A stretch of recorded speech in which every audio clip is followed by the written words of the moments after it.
Chapter 1. The toad jumps into the oil pot, seeking death. What? What do you want?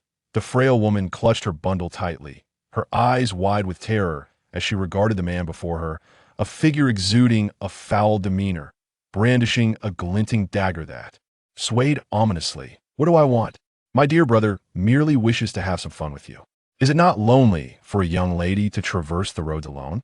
The man, with his yellowed teeth, reached out to caress her face, but she instinctively turned away.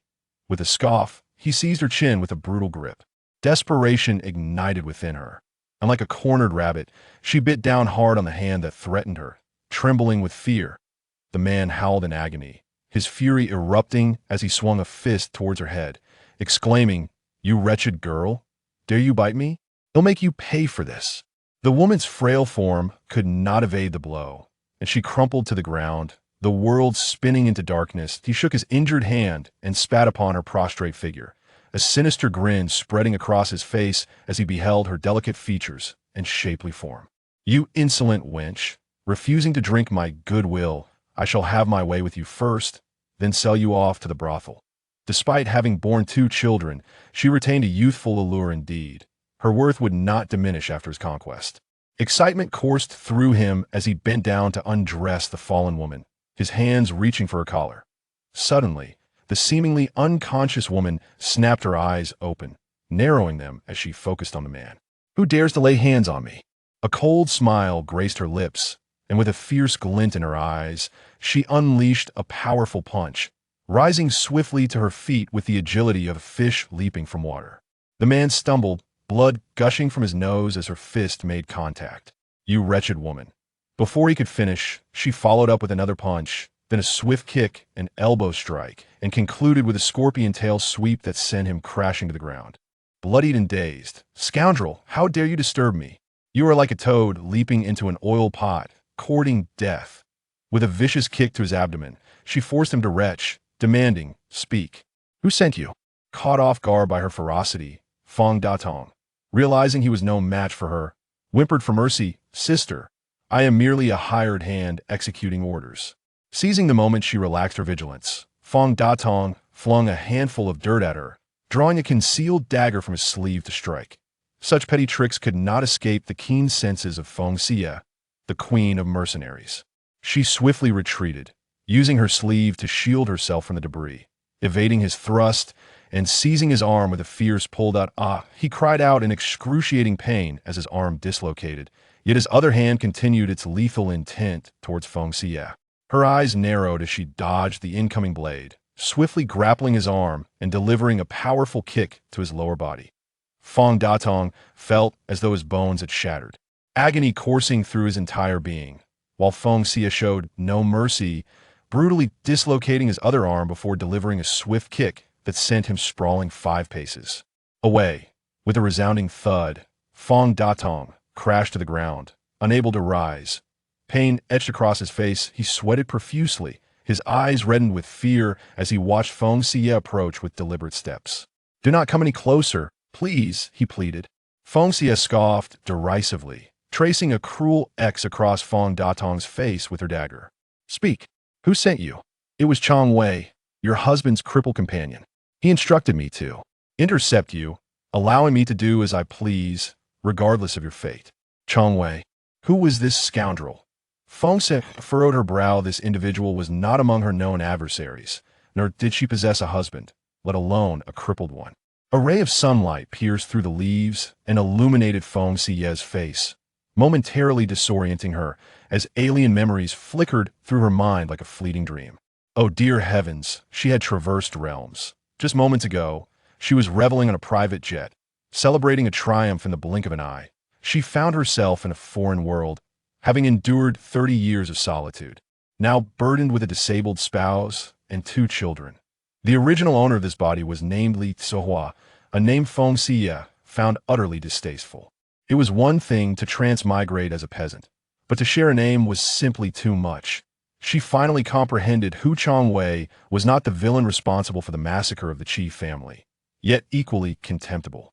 Changwei had been dispatched by the Jinggan Marquis to surveil them, while her disabled husband, Qin Moyan, was a bastard son of the Marquis, once a dashing youth whose leg had been broken after allegedly courting a maiden from the loyal and valiant Marquis. The original owner was a timid, cowardly, and ineffectual beggar, whose humiliation led to her being captured and forced in a Qin Moyin's bed after being cleaned up by the Marquis. After their union was consummated, these two loathsome individuals were expelled from the capital and relegated to this remote village. To add to her misfortune, Feng Xiyue realized her transmigration had occurred because of this wretched individual before her. Enraged, she delivered a fierce kick to Feng Datong, exclaiming, "You vile creature, you who bullies the weak and wallows in depravity." A flurry of fists and feet ensued, with Feng Datong gasping for breath as Feng Xiyue finally relented. The original owner harbored a deep disdain for her disabled husband and loathed the fact that she bore two children, believing it was their fault that she had fallen into such a wretched existence. Today, she planned to flee. Feng Xiyue rummaged through her belongings, retrieving a bag of crispy snacks, crunching them gleefully. The original owner was a pitiable yet infuriating figure, utterly devoid of common sense. Chang Wei anticipated her escape. If she fled, he would surely eliminate her crippled husband and two children, framing her for their demise. When the time came to capture her, he would sever her head, and they would all reunite in the afterlife, thus resolving everything that in truth. Feng Xiyue also longed to abandon them after all. They were the original owner's husband and children, bearing no significance to her. Yet, having inherited this body, she felt no sorrow for the husband's demise, but the children were innocent. Why did her kind heart and moral integrity compel her to return and rescue them? Feng Xiyue discarded the bag of crispy noodles into the void, glancing briefly at Feng Datong, who was groaning in agony. After sealing his acupoint with a deft touch, she kicked him into a pit as one would a soccer ball that a few silver notes tumbled from Feng Datong's grasp. Yet Feng Xiyue paid them no mind, promptly stowing them away in her spatial realm, deeming them ill-gotten gains worthy of her. Collections on the ground lay a folded piece of paper, which she unfolded to reveal a bounty notice for a flower thief. The face depicted in the portrait was none other than the man she had just dispatched into the pit. 200 tales of Silvera windfall indeed.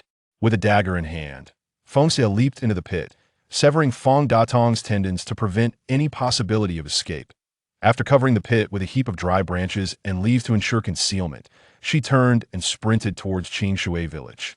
Her swift feet carried her back to her humble abode in no time. The dilapidated house stood somewhat apart from the village, a solitary courtyard comprised of 3 crumbling straw huts. The courtyard door was barred from within, enveloped in an eerie silence. Could it be that someone had already fallen victim to Chang Wei? Chapter 2. She is a wicked woman. Feng Xiyue's heart tightened as she swiftly climbed onto the courtyard wall. Noticing that the surroundings were deserted, she listened intently and discerned faint sounds emanating from the room on her left. Stealthily, she approached the tightly shut window and gently pried it open. To her horror, she beheld Chang Wei tightly constricting a coarse rope around the neck of a frail man lying on the bed. The room was dimly lit, revealing the man's face a deep shade of purple, veins bulging on his forehead as he desperately clutched the rope. Alas, his frail strength was no match for Chang Wei, and he was on the verge of suffocating. On the floor, 2 small bodies lay motionless, their breathing uncertain. Feng Xiyue could hardly bear to witness anyone bullying children. A surge of rage ignited within her. Without hesitation, she yanked open the window and seized a gourd ladle hanging on the wall, hurling it toward her adversary. "Who?" Chang Wei turned at the sound, only to be met with the gourd ladle hurtling toward his face. Unable to evade it, the ladle struck him with a resounding thud. He released his grip on Qin Moyin's neck to grasp the ladle lodged against his face. In that fleeting moment, Feng Xiyue leapt inside, confronting him directly. As he removed the ladle, he was greeted by the fury of Feng Xiyue's fist. "You scoundrel, daring to bully children, I shall make you regret it," Feng Xiyue declared, her indignation unabated as she prepared to unleash a flurry of strikes. Recognizing the voice of Li Tsuhua, Chang Wei attempted to fend off her assault, shouting obscenities. "You vile woman, dare to strike me? I will kill you." "Kill me? You are far from worthy," Feng Xiyue retorted with a cold smile, delivering a powerful kick that sent Chang Wei sprawling.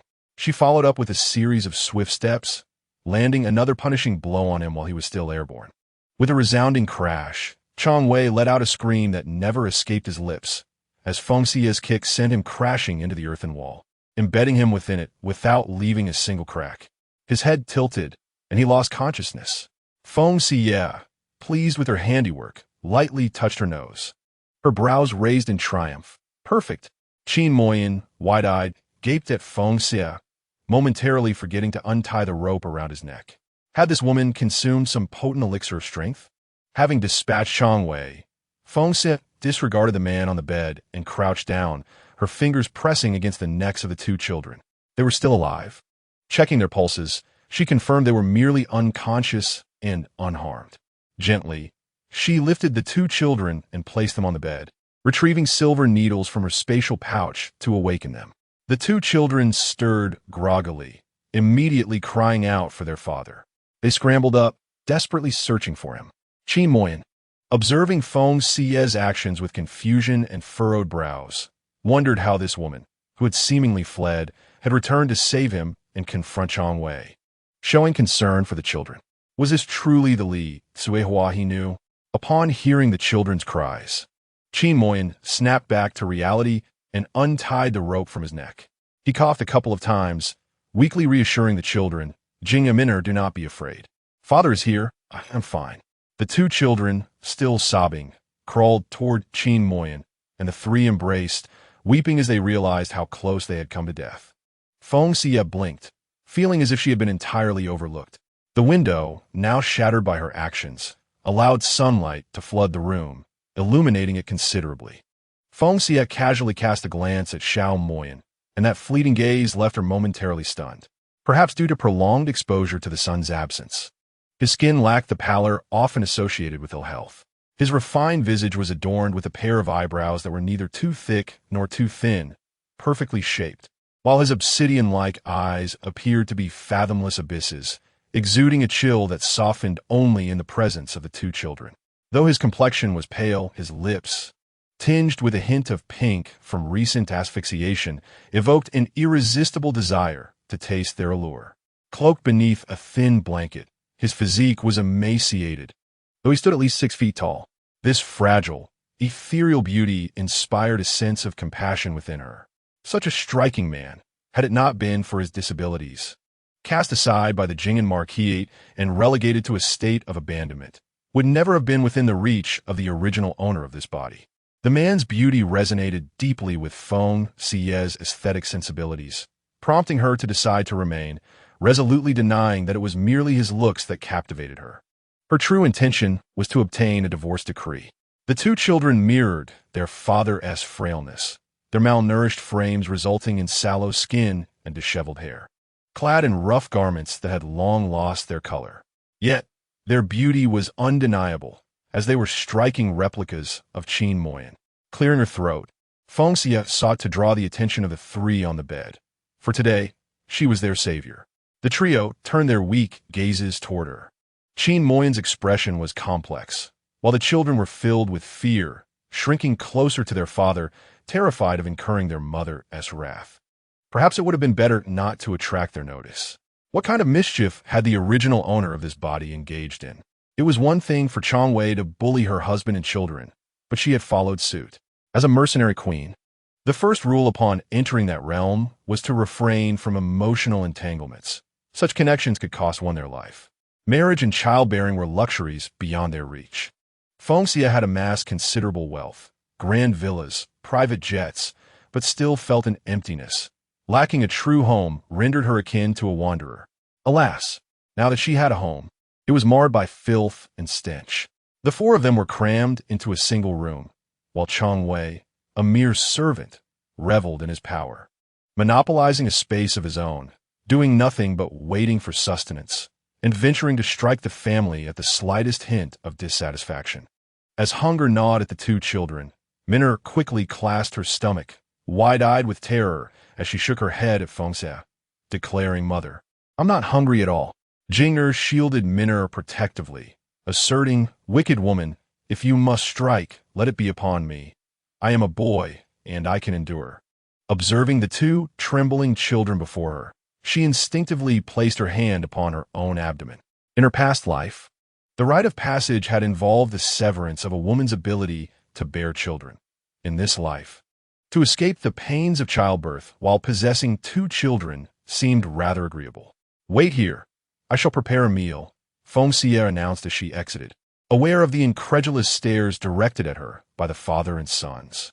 She understood that her transformation was pronounced, leaving them in doubt. Unsure of how to elucidate, she decided against explanation. She was, after all, Li Tsuehua, and she would not entertain dissent. Minaret's beautiful, wide eyes sparkled as she chimed, "Brother, Mother hasn't scolded me today. She even said she would cook for us." "Do not fear, sister. I shall protect you," Jing'er reassured her. Jing'er cradled her younger sister, and upon raising her head, she beheld Chang Wei ensnared within the wall, her mouth agape in astonishment. The thought that their father had survived filled her with admiration. Surely, someone must have rescued them. "Father, could it be that a great hero passed by and saved us?" she wondered. Only a martial artist of extraordinary prowess could possess the strength to embed Chang Wei into the wall, rendering him immovable. Qin Moyan coughed a couple of times, dispelling the notion of any hero. It was in fact that woman, Li Tsuehua, who had delivered the blow. He had been utterly captivated by her graceful skill. Watching her strike Chang Wei had brought him immense satisfaction, for he had long desired to deal with Chang Wei in such a manner, and to his surprise, that woman had accomplished it. Qin Moyan was taken aback, yet he could not deny that it was she who had saved them. "There are no heroes. It was your mother who rescued us." Her? Ying was incredulous. While the woman had indeed struck them with considerable force, could she truly have the strength to thrust Chang Wei into the wall? However, upon seeing the conviction in Qin Moyan's gaze, she had no choice but to accept the truth. It was indeed that wicked woman who had come to their aid. She glanced at the sun outside, realizing it did not rise from the west. Chapter 3. A painful realization. Feng Xiyue entered the kitchen and lifted the lid of the rice jar, discovering it to be cleaner than Qin Moyan's face, devoid of any oil, salt, or seasoning. Peering into the pantry, she found 2 hard, black breads. She considered retrieving some provisions from her space, but the 3 men had already begun to suspect her. If she produced anything else, they might think she was a mountain spirit or a wild creature, which would surely frighten them. In her past life, she had few aspirations. Her existence revolved around the simple pleasures of food and drink. She had a penchant for stockpiling supplies, and, by chance, had acquired a space ring that fulfilled her desire to hoard. To her astonishment, the ring had followed her through the transmigration.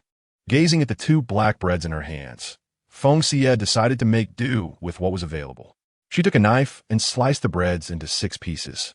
After cleaning the iron pot, she lit a fire and retrieved a small amount of oil from her space, cautious not to overdo it, as they typically consumed boiled dishes.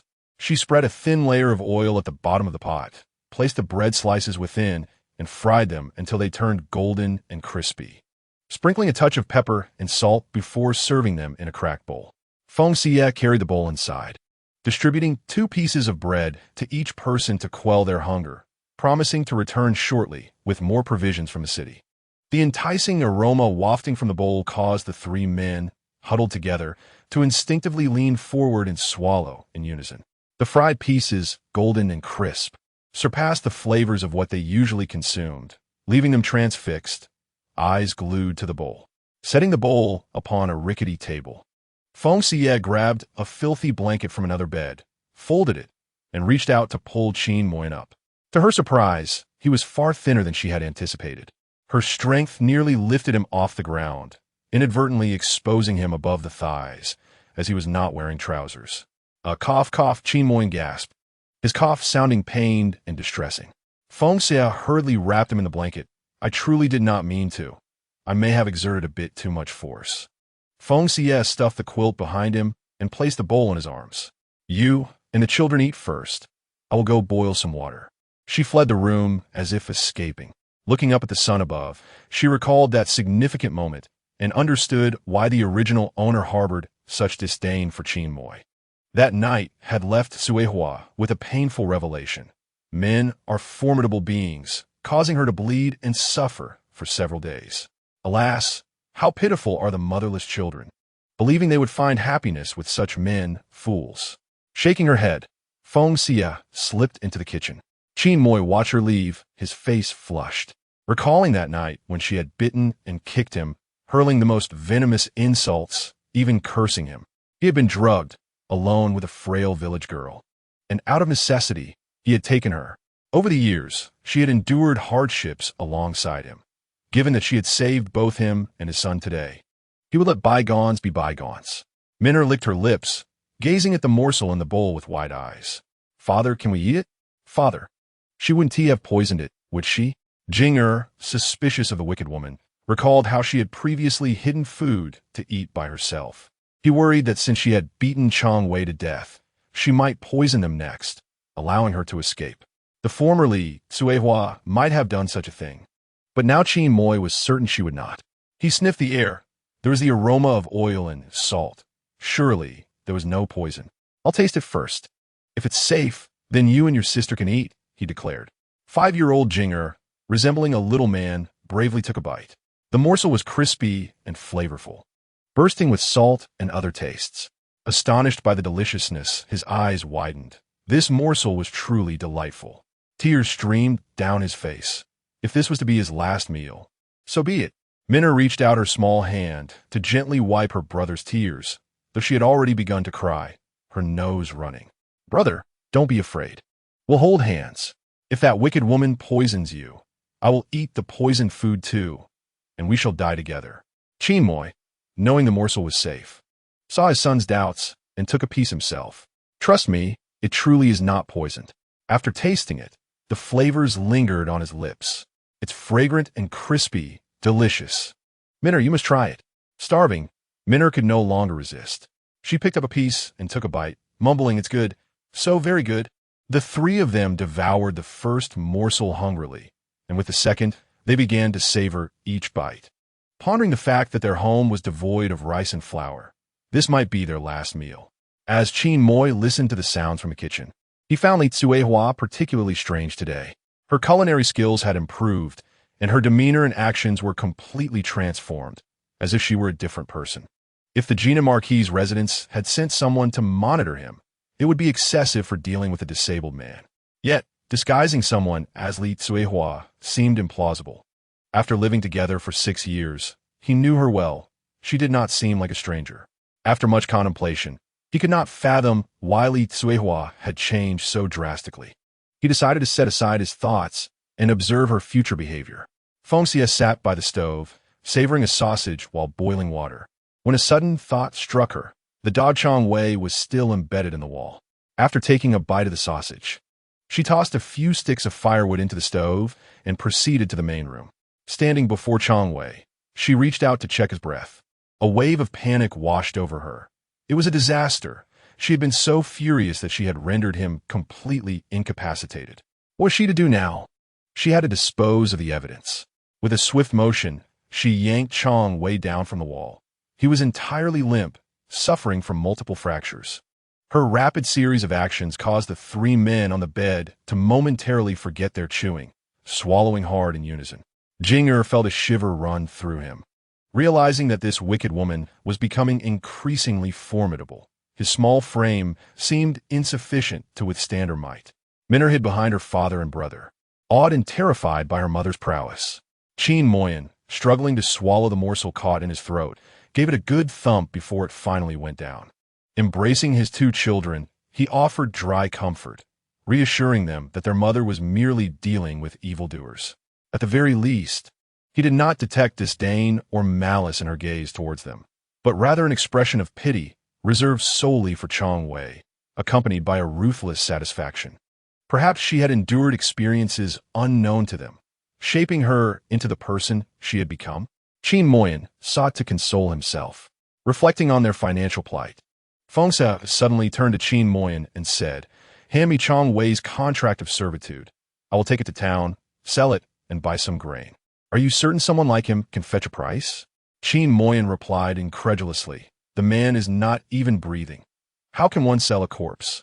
Realizing she could not deceive this man, she acknowledged his astuteness. After all, he hailed from the esteemed Jinan Marquis household, even if he was a mere illegitimate son. He was educated and worldly. Feng Xiyue glanced at the two curious children peering in their direction and winked at Qin Moyan. Understanding her intention, he instructed Jing'er to retrieve a piece of paper from a crevice beneath the bed and handed it to Feng Xiyue. This is Chong Wei's contract of servitude. For years, Chong Wei had refrained from directly eliminating their family of four solely because he had not located the contract. Had it not been for Qin Moyan's careful concealment, they would have long since perished. Thank you, Feng Xiyue said as she accepted the contract from Jing'er's hands, dragging Chong Wei directly to his quarters. In Chong Wei's abode, while not luxurious, it was certainly superior to the other room. The wardrobe and table were relatively new, and the bedding was soft and complete with all necessary items. In this household, the servant had become the master, and the master had become the servant. Feng Xiyue opened the wardrobe and rummaged through it, discovering a pouch of coins. Upon opening it, she found several silver ingots and a banknote. Elated, she turned around, only to be met by the sight of Min'er, who had peeked out from the doorframe with her small head and wet, glistening eyes. Startled by Feng Xiyue's gaze, Min'er quickly withdrew her head. But upon hearing no further noise, she gradually extended her neck to take another look. To her surprise, she was faced with an enlarged visage of Feng Xiyue. Ah! Min'er shrieked, covering her eyes, unaware that her mother had already approached her, despite the earlier silence. Feng Xiyue was amused by the charming visage of Min'er, bending down to squat before her, tilting her head inquisitively. Do not be afraid, dear Min'er. Mother will no longer strike you. Really? Min'er hesitated, slowly parting her fingers to peer through, only to find her mother smiling warmly at her. Previously, Mother would glare fiercely and raise her hand to chastise her, but today, she smiled without delivering a blow. Mother seems to have changed, transformed into a kind parent. The little girl, soft and endearing, was indeed lovable, albeit alarmingly thin and suffering from severe malnutrition. Had she not returned just in time, Min'er might not have been here to experience this. It was truly pitiful. Feng Xiyue produced a tangerine-flavored lollipop, unwrapped it, and presented it to her. Mother offers you candy, Min'er, a delightful tangerine flavor, fragrant and sweet. Min'er's fingers widened in astonishment. Candy. She had never tasted such sweetness before. Mother said it was for her to enjoy. Here, take it, Feng Xiyue encouraged, playfully winking at Min'er. Such a wonderful mother. Min'er released her grip, her large eyes sparkling as she gazed at the candy, then looked back at Feng Xiyue, uncertainly asking, Is it really for me? Of course. Adults keep their promises. It is indeed for you, Feng Xiyue assured, placing the candy in Min'er's hand. Go on, enjoy it. Min'er stared at the candy in disbelief. It was not a dream. She truly held a piece of candy, a gift from her mother. Perhaps happiness arrived too swiftly, for it was the first time she had received her mother's affection, leaving her at a loss for words, and she cried out in joy. This caught Feng Xiyue off guard, leaving her flustered.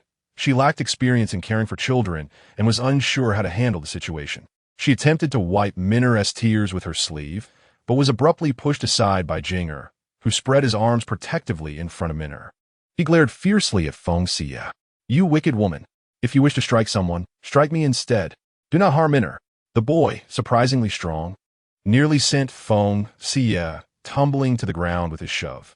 I did not hit her, she protested. Wicked woman. You still deny it? Min'er is crying. You must have hurt her. Jing'er shouted at Feng Xiyue. Weren't you planning to sneak away with your belongings?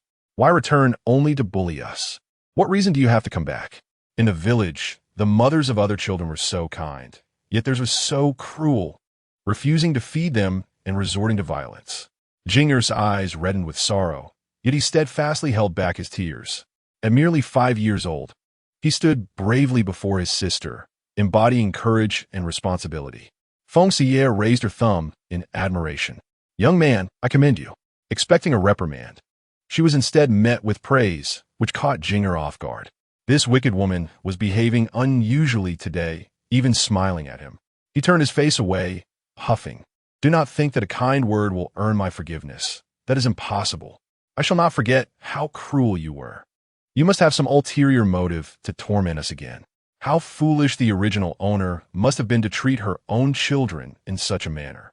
Feng Xiyue, an orphan rescued by the organization, endured harsh training from a young age, never having experienced the warmth of a family. Each time she witnessed the harmonious lives of ordinary people, a profound envy would wash over her.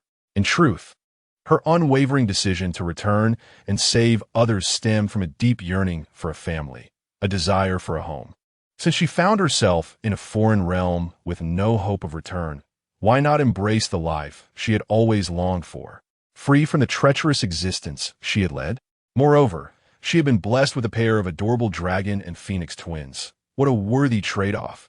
Feng Xiyue understood that Min being a young girl, was relatively easy to comfort, while Jing harbored deep-seated animosity towards the original owner of her body, making reconciliation a more arduous task.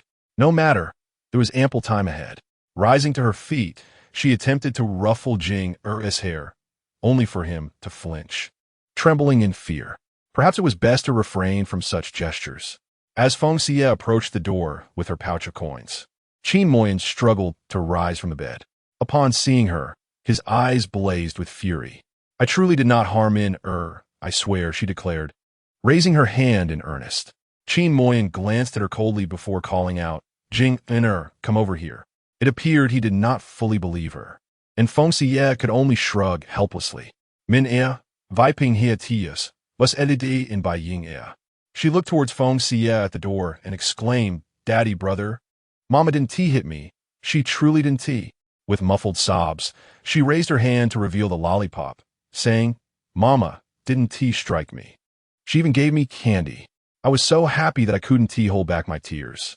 As she spoke, Min clung to Jing and began to wail heart-wrenchingly, "Brother, Mama didn't hit me. She gave me candy." The intensity of her cries pierced Feng Xiyue's heart, leaving her hesitant to comfort the two children for fear of startling them. "Min please don't cry.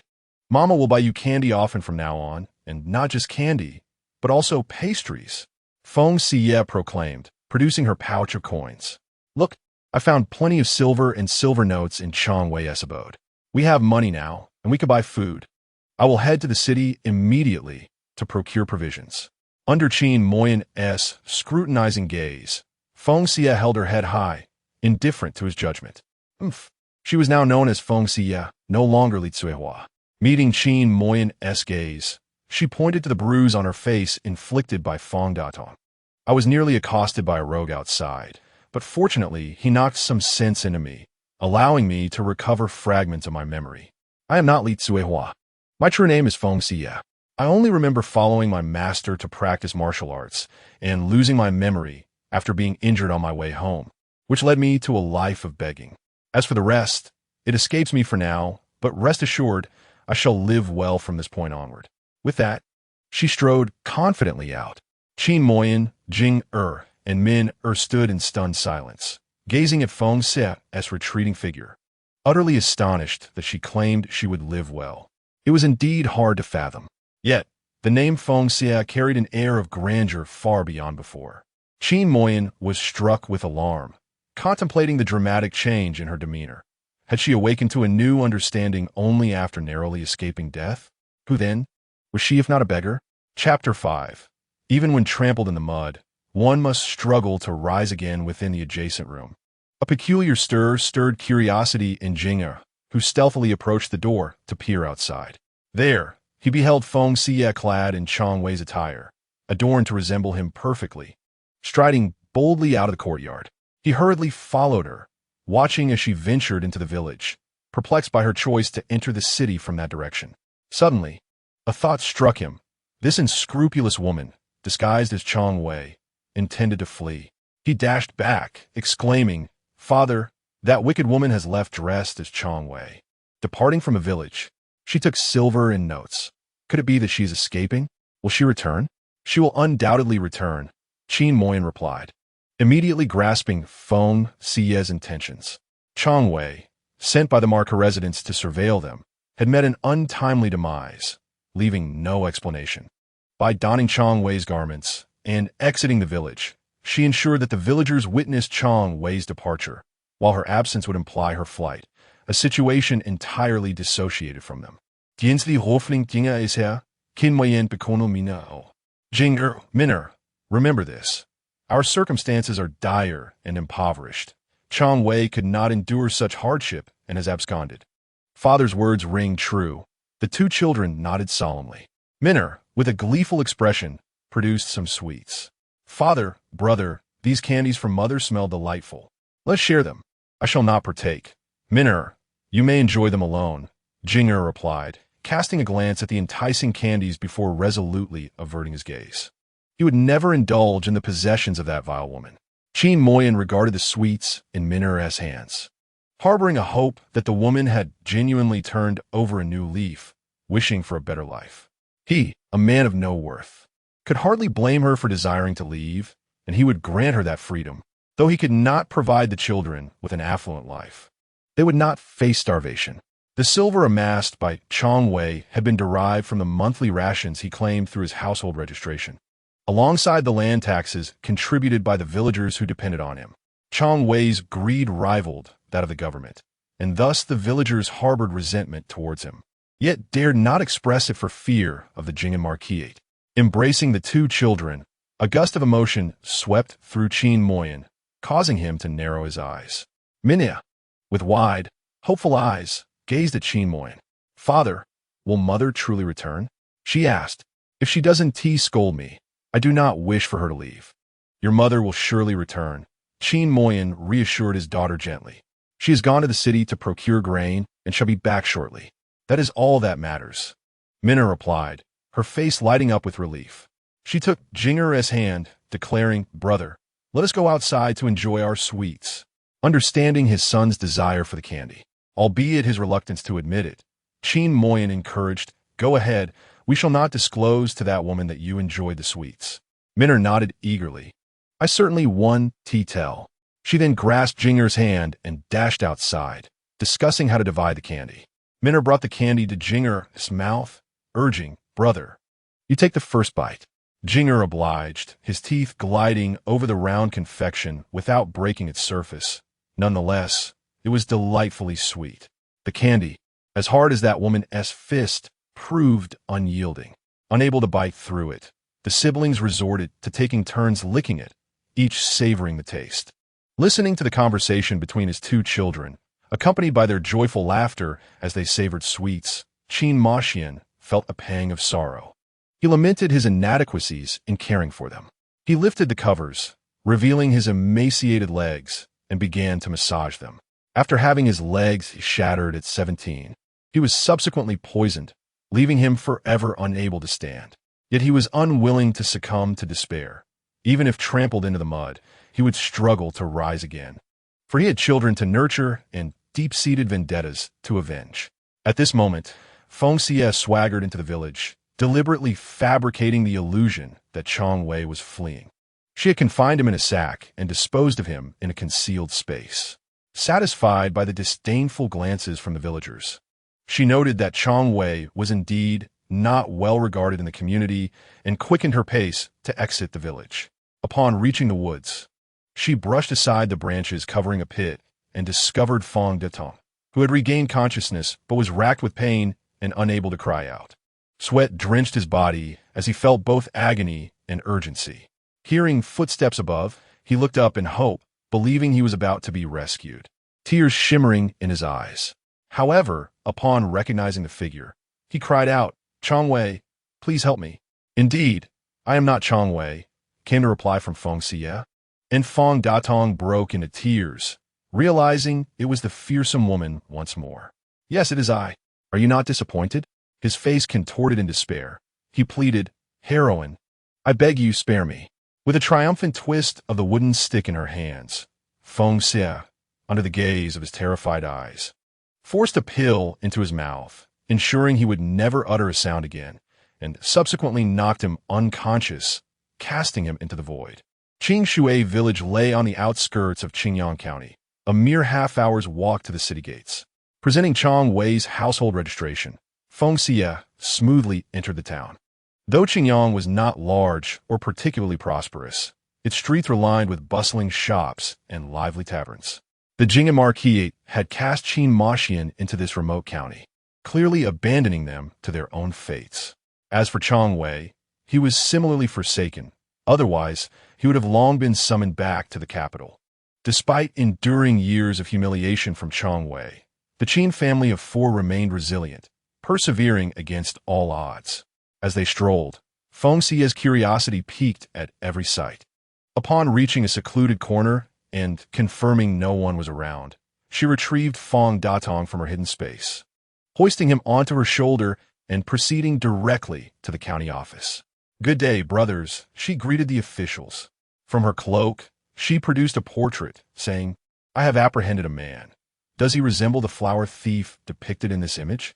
Two constables approached, glancing at the portrait before lifting Feng Datong's face, confirming his identity as the notorious thief. "Indeed, it is he. Quickly, take him inside." When Feng Xiyue emerged once more, she carried with her 200 taels of silver notes. She graciously offered 2 taels to the constables who had escorted her, inviting them to enjoy some tea.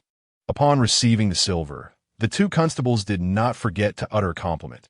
"Little brother, you possess remarkable skills. Should you encounter any matters in the future, do not hesitate to seek our assistance." Certainly. Thank you very much. Farewell," Feng Xiyue replied with a cupped fist in gratitude as she took her leave. With such a substantial sum of silver, a grand shopping spree was in order. Considering that the Qin family was destitute and devoid of resources, there was an abundance of items to procure.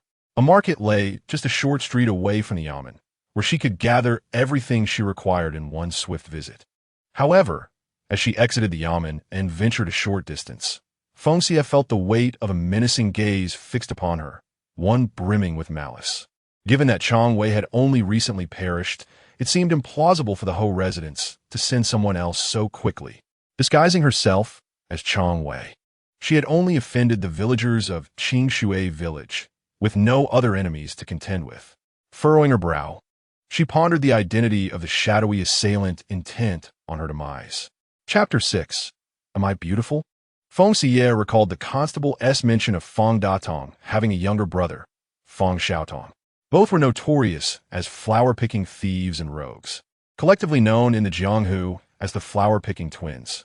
With Feng Datong imprisoned by her hand, it was reasonable to assume that this pursuer was none other than Feng Xiaotong. Cautiously surveying her surroundings, she raised an eyebrow and hastened towards the city gate. As she quickened her pace, her pursuer matched her speed. However, with the bustling thoroughfare teeming with pedestrians, the shadowy figure was unable to make a move, trailing closely behind instead. The two engaged in a cat-and-mouse chase, maintaining a distance that was neither too far nor too close. Ahead lay the thicket where Feng Datong had been subdued, prompting Feng Xiyue to break into a run. She could not confront this adversary in such a location, for she harbored alternative plans. Swift as a leopard, she left her pursuer far behind, even though the latter possessed lightness of foot. With the path ahead devoid of obstacles, Feng Xiaotong revealed himself, seething with rage. "Changwei, you wretched dog! My elder brother assisted you with that woman, and in return, you have cast him into the depths of a prison. You scoundrel! Today, I shall end your life. I, Changwei, have always adhered to the law. Sending him to a secure confinement is a form of righteousness in itself. To hell with your righteousness." Feng Xiaotong spat blood in fury, relentlessly pursuing the despicable Changwei, determined to slay him. "I can see it now. You envy and resent your brother for securing a stable future. Fear not. Soon I shall reunite you two brothers." Feng Xiyue continued to provoke him, sprinting with great speed, ultimately halting not far from the village entrance. Feng Xiaotong descended swiftly, and upon closer inspection, he beheld her grinning with a 2-meter-long blade in hand, the menacing edge glimmering ominously in the sunlight. Lacking the prowess of Feng Datong, Feng Xiaotong's skills were inferior. In the realm of flower-picking thieves and rogues, the ability to escape was paramount. Although he had acquired a modicum of lightness of foot, his skills were rudimentary, rendering him incapable of soaring high. He could only manage a slight elevation over mere running. Faced with the intimidating sight of Feng Xiyue's formidable blade and her chilling smile, he faltered, turning to flee. Yet, having come this far, he thought it prudent to engage in a confrontation before departing. Believing those who practiced lightness of foot to be formidable, he was soon disillusioned. realizing he was but a mere bronze. Feng Xiyue sheathed her large blade. I promised I would reunite you brothers. How could I possibly go back on my word? TSK, TSK, TSK, to think you would call yourselves great thieves. You truly appear to be nothing but fools. One may be killed, but never humiliated. Feng Xiyue's sarcastic words infuriated Feng Xiaotong, who glared fiercely at her face, which bore the mark of Changwei. You, who refuse the path to heaven and recklessly trespass into hell, shall meet your demise. This sentence is equally applicable to you. Feng Xiyue struck a pose, challenging him, come. Let us determine our fates. In an instant they clashed. Feng Xiyue did not unleash her full potential, merely exerting 20% of her strength, which led Feng Xiaodong to believe she was not as formidable as he had presumed. Their combat ended in a stalemate. At that moment, villagers, having finished their lunch, gathered in groups beneath the old tree at the village entrance, engaging in casual conversation. Feng Xiyue glanced toward the village entrance, a wicked smile gracing her lips, feigning defeat. She turned and fled. Changwei, you scoundrel, you cannot escape. No matter where you run, I will find you and take vengeance for my brother. Feng Xiaodong, filled with rage for having incarcerated his elder brother, pursued her relentlessly. The two fought their way from the intersection to the village entrance, and then from the entrance into the woods, drawing ever closer to the dilapidated courtyard of the Qin family. The villagers, witnessing the brawl between Chang Wei and a man, pretended to ignore it. In the forest, Feng Xiyue deftly dodged a punch from Feng Xiaotong, chuckling softly before delivering a powerful blow aimed directly at his heart. Utilizing 70% of her strength, Feng Xiaodong felt a sharp pain in his chest, stumbling backward several steps before grasping a tree trunk to steady himself. Before he could regain his balance, an object struck him from above, and before he could discern what it was, he collapsed to the ground. The object that felled him was none other than Chang Wei, whom Feng Xiyue had thrown. Seeing him down, she quickly darted behind a large tree and concealed herself behind the wall of her courtyard. Feng Xiyue disheveled her outer garment and let her hair down, running out in a state of feigned panic. Quick, someone save him. Please help. Observing the villagers' indifference, she continued to scream, murder, help. This person has killed Chang Wei. A life has been lost. Upon hearing that a life was at stake, the villagers finally rushed over with shovels and hoes. Where is the Qin family member? Where is he? Over there. Over there. Feng Xiyue feigned terror, her voice trembling as she pleaded, please, check on Chang Wei. Is he all right? Is that man dead too? A few villagers approached and saw Chang Wei lying atop another man. Both were motionless. A brave soul stepped forward and used a hoe to nudge Chang Wei aside, while another pressed the hoe down on Feng Xiaotong. They placed their fingers under the noses of both men. It seems they are both dead. Dead. Feng Xiyue echoed, staring blankly at the villagers before coming to her senses and sobbing. My husband. My husband. Chang Wei is dead. He has been killed. After uttering these words, she retreated to her home, her steps light as she concealed a victorious smile. Qin Mo Yin had already sensed the commotion behind the house. This woman is quite cunning. Upon seeing Feng Xiyue enter, he gestured for Jing'er to bring over 2 stools. I will go check behind. As Feng Xiyue recalled that Qin Mo Yin was paralyzed from the waist down and usually relied on stools to assist him in moving forward. She watched as Jing'er brought the stools over. As Qin Mo Yin had his legs bound, Jing'er and Min'er assisted him in getting off the bed. Feng Xiyue could no longer bear to watch. Stop this. I will carry you, she declared, and with a graceful princess carry. She lifted Qin Mo Yin into her arms and proceeded towards the exit. Jing'er, fetch a chair and bring your sister along, she instructed. Upon exiting, Feng Xiyue reminded the astonished Qin Mo Yin to hold onto her neck. Obediently, he wrapped his arms around her, their proximity allowing him to hear her breath and feel the softness before him. After that fateful night, for the first time in 6 years, they were this close, causing Qin Mo Yin's heart to race with a fervor he could not contain. This woman was not unattractive, should she genuinely wish to share her life with him. He would treat her kindly and with respect. Feng Xiyue noticed Qin Mo Yin's unwavering gaze upon her, and with a teasing smile, she inquired, Am I beautiful? Qin Mo Yin nearly replied affirmatively, feeling as though he were being flirted with, but he swallowed his words and coughed instead, turning away to dismiss Feng Xiyue. Such a proud little thing. I find myself quite fond of her, she mused. Jing and Min carrying the chair, followed closely behind. Min quietly asked Jing, brother, is mother carrying father now? In the past, mother would call father a cripple, and when he tried to move with 2 stools, she would kick them away, causing him to fall. Father once said that one's nature is hard to change. Who knows what ill intention she harbors?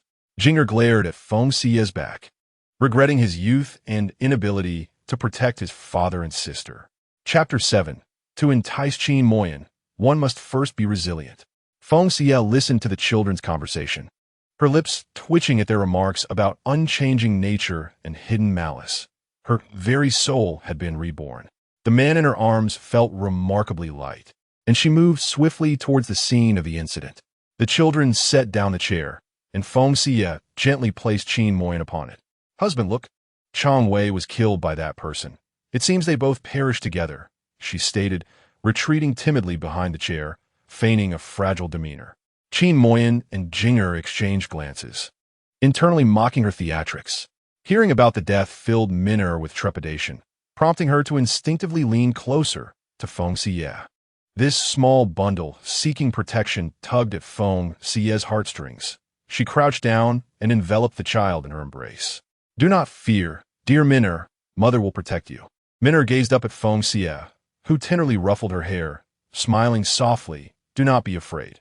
Mother is here. Minar nodded gently, snuggling closer to Feng Xiyue. Delighted by the child's affection, Feng Xiyue felt a surge of joy. Min had already accepted her, and now it was time to win over that mischievous Jinger. Disappointed, Jinger watched as Min was so easily swayed by the charms and smiles of the bad woman, nestled in her arms without a care for the dangers she might pose.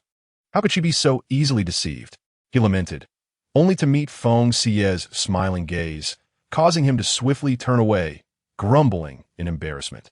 When Feng Xiyue emerged carrying Qin Moyan, a crowd of villagers had gathered nearby, consisting of men and women of all ages. The villagers were witnessing Qin Moyan emerge from his courtyard for the first time. Despite his simple and disheveled attire, he still exuded the noble demeanor of a gentleman, a quality that the common folk, could not hope to match. Particularly striking was his handsome visage, which made the young maidens blush and their hearts race. Moreover, with his status as a scholar and a monthly provision of meals, coupled with the considerable fertile lands recorded in his name, the villagers regarded Qin Moyan with a sense of reverence. Now that Chang Wei had passed away, some began to take notice of him. Glancing at Feng Xiyue, they mused that being a concubine to him would be far superior to marrying a commoner. As the villagers approached to greet him, he expressed his gratitude, saying, "Thank you all for coming to assist. Otherwise, my delicate wife would surely be frightened." The villagers replied with affirmations of duty. Those who had previously checked on the pulse of Chang Wei and Feng Xiaotong approached, saying, "Qin Xianlian, the man is dead, and it appears he was killed. How shall we proceed?" "Xiyue, let us accompany my husband to take a look," Qin Moyan called out to Xiyue, honoring her presence. "Min, go to your brother.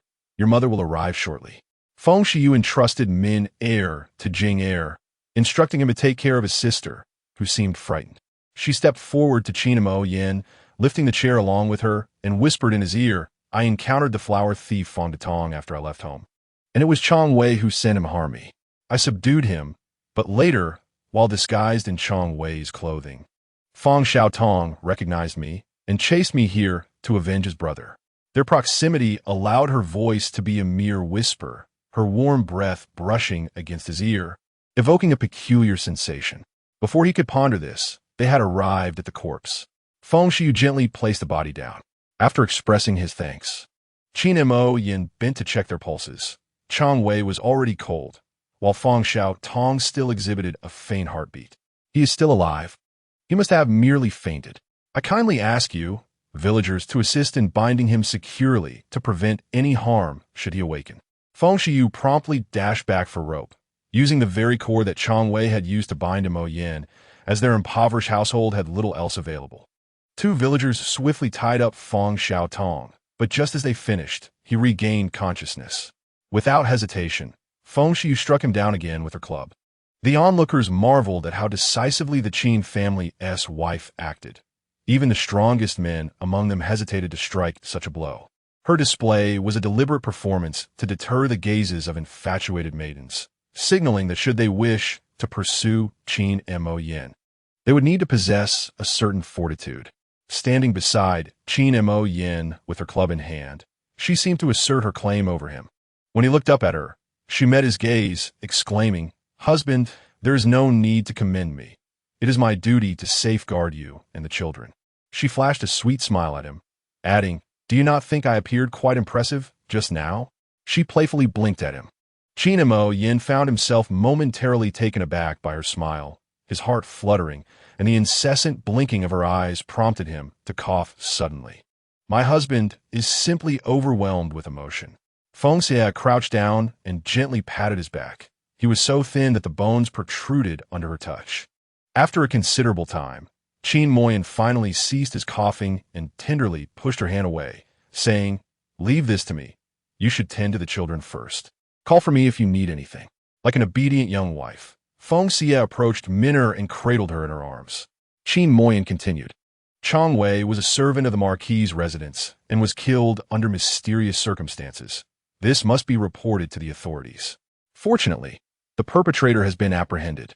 I would appreciate it if one of you gentlemen could kindly fetch the village chief. As the head of the household, it was Qin Moyin's responsibility to address the death of his servant, despite the latter's previous overbearing behavior. No need to summon anyone. I have arrived. The village chief, Liu Baotian, pushed through the gathering crowd of villagers. Qin Xiaolian, how do you intend to handle this matter? I have been confined to my courtyard for an extended period and am unaware of the enemies Chang Wei has made outside. With the two of them having fought and Chang Wei now deceased, it is imperative to report this to the authorities. Qin Moyin raised his hand. Given my limited mobility, I must trouble the village chief to escort a group to the government office. To avoid causing you any inconvenience, I would like my wife to accompany you. After a brief pause, he added, I understand that Chang Wei's actions have fostered resentment among you, and I sincerely apologize. These past few years, my illness has prevented me from managing such matters. Now that my health has improved, I wish to express my gratitude for your support. Starting this year, we will reduce the rent by 20% as a gesture of goodwill. I hope that in the future, our family can coexist harmoniously with all of you. Previously, Chang Wei had acted tyrannically, relying on the influence of the Jing'an Marquis. Their family, being disabled, comprising only women and children, could easily become the target of collective resentment, potentially leading to another incident akin to Chang Wei's. Thus, a 20% reduction was the most reasonable solution. Chapter 8. Seize the day. As soon as Qin Moyin finished speaking, the surrounding villagers collectively gasped. 20% was a substantial amount of grain. They eagerly turned their gazes toward Liu Baotian, fearing that Qin Moyin might retract his offer, and hastily moved to finalize the contract. Liu Baotian, finally realizing the gravity of the situation, raised his hand. Thank you, Qin Xiaolian. On behalf of the villagers, I express our gratitude. It is merely what any good neighbor would do, Qin Moyin replied, returning the gesture. Once matters are settled, Chief Liu, please bring the villagers back to sign the new contract. Excellent, excellent. Liu Baotian and the villagers were overjoyed, and the enthusiasm to assist grew even stronger. Liu Baotian called over 4 strong men, instructing everyone, step back, carry Chang Wei out, and take this murderer away as well. Feng Xiyue placed Minner in Qin Moyin's embrace, lifting both father and daughter together, and called for Jing'er to follow. The little one, reluctant, eventually trailed behind. After setting the father and daughter down, Feng Xiyue clapped her hands. Wait at home. I will return shortly. The woman before Qin Moyin, still with a hint of admonition, reminded him, be clever at the yamen.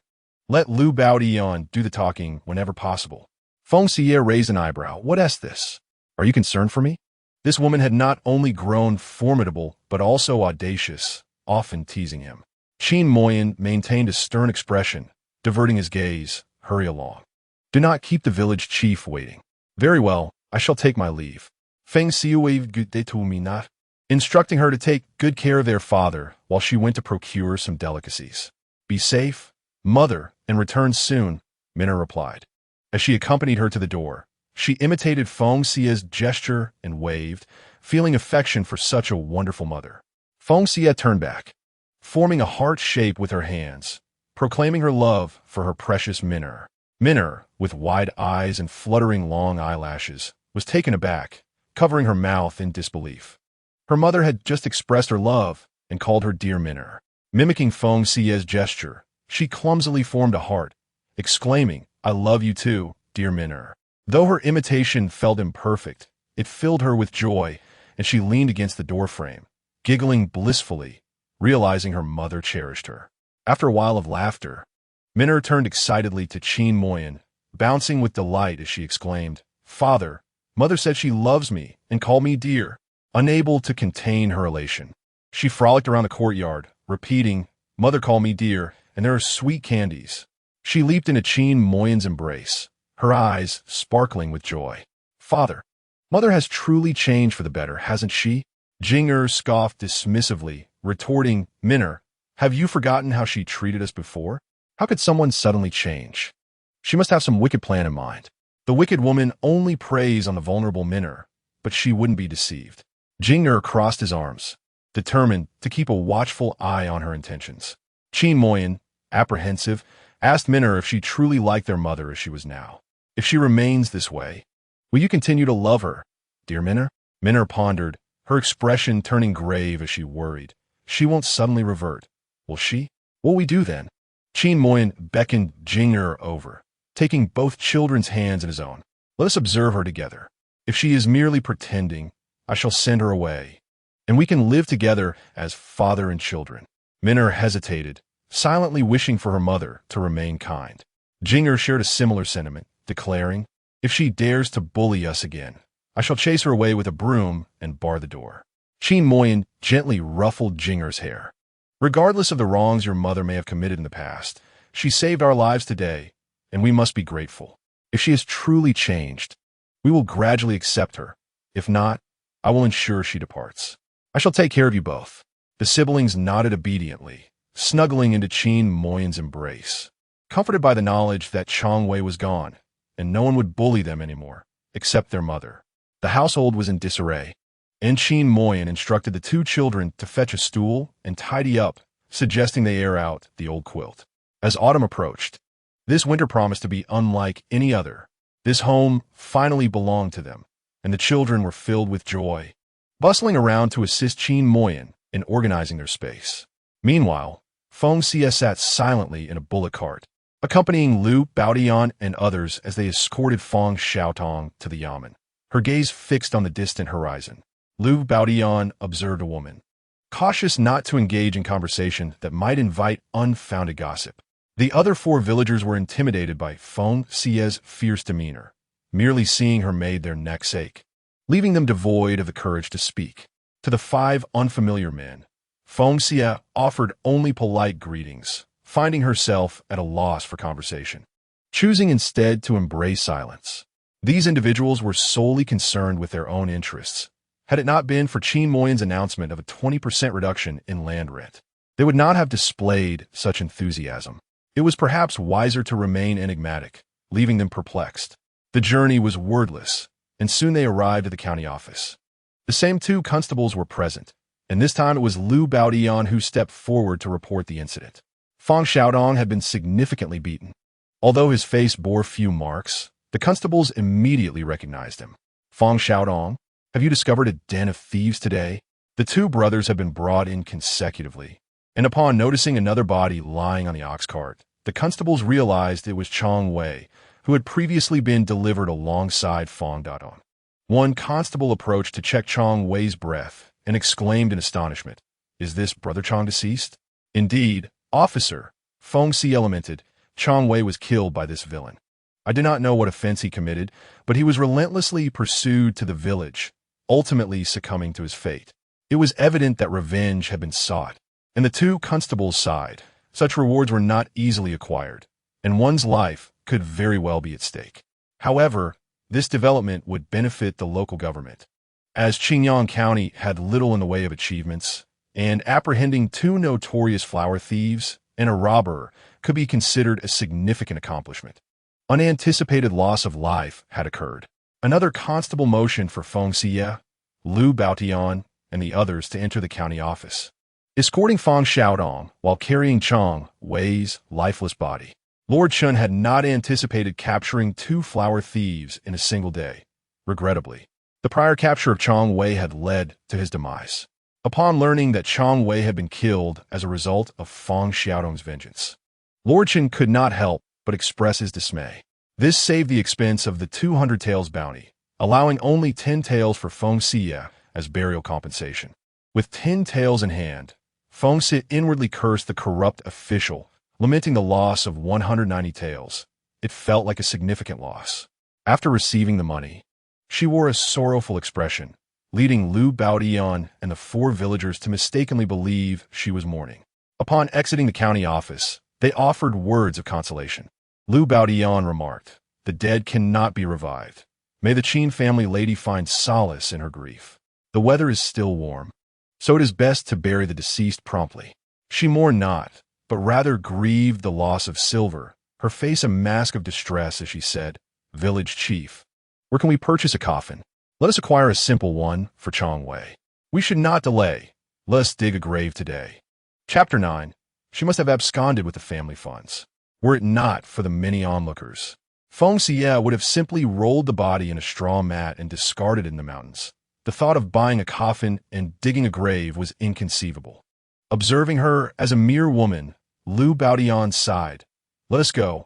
I will lead you to the coffin shop."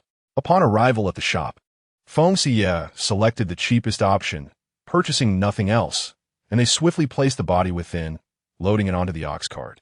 The rural folk are impoverished. Who would be willing to purchase a fine coffin? For a servant to be buried in even a modest coffin is quite remarkable. It is essential to remember how he previously treated the 4 members of the Qin family, who did not cast them aside in a mass grave, demonstrating the compassion and loyalty between master and servant. Passing by the grain and oil shop, Feng Xiyue bought rice, flour, oil, and salt, then proceeded to the adjacent butcher shop to acquire fresh meat, purchasing 2 large bones and a discounted pig's head, which she discreetly stored in her space. Upon returning to the ox cart, she bore a sack of rice on her shoulder, with 2 hefty bones and the pig's head in hand, carrying little else.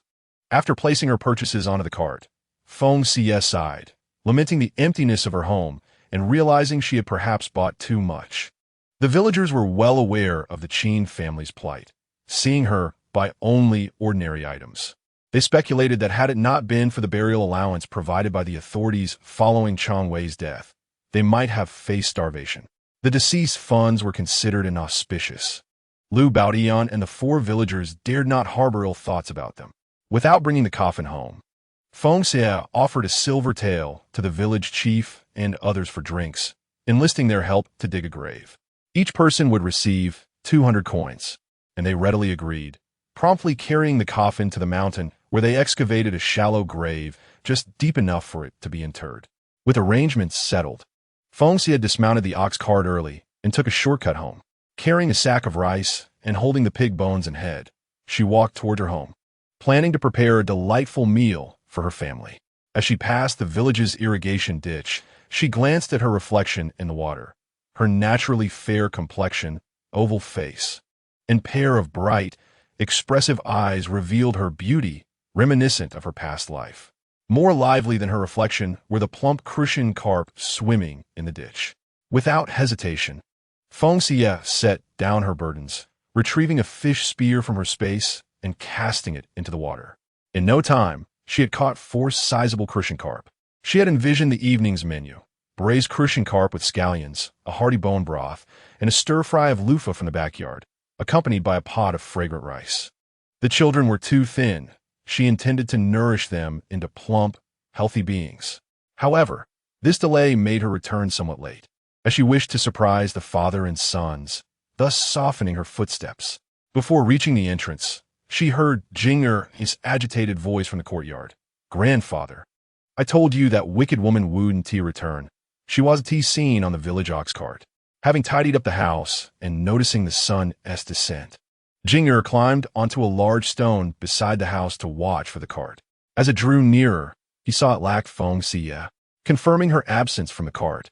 Jinger dashed back home, disheartened, and said, "Father, what should we do? She must have run away with our money. We will surely go hungry." Was it possible she had gone elsewhere? Qin Moyan believed Feng Xiyue would not abandon them now. Yet given her past behavior, he could not be certain. Jinger plopped down onto a nearby stool, wiping away tears, feeling deceived and believing she had changed. She had surely intended to flee, now that she had money. She would not return. With no money and no food, and the village yet to collect grain, how were they to survive? Amidst her sorrow, Minna lay weeping in Xiao Maxian's embrace, heartbroken by her mother's empty promises of love and endearment, only to vanish without a trace. Feng Xiyue stood at the entrance of the courtyard, her heart aching upon hearing the cries of the two children. Surely, Qin Maxian must believe she had deserted them. She pushed open the courtyard door, revealing a radiant smile. "I have returned." The trio of father and sons looked up in astonishment, and Minna was the first to rush joyfully towards her. Mother, you have come back." Feng Xiyue planted a kiss on Minna's cheek. "I am back, dear. I brought back a bounty of delicious treats. Can you help Mother carry the fish?" "Of course," Minna exclaimed, her joy uncontainable as she grasped 4 large crucian carp. "Father, brother, look, such big fish. Mother brought them back, along with other goodies." Feng Xiyue glanced at Qin Maxian, who sat on a chair, his sleeves and trousers dusted with grime, a testament to the labor he had undertaken in her absence. His gaze was neither warm nor cold. Yet Feng Xiyue sensed a quiet sigh of relief from him. Deep inside, he still harbored doubts about her return, fearing she might leave once more. Jinger quickly turned away to discreetly wipe his tears. He must not let the wicked woman witness his vulnerability and offer her amusement. Moreover, the embarrassment of being caught gossiping behind someone's back lingered. "Jinger, come here and help your mother with the things in hand. I need to pour the rice into the jar." Feng Xiyue handed Jinger 2 large bones and a pig's head, instructing him to place them in the washing basin. For the sake of the food, Jinger accepted the items and dutifully followed her instructions, even using a ladle to pour water into the basin. Minna placed the fish on a nearby bamboo sieve and stood beside Jinger, gazing into the basin filled with bones and the pig's head. "Brother, we shall have meat to eat." It had been so long since she had tasted meat that she had almost forgotten its flavor. Who knows if she will share it with us? Jinger swallowed hard, a mere 5 years old, yet unable to resist the allure of meat. Minna poked the pig's head with her finger and whispered, "Brother, I believe Mother will surely let us eat." She's a good mother now. Minna was right. Their mother had brought the food for the whole family to enjoy together.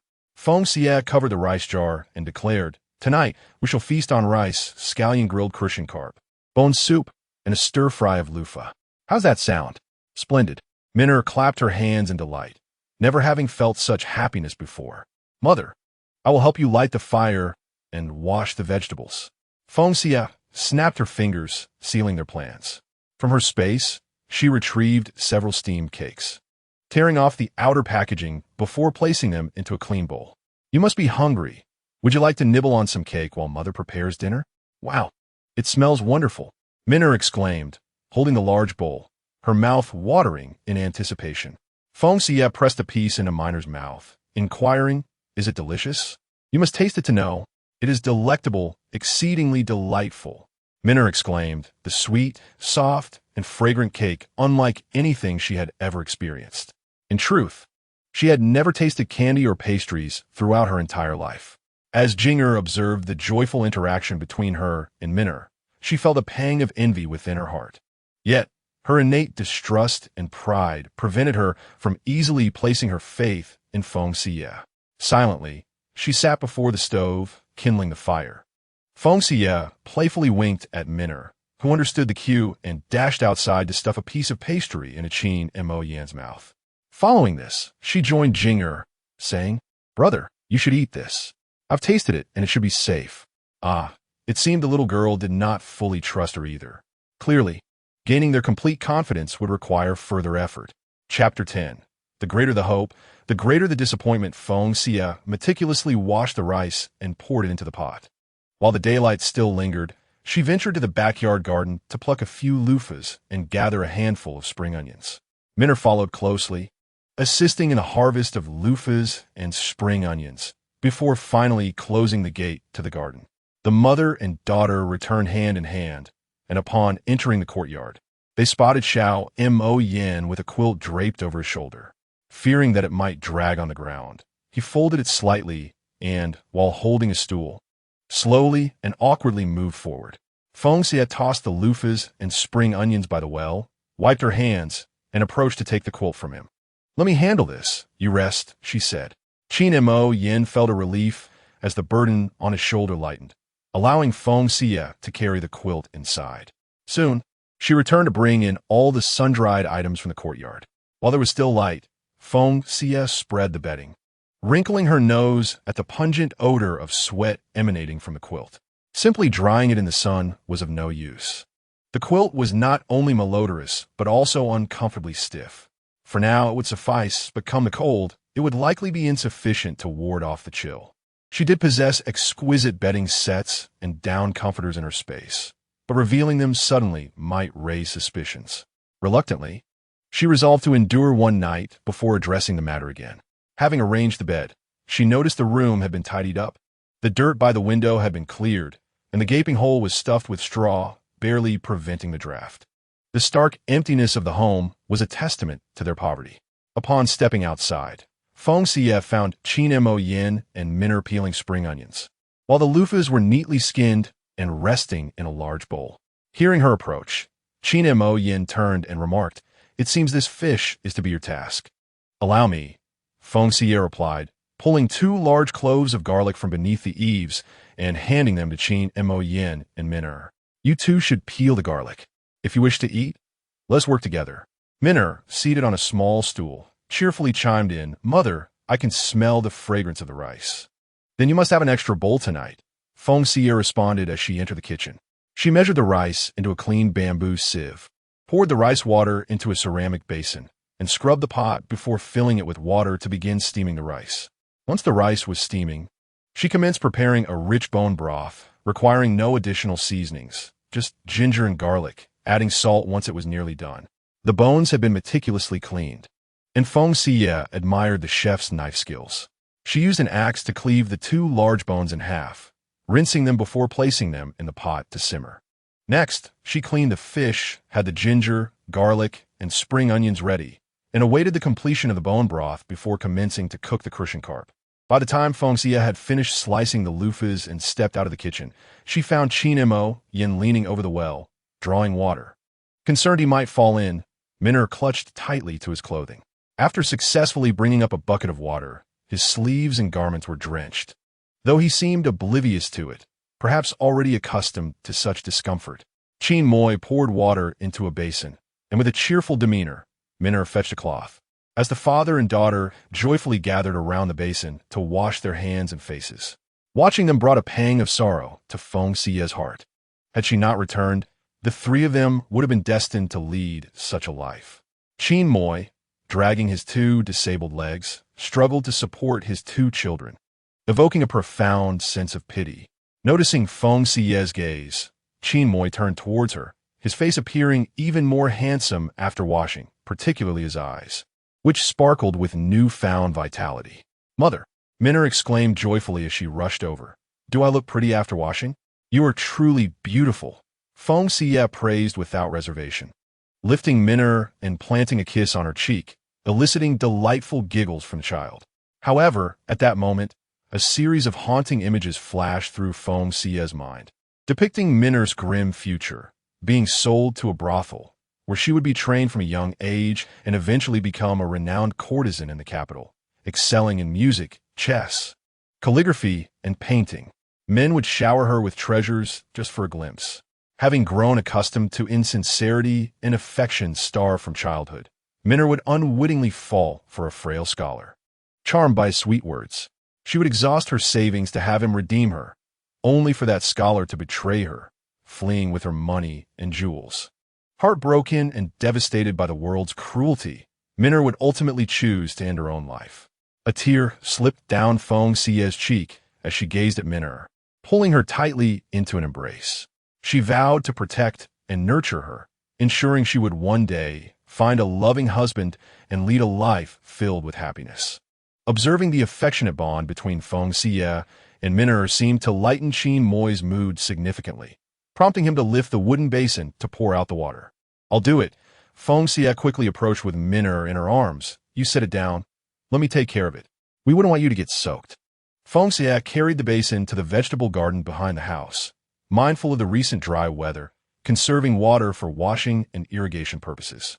Qin Moi watched as the lower half of his pants became damp and soiled, a rather disheveled sight. He had seen pity in Feng Xiyue's eyes again, in the past. She had scolded him, calling him a cripple, a worthless burden, and he had felt anger at her disdain, not needing her sympathy. Feeling a wave of discomfort, Qin Moi suddenly grew irritated, moving 2 stools under the eaves, intending to sit down.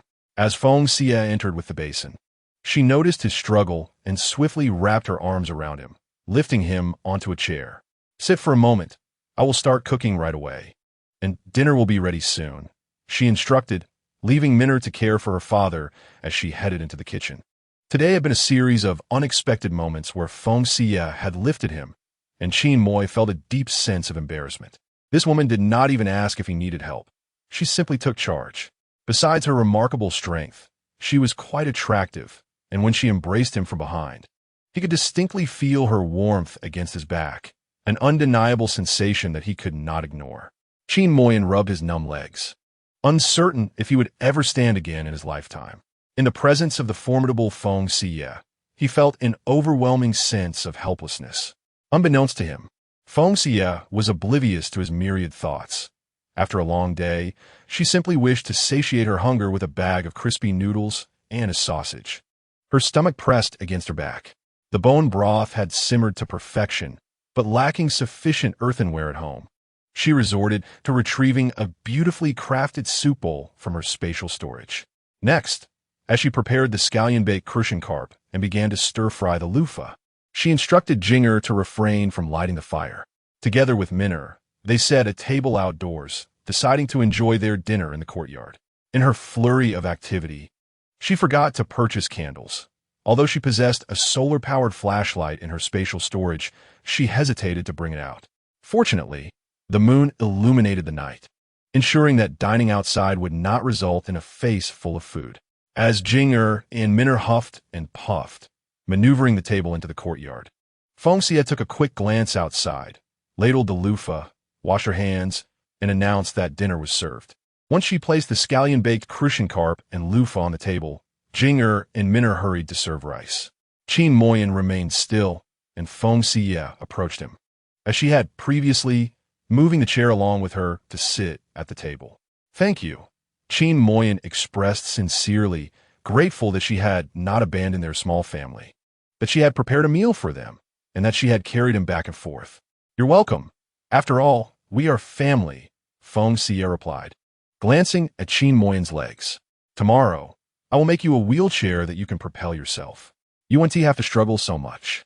In truth, she yearned to examine his legs, hoping to ascertain if any treatment remained viable. It seemed a tragedy for such a handsome man to never stand again. Noticing Feng Xiyue's gaze on his legs, Qin Moyen awkwardly pulled his garments to cover them. "I'm hungry. Let us eat." "Yes, let us dine," she affirmed. As she watched Feng Xiyue enter the kitchen, Qin Moyen pondered her words about a wheelchair he could propel himself. Only the Lang Yuan Mechanism Pavilion could create such a device. Could she truly accomplish it? She was adept in cooking, but making a wheelchair, perhaps it was better not to harbor hopes, for greater hope often leads to greater disappointment. Gazing at the dusty pant legs, Qin Moyen contemplated binding wooden boards to his legs the following day to avoid soiling and tearing his trousers. Chapter 11. A troubled childhood requires a lifetime to heal. When the dishes were served, Jinger stared at the meal in disbelief, feeling as though he were in a dream. Unable to fathom that one day he could enjoy fragrant rice, fish, and meat. Tears welled in his eyes, and he quickly looked up at the moon, determined not to let them fall. Minner, on the other hand, sniffed deeply, overwhelmed by the enticing aroma. "Then let us eat swiftly," Feng Xiyue remarked, rinsing the chopsticks, one pair for each of them, before they began. The meal had been prepared at this late hour, and Feng Xiyue felt as though she might faint from hunger.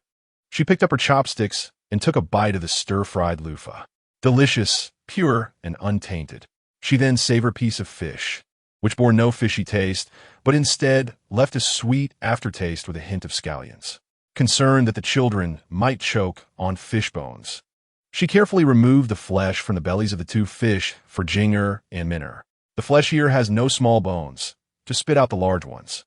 Do not eat from other parts, as they contain many small bones. Thank you, mother. Min'er had grown accustomed to the intimate interactions with Feng Xiyue, even offering her a piece of fish. Mother, you should eat as well. Generosity yields rewards. And a smile danced in the corners of Feng Xiyue's eyes as they shared the meal. Jing'er gazed at the fish in his bowl, for the first time not refusing it. He took small bites with his chopsticks, tears streaming down his cheeks uncontrollably. This was the finest meal he had ever had. Qin Maxian gently ruffled Jing'er's hair and added some loofah to his bowl, reflecting on the harrowing journey from paradise to despair over the past 6 years, experiencing the myriad sufferings of the mortal realm. As he savored the food, his eyes moistened, a lump forming in his throat. Not wanting Feng Xiyue to perceive his emotions, he began to eat heartily, relishing the beautifully cooked fish and loofah. Those simple dishes, they were rendered exquisite by Feng Xiyue's culinary skills. In no time, he finished his bowl and handed it to Feng Xiyue. Please. We're family. No need for formality, she replied with a smile, taking the bowl to the kitchen and returning with a generous serving. The two little ones each added a small spoonful of rice to their bowls, and the dishes and soup pot were left impeccably clean. Sated and in high spirits, the family of 4 felt a sense of contentment. Min'er and Jing'er assisted Feng Xiyue in clearing the table, taking the dishes to wash by the well. While the children washed the dishes, Feng Xiyue hurriedly scrubbed the rice pot, contemplating the need for a bath. The entire family had been unwashed for an undetermined number of years. She decided to bathe the 2 children first, planning to wash her own hair the following noon. Glancing at Qin Maxian, she surmised he would likely refuse her offer to bathe him, so she dismissed the thought. Adding a few pieces of firewood to the stove, Feng Xiyue began to ponder the necessities for the next day. 2 sets of clean clothes for each of the 4, several new quilts, and a complete set of furniture. In truth, moving would be the best option. Residing in such a remote area made them vulnerable to those who might perceive them as easy targets for mischief. She stepped into the courtyard and sat beside Qin Maxian. I have an idea. Would you care to hear it? He turned to her. Go ahead. Our current dwelling is too isolated and dilapidated. It has lost any value for repair and must be rebuilt, which would be quite costly. As she articulated her thoughts, she suggested that rather than expend time and money on a new house, it would be wiser to purchase a courtyard in the city, where travel would be more convenient and the children could attend school more easily. After all, we have no farmland here. The properties registered in your name could simply be collected during the rent season. Upon hearing about schooling, Jing'er perked up, straining his neck to listen intently. Is it true the bad woman wants to send me to school? Mother intends to take us to live in the county. Is it better there than here? Min'er, who had never been to the county, was unaware of what it was like.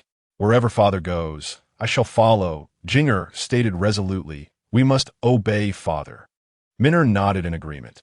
Although she cherished her mother dearly, she longed to be with her father and brother, fearing that her mother might revert to the unpleasant person she once was.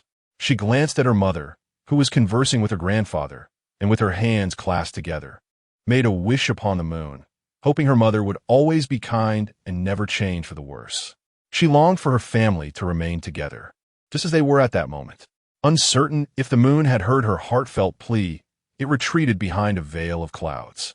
Over there, Qin Maxian hesitated for a moment before speaking, stating that the villagers of Feng Xiyue were simple and unpretentious, unlike the commercialism found in the county town. Living here brought a sense of peace, devoid of trivial matters. If the house seemed too modest, rebuilding a few rooms would suffice. As for Jing'er and Min'er's education, being of scholar descent, he could certainly teach them without issue. This was a clear refusal to move. Feng Xiyue did not press the matter, since it was his decision. She acquiesced, planning to venture into the city the following day to check the prices of timber and tiles. I appreciate your efforts, she added. Qin Maxian fell silent, his gaze lifting toward the moon peeking through the clouds. Suddenly, his repressed feelings were dispelled, revealing clarity. Feng Xiyue fetched a bucket of water into the room, pouring it into the bathing tub, then filled a pot with water and added firewood. Minner, it's time for your bath. I'm coming. The little girl replied cheerfully, scampering over. Mother, shall we bathe together? The small tub was only large enough for one person. Feng Xiyue retrieved a towel and shower gel from her space, stating, Minner will bathe first, followed by your brother, and then me.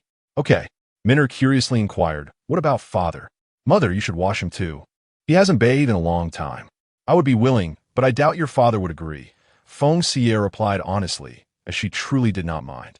A sudden fit of coughs erupted from Qin Moyan, who thought to himself how daring this woman was, discussing bathing him in front of the children. Not concerned about setting a poor example. Inside, Feng Xiyue had begun to wash Minner. Upon undressing her, she realized just how thin Minner truly was, feeling nothing but bones beneath her touch. Minner winced in pain, instinctively curling up in fear, unable to look at Feng Xiyue. What happened? Feng Xiyue hesitated to touch her. Did I hurt you too much? Minner lowered her head, too timid to respond. Feng Xiyue understood that she had likely caused her discomfort. The room was shrouded in darkness, prompting her to recall a candle lamp in her space. She retrieved it to illuminate the room, revealing the bruises and welts on Minner's body. Old injuries had not healed, and new ones had appeared, leaving her with not a single unblemished patch of skin except for her face. No wonder Jing called her a wicked woman and harbored hatred. Minner could not fully trust her. The original mother had indeed committed unspeakable acts, failing in her role as a parent. Mother was confused in the past, leading to such cruel deeds. I promised to never strike you again, only to cherish you. Feng Xiyue felt a pang of sorrow, gently pouring water over Minner. Using a floral bath gel to wash her tenderly, tears slipping down her cheeks. Mother, don't cry, Minner said, reaching out to wipe her tears. It doesn't hurt anymore, really, it doesn't. With every wipe, Feng Xiyue's tears flowed more freely. Minner, undeterred, stood up and embraced her mother, softly reassuring her, Mother, don't cry. Minner truly doesn't hurt anymore. All right, what a tender-hearted little girl she was, a comforting presence. Such a lovely child, and yet Feng Xiyue could hardly fathom how the original mother could inflict pain. An unfortunate childhood necessitates a lifetime of healing. Feng Xiyue's early years were shrouded in darkness, and she yearns for a radiant and joyful upbringing for her two children. With heartfelt affection, she endeavors to mend their spirits. Chapter 12. Are you really my mother? Mother, what is this delightful substance in a bath? It smells so wonderful, and there are so many bubbles. Minner exclaimed, lying in the tub and playing with the frothy bubbles. She cupped her hands around them and blew gently, watching as they floated up, shimmering magnificently in the light. How beautiful! Feng Xiyue checked the water temperature. All right, let's dry off. Mother will wrap you up and carry you to bed. Minner, reluctant to part with the enchanting bubbles, asked, Mother, will we bathe again tomorrow? With the heat of the weather, we shall bathe each day. Tomorrow, we will rise early so we can enjoy the bubbles a little longer. Yes, yes. Wrapped snugly in the soft bath towel, Minner felt as if she were enveloped by clouds, a sensation of pure comfort, nestled in her mother's embrace. She rested her head on Feng Xiyue's shoulder, drifting off to sleep before they even reached the courtyard. Such is the nature of children. They possess no burdensome thoughts and fall asleep with remarkable ease. Reluctant to disturb her, Feng Xiyue gently tucked Minner into bed, using the towel to cover her half. Given the warm weather, as the incessant buzzing of mosquitoes filled the air, Feng Xiyue quickly lit some incense, planting a soft kiss on Minner's forehead before stepping out of the room. Glancing at Jing, who sat alongside Qin Mo Yin, she announced, Jing, prepare yourself. It's time for your bath. I don't want to bathe. I'll do it tomorrow, Jing protested, clutching his collar. He had no desire to undress like a plucked chicken for that unpleasant woman to wash him. After all, he was already 5 years old. Feng Xiyue cleaned the bathing tub and poured in hot water, refusing to accept his refusal. You simply must wash. You are rather odorous. Hurry over here. Jing remained seated, looking hopefully at Qin Mo Yin. Father, I'm tired. Can I wash tomorrow instead? In terms of personal hygiene, Qin Mo Yin, who struggled to care for himself, certainly could not manage bathing the children. However, He supported Feng Xiyue's efforts. Listen to your mother. Go take a bath. You do indeed smell quite ripe. Even Father One T defend me. It seems I cannot escape this bath.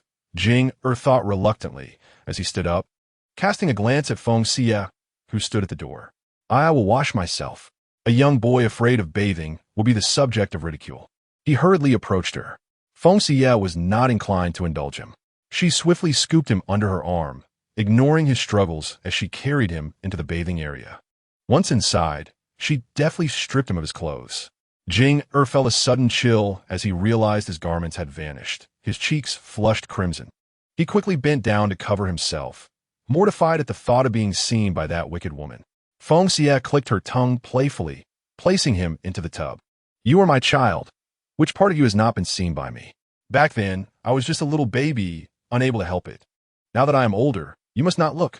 Jing protested, still covering himself. I will wash myself. The mischievous boy appeared rather bashful, and Feng Xiyue intentionally teased him. I know you wish to keep it for your future wife. No need for me to see it. Save it for your future daughter-in-law. Who said I want to keep it for my wife? Jinger's face flushed deeper as he muttered softly. I'm still young. Don't say such nonsense. Rest assured, I won't divulge to anyone that your little secret is meant for your future spouse, not even to your father. Observing his awkward demeanor, Feng Xiyue ceased her teasing. I will wash your back clean. You can handle the rest yourself, all right? Only then did Jinger relax. He insisted that Feng Xiyue turn around while he washed, forbidding her from sneaking a glance. Who would look anyway? Humph. If anyone were to peek, it would be at your father. He is far more interesting. Unlike Minner, who was quite boisterous, Jinger, although curious about the bubbles, quickly rinsed off and dried himself. Realizing he had no clothes, he hastily covered himself and squatted down. What should I do without clothes? Who are you talking to? Who is that? Feng Xiyue, holding a bath towel, feigned ignorance. If you don't call for your mother, I might just let you run out naked tonight. Glancing at the towel in her hand, Jinger understood it was meant for him and recognized Feng Xiyue's playful challenge. His father had once said that a real man could endure and adapt, and in a barely audible voice, Jinger called out, Mother, I have no clothes. Feng Xiyue pretended to clear her ears and leaned in, straining to hear. Say it again, I didn't catch that. Mother, I have no clothes to wear. Jinger exclaimed loudly. Now that's more like it, she replied, satisfied. Approaching him, she wrapped him in the towel, gently drying his feet, then took the candle and said, Come, let me escort you to your bedroom to sleep. Nestled in Feng Xiyue's embrace, Jinger felt his own body smelled sweet, while hers carried the sense of cooking oil and sweat. Strangely, he felt no revulsion. In fact, he found comfort in her arms. He often observed other children in the village being held by their parents, realizing how warm a mother's embrace could be. Looking at her face so close, identical to how he remembered, yet the feelings it evoked had transformed entirely. Though she could still be fierce, her eyes sparkled with a gentle smile. If you remain this wonderful, I would gladly call you mother. Please, never turn back into a wicked woman. Jinger, greedily savoring his mother's warm embrace, feared this was merely a dream.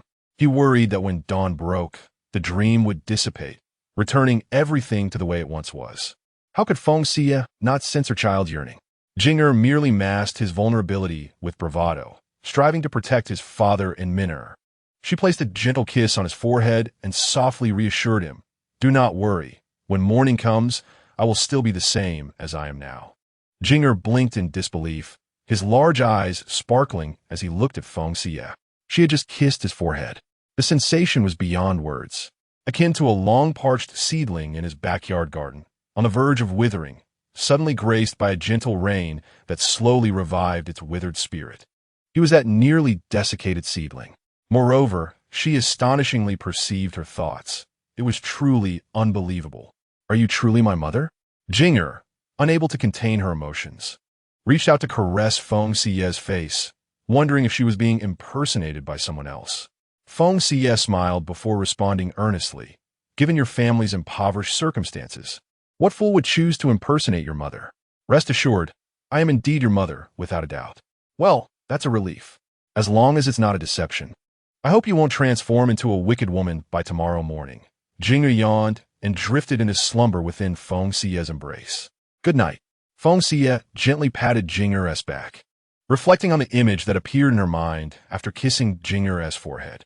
This child would one day become an extraordinarily handsome villain, with an appearance that seemed harmless, yet a heart that was ruthless. He would thrive on those who obey him and doom those who oppose him. In her vision, he stood amidst a mountain of corpses, bloody blade in hand, eyes gleaming with a bloodthirsty thrill. Suddenly, a girl in flowing skirts pierced his heart from behind. Jing'er turned around, incredulously gazing at her as the girl rushed forward, declaring, "I shall die with you." The two embraced in their demise, a tragic beauty enveloping them. Feng Xiyue shook her head. No, her children must live well. If he were indeed a villain, he ought to be a successful one. Twice it had happened. Only after she kissed the child's forehead did those images manifest in her mind. Did it imply that whoever she kissed would reveal their fate to her? Chapter 13. Who are you, really? With the two children asleep, Feng Xiyue approached Qin Moyan. If she were to kiss him, would she also glimpse his fate? Her gaze was so overt that it made Qin Moyan feel as though he were being invaded. His heart racing. She was currently so formidable. If she truly desired something, could he resist? Or should he simply surrender and allow her to act as she pleased? As Qin Moyan engaged in mental fortitude, Feng Xiyue spoke. How about it? Do you need me to assist you with a bath? Under her penetrating gaze, he reaffirmed with utmost seriousness, Are you truly offering to bathe me? Coughing violently, Qin Moyan felt a rush of embarrassment. This woman had many admirable qualities, yet her boldness was overwhelming. This marked the umpteenth time she had flirted with him today. A gentle hand was patting his back, while Feng Xiyue's breath brushed against his ear. Do not be agitated. I merely meant to prepare the bath water for you. Realizing he had been teased by this woman, Qin Moyan's face flushed. Then I shall be in your care, my lady. Feng Xiyue mused that the men of this era were even more reserved than modern women. The sight of a handsome man blushing was quite endearing. However, despite the charm, she needed to temper her boldness lest she frighten him away. She pondered whether kissing other places might yield results. Shaking her head, she decided to wait a bit longer. Once she prepared the bath water, she heard Qin Moyan shifting his stool toward her, the sound of his legs scraping against the ground echoing. The sight of such a handsome young man moving in this manner pained Feng Xiyue's heart. He did not deserve such a fate. She stepped forward to lift him, asking, Why did you not wait for me to come over? I can manage it. Despite his disability, Qin Moyan retained his dignity. Feng Xiyue gently placed him on the chair, contemplating that sometimes relinquishing one's so-called pride could lead to a more carefree existence. When faced with difficulties, one must seek assistance. In truth, I hold a measure of admiration for you. Though physically challenged, your spirit remains unbroken, exhibiting remarkable strength. Qin Moyan gazed at Feng Xiyue in astonishment. Haven't you always looked down upon me as a cripple, berating me as a burden that has caused you suffering? Those were merely the misguided utterances of a foggy mind. Now that I have regained clarity, I realize how profoundly mistaken I was. I understand your distrust towards me, but that is of little consequence. Time will reveal the truth of the heart. Feng Xiyue retrieved a bar of soap from her space and unwrapped it, then fetched a towel. I shall go and fetch you a change of clothes. Time will tell. Qin Moyan pondered over those words, feeling an inexplicable stir within him. He had thought himself devoid of hope, transformed into a cold-hearted individual, yet he found that Feng Xiyue stirred waves within him. Perhaps his heart had long been touched by a subtle ripple, whether through her gentle interactions with the two children or in the moment she first cradled him in her arms. Soon, Feng Xiyue returned with a change of clothes. I will be just outside. Call for me if you need anything. Thank you. Merely a trifling effort. No need for gratitude. Feng Xiyue casually closed the door behind her, hearing the sound of water from within. She made her way to the kitchen, where she noticed a set of ceramic dishes neatly set aside in the pantry, evidently belonging to Chong Wei. With the absence of a person, such items became a disquieting reminder. Feng Xiyue took the dishes outside and tossed them into the nearby ditch. Meanwhile, a furtive figure approached, stealthily making its way towards the courtyard along the now-dry ditch. Suddenly, an object soared from the courtyard, striking the man squarely on the head. followed by a barrage of similar projectiles. Realizing he had been discovered, the man clutched his head, retreating in panic. Yet, before he could flee far, he felt a sharp pain in his backside and discovered 2 sticks firmly lodged there. Goodness, this Qin family is truly uncanny. Have they eyes in the back of their heads? Ignoring the pain, he dashed forward. As his foot slipped, he tumbled and rolled down the hill, ultimately colliding with a stone at the roadside, rendering him unconscious. Feng Xiyue dusted off her hands, satisfied with the thorough cleanup, planning to dispose of all of Chong Wei's belongings the next day. In the side room, Qin Moi had finished washing and donned the clean garments. He glanced towards the door, hesitating for a moment before calling out, "Xia, I am dressed." Feng Xiyue approached the doorway. "You're dressed?" "Yes, you may come in." Her voice carried a hint of shyness as she pushed the door open, finding him seated on a dry chair, clad in slightly yellowed white undergarments, his hands resting awkwardly on his lap. Hearing her voice, Qin Moi turned to face her, his countenance illuminated by the dim light.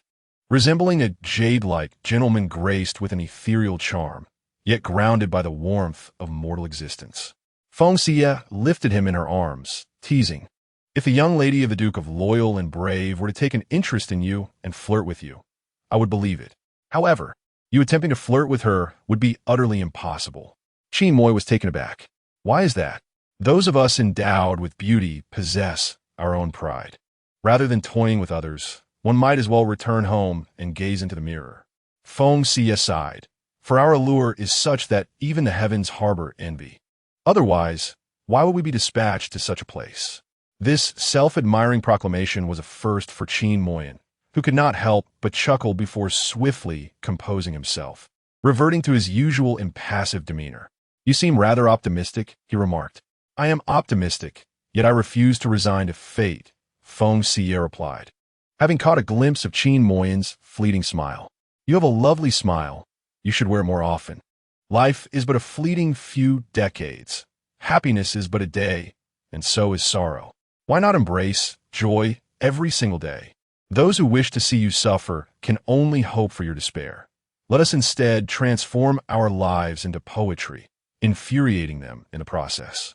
"You make a compelling argument," Qin Moi conceded, though the notion of turning life into poetry seemed a daunting task. Feng Xiyue laid him upon the bed, assuring him, "Do not worry. With me by your side, life will only improve." As she assessed his long, slender legs, she noted, "Previously, your legs appear to be only mildly atrophied. I assume you have been self-massaging, though your technique leaves much to be desired." Recalling a prior moment when she had hastily gathered her own disrobed self, Qin Moi felt a flush of embarrassment. Feng Xiyue retrieved a set of silver needles from her belongings. "Allow me to perform acupuncture on you. Once I have bathed and returned, I will massage you as well." Qin Moi regarded her sleeves with astonishment, discovering the hidden silver needles. Having witnessed her revive 2 unconscious children with them, he inquired, "You possess medical knowledge?" "Only a superficial understanding," she replied, already rolling up his pant leg, disinfecting his skin with alcohol before skillfully inserting the needles. As he observed her focused demeanor and adept technique, Qin Moi found it hard to believe that she merely possessed a rudimentary grasp of the art. She was certainly no ordinary person, even if she had once suffered amnesia. Such a transformation could not be attributed to mere recollection. Was it possible she was channeling the essence of another? This seemed the only plausible explanation. Fixated on Feng Xiyue's profile, he could not help but ask, "Who exactly are you?" With the final needle in place, Feng Xiyue turned to him with a playful wink and performed a series of peculiar gestures. "I am the beautiful warrior sent by the heavens to rescue you, Feng Xiyue." Qin Moi felt a twinge of embarrassment at her antics, perceiving her as rather unwise. He could only politely suggest, "It is late. You should hasten to wash up and rest." Feng Xiyue dashed out, realizing she had been too hasty, revealing too much before him, and thus inviting suspicion. She resolved to exercise greater caution and to engage him in earnest conversation. She would heal his legs, and in return, he would grant her the divorce papers. Chapter 14. Why do you wish to help me? When Feng Xiyue returned, freshly prepared, Qin Moi was reclining at the head of the bed, awaiting her. Setting a candle upon the table, she began to remove the needles, then grasped his wrist, closing her eyes to take his pulse. The coolness of his wrist mirrored the chill he exuded, juxtaposed against her warmth, creating a palpable sensation that briefly caused their hearts to contract. Throughout the better part of the day, the interactions between the two surpassed all their encounters over the past 6 years. Qin Moyan gazed upon her oval face, the delicate arch of her willow-like brows, her enchanting peach blossom eyes adorned with long, curling lashes, her elegantly pointed nose, and lips reminiscent of rose petals. He conceded that Feng Xiyue was indeed beautiful. She had always been attractive, yet now she possessed a captivating aura. When Feng Xiyue opened her eyes and met his scrutinizing gaze, she smiled. "I am aware of my beauty, but do not be beguiled by me. I am merely a legend." Her peculiar remarks elicited a cough from Qin Moyan. "You are not my sister. You're my wife." Internally, he thought, "Who is infatuated with you? I am merely observing out of curiosity." "Ah, so I am your wife. Do you cherish me as such? Or is it merely a matter of getting by?" Feng Xiyue inquired as she withdrew her pulse pillow. Having suffered a broken leg and been poisoned at a young age, Qin Moyan had lived a life fraught with hardship alongside Li Tsuehua. He had never experienced romantic love and was oblivious to the sensation of liking a woman. The only feeling he had now was that her words held deeper meaning. "What are you trying to convey?" A perceptive individual, Feng Xiyue mentally commended him. Now that they were discussing terms, she straightened her posture, shedding her previously carefree demeanor. "Not only is your leg broken, but you have also been poisoned. I can mend your leg, though you may not be able to walk again. The antidote is paramount." Her words stirred tumultuous waves within Qin Moyan's heart. He suppressed his inner turmoil and fixed his gaze intently on Feng Xiyue. "You possess more than just a superficial understanding. Your medical skills must be exceptional. Since you have seen through me, I shall not conceal the truth. Indeed, I have studied medicine since childhood and graduated with distinction. Within the organization, my medical expertise is unparalleled, and I excel in all other facets. Otherwise, how could I have risen to become the queen of mercenaries?" Feng Xiyue pointed to his leg. "I shall first mend your leg. You have been afflicted with a chronic neurotoxin. The antidote cannot be rushed. I will visit the apothecary in the city tomorrow to see if I can gather the necessary antidote." She rolled up Qin Moyan's sleeve, revealing a black line creeping up his arm. Subsequently, Feng Xiyue tore open his shirt, exposing the black line that had already traversed his armpit, extending towards his heart. "Do you see? If this black line continues to spread toward your heart, not even a celestial being could save you. You have but 6 years. Once the toxin invades your heart, your demise is inevitable. Nothing could be more disheartening or despairing." Qin Moyan stared in disbelief at the black line on his chest. "Are you saying I am to die soon?" Feng Xiyue nodded, affirming his fears. "No, I cannot die. I am not yet ready to leave this world." He looked at his slumbering children, shaking his head. He could not perish. What would become of them? They had already lost their mother, and he could not abandon them in such a wretched state, with vengeance still unfulfilled. In a surge of emotion, Qin Moyan grasped Feng Xiyue's hands tightly. His eyes reddened with desperation. "What are your chances? If you can save my life, I will agree to any condition you propose. There is no such thing as a free lunch in this world." Thus, Feng Xiyue must have her own motives for wishing to heal him. With his life at stake, and for the sake of his children, Qin Moyan found himself with no alternative. "Do not be anxious. My request is modest, a mere letter of divorce." Feng Xiyue's hands were painfully grasped by him, yet she did not withdraw. With a gentle tone, she spoke. "I am aware that you harbor no feelings for me.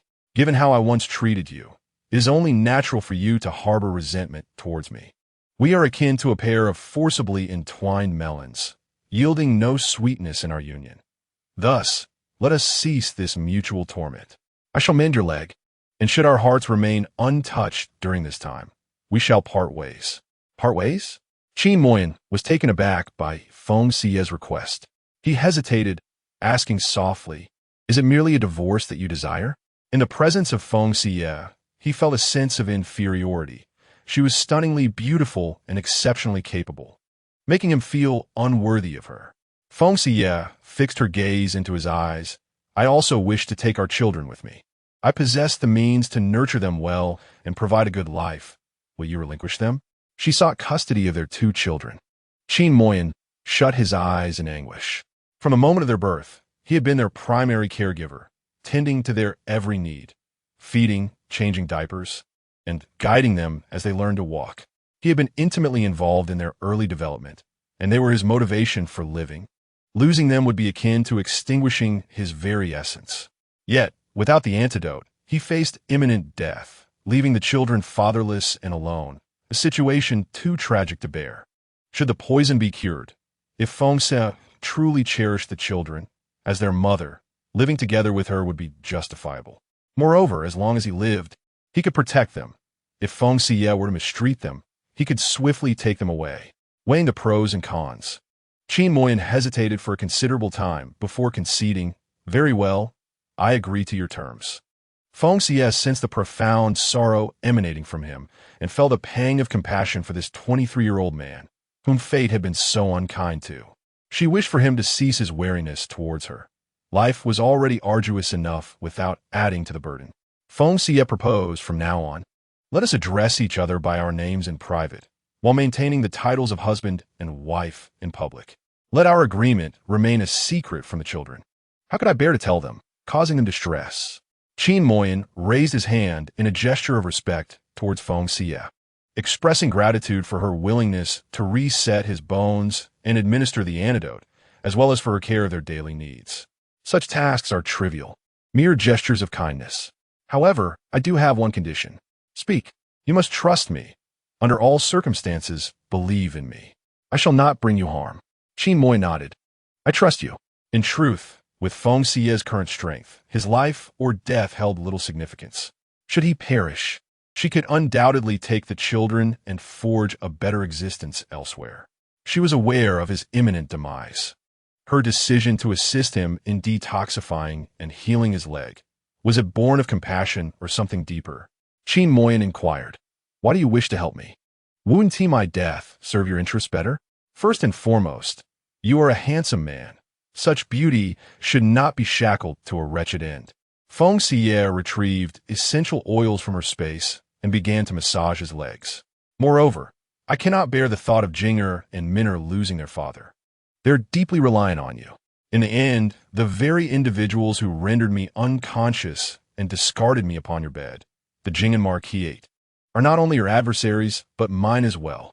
Once you have recovered, I implore you to cultivate your strength swiftly and seek vengeance, ensuring they receive the punishment they rightfully deserve. Strive to become a person of greater status and authority than they, forever holding them beneath your heel. Surely, this is the most satisfying form of retribution, even if the path ahead is fraught with peril. Qin Moy is resolved to fight for it. He clenched his fists, determined to trample them mercilessly. Chapter 15. Natural coexistence. Following their mutual understanding, the atmosphere between them lightened considerably. After providing him with a massage, Feng Xiyue administered an injection to his arm. This medicinal solution would contain the toxins within his body, granting me ample time to seek an antidote. As Qin Moy felt the sharp pain of the needle piercing his skin, he watched as Feng Xiyue injected the yellow liquid into his veins. A sensation of swelling pain unlike anything he had ever experienced. The items she employed were foreign to him, seemingly drawn from the confines of her narrow sleeves. How could such a slender garment possibly conceal so many objects? Suddenly, Qin Moy recalled the witch doctors whose clan had been annihilated 6 years prior, their ability to retrieve items from afar instilling fear in the ruling class, leading to their demise. Feng Xiyue had descended from the mountains 6 years ago. This coincidence, coupled with her abilities, led him to surmise she must be a practitioner of medicine from the Western Jin, possessing the same legendary skills as the witch doctors, albeit lacking their appearance. Upon noticing Feng Xiyue collecting her items, he hastily cautioned her, urging her to refrain from revealing her talent for retrieving object from a distance in front of outsiders. For should anyone witness it and report it to the authorities, it could spell disaster for her. Surprised that he was aware of such abilities, Feng Xiyue inquired curiously if he had encountered individuals with such talents. Not personally, but I have heard tales in the capital that the witch doctors possess the ability to retrieve items from afar. Seeing her intrigued expression, Qin Moi elaborated. In the Western Jin, the witch doctors are regarded as anomalies. It is said that they possess spiritual power that enables them to retrieve objects from a distance, even bringing the dead back to life, which has drawn the court's apprehension. 6 years ago, they were exterminated by the authorities, so exercise caution. Do not allow others to mistake you for one of them. Thank you for the warning, but I assure you, I am not a witch doctor, nor do I practice their medicine. Feng Xiyue recognized his concern and felt grateful, vowing to be discreet in order to avoid the tragic fate of being mistaken for a witch doctor. Noting that Jinger had kicked off his bath towel, she quickly covered him, reminding him that it was getting late and urging him to rest. Good night. Good night. As Qin Moi lay down and closed his eyes, sleep eluded him entirely, his thoughts consumed by Feng Xiyue's words, leaving him in a state of trepidation. He reached for the dagger nestled between the bed seams.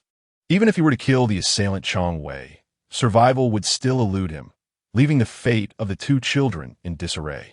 That couple was utterly despicable, allowing him neither peace in life nor in death, leaving him restless for the sake of the children.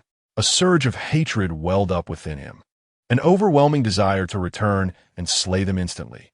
Yet alas, such thoughts remained mere fantasies, as he could only manage to exit this courtyard. For now, he could do naught but wait, for Feng Xiyue to assist him in detoxifying and for himself to gradually grow stronger.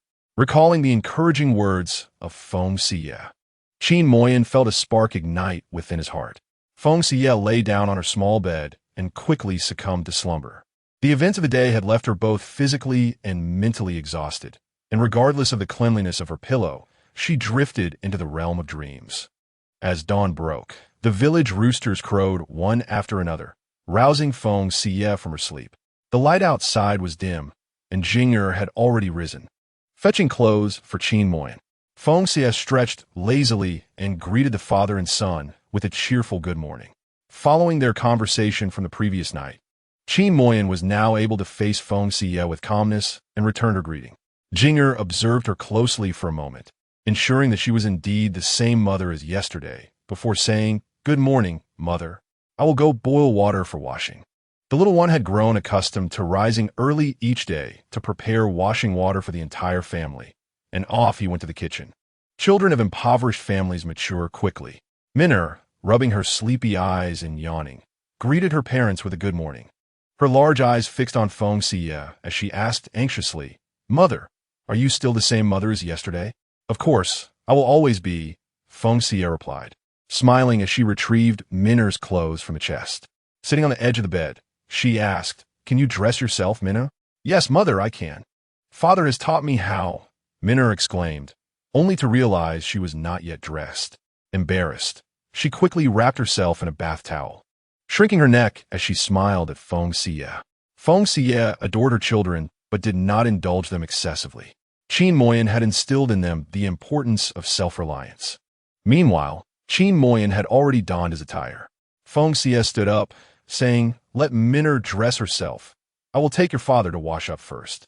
Minna nodded vigorously, watching Feng Xiyue carry Qin Moi outside. She breathed a sigh of relief, glad that her mother was still the same as yesterday and not a wicked one. As Feng Xiyue held Qin Moi, the action became as natural as eating after a few repetitions, and Qin Moi gradually relaxed his earlier discomfort. After setting Qin Moi down, Feng Xiyue entered the kitchen, where Jinger had already boiled the water and placed it before Qin Moi, lacking toothbrushes and mouthwash. Feng Xiyue went into the room to retrieve their bamboo cups for drinking water and produced a set of 4 toothbrushes from her space, just sufficient for the family of 4. During a promotional event at the supermarket, she had received these toothbrushes as a gift, never expecting them to come in handy. Since Qin Moi was well aware of her ability to retrieve items from thin air, he showed no hesitation as he squeezed toothpaste onto each brush, calling for Jinger and Minna to join him. Come, let us brush our teeth together." Brush our teeth? This was a novel term for them. How does one brush? Jinger and Minna hurried over, witnessing Feng Xiyue handing them the peculiar objects, while their father examined one with curiosity. Feng Xiyue knelt down, explaining this is a toothbrush used to clean the teeth and mouth. Likely, only wealthy families can afford such luxuries. Qin Moyan, holding the toothbrush in his hand, thought otherwise. It was not merely a luxury of the affluent, but rather an item that required power and influence to possess. Such brushes were crafted only by the imperial household department for the use of nobles and ministers. He recalled using a wooden-handled toothbrush with a bristle made of horsehair before the age of 10, accompanied by a tooth powder made from bitter root and poria. Later, an unfortunate incident befell my maternal family. My mother was compelled to her demise, and he was cast into the northern courtyard, where he ceased to be of use. Unexpectedly, thanks to the fortuitous influence of Feng Xiyue, 13 years later, he could once again utilize a toothbrush. Feng Xiyue instructed the two children on the art of toothbrushing, and upon observing Qin Moyan's deft movements, she realized that this world had indeed embraced both toothbrushes and tooth powder, thus rendering her possession of one unremarkable in his eyes. After brushing their teeth, the lingering mintiness left Jing and Minner exhaling in delight. The sensation was utterly enchanting. Witnessing the smiles on her children's faces, Feng Xiyue felt an uplifting joy in the very air around her, which in turn brightened Qin Moyan's mood. Having completed their morning routines, Feng Xiyue hummed a melody as she ventured into the kitchen to prepare breakfast, while Qin Moyan took a wooden stick and engaged his children in drawing and writing, teaching them to recognize characters. Feng Xiyue retrieved the rice soup suspended in the well and poured it into a pot, adding leftover rice to concoct a creamy porridge, then produced large meat buns and flour rolls from her space to steam atop the porridge. As she cast her gaze towards the three diligently studying in the courtyard, a wave of sentiment washed over her. She now had a son, a daughter, and a devoted husband. As for the complexities of her relationship with her husband, in her past life, she had never even experienced romance, yet had indulged in countless sweet love dramas, thus gathering a semblance of expertise. She believed that both love and marriage could be cultivated. Being as remarkable and beautiful as she was, she could not fathom that Qin Moyan would remain indifferent over time. The man she had set her sights on, she would heal and support. She would not relinquish him to another woman without a fight. She was no mere benefactor. Should he remain passive, she would have no choice but to take the initiative. Feng Xiyue intended to venture into the garden to harvest a handful of chives, but upon opening the courtyard door, she was taken aback to find someone standing at the entrance. Chapter 16. Boldly coming to claim her husband and children. I am here to see Brother Qin. Upon seeing Feng Xiyue emerge, Hu Chunlan was momentarily taken aback. How had this lazy and mischievous woman risen so early? She disregarded Feng Xiyue entirely, peering inside with a smile and waving to Qin Moyan. Brother Qin, I have returned, and I brought you some food. Hu Chunlan attempted to bypass Feng Xiyue to enter the courtyard, but Feng Xiyue obstructed her path, making it clear that she had no intention of allowing her entry. Feng Xiyue scrutinized Hu Chunlan before her mind racing with information about this individual, a village girl from Feng Xiyue village, now working as a lowly maid in a wealthy household in the city. At the tender age of 17 or 18, soon to be sent back to marry. Clad in maid's attire, she appeared somewhat different from an ordinary village girl, though her prominent cheekbones lent her a harsh demeanor. Having served even as a humble maid in the city, she had encountered the affluent. How could she resign herself to marrying a peasant and enduring the hardships of a life spent toiling in the fields?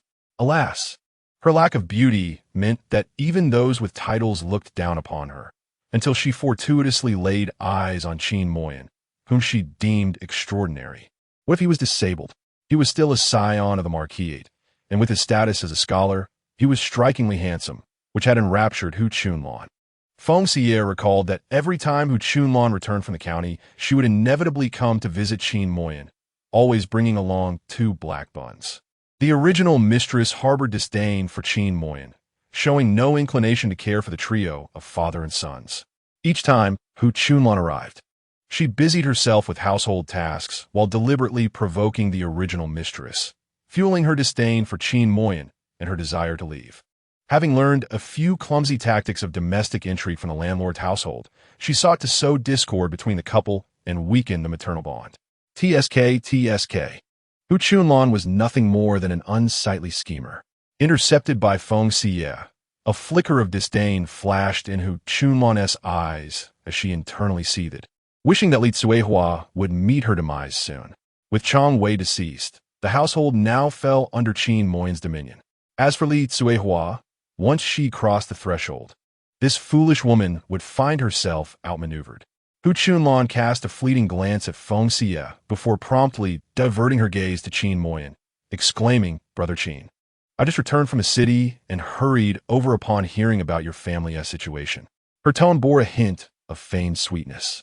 Feng Xiyue felt a wave of nausea wash over her, her icy stare scrutinizing Hu Chunlan, her eyes sharpening with intensity that could not be ignored, compelling her to turn back. Hu Chunlan felt a twinge of guilt under Feng Xiyue's piercing gaze and then spoke with exaggerated concern. "Brother Qin, I haven't visited in several days. I'm sure there's nothing to eat at home." She added, "Jinger, Minner, look, I brought several black-face buns. It should be enough for you too." The children merely stared at her, unmoving. Hu Chunlan presumed they had been reprimanded by Feng Xiyue again, and in her anger, she shoved past Feng Xiyue, declaring, "Jinger, Minner, don't be afraid. Aunt Chunlan will protect you." The more she shielded the two little ones, the harsher Li Tsuehua would be with them in her absence. A fatal end would suit her just fine. She had no desire to play the stepmother. Feigning affection, Hu Chunlan embraced the children, casting a shy glance at the handsome Qin Moyin, envisioning that after marrying him, they would bear several children of their own. She leaned against Qin Moyin, gazing from a distance as if they were a family of four, and Feng Xiyue was the outsider. Feng Xiyue felt a mix of anger and amusement. She had never encountered such brazen shamelessness. To contend for her husband and children was truly audacious. With a cheerful demeanor, she entered without acknowledging Hu Chunlan, instead focusing on Jinger and Minner. Though the man was unable to flee due to his physical condition, she chose not to pursue the matter at that moment. However, the sight of her children being held by a woman with ulterior motives infuriated her. As her anger mounted, her words became increasingly gentle, betraying no trace of her fury. "Oh, so Jinger and Minner enjoy black-face buns. Why didn't you mention it earlier? I would have prepared such a lavish meal last night." Initially, she had intended to stir-fry chives with eggs that morning, but perhaps it was best left undone. She savored the porridge, meat buns, and flour rolls alone. After all, she had no fondness for meat buns that were as futile as a dog's chase, an endeavor without return. Feng Xiyue discarded the sickle in her hand, washed up, and entered the kitchen, serving herself a bowl of porridge while placing the buns and flour rolls on the table in the courtyard, indulging in a hearty meal. Who would choose black-faced buns when there were meat buns available? Moreover, it was clear that Chunlan's intention in providing them with buns was to win over their father and become their stepmother. Minner was the first to push aside Hu Chunlan, rushing to Feng Xiyue's side. "Mother, I do not enjoy eating the dark steamed buns. I prefer meat buns and flour rolls. Some children, you see, can be easily appeased with just one dark bun, perhaps secretly hoping to win over a mother figure." Feng Xiyue split open a large meat bun, revealing the fragrant filling within. Taking a bite, she exclaimed, "Delicious! It is filled to the brim with meat. Not meant for those ungrateful children who only seek nourishment." As the aroma wafted through the air and she observed her mother savoring the food, Minner grew frantic. "Mother, she is not my mother. I never wished for her to take that role. I love you the most. You will always be my mother." With unwavering eyes fixed on the meat bun in Feng Xiyue's hand, Minner declared, "I speak from the heart." After a playful wink at Feng Xiyue, and seeing that it did not suffice, Minner rushed forward to embrace her, showering her face with kisses. "Truly, I adore you, my mother." In a final effort to win her over, Minner formed a heart shape with her hands. "Mother, Minner loves you." Such earnest attempts to please her, even if motivated by the meat buns, led Feng Xiyue to allow her to sit down. "You truly like me, don't you? What if someone else offers you meat buns and sweet pastries?" Minne shook her head vigorously. No, I only want the meat buns made by you, mother. And the pastries you buy." Observing Minner, Feng Xiyue hesitated, as if considering the matter deeply, before reluctantly conceding, "All right, I will trust you this once. Should you break my heart again, I shall not forgive you." "Thank you, mother. You are the best." Feng Xiyue went inside to serve rice porridge and found Jing'er sitting obediently beside Min'er, her large eyes sparkling as she earnestly expressed, "Mother, I too only eat the meat buns you make. You will always be my mother." Ultimately, bound by blood, Jing'er preferred to live with her current mother over Hu Chunlan. They were indeed a family. "Very well, I shall grant you both this opportunity. Let's dine together." The two children cheered, and the trio of mother and children gathered to enjoy porridge, meat buns, and flour rolls. As for Qin Moyan, Feng Xiyue did not spare him a glance. It was too easy for other women to approach him. They had not yet divorced, and he showed no awareness of his role as a husband. Were it not for his tacit approval, Hu Chunlan would not dare to brazenly compete for her husband and children. The mere thought of it angered Feng Xiyue. She resolved to let him go hungry for a couple of meals. Chapter 17. A man should not be fickle. Qin Moyan felt wronged. He had not anticipated Hu Chunlan's actions today. With his disability, he could not flee. He had previously treated Hu Chunlan with disdain. Yet her thick skin and familiarity made it impossible for him to escape her grasp, given his limited mobility. Over the past 2 years, he had exchanged more words with her than he had with her in a single day. Having grown up in the scheming environment of the Jing'an Marquis's residence, he had witnessed the intrigues of the inner court, often finding himself the victim. How could he possibly hold any affection for the cunning Hu Chunlan? He saw through her schemes with a single glance. Qin Moyan shifted slightly to the side, raising his hand with a cold demeanor and stating, "Miss Hu, I appreciate your kind intentions, but you may take these black-faced steamed buns back with you. My family is about to have breakfast, so I shall not see you off." Hu Chunlan, however, was too preoccupied with the fragrant meat buns on the table to register Qin Moyan's words. As merely a kitchen maid in the household of Qingyang City, she held little status and rarely tasted meat, let alone a fully meat-filled bun. She might not indulge in one for an entire month. To her astonishment, the impoverished Li Suihua had presented lavish meat buns and rice porridge. It was evident that this extravagant woman had squandered the government as compensation intended for the burial of Chang Wei. Last night, upon returning home, she had heard her mother mention that the authorities had provided Li Suihua with 10 taels for burial expenses, and she had used it to purchase a simple coffin, costing no more than 2 taels. The remaining 8 taels would suffice for 2 years, yet this wretched woman had likely pocketed it all for her own indulgence. Hu Chunlan felt a pang of jealousy, as if those silver taels rightfully belonged to her. The more she observed Feng Xiyue, the more her animosity grew. Watching them devour meat buns made her heart seethe with envy. Thus, she began to sow discord between the couple, hoping to incite Qin Moyan's disdain for her. Approaching the dining table, she fixed her gaze on the meat buns and remarked, "Brother Qin, is this truly how one ought to manage their finances? A little money, and one begins to feast on extravagant meals. Even a family of great wealth cannot sustain such extravagance." Feng Xiyue placed her chopsticks down with a sharp clatter. Smiling at Qin Moyan, "Husband, am I in the wrong? Both the children and we require nourishment. I believe I am quite right in this regard. Miss Hu, as a servant in a landlord's household, ought to be familiar with the concept of frugality." Qin Moyan promptly issued an eviction order. "Miss Hu, my family requires their breakfast. Please take your black-faced buns and leave." Hu Chunlan was taken aback by Qin Moyan's defense of the woman he typically detested. Had he truly been swayed by a mere few meat buns? As she scrutinized Feng Xiyue, she noticed an undeniable change. The woman appeared more radiant than before, a fact she was reluctant to admit. The former timid Li Suihua, who would have refrained from voicing her disdain, now stood tall, regarding her with an air of superiority. What could account for such a transformation? Perhaps, during her absence of a few weeks, unspoken events had transpired within the Qin household. A sense of unease settled within Hu Chunlan. "Brother Qin, I only wish for your and the children's well-being. Enduring hardship as adults is merely to secure a better future for the children. How we choose to live is a matter for our family alone. Miss Hu, there is no need for your concern," Qin Moyan replied, turning his attention to Feng Xiyue. "My dear wife, I am unable to move easily. I must trouble you to carry me." Pleased with Qin Moyan's response, Feng Xiyue felt a sense of satisfaction. This green tea girl was not of high caliber, her appearance rather ordinary. Since he had called her wife, he had effectively declared his claim. With that, Feng Xiyue walked over and lifted Qin Moyan into her arms. Hu Chunlan gazed incredulously at the two individuals before her, her expression imbued with sorrow as she directed her gaze at Qin Moy, lamenting softly, "Brother Qin." Feng Xiyue, cradling Qin Moy, halted before her, casting a disdainful glance at Hu Chunlan while mimicking her tone in a sarcastic manner, feigning a delicate demeanor as she remarked, "Brother Qin, I am utterly heartbroken.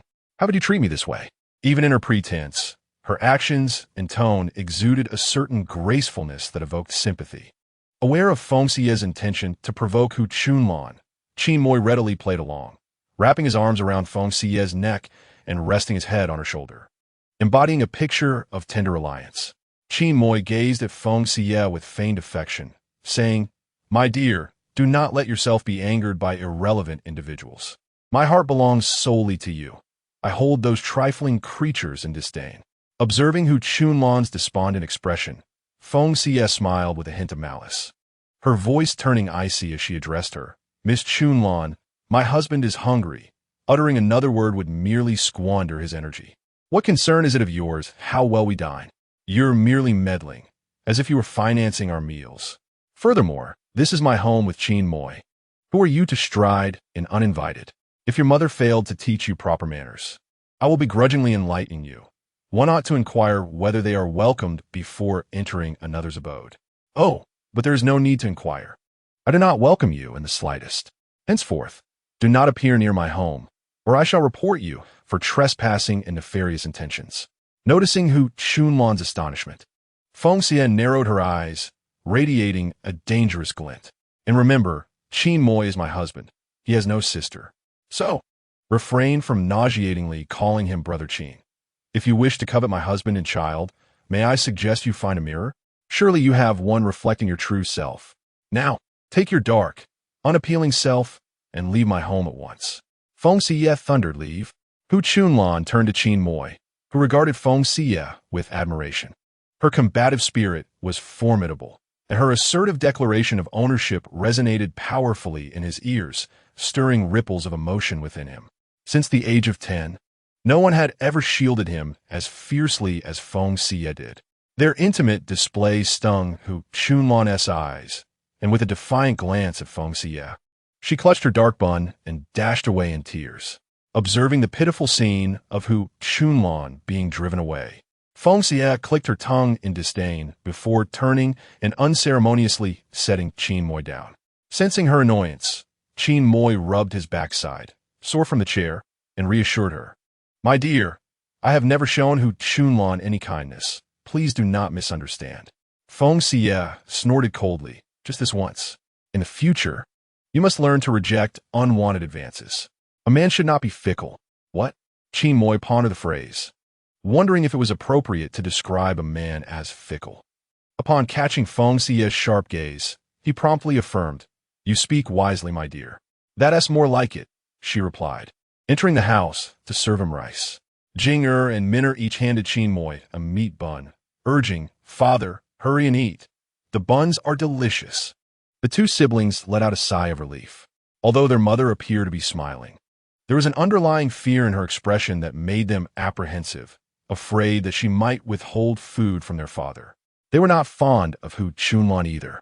When Feng Xiyue emerged, the two children chorused, "We do not like Hu Chunlan. We love our mother." Feng Xiyue, observing the trio of father and sons before her, understood that emotions take time to cultivate and cannot be rushed. However, it was essential for them to comprehend who their true family was and the importance of protecting their kin. Thus, she remarked, "Let this be a lesson not to be repeated." The three of them nodded in unison, relieved that their mother was no longer upset and they could eat in peace. Chapter 18. Alas, what a tragedy after breakfast. Feng Xiyue had just finished washing and hanging up the clothes and towels she had changed out of the previous day, when Lu Baotian arrived with several villagers. They were all there to renew their contracts, which were under Qin Moy's name. "Qin Xiaolian, I apologize for not coming yesterday. We were busy and it got late," Lu Baotian said as he entered, raising his hand in apology. "We hope we haven't interrupted your important matters this morning. The village chief is too courteous. I was indeed awaiting your arrival. Qin Moi replied, returning the greeting. Please have a seat. Due to the limited furniture in the house, only Lu Baotian took a seat while the other villagers stood. After finishing breakfast, Qin Moi had prepared the contract and asked Jing to bring it out. He handed it to Lu Baotian, saying, Village Chief, please take a look. The terms are the same as before, except the rent has been reduced by 20%. Lu Baotian, having attended a private school, recognized the characters and scrutinized the contract carefully. Rising, he expressed his gratitude, stating, Feng Xiyue, the contract is indeed correct. It has been reduced by 20%. We thank you for your compassion. This year, the drought has made it difficult for everyone, and mutual understanding is essential. If there are no issues, we can proceed with the signatures, Qin Moi replied. Such a favorable arrangement surely cannot have any problems, Lu Baotian said, leading the way to sign and imprint their seals. The others followed suit, leaving their red handprints. 2 copies of the contract were made, with Qin Moi and Lu Baotian each retaining a copy, while the previous contract was ceremoniously destroyed and rendered void. After the contracts were signed, Lu Baotian and the villagers prepared to leave. Feng Xiyue called to them, Village Chief, brothers, as the Changwei family has lost many belongings. Could I trouble you to help carry them out and dispose of them? Merely assisting with disposal, Lu Baotian and the villagers readily agreed. Upon entering Changwei's home, they were astonished to find valuable items that seemed a shame to discard. Sensing their thoughts, Feng Xiyue quickly added, Regardless, we no longer need them. You may dispose of them as you see fit. None of Changwei's discarded items would be kept. Feng Xiyue would not retain anything he had used. If they could find utility in them, it would be a form of waste recycling.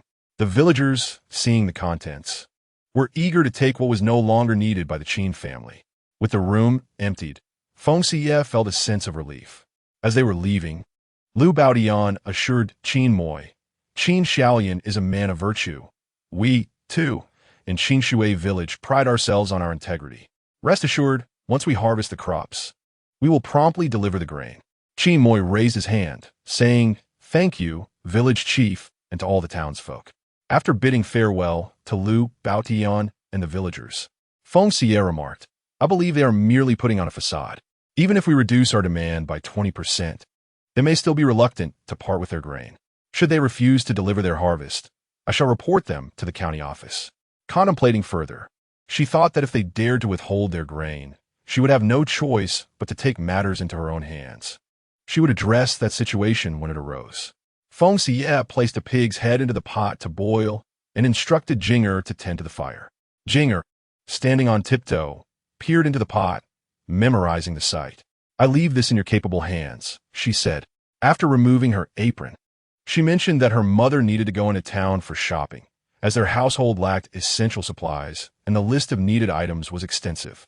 Jinger followed Feng Xiyue to the kitchen door and whispered, Mother, I think we can manage with less. We don't need meat and rice at every meal, as long as we can fill our stomachs. Having experienced hunger, Jinger was anxious that if they indulged now, they might face starvation in the future. The children of impoverished families often assume responsibilities early on, and at such a tender age, he was already contemplating their family's welfare. Feng Xiyue knelt down, holding Jinger's hands reassuringly. Do not worry, my dear. Your mother is now capable of earning a living, and you will never go hungry again. Jinger felt a flicker of faith in her words, yet his concern lingered. Mother, let us be frugal.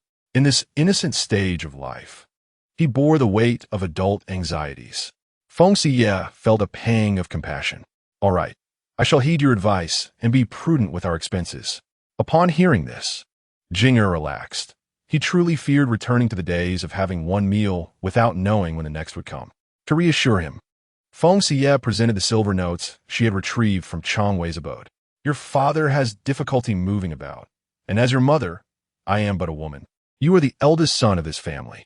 Keep this silver close for any unforeseen needs. Jinger gazed in astonishment at the notes before him, incredulity etched on his face.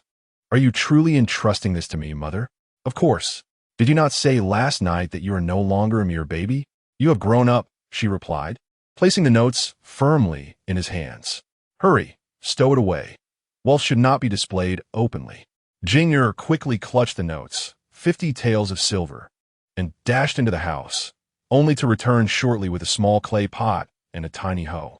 The sound of digging soon echoed from within. Feng Xiyue smiled, imagining that the little one was likely burrowing under Qin Moyin's bed. If the silver could provide him with a sense of security, she was more than willing to give him a little extra, as she still had over 200 taels to her name and could earn more in the future. Turning around, she noticed Qin Moyin watching her intently. "What is it? Do you have any objections to my actions?" she inquired with a smile. "I have no objections." After spending the day together, Qin Moyin understood that Feng Xiyue was not as easygoing as she seemed. She possessed her own thoughts and methods. She showed affection to the two children without indulging them. Giving Jing'er the silver notes was a gesture intended to provide him with peace of mind, alleviating his fears of future hunger. Feng Xiyue raised an eyebrow and asked, "Now that I am heading into town, is there anything you would like me to procure?" Qin Moyin shook his head. "Very well. I shall take care of the purchases myself." Feng Xiyue glanced at the disheveled Minner and cheerfully suggested, "Let us buy a flower for Minner to wear." Every young girl loves to feel beautiful, and Minner was no exception, yet a full stomach remained the priority over adornments. Minner waved her hand, saying, "Mother, I do not wish to wear flowers. Please buy some grain." The two children were exceedingly understanding, causing Feng Xiyue's heart to soften profoundly. She silently vowed to work diligently to earn money, ensuring that her children would live a life free from worries about food and clothing. Upon leaving home, Feng Xiyue quickened her pace, eager to enter the city and purchase items to prepare lunch. The original owner had treated the children poorly, and she endeavored to make amends, while also resolving to heal Qin Moxian as swiftly as possible. Such an exceptional man. It pained her deeply to see him dragging a stool with his hands, his lower body dragging on the ground. As she stepped onto the main road, Feng Xiyue felt a pair of predatory eyes watching her from behind. Narrowing her gaze, she stepped on a small stone, kicked it up, and caught it in her hand before hurling it toward the large tree behind her. With a crack, a branch as thick as a bowl fell, striking Hu'er's leg and causing him to cry out in agony before losing consciousness. Feng Xiyue recognized that the person lurking near her home the night before was indeed him. She had not anticipated encountering him so soon upon her exit, and felt compelled to teach him a lesson. Hu'er was a notorious bachelor, a cousin of Hu Chunlan, who had long coveted Li Tsuehua. Previously intimidated by Chang Wei, and with Li Tsuehua seldom leaving her home, he had no opportunity to act. With Chang Wei's death, the household was left with a cripple and two children, and Hu'er could no longer suppress his desires. He had stealthily approached the Qin family the night before, only to be struck by the object Feng Xiyue had thrown, rolling into a ditch and colliding with a stone, where he spent the night. Upon awakening and seeing Feng Xiyue leaving, he disregarded his injuries and attempted to act, only to be knocked out once more. Feng Xiyue clapped her hands, exclaiming, "What a pitiful fate!" Chapter 19. Truly blinded by ignorance upon entering the city, Feng Xiyue began her extensive shopping spree according to the list she had prepared the previous night, while also contemplating potential business opportunities. First, she visited a fabric shop, purchasing 2 sets of clothing for each of her family members, along with 2 pairs of cloth shoes and 4 cotton quilts. She opted not to buy bed covers or sheets, as she already possessed a multitude of beautiful 4-piece and 6-piece sets. The shopkeeper, pleased with her substantial purchases, gifted her a small pillow made from patchwork scraps, which was rather charming. Feng Xiyue graciously accepted it, saying, "Kind shopkeeper, I have a son and a daughter. Could you possibly gift me another? It would not be fair for the 2 children to have just one." "Certainly, certainly. I shall send you another, madam," replied the shopkeeper, delighted with her patronage. "Please do visit our store again for any future needs." With such a generous proprietor, Feng Xiyue was sure to return often. With joy, she stowed the small pillow and, with her burden on her back, left the fabric shop briskly, assisted by the attendant who had neatly bundled the 4 quilts. Next, Feng Xiyue entered a furniture store. Upon seeing her peasant attire, the shop assistant's demeanor was notably frosty, warning her not to touch anything for fear of damaging it. What an insufferably prejudiced individual. Feng Xiyue restrained her irritation and examined the wardrobes, beds, and tables. "These are quite well made. I shall take them all. What are your prices?" To her surprise, A humble village woman sought to purchase an astonishing array of items. The shopkeeper hastily approached her with fervent enthusiasm, extolling the virtues of the selection that Feng Xiyue had set her eyes upon, declaring, "Madam, the total comes to 10 taels of silver. Given your substantial purchase, we can even deliver to your doorstep." Indeed, it was quite an impressive deal. Feng Xiyue produced a banknote of 10 taels. But as the shopkeeper reached out to take it, she swiftly withdrew it. "Just observe, but do not lay your hands upon it. Should it be damaged, I doubt you could compensate for 10 taels," she remarked, casting a cold glance at the shopkeeper before securing her banknote and proceeding to the nearby furniture shop. With her wealth, she was certain she could procure what she needed. Upon noticing Feng Xiyue entering their store, the proprietor, Dezhu, recognized that the neighboring shop had indeed offended a customer by their snobbishness. Observing her substantial purchases, he realized she was hardly someone of limited means, and he felt a pang of regret for their misjudgment. Immediately, Dezhu greeted her with a warm smile. "Little sister, you must be quite weary from carrying so many items. Please, allow me to place them here for safekeeping. You need not worry, they will be secure." "No need, I shall carry them myself," she replied, undeterred by the weight, for it was trivial to her. Additionally, she preferred to avoid the potential hassle of disputes should anything go missing. "Very well," Dezhu continued amiably, "I assure you, all our furniture is crafted by my father and my 3 brothers. You can rest assured of its quality. It is truly durable and reliable." Feng Xiyue examined the items and found them indeed sturdier than those of the shop next door, constructed from superior materials. Dezhu, being both affable and genuine, listened as she stated her needs. "I require 2 large wardrobes, an 8-immortal table for stools, 2 beds, a wash basin rack, and 2 sets of desks and chairs, along with a few additional chairs." She concluded her order by pointing to 2 small wooden basins. "I will take those 2 as well." Dezhu promptly calculated the total on his abacus. "Little sister, I shall waive the extra charges, bringing the total to 11 taels of silver. Furthermore, I will gift you the 2 small basins. Once you settle the payment, we shall deliver everything to your residence immediately." "Very well, I appreciate your assistance," Feng Xiyue replied, paying for her items. "May I inquire where I might find lumber and bricks?" With a chuckle, Dezhu responded, "Ah, little sister, you have come to the right person. My family, being in the furniture trade, certainly sells lumber as well. Are you planning to build a house?" "Yes, indeed," she affirmed. "Oh, splendid," he exclaimed. "How large do you intend for your house to be? It will be prudent to determine how many rooms you require to negotiate the best price. Of course, our county has multiple suppliers of lumber. It would be wise to inquire at several places. As for bricks, there is a kiln factory on the western side of the town. You may wish to consult them. However, it is advisable to bring someone knowledgeable along to avoid being overcharged." Feng Xiyue, unfamiliar with the intricacies of construction, expressed her gratitude to Dezhu. "Thank you for your guidance. I shall discuss this with my husband and return to consult you further." Dezhu smiled. "You are too kind, little sister. I merely wish to assist you, sparing you from unnecessary detours." In truth, he was eager to conduct business with her, as building a house would require a significant amount of lumber, doors, windows, and more, a lucrative opportunity not to be missed. Feng Xiyue observed Zhu organizing the loading of goods.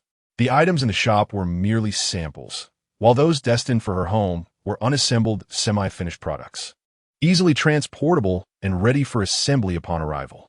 Seizing the moment while the loading was in progress, Feng Xiyue ventured to the nearby market, purchasing several hens to provide nourishment for the children.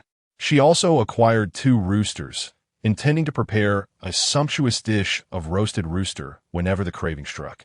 Upon returning with 2 bamboo baskets in hand, she found that Dezhu and his companions had completed the loading. The ox cart was filled to the brim, with her 4 quilts and bundles also placed atop. Dezhu waved at her. "Sister-in-law, we are ready to depart." The heavily laden ox cart moved at a leisurely pace, slower than her own walking speed. Feng Xiyue placed the 2 baskets of chickens onto the cart, stating, "I am from the Qin family of Xiyue village, the only household there. I still have a few items to purchase. You may proceed without me, and I shall catch up shortly." "All right, sister-in-law, you take your time. I will ensure everything reaches your home safely." as Feng Xiyue watched the ox cart recede into the distance. She turned and made her way to the sole medical hall in the county, Huichun Hall. Standing at the entrance, her gaze was immediately drawn to the plaque bearing the inscription of benevolence, along with a fragrant aroma of medicinal herbs wafting from within. She stepped inside and approached the counter, producing a prescription from her bosom and handing it to the shopkeeper. "Excuse me, I have come to collect some medicine." The shopkeeper examined the prescription, only able to decipher a fraction of the characters. He glanced from a prescription to Feng Xiyue, who was dressed as a woman, and hesitated, saying, "Miss, which half-baked physician penned this prescription? I cannot even begin to guess what it says." Feeling insulted, Feng Xiyue retorted, "If you cannot recognize the characters, I can read them aloud for you." "Miss, the majority of these characters are incorrect. I truly cannot recognize them. It would be a great help if you could read them," the shopkeeper replied helplessly, clearly at a loss. Taking back the prescription, Feng Xiyue read the medicinal ingredients aloud, and the shopkeeper's expression shifted to one of realization. "Oh, so these are the ingredients listed." He promptly instructed the apprentice to fetch the herbs. Feng Xiyue noticed that the labels on the compartments containing the herbs were all in traditional characters, a detail she had overlooked. No wonder the shopkeeper had referred to the prescriber as a half-baked physician. She had wronged him. All the required herbs were gathered, except for the final one, the death and life herb, which the shopkeeper could not recall. He pondered, "Miss, could it be that the physician's terminology differs from ours? Perhaps you should return and inquire further?" Given the millennia that separated her past and present lives, it was plausible that the names of the herbs had evolved, or that plants not yet known in her time had emerged in the future. Feng Xiyue could only inform the shopkeeper of the herb's growing conditions. The death and life herb thrived in the southern regions, favoring shade, and was most commonly found atop graves in bamboo groves. The notion of grass growing on graves being used as medicine was a first for both the shopkeeper and the apprentice, who hurried off to consult the two physicians inside, both of whom shook their heads in disbelief, having never heard of such a thing.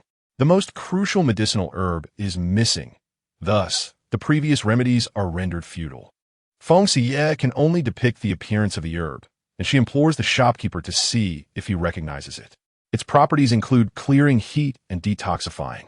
Not only is the shopkeeper intrigued, but several doctors from the clinic also emerge to observe the plant Feng Xiyue has illustrated and to hear her describe its characteristics. Dr. Dong is the first to discern it, exclaiming, "Is this not the miraculous detoxifying herb, Yilu Xianchao? Have you seen it before?" Feng Xiyue inquires, filled with excitement. "I have heard it mentioned. Upon seeing the illustration, I can ascertain it is indeed Yilu Xianchao, rumored to possess the power of resurrection." Dr. Dong strokes his grizzled beard, reflecting, "It is priceless and a rare find. Indeed, even with money, it may not be easy to procure," he continues. "In the past, it was cultivated artificially, but now it grows wild, making it quite elusive. They reside in the southwestern border, surrounded by numerous bamboo groves, many of which conceal graves. While they may have bamboo fungus, Yilu Xianchao remains unseen."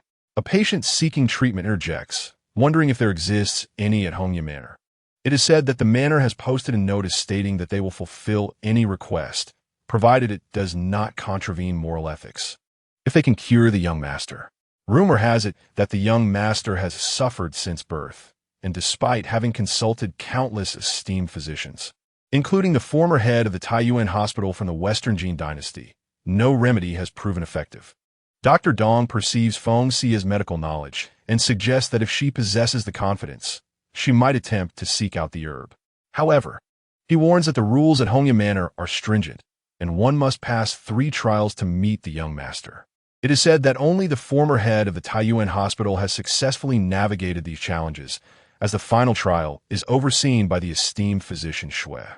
Feng Xiyue is indeed inclined to take on the challenge, yet she is uncertain if Hongya Manor has the means to procure Yilu Xianchao. Concealing her thoughts, she decides against it. After settling the payment, she departs the clinic with several bags of herbs. Within the clinic, she overhears discussions regarding Hongya Manor, which was once an ordinary sect in the martial world. 30 years prior, the eldest princess wed the manor's master, elevating him to the status of royal son-in-law. Currently, it is the eldest grandson, cherished by the eldest princess, who has been ill for many years. Despite extensive consultations with renowned physicians, including Physician Xue and Judge Ouyang, no solutions have emerged, highlighting the severity of his condition. With the combination of martial sex and court influence, should they manage to save the young master, obtaining Yilu Xian Chao should not prove insurmountable. Regrettably, ordinary doctors seldom progress beyond the second trial, and no one truly understands a young master's affliction, rendering impulsive action on Feng Xiyue's part unwise.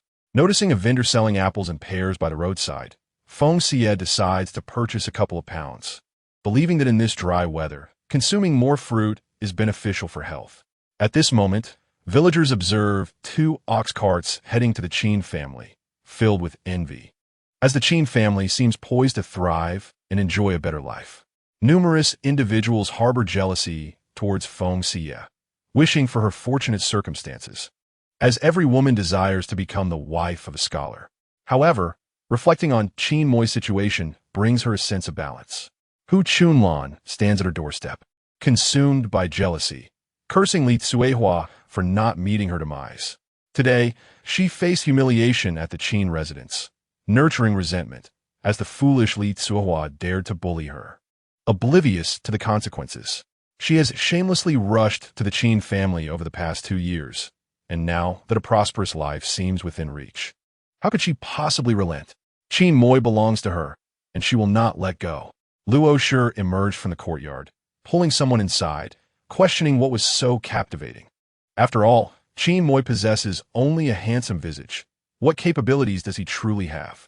Previously, he was manipulated by Chong Wei, living a life worse than that of a servant. Now, even as he takes charge, he remains a cripple.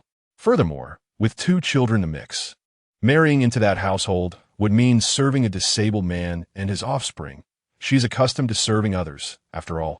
Luo Shi has never held Qin Moi in high regard. He is merely a discarded son of a marquis, a cripple who has been oppressed by vile servants, living a pathetic existence. Hu Chunlan, though of ordinary appearance, is considered beautiful in Luo Shi's eyes. Having served as a maid in a prominent household, she has seen the world and is regarded as a formidable figure.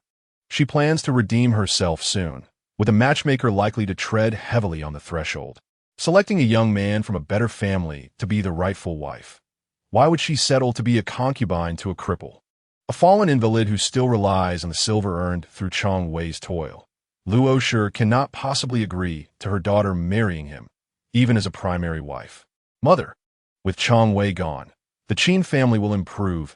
Hu Chunlan insists, devoted to marrying Qin Moi for his striking features, resolute in her decision, as if no force could deter her. Once Li Tsuehua is out of the picture, I will be the legitimate wife. She tugged at her mother's hand.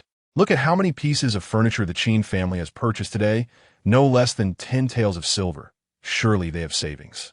Also, after the autumn harvest, every household will deliver grains, which will fetch a considerable amount of silver. Our future days will surely be brighter. Knowing that Qin Moi had collected 20% less, Hu Chunlan felt a pang of sorrow.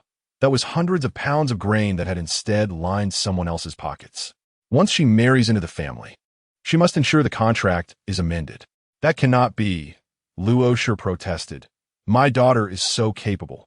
How can she serve as a concubine? How will I face others? I will be the subject of ridicule. Luo Shi has been singing her daughter's praises to the world, claiming there is no one more exceptional within 10 miles. She is truly a rare gem. Hu Chunlan, with a cunning plan, whispered a few words into Luo Shi's ear, smirking slyly. Once it's just those 2 little rascals left, won't they be at my mercy? Is this reliable? Luo Shi mused, recalling Li Tsuehua's beautiful face, feeling a twinge of jealousy. Despite having born children and not eating well, how could she still look so splendid? Hu Chunlan felt assured. The second young master could hardly resist beauty, and if he were to encounter Li Tsuehua, he would surely find ways to possess her. Humph! If Li Tsuehua is taken by someone else, how could she show her face in this world again? At that point, she could sell off the 2 little rascals, leaving only Qin Moi. The more I care for him, help him find someone, the more I fear he won't be moved to marry me. Driven by the allure of silver, Luo sure found herself tempted. You must ensure this is handled properly. Do not let it all fall apart. Hu Chunlan's impression of Feng Xiyue remained that of a timid, cowardly, and weak individual. Disposing of such a person would be effortless.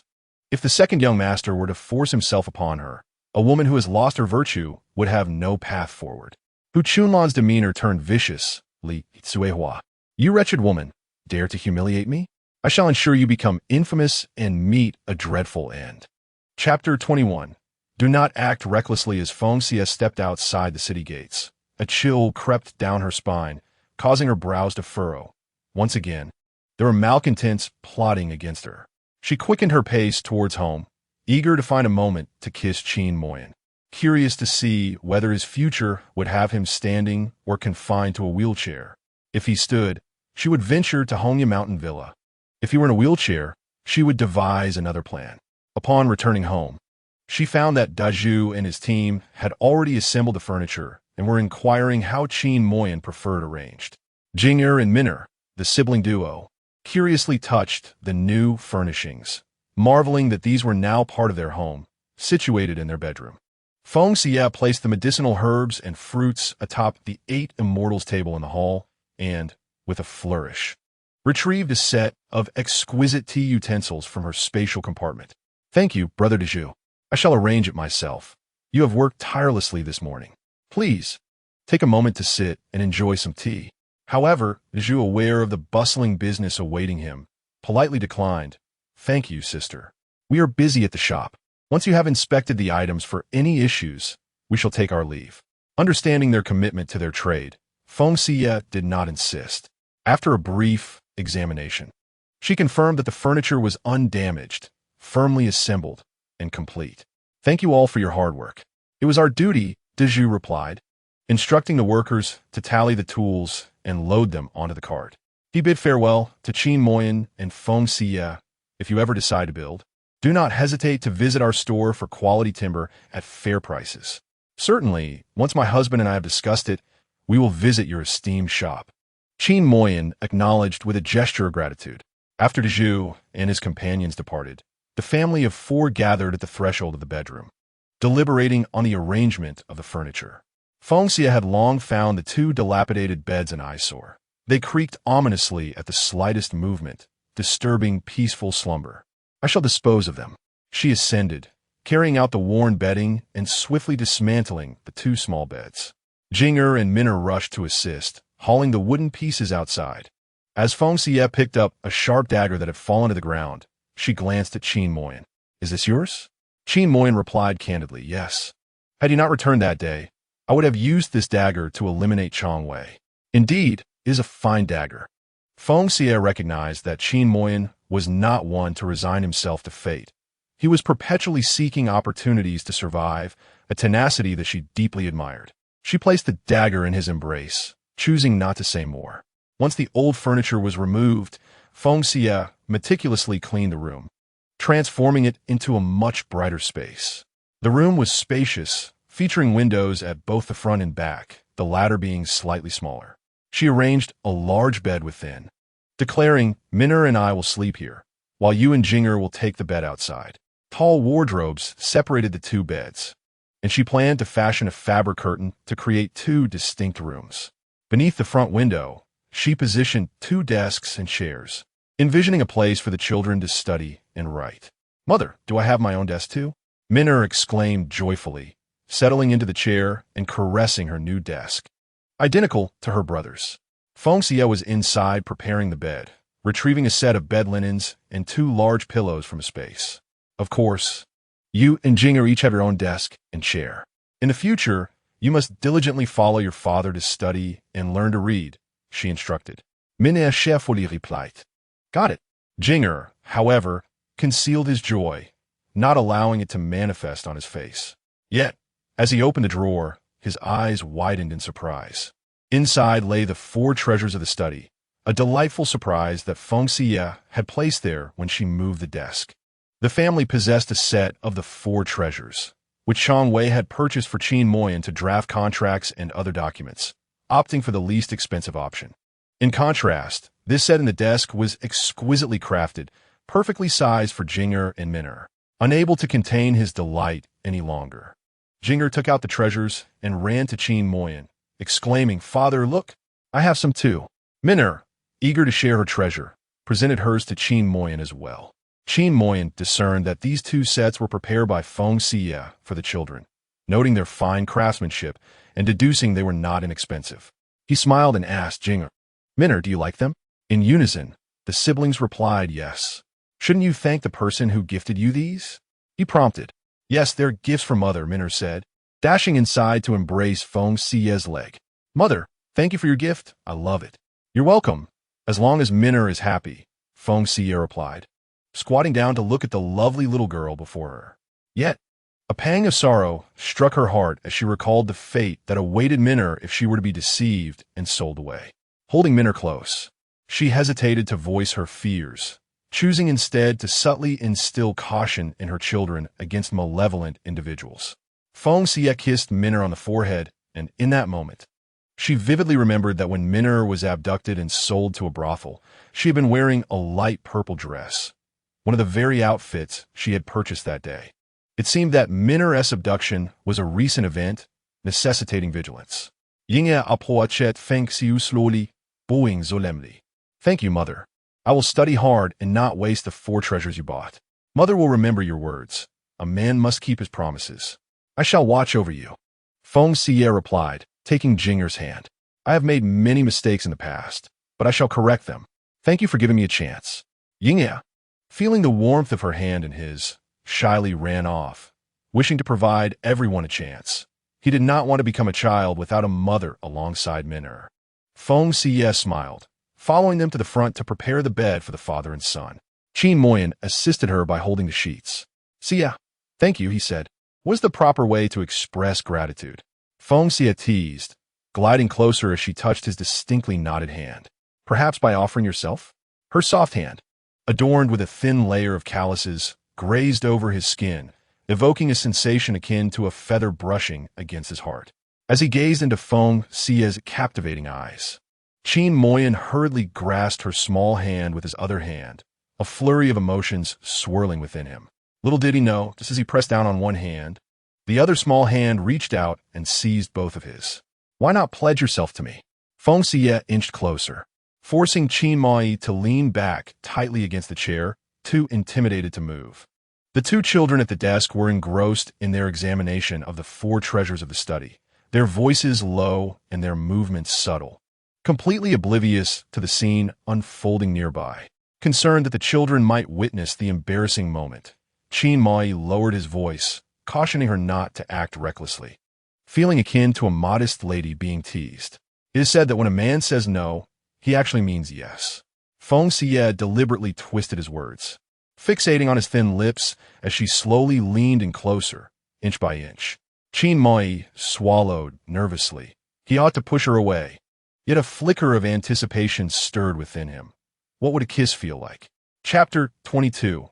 On the brink of a kiss, as Feng Xiyue drew near, the last remnants of reason compelled Qin Moyan to turn his head aside. After all, the children were watching. The atmosphere had become so charged that they were almost about to share a kiss on the forehead, yet Qin Moyan inexplicably evaded the moment, causing everything to fall apart. Reluctantly, Feng Xiyue released his hands and whispered in his ear, "Does this mean that once the children fall asleep, it will be permissible?" Qin Moyan, too embarrassed to meet her gaze, recalled how close they had just come to kissing. This woman was indeed bold, and he was fortunate to have held himself back. Clearing his throat awkwardly, he sought to divert the conversation. "Did you not give the banknote to Jingya? How did you acquire so much silver to buy all these things?" I previously mentioned nearly being harassed by a scoundrel, and it was a punch from him that brought me back to my senses. Later, I disguised myself as Chong Wei and took him to the magistrate, where I received 200 taels of silver.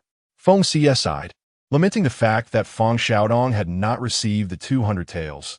The magistrate had only granted 10 taels as a burial fee, which was a significant loss. In this era, trust in female doctors was scarce. At most, they could become medical women or midwives. It was not an easy task for Feng Xiyue to practice medicine as she wished. Suddenly, an idea struck her, and she asked Qin Moyan, "What do you think about me becoming a bounty hunter?" Qin Mai vehemently disagreed, asserting that it was not a safe path and could easily lead to peril. You must understand, there are always greater talents beyond your own. Living a life on the edge, where danger lurks, is no way to exist. Do you truly desire such a life? Having experienced such a life in her past, it was not the ideal existence for Feng Xiyue. She had grown weary of it. With a bright smile, she replied, I was merely jesting. As a delicate woman, how could I possibly become a bounty hunter? I'll just boil water for you to wash your hair. As Feng Xiyue exited the room, Qin Mai let out a sigh of relief, unsure how to continue that line of conversation. As his emotions relaxed, the heat from his feet rose to his ears, feeling as though a volcano was on the verge of erupting. He placed his hands on his legs to conceal his embarrassment. Feng Xiyue sat by the stove, a smile breaking across her face. Thankfully, despite being corroded by toxins for 6 years, her faculties remained intact.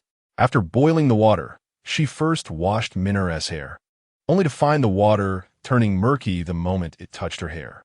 During the first attempt with shampoo, after scrubbing for quite some time, not a single bubble formed. Her hair was simply too filthy. After 3 thorough washes, the water finally cleared. Moreover, Minera's hair was severely tangled. After applying conditioner twice, Feng Xiyue gradually managed to detangle it, but in some areas, it was simply impossible to comb through, compelling her to resort to scissors. Additionally, there were numerous lice and white eggs nestled within the hair, causing Feng Xiyue's scalp to tingle with discomfort. She meticulously combed out rows of lice with a fine-toothed comb and cast them into the fire pit to be incinerated. Jing Er's condition mirrored that of Min Er.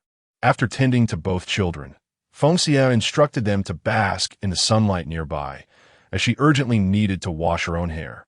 Feeling as though tiny creatures were fervently writhing within, itching intolerably. In truth, her own hair was in a similar state, filthy and infested with a multitude of lice and their eggs clinging to each strand. Wrapping her hair securely, Feng Xiyue prepared a basin of hot water. Upon entering the room, she locked eyes with Qin Moyan. Draping a cloth over her shoulder, she leaned enticingly against the doorframe. Good sir, would you care for hair wash? This woman often displayed such unruly demeanor in private, leaving Qin Moyan exasperated. Your efforts are appreciated, my lady. I'm here, she replied, approaching him to embrace him. Do you prefer a dry wash or a wet wash? Is there a dry method for washing hair? Qin Moyan, intrigued, wished to witness her technique. Thus he replied, let us opt for a dry wash. Very well, Feng Xiyue said, gently placing him down, wrapping a large towel around his neck. As she released his hair from its bun, she discovered that this handsome gentleman, too, had fallen prey to lice. Wetting the top of Qin Moyan's head, she squeezed a generous amount of shampoo, lamenting how much shampoo their family consumed just for washing hair, 1 bottle entirely depleted. While washing his hair, she also treated him to a scalp massage before using the comb to rid him of lice. With all 4 family members afflicted, the lice must be eradicated. I shall concoct an insecticide this afternoon to obliterate these detestable bloodsuckers. Qin Moyan, accustomed to such circumstances, recognized that in affluent households, hair washing was not a daily ritual. Washing 3 to 4 times a month was already considered quite hygienic. For those in the countryside, washing hair once a month was exceedingly rare, making lice infestations rather commonplace. He comfortably leaned back in the chair, allowing Feng Xiyue to tend to his hair, feeling more relaxed than ever, perhaps due to the newfound cleanliness enveloping him. In a moment of reverie, he was transported back to a time before he turned 10, recalling how, after having his hair washed, his mother would sit with him in the sun, gently combing his hair. Sometimes, the comfort would lull him to sleep in her embrace, only to awaken at dinner time. Perhaps overwhelmed by relaxation, Qin Moyan gradually succumbed to slumber. Upon noticing his deep sleep, Feng Xiyue signaled for Jing and Min to be quiet, and stealthily rose to prepare lunch. Having been occupied all morning, she forewent stir-frying and took Min to the vegetable garden to gather a handful of young greens and a few scallions, planning to make vegetable noodles for lunch. Feng Xiyue set about kneading dough and rolling out noodles while Jing and Min collected vegetables, discarding the old leaves into a bamboo basket for the chickens to feast upon. As the noodles boiled, she dismantled the cooked pig's head, preparing a refreshing dish of cold pig's head meat. Once the meal was ready, she called Qin Moyan awake. "My dear, eat before you return to sleep." Qin Moyan was taken aback to find himself dozing in the chair. After such a nap, he felt utterly revitalized. He understood that it was due to Feng Xiyue's massage techniques, and most importantly, he felt at ease in knowing she was present. The four of them, with their disheveled hair, found it rather inconvenient during mealtime. Feng Xiyue took out some hair ties and fashioned low ponytails for them, adopting the same style for herself. Minner, with a cheerful smile, looked at everyone and giggled. Father, mother, brother, we all have the same hairstyle? This was what they called family attire. They were a family, thus sharing common hairstyle. Feng Xiyue served each of them a piece of pig's head meat, and she mentioned that they should all wear matching clothes. "Once I find a time, I will get some fabric for us to make a set." Family attire? Jing'er felt a warmth in his heart. The home was improving, largely because their mother had changed for the better. Qin Moyan lowered his head to eat his noodles. Since her return, the household had undergone a remarkable transformation. The children wore smiles, and he felt a renewed sense of hope in life. Reflecting on her previous declaration of wanting a divorce, he now felt a twinge of reluctance at her kindness towards him. This was a sensation he had never experienced before. Perhaps it was the thought of not wanting the children to lose either parent that made him feel this way. Chapter 23. Crafting a wheelchair after the meal. Feng Xiyue took out all the worn bedding to air them out. Some could be sold, and she hung them on a rope to dry. The sheets and covers were too filthy and tattered, infested with lice, so she tossed them directly into the fire. Once the items were cleaned, she ripped them into strips to make mops. Glancing at the two children inside who were learning to read with Qin Moyan, Feng Xiyue contemplated their remote living situation. Far from the village, bordered by woods and mountains, with no clear path out. Was it human traffickers who had lured Minner away, or villagers who had deceived her for sale? If someone was watching their family, her strength alone was insufficient. She needed to discuss this with Qin Moyan to ensure they remained vigilant. Yesterday, she had mentioned crafting a wheelchair for Qin Moyan. After tidying up, Feng Xiyue repurposed the wood from the two dismantled beds for the wheelchair. She sketched the design, and to avoid disturbing the children's studies, she moved the materials into the storeroom, closed the door, turned on a small solar-powered light, and began working. She marked the wood and used an electric saw to expedite the process, the buzzing sound quickly slicing through the material. The wheels were sourced from an old bicycle, which had been discarded due to a broken chain, but she had forgotten about it until now, realizing it was just what she needed. She spent the afternoon working away, and when the two children finished their studies, they curiously crouched by the door, peeking through the crack. "Brother, what do you think Mother is making in there? She's been gone for so long." Minner couldn't fathom what their mother could create from dismantling a bed. Jing'er was equally in the dark. The gap was wide. Yet their mother obscured their view, leaving them in suspense until she emerged. He felt certain that she was crafting something extraordinary, shrouded in mystery. Qin Moyan suspected she was indeed working on the wheelchair they had discussed, never expecting her to seclude herself to delve into the project so soon. Hammering and creating sounds he had never heard before. He harbored a twinge of concern, wondering if Feng Xiyue was faring well inside. The creation of a wheelchair was no simple task, and he wished to spare her any undue difficulty. Inside, Feng Xiyue was wholly absorbed in her work, blissfully unaware of the two little ones who were peering through the door, oblivious to Qin Moyan's worries for her. It was not until dusk that Feng Xiyue finally opened the door to the room, emerging with a joyous expression, having achieved her goal. The siblings, resembling two guardian deities, had fallen asleep against the doorframe, but they were instantly roused by the sound of Feng Xiyue's voice. "Mother, what have you made?" Minner exclaimed, bouncing up with curiosity, while Jing'er leaned in to catch a glimpse inside, though the dim light made it difficult to see. "Why, it is something wonderful," Feng Xiyue declared, taking Minner in Jing'er's hands. "Come, let Mother show you this marvelous creation." As the trio entered the room, Feng Xiyue pushed the wheelchair forward, signaling for silence. "This is a surprise for your father, so let us keep it a secret." The children's eyes widened in astonishment at the sight of the movable wheelchair, and they stifled their gasps with their hands. Both Jing'er and Minner looked up to their mother with admiration, odd that she had crafted such an ingenious device, which meant their father would no longer need to crawl on the ground. Minna reached out to touch the wheelchair's handles, wheels, and armrests, her excitement bubbling over as she asked, "Mother, may I give it a push?" "Of course. When Mother is away, your father will rely on your care." Feng Xiyue replied with a nod, and Jinger eagerly joined in a try as well. Feng Xiyue patiently instructed them on how to maneuver the wheelchair and engage the brakes, explaining to Jinger how to remove the board for Qin Moyan's convenience. Feng Xiyue felt a pang of sorrow for Jinger, who had shouldered the heavy burden of assisting Qin Moyan over the years, tending to his needs with such a small frame. With the advent of this wheelchair, Qin Moyan would find his tasks considerably eased. Once the children had mastered the basics, Feng Xiyue assigned Minna, "Go and cover your father's eyes. Your brother and I will bring him a delightful surprise." "Okay," Minna chirped, scampering off to Qin Moyan, where she playfully covered his eyes. "Father, be good and don't move." Unaware of the quiet conspiratorial whisper shared between his wife and children, Qin Moyan chuckled. "All right, I will obey Minna and stay still." Minna giggled, and soon he heard the footsteps of Feng Xiyue and Jing, accompanied by the soft, rolling sound of the wheels on the ground. The sound was unlike that of heavy cart wheels. It was light and graceful. Feng Xiyue and Jinger wheeled the chair into the room and told Minna, "Minna, you can now uncover your father's eyes." "Father, don't open your eyes just yet," Minna reminded him, ensuring he nodded before rushing to stand beside her mother and brother in anticipation. With a radiant smile, Minna announced, "Father, we will count to 3, and then you may open your eyes."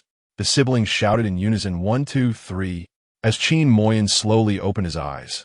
He was greeted by the joyful faces of his children and the smiling visage of Feng Xiyue. Following the direction of their pointed fingers, Qin Moyan beheld the legendary wheelchair, a marvel that could be propelled to roam freely. "Is this truly the wheelchair you spoke of?" He found his voice wavering, tears welling uncontrollably in his eyes. Feng Xiyue instructed Jinger and Min to push it towards Qin Moyan. "I keep my promises, no deceit intended. Consider this our formal greeting gift." "Thank you." For the first time, tears streamed down his face, unrestrained, filled with emotion, warmth, and hope. After 6 long years of struggle, he could finally sit upright like a person. This was not merely a wheelchair, but a redemption. Qin Moyan reached up to wipe his tears, only to find they flowed more freely, alarming Min and Jing who rushed into his embrace, weeping loudly while trying to wipe his tears. "Father, do not cry. Please." The 3 of them held each other tightly, weeping together, moving even Feng Xiyue to tears. "Go ahead and cry." Men shed tears not lightly, but only when sorrow strikes. "I will not mock you. Today is the last time we shed tears. Henceforth, we shall face life with smiles." Once the 3 had wept enough, Feng Xiyue finally asked Qin Moyan, "Do you not wish to sit in it and feel it for yourself?" "Of course," Qin Moyan replied, reaching out to touch the wheel, discovering its softness. "This wheel is quite extraordinary. How did you create it?" "A secret," she replied. "However, it is truly one of a kind in the world, designed solely for you, Qin Moyan." Feng Xiyue lifted Qin Moyan, winking playfully at him. "Are you not moved, Xiyue?" "Thank you." Mimicking how Feng Xiyue had kissed their children, Qin Moyan placed a quick kiss on her forehead before swiftly turning away, his face flushed crimson. Chapter 24. "Xiyue, let me try caught off guard." Feng Xiyue's eyes widened in surprise, yet no images surfaced in her mind. It seemed she needed to take the initiative. She pouted, preparing to kiss him, but Qin Moyan deftly evaded her, mindful of the children's presence. Hearing this, Feng Xiyue looked down, while Min covered her eyes with her hands, though her fingers parted slightly, peering curiously yet shyly at the 2. Jing on the other hand, diverted his gaze to the ceiling, then to the walls and floor, avoiding looking at his father and mother, feeling quite bashful. Yet, he found joy in witnessing their affection.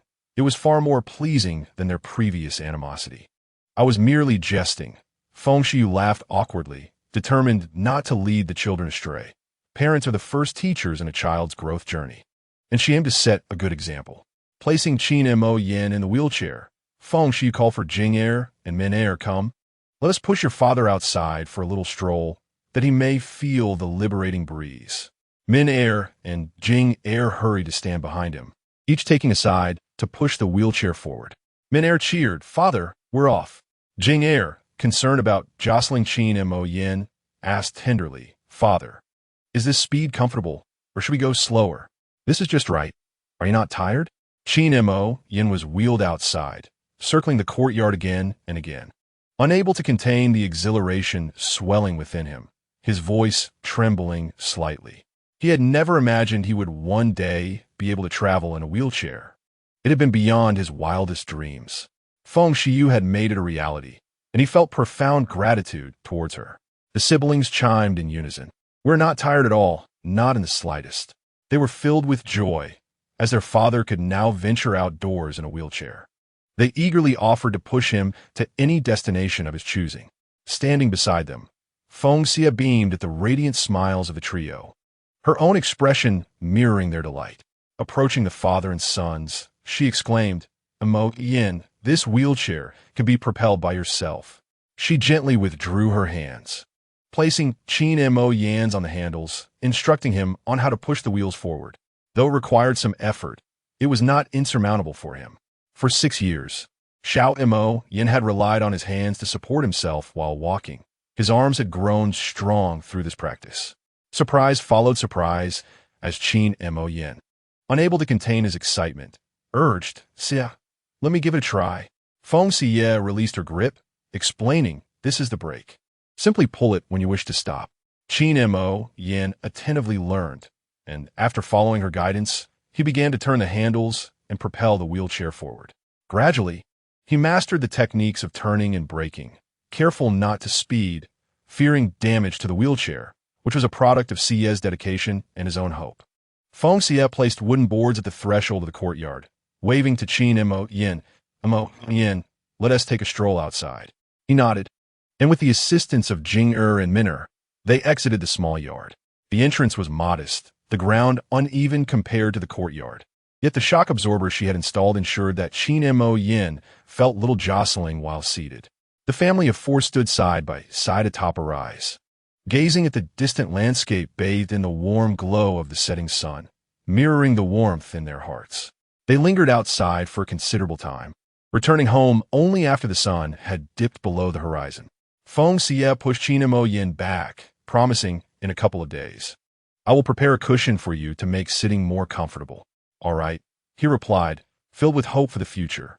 He believed that with Feng Xiyue's creation of such a superb wheelchair, her assurance of healing his legs was undoubtedly within reach. A newfound ambition blossomed within him, inspired by the diligent efforts of Feng Xiyue and the two children, with the little ones accompanying Qin Mo Yin. Feng Xiyue took a basket to the garden to harvest chives for a stir-fry with eggs, a dish they had missed for breakfast and would enjoy for dinner that evening. Upon her return with the chives, Jing Er had already washed the rice and placed it in the pot, igniting the fire with a flint. Qin Mo Yin independently maneuvered his wheelchair to greet Feng Xiyue, accepting the basket of vegetables from her. "Let us all eat together. Min Er and I will help you pick the chives," he declared. Remembering his own words, Feng Xiyue welcomed their assistance. Min Er brought a bamboo basket and a wooden basin, joining Qin Mo Yin at the well to gather and wash the vegetables. The father and daughter worked harmoniously, while Feng Xiyue entered the kitchen, retrieving a tray of eggs to place in the pantry, then slicing 2 pig ears to prepare a cold dish. A meal of rice necessitated a soup, so she promptly took out a package for borscht, preparing a pot of it. After a flurry of activity, the feast was ready and served on the table. With no moonlight to illuminate the evening, Feng Xiyue moved the table and chairs into the main room and lit candles. Today, she almost forgot. Just as she was about to exit the city gates, she remembered and hurried back to purchase new bowls and chopsticks. Qin Mo Yin, seated in his wheelchair, was at the perfect height. He raised the soup bowl in a toast to Feng Xiyue, saying, "Xia, I honor you with this soup in place of wine. Thank you for giving me hope and for your care towards me and the children." The two children also lifted their soup bowls in unison, exclaiming, "Thank you, mother." Feng Xiyue smiled. It was a promising beginning, as the three of them gradually opened their hearts to accept her. She raised her soup bowl and declared, "Then I shall graciously accept it. From now on, let the four of us strive together for happiness and joy." The bowls clinked together, producing a delightful sound, accompanied by Minner's cheerful laughter. After the meal, it was still Jing'er and Minner who tidied up and washed the dishes, while Feng Xiyue prepared a potion to eradicate lice in the main room. Once concocted, she first applied the solution to Jing'er and Minner's hair, ensuring it would prevent the lice from scurrying about. After applying the potion, she wrapped their hair in towels to suffocate the lice. As the potion took effect, the lice writhed painfully in their hair. Feng Xiyue cautioned the siblings, "You must resist the urge to scratch. If you truly cannot hold back, wash your hands immediately. Ingesting the poison will lead to illness." Upon hearing about the risk of poisoning, the siblings dared not scratch, enduring the itchiness with discomfort. After applying the potion to Qin Moyan and wrapping his hair, she began to treat her own hair. Lacking a mirror, she struggled to reach many areas. At that moment, Qin Moyan took the potion and brushed from her hands, saying, "Let me do it." Feng Xiyue, without hesitation, obediently leaned on his lap. Seeing Feng Xiyue resting on his lap, Qin Moyan paused for a moment before starting to apply the potion. The siblings, witnessing their parents' closeness, felt immense joy. Minner quietly covered her mouth, stifling her laughter. Jing'er thought this was how it should be, recalling how he had secretly observed other couples in the village, witnessing their warmth. As Feng Xiyue glanced up from her position on Qin Moyan's lap, she noticed their shadows on the wall, resembling a tender embrace. The more she looked, the more she felt their sweetness and compatibility, pondering when such blissful days would truly arrive. Chapter 25. How she felt to become a beggar after bathing and donning new garments. The siblings joyfully rolled about on their new bed. Minner discovered that her brother also had a small pillow, similar yet distinct from her own. Hers was adorned with a myriad of colors like a garden of flowers, while her brother's featured green leaves and a blue sky. Delighted, she placed the two pillows side by side, exclaiming, "Brother, our pillows are like dragon and phoenix twins." "Indeed," Jing'er replied, glancing towards the inner room. Their mother was truly good to them now, and this home was increasingly resembling a true family. He recalled his mother mentioning that a thief had struck her, awakening her from her slumber. Jing'er loathed villains, but felt a flicker of gratitude. Had it not been for that villain, his mother might not have regained consciousness. Observing his cheerful sister and the peculiar towels wrapped around their heads, he couldn't help but smile genuinely. By the time Feng Xiyue pushed Qin Moyan in, the two children, exhausted from their play, had already fallen asleep on the bed. Feng Xiyue ascended to embrace Minner, leading her to the bed within, where Minner opened her eyes, gazing up with anticipation. "Mother, the bed you bought is so spacious. Can we sleep with father tonight?" Upon hearing her daughter's words, Feng Xiyue instinctively glanced at Qin Moyan, her eyes sparkling with delight at the prospect of sharing a bed. Qin Moyan met her gaze, his expression inscrutable, yet the slightly clenched hands resting on his lap betrayed a hint of tension. He sensed that Feng Xiyue's gaze ensnared him like sticky glue, rendering him unable to look away, as if he were destined to be drawn into her depths. "Mother," Minner called, jolting him back to reality. Slowly, he shifted his gaze to the daughter nestled in Feng Xiyue's arms and gently replied, "Boys and girls must sleep separately after the age of 7. Though we are family, Minner is now growing up. She should sleep in another bed with her mother." "Oh, I see," Minner responded, a flicker of disappointment crossing her small features. She nestled deeper into Feng Xiyue's embrace, closing her eyes. "Then let us go to the other room to sleep." Such reasoning was indeed profound.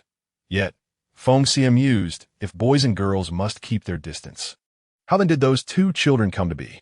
She pursed her lips, averting her gaze as she gathered Minner's small pillow, carrying her to the inner room. "Our quilt is far more beautiful than theirs, and it smells delightful. Sleeping under it will surely lead to sweet dreams. And I shall tell you a story, dear Minner. Would you like to hear one?" "Yes, yes," Minner exclaimed, lying on the soft quilt, relishing the comfort that enveloped her. "Mother, what story will you tell me tonight?" Feng Xiyue sat at the edge of the bed, gently patting Minner's back as she pondered. "Let us begin with the tale of En-Hua creating humanity." Feng Xiyue's narrative captivated not only Minner, but also Jing'er, who had awakened in the outer room, eagerly listening. Qin Moyan absorbed the story, recognizing that his wife was indeed well-educated. In the past, she had often scolded him, blaming him for her misfortunes. And now he could not help but agree with her sentiments. Yet, one question lingered in his mind. Why had she fallen to such depths, becoming a beggar? Had she, like him, been wronged by others? Having witnessed the fierce rivalries of the grand estate, he pondered the tragic fate they shared if she truly had been victimized. After Feng Xiyue finished her tale, both children slipped into a deep slumber, marveling at the revelation that they were made of clay. Emerging from the room, Feng Xiyue found Qin Moyan lying beside Jinger, resting with his eyes closed. She washed her hands and began to massage his legs. I visited the apothecary today and gathered the herbs. Everything is prepared except for one elusive ingredient. Qin Moyan opened his eyes. If it proves too difficult to find, do not force it. Life and death are predestined. If heaven insists on treating me cruelly, what can I do but accept my fate? The only concern he could not relinquish was for their children, who he could now trust to Feng Xiyue's care. He observed her genuine affection for them. To retreat at the first sign of adversity is not the nature of Feng Xiyue. You must not falter either, she admonished, her tone firm. Countless others endure far worse circumstances than you. I am still striving for you. So what reason do you have to shrink back, to succumb to despair? Do you look down upon my medical skills, or do you doubt my resolve? I harbor a certain disdain for you and retract my previous commendation of your fortitude. Observing her furious countenance, Qin Moyan realized she was genuinely incensed. Indeed, she has exerted herself so diligently. How could he falter or succumb to despair? With a heart full of remorse, Qin Moyan apologized. I am sorry for disappointing you. Do not apologize to me. It is not about my disappointment, but rather about not disappointing the children, Feng Xiyue replied. She understood that in the hearts of their children, their father was the most pivotal figure. Consider the children and those malevolent individuals. You must be strong and cannot afford to succumb to despondency, for their pain would only bring joy to our adversaries. Listening to her words, Qin Moyan felt a wave of shame wash over him. He recognized his shortcomings. He earnestly vowed it will not happen again. Feng Xiyue chose not to pursue the topic further, understanding that Qin Moyan was a mature man deserving of some dignity. After concluding the massage, she proceeded to administer acupuncture, stating, since your legs are currently devoid of sensation, tomorrow I shall reset your bones. The pain shall be lessened. While Qin Moyan could not claim to fully trust her, he held a considerable amount of faith in her medical prowess. He gently replied, all right. As he gazed upon Feng Xiyue's exquisite profile, he reflected on her tireless efforts. How could he allow himself to lag behind? This household ought to be supported by him, yet the burden had fallen upon Feng Xiyue's shoulders. He had uttered words of despair, and though she remained silent, he was certain she felt disappointment deep within. He silently vowed to strive earnestly to ensure a better life for the three of them. Qin Moyan touched the pendant around his neck. It was time. After removing the needle, Feng Xiyue presented him with a pill, assuring him, rest assured, even if I cannot procure that particular herb, I will not let you perish. Living to the age of 70 or 80 is well within reach. In this era, such an age was considered a long life, and her confidence spoke volumes of her exceptional medical skills. Qin Moyan smiled sincerely, realizing that fate had been kind to him, bringing her into his life, blessing him with 2 delightful children and tirelessly caring for them, instilling hope for their future. Since that is the case, Feng Xiyue took a seat beside him. Leaning closer, let us forego words of gratitude and engage in something more tangible. With that, she gestured toward her lips, making her intentions unmistakably clear. With the children now asleep, surely a kiss would be permissible. Qin Moyan's gaze fixated on her delicate, pink lips, igniting a warmth throughout his being. Though his legs were numb, his sensations were acutely heightened. This woman exuded an irresistible charm that rendered him nearly powerless to resist. In truth, within Qin Moyan's heart, he anticipated this kiss. They were already spouses. He held no aversion towards her and desired to draw closer. Feng Xiyue, being a woman, had expressed her reluctance many times, fearing it might hurt her feelings. Closing his eyes, he granted her this opportunity. Very well. He presented himself, as one willingly available for the taking. Feng Xiyue felt akin to a domineering villain, while Qin Moyan appeared as a vulnerable young lady on the verge of being ravished, drawing closer with her lips. No, to glimpse the future of Qin Mo Yin, a kiss is imperative. Just as her lips were about to brush against his forehead, a resounding bang echoed through the courtyard, causing the two to instinctively part. A thief has broken in. The caged roosters and hens were startled, clucking in a frenzy. Feng Xiyue, extinguish the candle and protect yourself. I shall investigate, she instructed. Handing Qin Mo Yin a wooden stick from the doorframe, she gently pushed the door open, wielding a sturdy bed leg in her grasp. The courtyard was shrouded in darkness, rendering it impossible to see one's own hand in front of their face. Feng Xiyue had to rely on the faint sounds made by the intruders to ascertain their positions. The commotion indicated the presence of two individuals. One had fallen to the ground, still catching his breath, while the other crouched against the courtyard wall, quietly inquiring, "Big brother, are you all right?" "I'm Yufine. Just landed on my backside," Hu Dinyo replied, rubbing his rear. Who could have anticipated that the ground of the Qin family would be slippery? He had jumped down only to fall hard. "Are you really all right?" Feng Xiyue narrowed her eyes, swiftly approaching Hu Dinyo and bringing the bed leg down forcefully. Caught off guard by the sudden assault, Hu Dinyo felt the blow strike his back, sending tremors through his body. As the wind rushed past him, he instinctively raised his hands to defend himself. Hu Dinyo fainted from the excruciating pain. The chilling scream startled Hu Ernyo, who was perched on the wall, causing him to tumble down. Before he could recover, he felt a sharp pain at the back of his head and lost consciousness. When they regained their senses, they found themselves bound and seated in front of the icy gaze of Qin Mo Yin, with Feng Xiyue standing behind him and two children armed with wooden sticks glaring menacingly at them. The Hu brothers could hardly believe their predicament. They struggled fiercely, only to realize their arms and legs were utterly immobilized, feeling as limp as noodles. Moreover, Hu Dinyo discovered that one of his arms had twisted in an unnatural direction, the elbow bone nearly breaking through the skin. The pain was unbearable, causing beads of sweat to form on his forehead. "My lord, these two dare to steal from our home. Their audacity is astonishing. What do you think? Shall we chop them up and toss them into the cesspit as fertilizer, or drag them into the mountains to feed the wolves?" Feng Xiyue's voice was melodious, yet it struck the brothers like a sinister incantation. How could this woman be so malevolent? She intended to kill them, use them as fertilizer, and feed them to wolves. Qin Mo Yin regarded them expressionlessly, wheeling himself closer. "Killing these two filthy ruffians would soil my wife's hands. Instead, let's administer poison to them and cast them out as beggars." "Oh, how delightful!" Feng Xiyue clapped her hands joyfully. "My lord's plan is simply brilliant. They are so feeble now that they can only resort to begging. We are truly benevolent for offering them such a promising endeavor."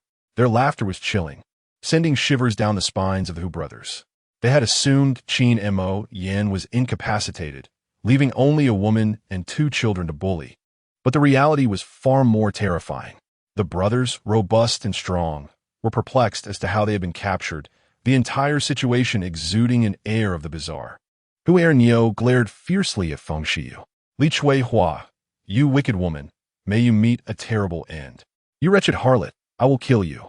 Despite being apprehended, the audacity displayed by Hu Ernyo was astonishing.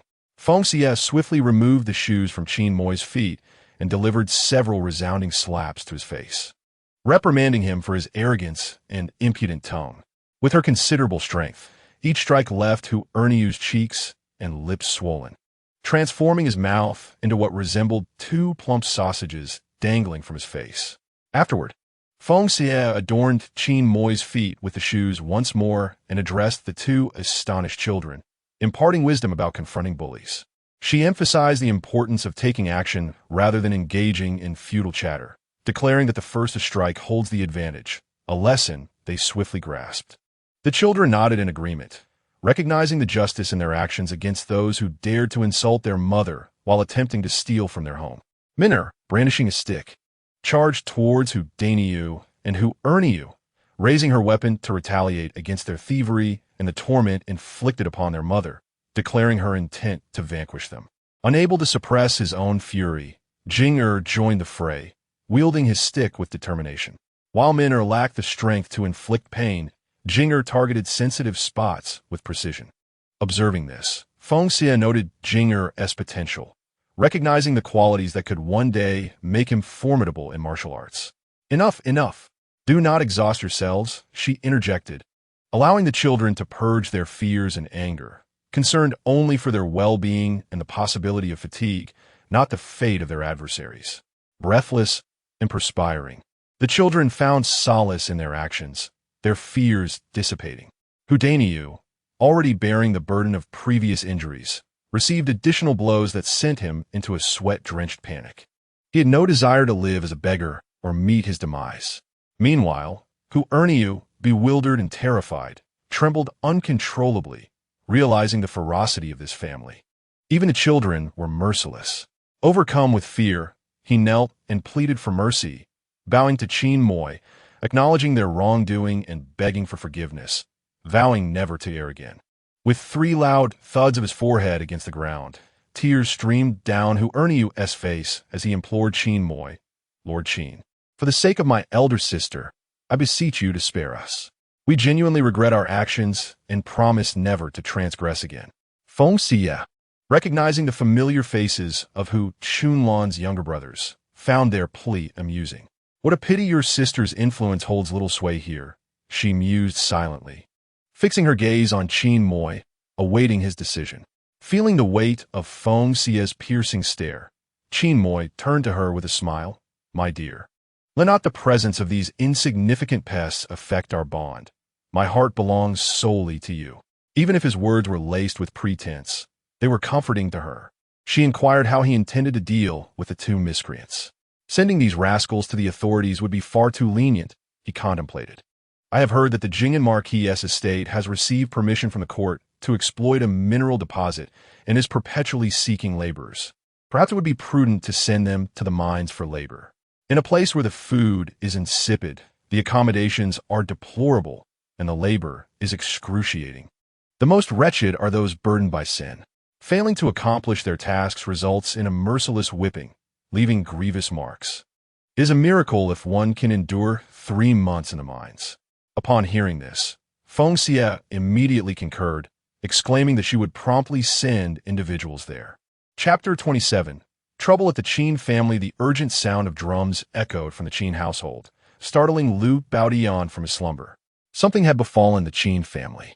Without a moment's hesitation, he hastily rose, instructing his son to summon a few robust villagers, equipping them with hoes and shovels as they rushed towards the Qin residence.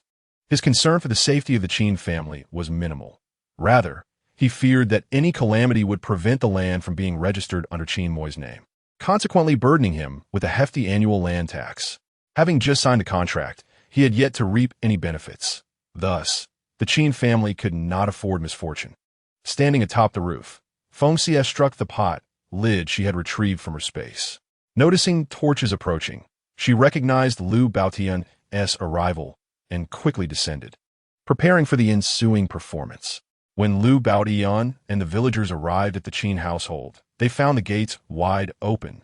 Accompanied by the heartrending cries of Feng Xiyue and the 2 children, their lamentations echoing with despair. A sense of foreboding gripped Lu Baotian's heart. Could something have happened to Qin Moi? He urged them to enter and investigate.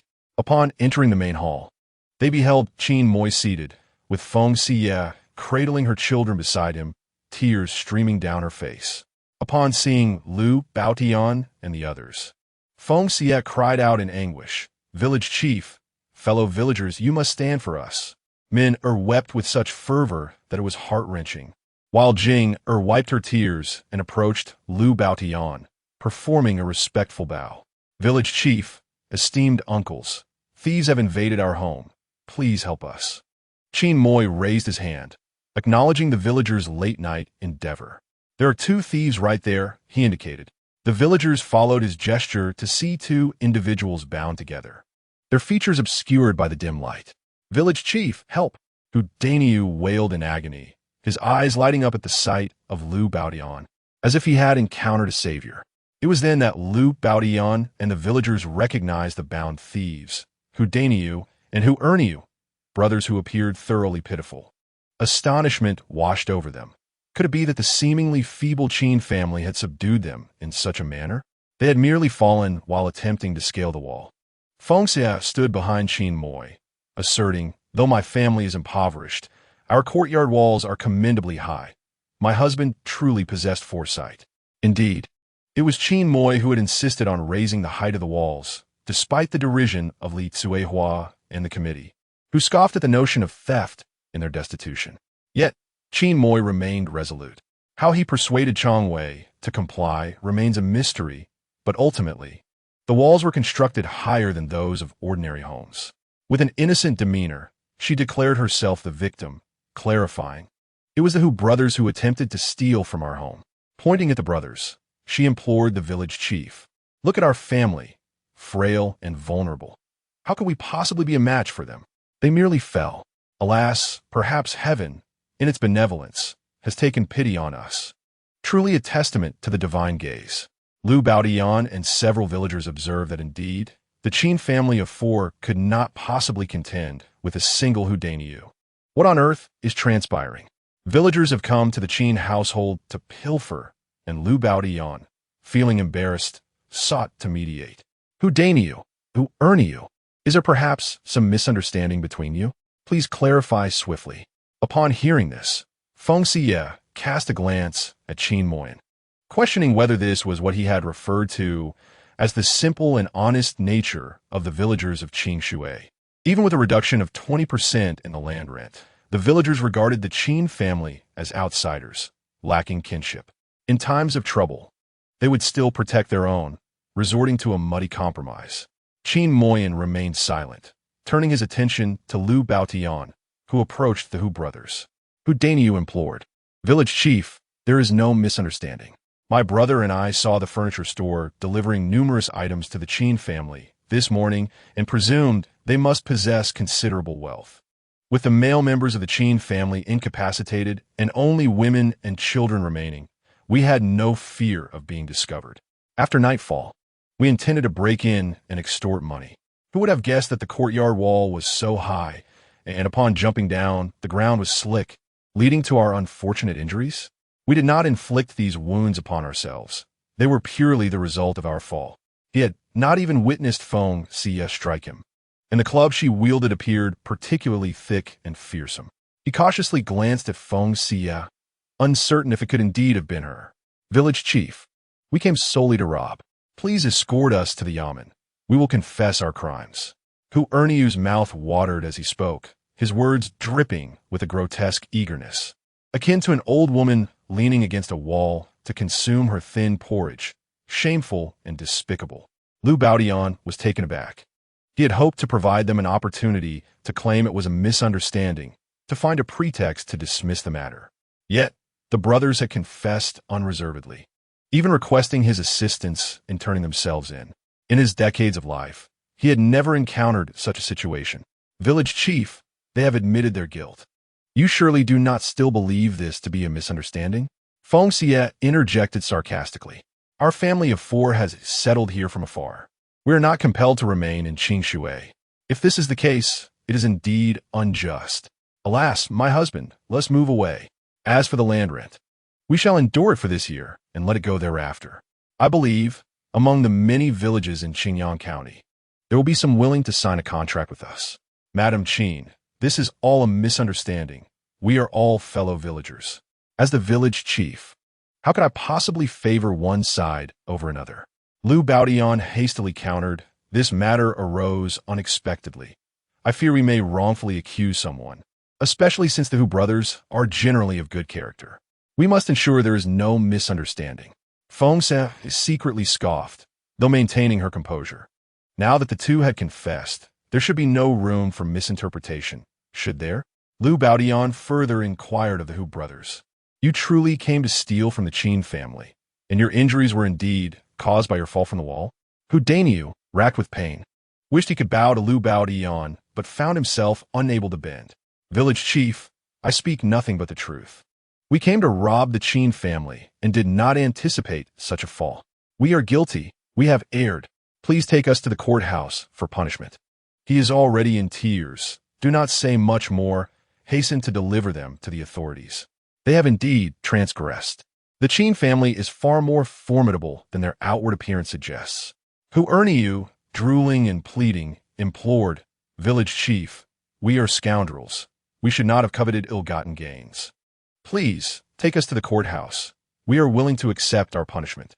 Lu Baotian and several villagers were utterly bewildered by the unfolding situation. What could possibly be the cause? Had the Qin family threatened them? Qin Mian discerned their confusion and expressed a hint of anger, stating, "Village chief Lu, I, Qin Mian, am of the esteemed Jing'an Marquis family in the capital. I became a scholar at the age of 15. Even in my current misfortune, I would not stoop to slandering two thieves." Qin Xiaolian misunderstood the situation, expressing genuine fear of a potential misunderstanding. Lu Baotian hastily clarified, "I trust in the character of Qin Xiaolian." Chapter 28. Lord, save us. Lu Baotian was well acquainted with the Hu brothers, who were notorious for their petty misdeeds. Their clandestine visit to the Qin family by night could only indicate intentions of theft, believing the Qin family to be weak and ripe for plunder. The brothers were, after all, a pair of rogues. Their sudden admission of guilt was exceedingly unusual. He hesitated to send them to the courthouse, knowing that the reputation of Qin Xiyue village was already tarnished, and that Luo Shi, a notoriously fierce woman, would surely come to berate him daily should he imprison her sons. After some contemplation, Lu Baotian suggested, "I shall summon Luo Shi, and I implore Qin Xiaolian to accompany us to the courthouse." It was imperative to handle this matter delicately to avoid offending Qin Moyan, while also steering clear of inciting Luo Shi's wrath. Thus, Lu Baotian dispatched two villagers to fetch Luo Shi. Feng Xiyue held a strong disapproval of Lu Baotian and the others. Although Qin Moyan invited them to sit, they merely sat in silence. No tea was offered. Were it not for Qin Moyan's insistence on not silencing them, she would have willingly cast these two ruffians into the mountains to feed the wolves, and she was vexed to see Lu Baotian here attempting to protect them.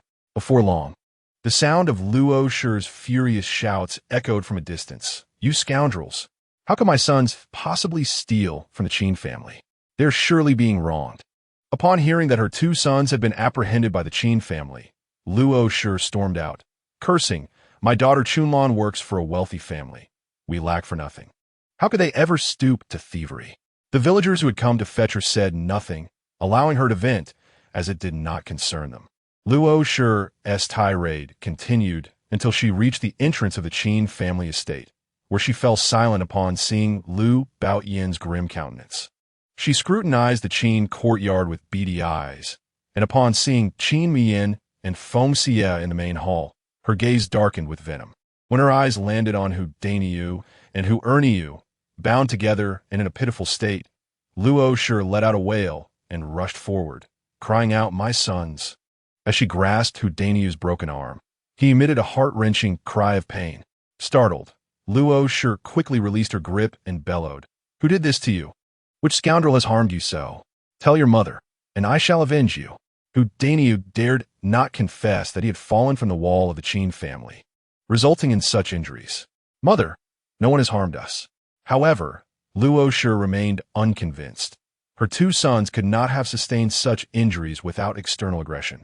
She turned to glance at the limping Qin Moi, certain he was not the culprit. Her gaze shifted to Feng Xiyue, realizing there was no one else present besides her, thereby ruling out the possibility of her sons being responsible. Luo Shi rose, her eyes burning with fury as she fixed her gaze upon Feng Xiyue. "Li Guiwa, it is you, wretched woman, who has reduced my sons to this state. I shall have my vengeance." With that, she lunged towards Feng Xiyue.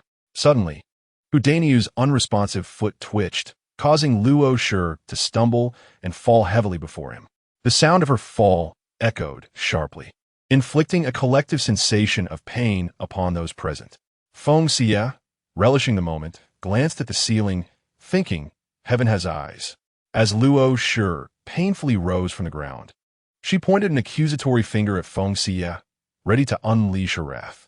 Yet, at that moment, a moth flew into her mouth, flapping its wings before, inexplicably, she swallowed it. The onlookers instinctively cleared their throats, finding the incident revolting. Qin Mai looked at Feng Xiyue, who shrugged in response, insisting she was not responsible. Perhaps it was indeed divine retribution. Luo Shi was unwilling to relent, still eager to scold, but was silenced by Lu Baotian. Luo Shi, you cannot behave this way. Your sons have already confessed to their crimes. I understand your discontent, which is why I have summoned you to the county office, so the magistrate may deliver justice. My son could never steal from the Qin family. They live in a thatched hut while we reside beneath a tiled roof. Luo Shi wailed, pounding the ground in despair. My daughter Chunlan is a maid in a wealthy household, earning monthly wages. How could we lack the trifling amount that the Qin family possesses? It is impossible. They must have coerced my sons into confessing. It is undoubtedly their doing that has led to this. Luo Shi relentlessly pointed at Feng Xiyue. Observing Luo Shi's unrestrained outburst, Qin Mai expressed his concern to Lu Baotian, village chief. Now that everyone is assembled, let us proceed to the magistrate's office. We have already wasted over an hour here. And as we jolt along to the county seat, dawn will soon break, allowing the magistrate to hear our case. The magistrate of Qingyang County had assumed office merely 6 months prior, diligently serving the populace with unwavering dedication, and the court opened quite early. Feng Xiyue felt uneasy about Qin Mai venturing alone, fearing that Lu Baotian might resort to treachery along the way, leaving him vulnerable. Stay at home with the children, Qin Mai urged. Do not worry. I can handle this minor affair. You must care for our 2 children. I shall return shortly. Jing and Min equally concerned, insisted, Father, we want to accompany you. Did you not promise to take us wherever you go? We do not wish to remain at home. We shall go to the magistrate's office with you. Indeed, let us go together, Feng Xiyue declared loudly. After all, there is little more than a few pieces of furniture at home. We shall all journey together. As they ventured out, unable to use a wheelchair, Feng Xiyue, undeterred, lifted Qin Moyan and instructed Jing and Min to follow. Jing promptly secured the doors and windows, locking the courtyard gate, while Min held tightly to her brother's hand to avoid losing him. The 2 children responded eagerly, and after Jing had closed everything, she took Min's hand and trailed behind their parents. Once everyone was outside, she locked the courtyard gate and wore the key around her neck. Villagers, brandishing torches, carried the Hu brothers ahead, while Feng Xiyue, cradling Qin Moyan, brought up the rear with the 2 children. Upon reaching the village, Luo Shi hesitated to go to the yamen, but Hu Daniyu and Hu Erniyu insisted on proceeding, leaving her no choice but to board the ox cart. The cart swayed and jolted, arriving at the entrance of the Qingyang County Yamen after half an hour.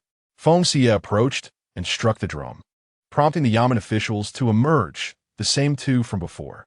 Recognizing them, Lu Baotian stepped forward to pay his respects, expressing, I apologize for bothering the esteemed officials. Some unpleasant incidents have occurred among the villagers, and it is difficult to ascertain the truth, thus we seek the magistrate's assistance. Having met with the village chief of Feng Xiyue twice in the past 2 days, the officials, upon seeing the 2 men lying in the cart and Qin Moyan in Feng Xiyue's arms, exchanged knowing glances. Every time the people from Feng Xiyue come, it is never for good news. Please wait. I will inform the magistrate. Soon, the official returned, ushering everyone into the yamen and into the courtroom. Just as Master Chun donned his official robes, he learned of the arrival of a group of complainants and wasted no time in joining his assistant in the courtroom. Upon noticing Qin Moyan in Feng Xiyue's embrace, he paused momentarily, then assumed his usual demeanor as he took his seat at the head of the table. The crowd knelt in reverence. Qin Moyan, having achieved his scholarly title, was not required to kneel, while Feng Xiyue, holding him, found it inconvenient, and Jing and Min were uncertain about the proper etiquette. Master Chun surveyed the assembly and struck the gavel, declaring, Who among you is the defendant? And who is the aggrieved party? Suddenly, Hu Daniyu and Hu Erniyu cried out, Master, save us. This venomous woman could not withstand her solitude and lured us into her home under the pretense of a meeting tonight. Unexpectedly, her husband discovered us, and she retaliated by accusing us of theft, injuring us, and poisoning us so that we lost sensation in our arms and legs. Hu Daniu, eager to cast blame first, pointed to his injured arm. Master, you see, this arm was rendered thus by this wicked woman. Chen Conway regarded Hu Daniu's dislocated arm. You claim to be the aggrieved party? Indeed, both of us are victims. Hu Erniu interjected, his words spilling forth with a revolting fervor. Master, look at my face and mouth. They bear the marks of this wretched woman, Li Cuihua. Luo Shi immediately grasped her son's intentions. No wonder they insisted on coming to the Yamen. It was to accuse the Qin family. Weeping, she bowed before Chen Conway, pleading, Master, I implore you to seek justice for me and my 2 sons. This woman is notorious for her promiscuity, disregarding her marital duties and causing great harm to my sons. Such a wretched creature deserves a severe punishment. The magistrate, however, retorted, in adjudicating cases, one must rely on evidence. How is it that, before we even commence the inquiry, you, madam, have already reached a verdict? Chen Conway gazed intently at the Luo family, his tone remarkably calm. If you prefer, I could relinquish my official position to you. How's that sound? The last 3 words lingered in the air, sending shivers down Luo's spine, causing her to bow repeatedly, exclaiming, I dare not, I dare not, dare not. Chen retorted, you seem rather arrogant. Despite his youth, having attained the title of Jinshi and spent 3 years in the Hanlin Academy, Chen was demoted to serve as the magistrate of Qingyang County. He possessed a scholarly demeanor, lacking the imposing presence typical of seasoned officials. Yet, his words still carried a weight that was undeniably oppressive. With a firm strike on the gavel, he declared, this is a courtroom, not a marketplace or your village, where you can utter vile words at will. Should you offend again, I shall have you struck 20 times. Thank you, my lord, thank you, Luo stammered. Trembling like a leaf, her body drenched in cold sweat. Lu Baotian and the others, having previously encountered Chen, initially regarded him as an approachable official. However, upon this second meeting, they realized the formidable authority he wielded. The group knelt in the courtroom, scarcely daring to breathe, fearful of incurring punishment for any misstep. Chen's gaze swept across everyone present, finally resting on Qin Moi, who was cradled in Feng Xiyue's arms. His expression softened. Bring a seat for young Master Qin. Qin Moi raised a hand in salute, expressing gratitude. Thank you for your consideration, my lord. Young Master Qin is too modest. As a scholar, and given your physical condition, it is only right that you take a seat, Chen replied, glancing at Feng Xiyue and the 2 children standing behind Qin. The woman did not appear as timid as had been previously described. Rather, she showed great devotion to her benefactor, holding him closely since their entrance. The children, though somewhat thin, were lively and dressed neatly. The benefactor himself seemed transformed from their last encounter, no longer lifeless, but invigorated, as if a lost soul had found its way, sparkling with life. The only peculiarity about this family of 4 was the cloth wrapped around their heads, a custom whose origins were unclear.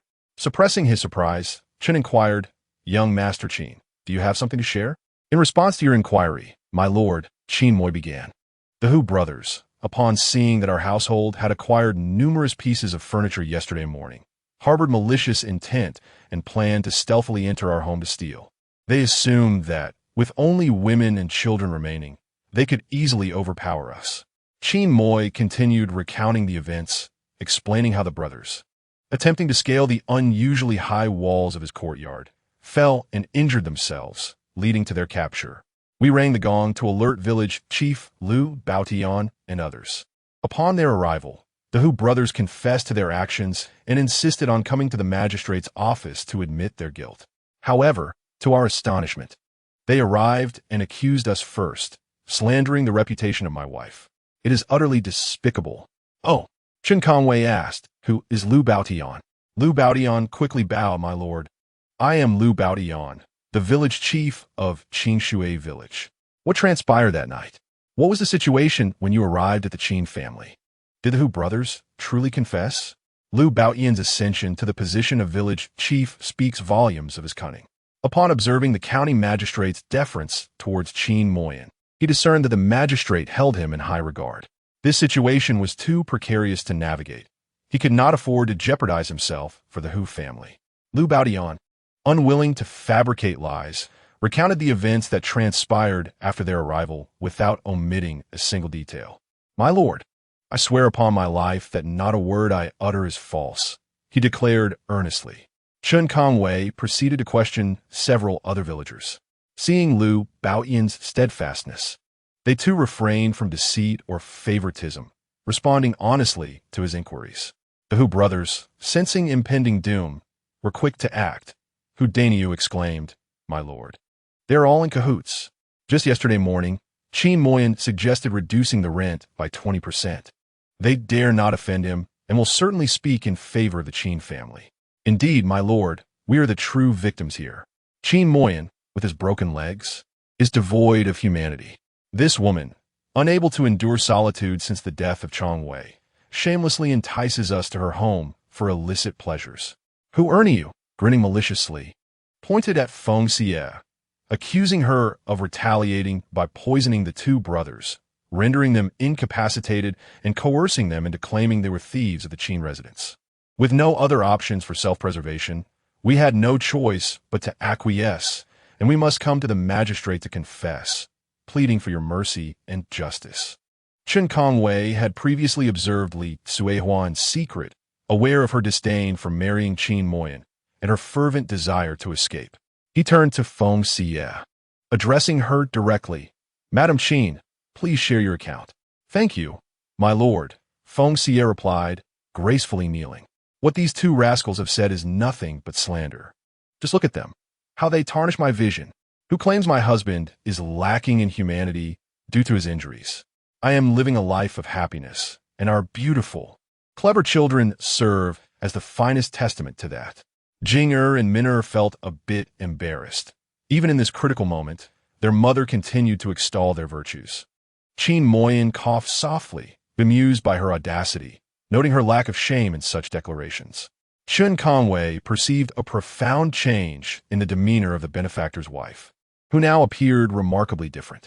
Feng Xiyue gently patted Qin Moyan's back and continued, "My lord, while we live modestly, we cannot afford the luxury of poison.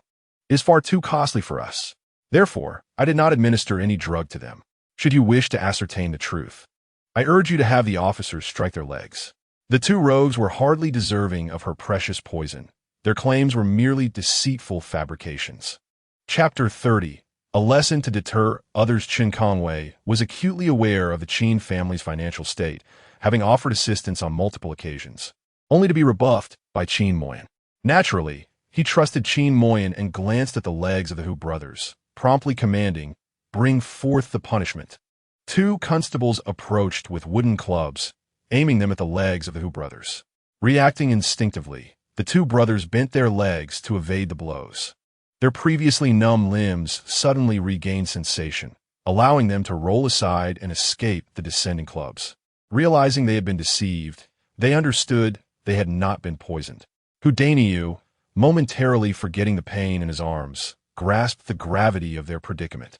Feng Xiyue immediately spoke, "Master Chen, the Hu brothers are nothing but lazy gluttons and scoundrels who, seeing our family as easy prey, have harbored malicious intentions.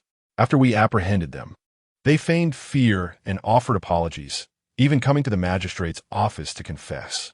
Yet, in truth, their wicked nature remains unchanged, as they continue to slander innocent women. It has now been proven that their claims are false, and I implore you, Master, to uphold justice and restore my honor."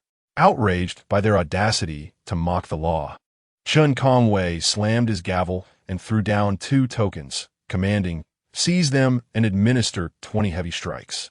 Such punishment will surely leave them battered, if not dead." Luo Shi, distressed at the sight of her sons facing punishment, clung to their legs, pleading with Chen Kongwei, "Master, we are wronged. This vile woman has conspired against my sons." The constables forcefully pushed Luo Shi aside, dragging the brothers to a long bench and raising the board to strike them. As the sounds of the strikes echoed outside, accompanied by the brothers' anguished cries, Lu Baodian and several villagers trembled in fear, not daring to move. Luo Shi, consumed by anguish at her son's suffering, glared venomously at Feng Xiyue. The true instigator, forgetting the decorum of the court. She lunged forward, intent on scratching Feng Xiyue's face, exclaiming, "You wretched harlot! I shall mar your visage for seducing my son." In the courtroom, Feng Xiyue suppressed her indignation, fearing for the safety of the two children and Qin Moyan. She deftly evaded Luo Shi's vicious grasp, deliberately running towards the constables. Her agility allowed her to escape their clutches, while Luo Shi, fixated on her target, lunged at Feng Xiyue, only to collide with a constable instead. Incensed, the constable retaliated by striking Luo Shi down, venting his frustration with a couple of kicks before he could quell his anger. On the ground, Luo Shi wailed in agony, but Feng Xiyue seized the opportunity to lodge her own complaint. "Master Chun, I wish to file charges against Luo Shi for defamation and malicious intent to harm, which could very well escalate to attempted murder. I beseech you to take action." Luo Shi's arrogance provoked Chun Kongwei to issue a direct order for contempt of court. "Seize her and administer another 20 strikes." The trio of mother and sons cried out in despair, truly terrified. After being beaten, they were dragged in like dead dogs and thrown to the ground, too frightened to make a sound. Chun Kongwei instructed the scribe to summon a physician to examine the Hu brothers and ascertain whether they had been poisoned. After checking their pulses, the doctor reported, "Master, these two are not poisoned. They merely suffer from severe external injuries, having sustained them from a significant fall." Feng Xiyue, with a discerning eye, noted the severity of Hu Danyu's injuries, while Hu Erniu's face clearly bore the marks of being struck by a shoe. Chun Kongwei, slamming his gavel once more, startled the three into a tremor. Hu Danyu, Hu Erniu, confessed the truth at once. Faced with no choice, the brothers divulged their plans for the night in detail, omitting nothing, yet they still insisted that Feng Xiyue had beaten them mercilessly. With unwavering conviction, Feng Xiyue retorted, "Master, if a thief invades one's home, one cannot simply sit idly by, can they?" Their ferocity was such that had they not fallen from the courtyard wall, it would have been my entire family suffering the consequences. I struck the thief. This is deemed justifiable self-defense, as the law indeed stipulates. Chun Kongwei stated that the actions of the Qin and Li families were in self-defense and thus not culpable. Conversely, Hu Danyu and Hu Erniu not only trespassed into another's home to commit theft, but also intended to bully the weak and seize their possessions, infringing upon the property of others. After their apprehension, they exhibited no remorse. Instead, they maliciously defamed others, harming the families of court officials, which compounded their crimes. Displaying contempt for the court and the law, they dared to mock the authority present, resulting in a punishment of 10 lashes each and confinement in a prison cell. According to the laws of the Western Jin, for theft and defamation, both crimes would incur a combined penalty of 5 years of hard labor in the border mines. The Luo family, showing disdain for the court with foul language, even had the audacity to assault the victim openly within a courtroom, prompting their immediate incarceration for a month as a warning to others. Lord Chun promptly rendered his verdict, while Luo and the Hu brothers cried out their innocence. Alas, the evidence was irrefutable. They had confessed their guilt, with witnesses from Qing Shui village corroborating their admissions. Feng Xiyue, leading her 2 children, approached Chun Kongwei to express gratitude for advocating justice on behalf of their family, ensuring the wicked were held accountable. Indeed, Lord Chun was a fair and just official, devoted to the people. Qin Moy followed suit, offering his reverence and appreciation to Chun Kongwei for clearing their names, overwhelmed with gratitude. "This is my duty," Chun Kongwei replied, urging them to refrain from excessive formality. During the proceedings, Chun Kongwei dispatched officers to the Qin residence, where they indeed discovered signs of climbing on the courtyard wall. The damp earth bore the marks of Hu Danyu's fall, complete with his footprints. Hu Erniu, having lingered longer on the wall, left his own traces as well. With both testimonial and physical evidence firmly established, the case presented no complications. Lu Baotian and several villagers knelt in the courtroom, their hearts racing as they observed the Qin family, crippled and vulnerable, yet not easily intimidated. Witness how the mightiest of the village, the Hu family, had been subdued by Qin Moy. They had initially contemplated cheating the Qins after harvest time, hoping to underreport their grain or delay payments, but such thoughts dissipated quickly. They had no desire for imprisonment. Indeed, Qin Moi and Feng Xiyue had utilized the Hu brothers to deliver a stern lesson to the villagers of Feng Xiyue. Previously, they had been so bold as to withhold rent, emboldened by Hu family's reputation. But now, faced with a disabled Qin Moi and Feng Xiyue, a woman accompanied by 2 young children, their audacity had only increased. Feng Xiyue was certain the future of the Qin family would flourish. Their recent purchases of furniture had already incited envy among the villagers, and the prospect of building a grander home would undoubtedly provoke further malice. Eliminating Hu Dainyu and Hu Erniu would not suffice to quell the restless villagers who sought to bully their family. A more effective measure was to set an example. She and Qin Moi intentionally provoked Hu Dainyu and Hu Erniu, detailing various gruesome fates, claiming that they were now incapacitated due to poison. The brothers, stricken with fear, pleaded for mercy and even requested that Qin Moi and Feng Xiyue escort them to the court to confess their guilt. They mistakenly believed that once in court, they could turn the tables and accuse Feng Xiyue of seduction. Little did they know, they had not been poisoned at all. Once a lie is told, can any subsequent words be trusted? Moreover, within the confines of the Qin household, they had already confessed their crimes, with witnesses to attest to their admissions. The Hu brothers have firmly established their presence, but little did they anticipate that the Luo family would hastily deliver their heads, deserving a month of confinement for their arrogance. Chapter 31. The dust settles with the case resolved. Chen Conway wished to converse with Qin Moi, yet noting his demeanor, it seemed he had no intention of acknowledging him, leaving Chen with no choice but to relent. However, he was profoundly surprised by the transformation of Feng Xiyue after a period of absence. She had evolved into a model wife and mother, fiercely protective of her benefactor and children. He hoped that her benefactor would regain his spirits, for such an astute individual ought not to languish in a remote mountain village. Thus, after expressing their gratitude to Chen Conway, Qin Moi and Feng Xiyue departed the yamen with their 2 children, accompanied by Lu Baotian and others. Qin Xiaoyan, Madam Qin, I sincerely apologize for the events that transpired. Rest assured, upon my return, I will reprimand the villagers to ensure that such incidents do not recur. Following these events, Lu Baotian treated Qin Moi and Feng Xiyue with utmost respect, no longer merely putting on a facade. To demonstrate his sincerity, Lu Baotian also reflected upon his own actions, stating, "We are all from the same village, and I thought it best to avoid any public disgrace. Yet, I did not foresee the Hu family's unreasonable behavior, nor their attempts to shift blame. I misjudged their character. The village head was overly harsh. After all, one can never truly know another's intentions. The Hu brothers had betrayed the village head's goodwill, revealing their malicious hearts." Qin Moi, with feigned humility, remarked, "We have caused trouble for the village head and fellow villagers. I humbly invite everyone to breakfast as a token of my gratitude." They lacked the face to accept such an invitation, for when they were at the Qin household, they had aligned themselves with the Hu family. It was only at the insistence of the Hu brothers that they were brought to the yamen. Otherwise, as per Lu Baotian and several villagers' sentiments, the matter could have been resolved quietly. Lu Baotian hurriedly added, "It has been a while. The village awaits the outcome.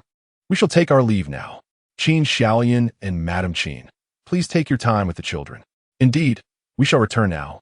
Should you require assistance in the future, Qin Xiaoyan, do not hesitate to call upon us. We will be there promptly. Yes, as fellow villagers, do not be shy."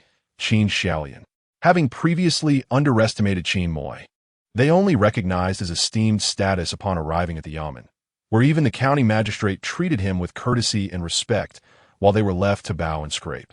They had been foolish to think they could manipulate him in the future, overestimating their own capabilities. As they departed, Lu Baotian inquired if Qin Moi needed a bullock cart to take them back, to which Qin Moi graciously declined. "These are mere formalities. Please do not take them to heart." Lu Baotian and several villagers politely bid farewell to Qin Moi and Feng Xiyue before returning home in their bullock cart. Feng Xiyue, cradling Qin Moi, prepared to take their 2 children to a nearby bun shop. The sight of the family of 4, all strikingly handsome, with towels wrapped around their heads, turned heads wherever they went.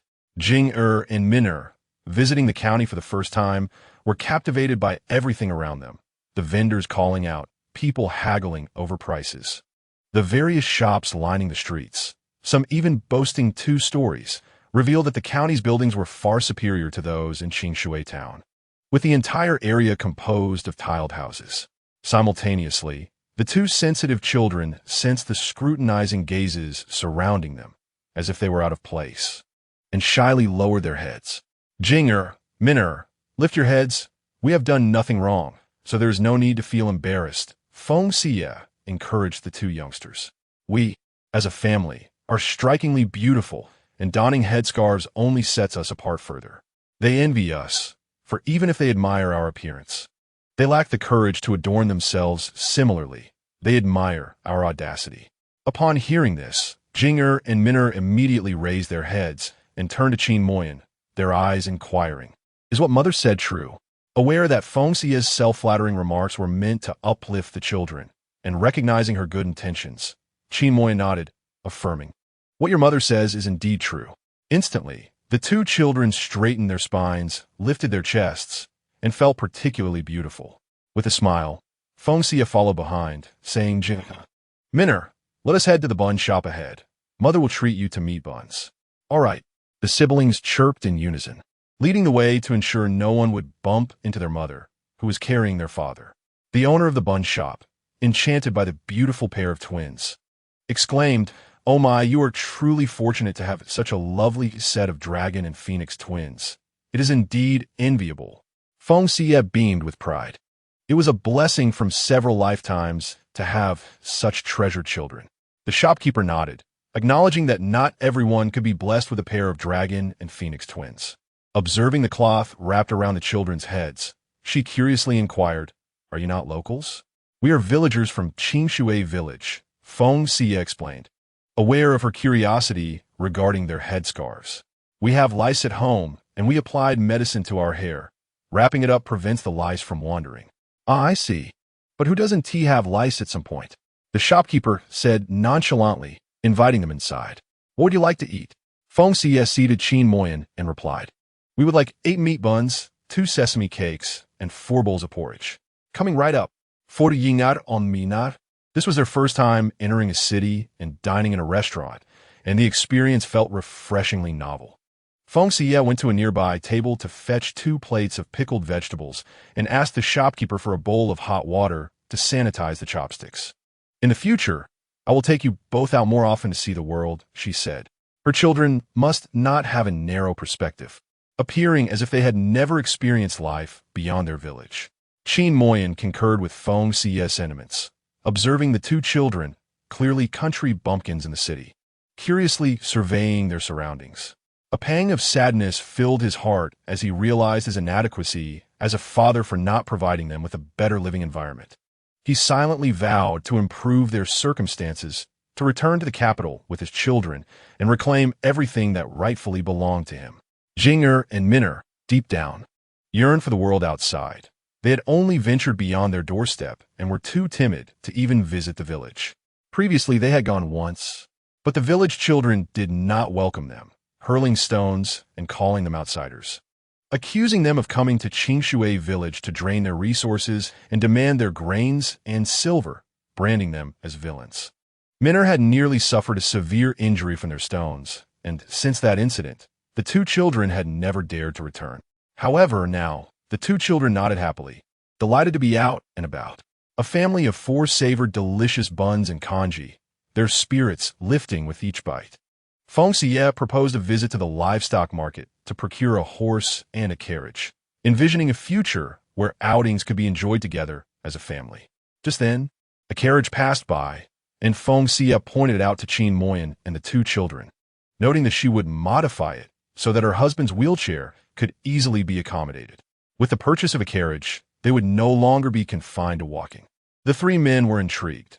Jing pondered the stash of silver notes he had hidden, realizing that both horse and carriage would undoubtedly come at a steep price.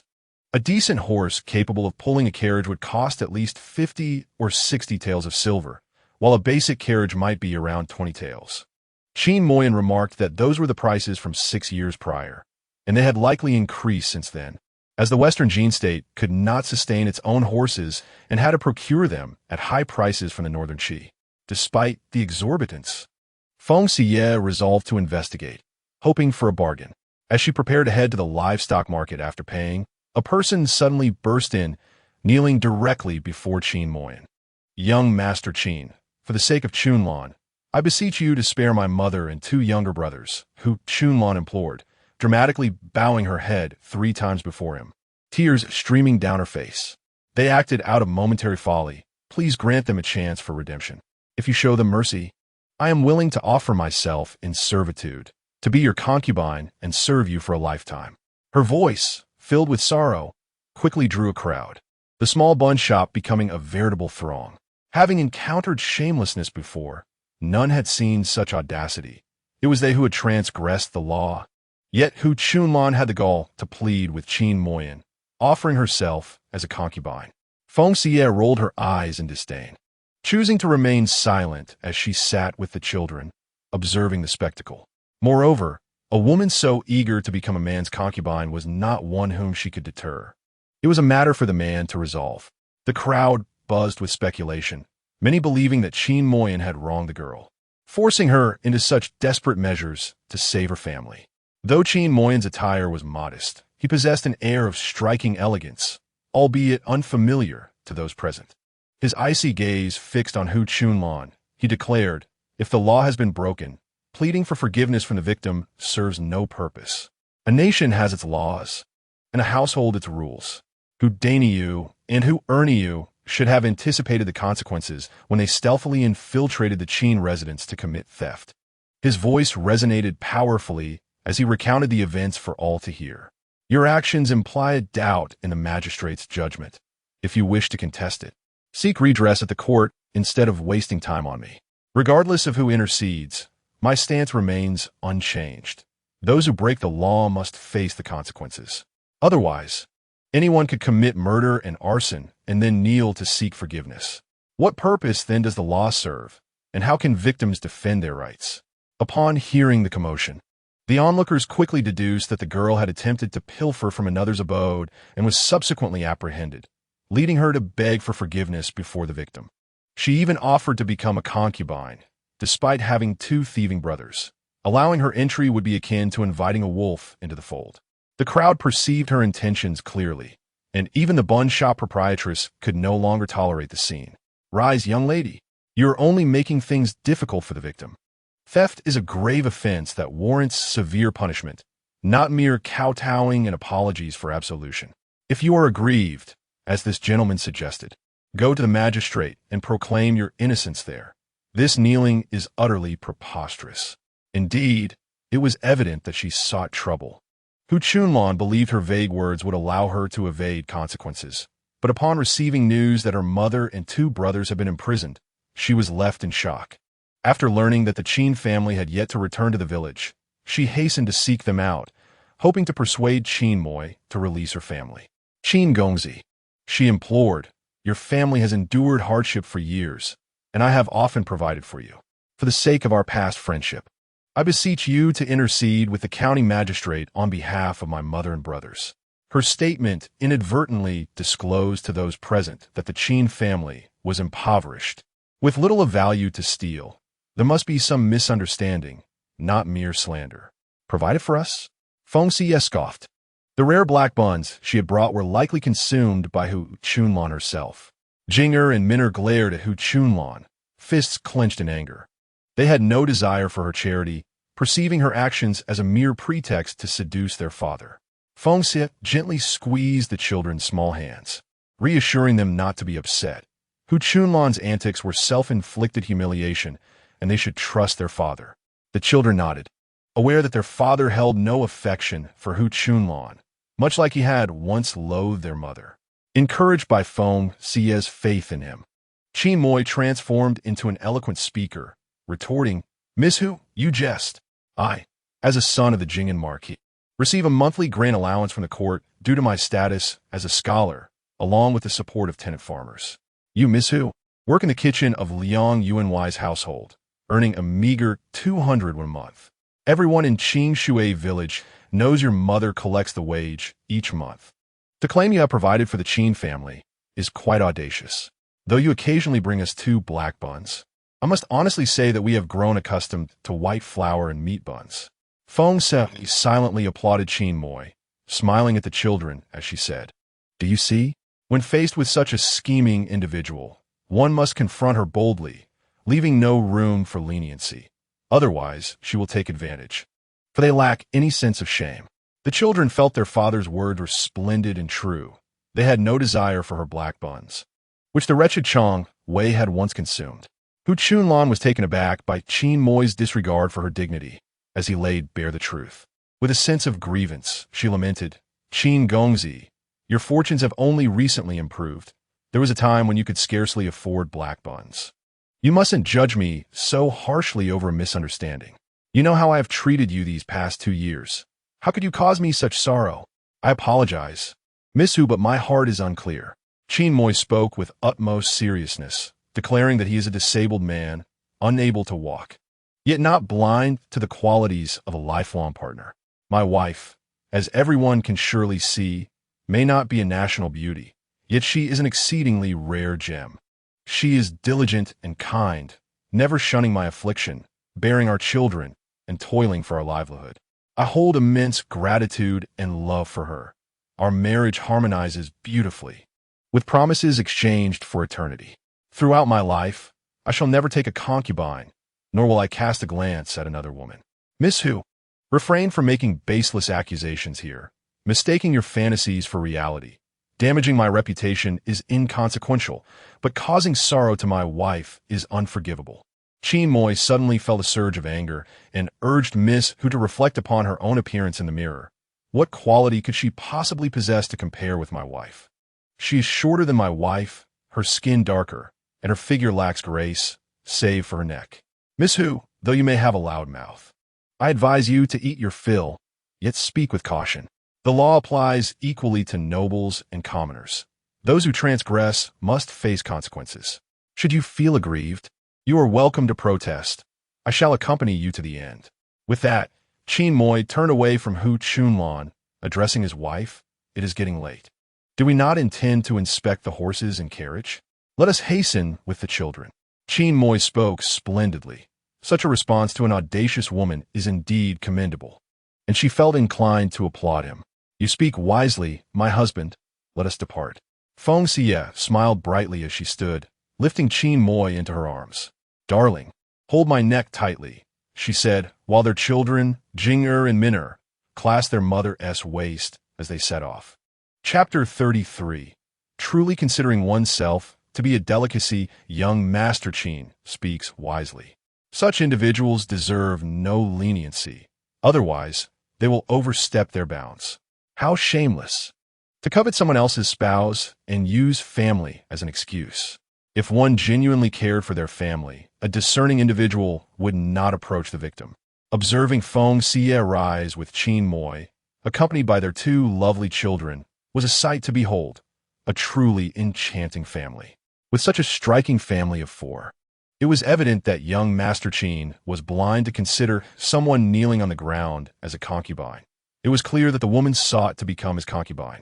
The onlookers derided Hu Chunlan, whose audacity surpassed even the thickest of walls. As Feng Xiyue approached the door, she expressed her gratitude to the proprietress and the gathered crowd for their righteous words. There are still many good people in this world. Though I am envied for my husband, and her brothers covet our family's wealth, my husband's heart and eyes are solely for me, striving to protect me and our 2 children. Despite his disability, in my heart, he stands as a towering figure, embodying responsibility and honor. The crowd nodded in agreement. Young Master Qin is indeed a commendable husband, albeit unfortunate in his condition. Their children held their heads high, proud that their father is the best. As the family prepared to leave, the onlookers parted to create a path, bidding them farewell. On the ground, Hu Chunlan's face flushed with alternating shades of red and white. She had never anticipated that Qin Moy, who appeared as a refined gentleman, could utter such venomous words. The mercilessness of Qin Moy left her feeling utterly humiliated, each word piercing her heart like a needle. The surrounding townsfolk pointed and whispered about her, prompting Hu Chunlan to rise from the ground and force her way through the crowd as she fled. She harbored a deep-seated hatred for Feng Xiyue and Qin Moyan, along with their two mischievous children, for imprisoning her mother and two brothers and humiliating her publicly. This grievance she vowed to remember. Should Feng Xiyue hear her thoughts, she would undoubtedly scoff at her, for Hu Chunlan was indeed a woman who brought shame upon herself, oblivious to her own disgrace. At that moment, Feng Xiyue, cradling Qin Moyan, laughed with wild abandon. "My husband, I never imagined you possessed such a sharp tongue, yet it is delightful to hear. It brightens my spirits for the day." Observing his usual silence, she was astonished to discover he was a concealed master, having thoroughly bested Hu Chunlan today, leaving her wishing she could vanish into the ground. "I am equally weary of her." Previously tormented by Li Suihua, Qin Moyan sought to vex Hu Chunlan in retaliation. Her presence in their home served to redirect Chang Wei's attention, allowing him and the children a moment of peace. Now, having established enmity with the Hu family, Qin Moyan could no longer tolerate her. "Today, my husband was truly formidable. He must be rewarded." Feng Xiyue seized the opportunity to plant a kiss on his forehead, her mind conjuring a towering image.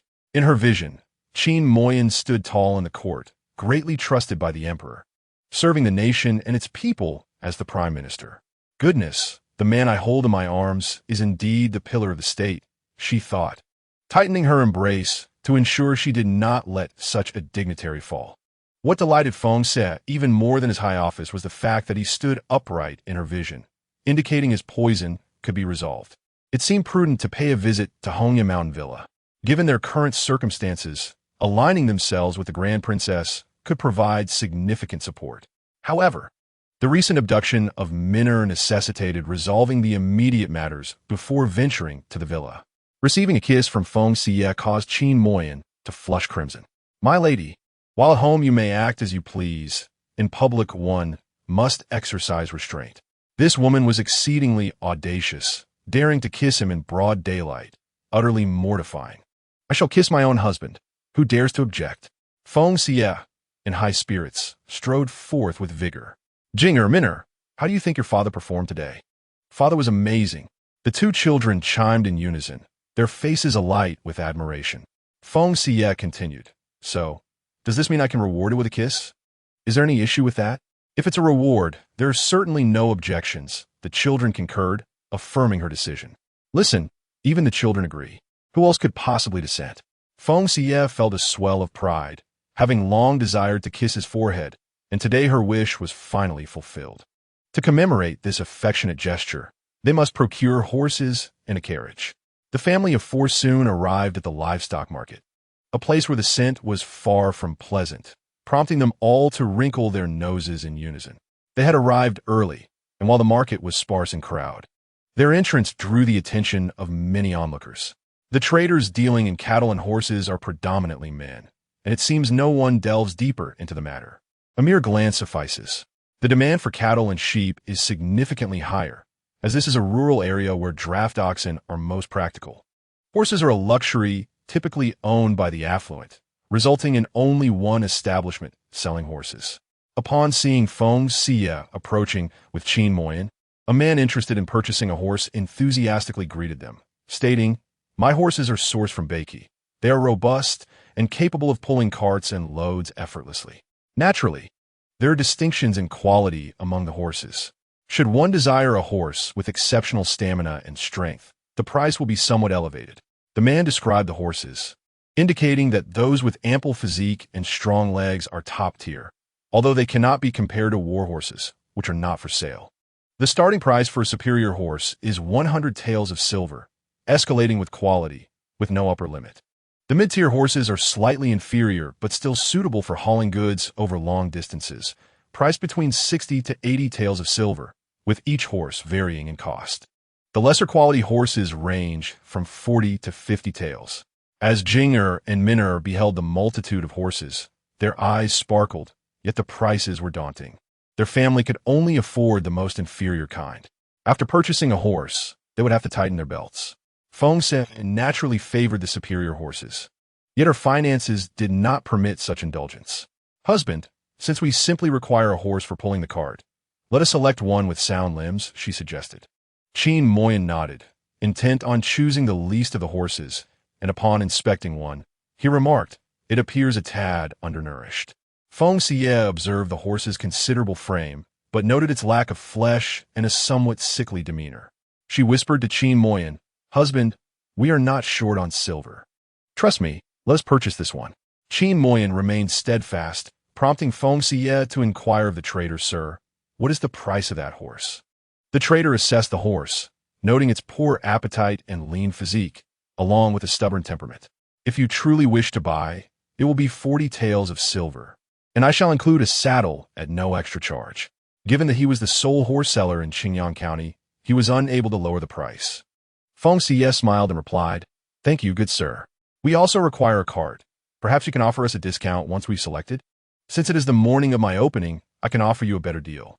The cheapest cart would still cost 20 taels of silver, and although he did not reduce the price, the trader ensured all necessary accessories were provided free of charge. After assembling the cart, the trader summoned an assistant to teach Feng Xiyue how to drive it. Having flown planes before, she quickly grasped the art of car driving. After the assistant demonstrated once and then again, Feng Xiyue took the reins and guided the cart around an open space twice. Elated, she waved to Qin Moyan and the children, exclaiming, "Husband, Jinka Minner, I have learned. I can now take you wherever you wish to go. Mother, you are amazing." Minner chirped, bouncing with excitement and sending heart gestures towards Feng Xiyue. Jinger gazed on with envy, yearning to experience the thrill of driving a cart himself. The trader, witnessing the scene, could not help but give thumbs up, while Qin Moyan kept a watchful eye on Feng Xiyue, concerned she might drive too swiftly and struggle to rein in the horses.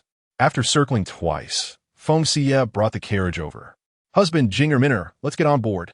Minner was the first to dash forward, standing before the horse, her big eyes sparkling as she gazed at it. "Mother, may I touch it?"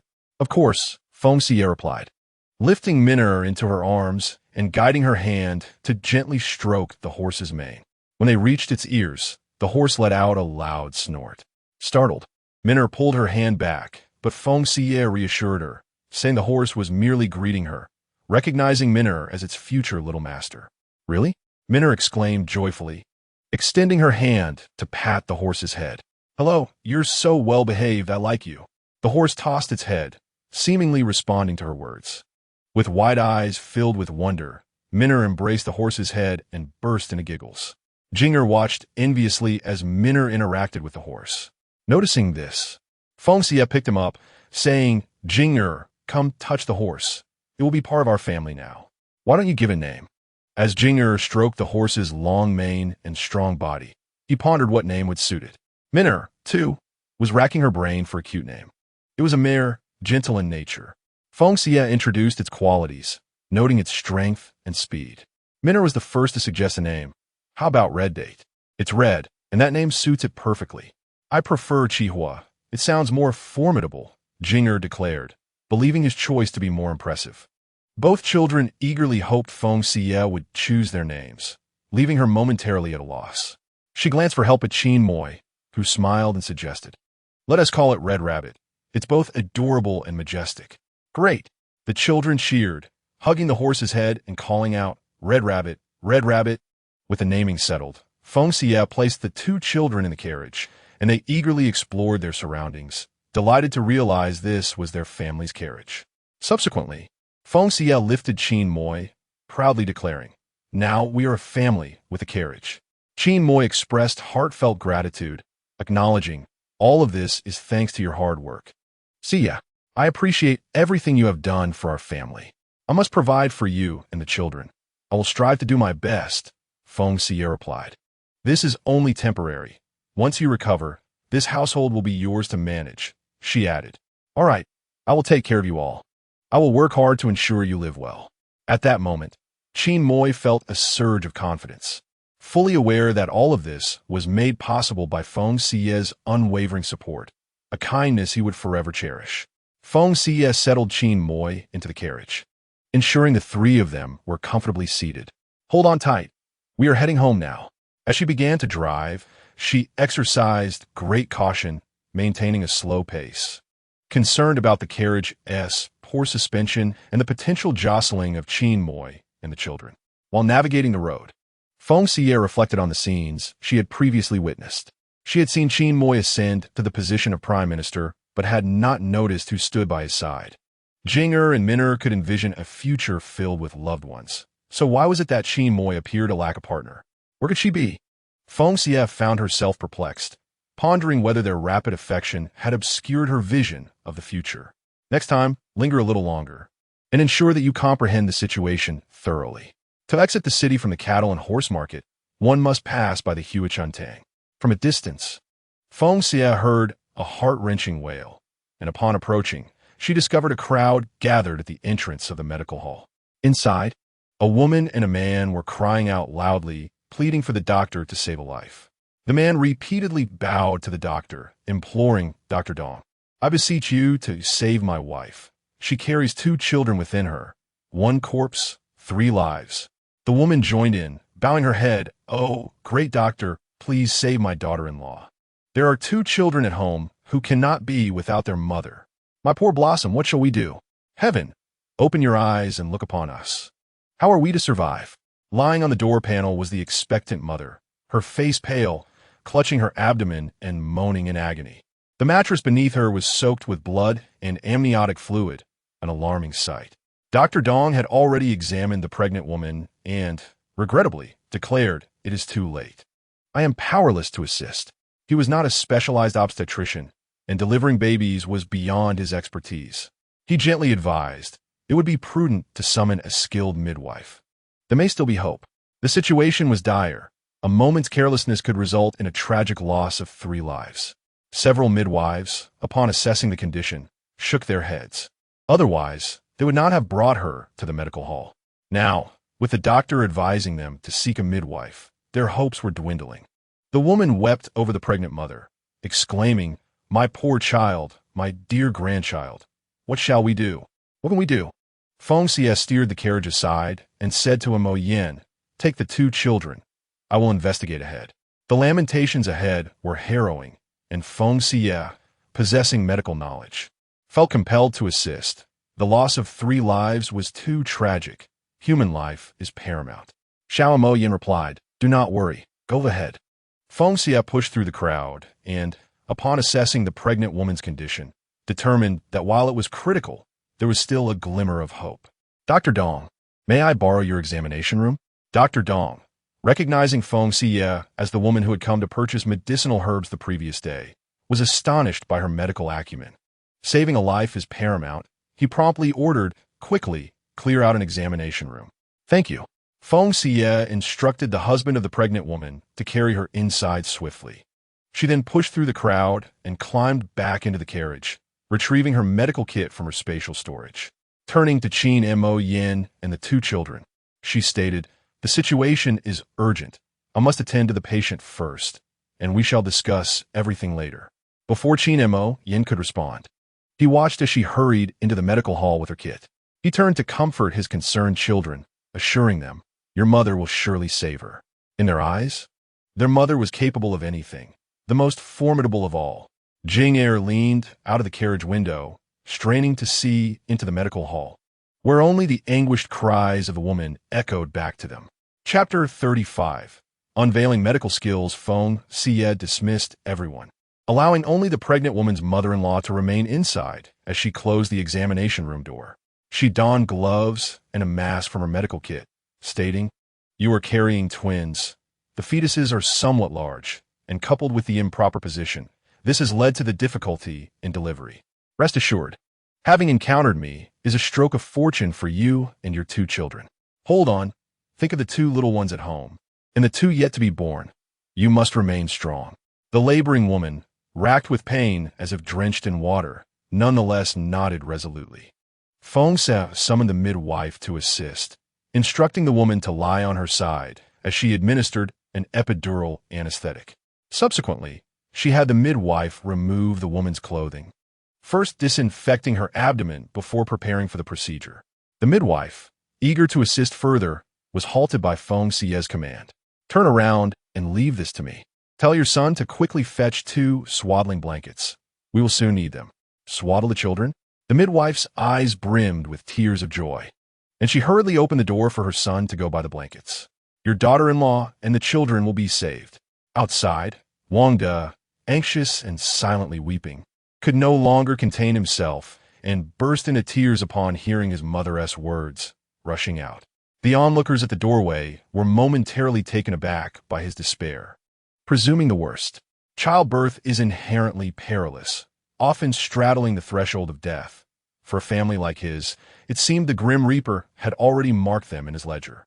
Amidst the murmurs, Jing'er felt a wave of anxiety wash over her, while Min'er clutched the hem of her sister's garment tightly, fearing for their mother. Jing'er gently grasped Min'er's hand, softly reassuring her, "Mother will surely save them. She will be fine."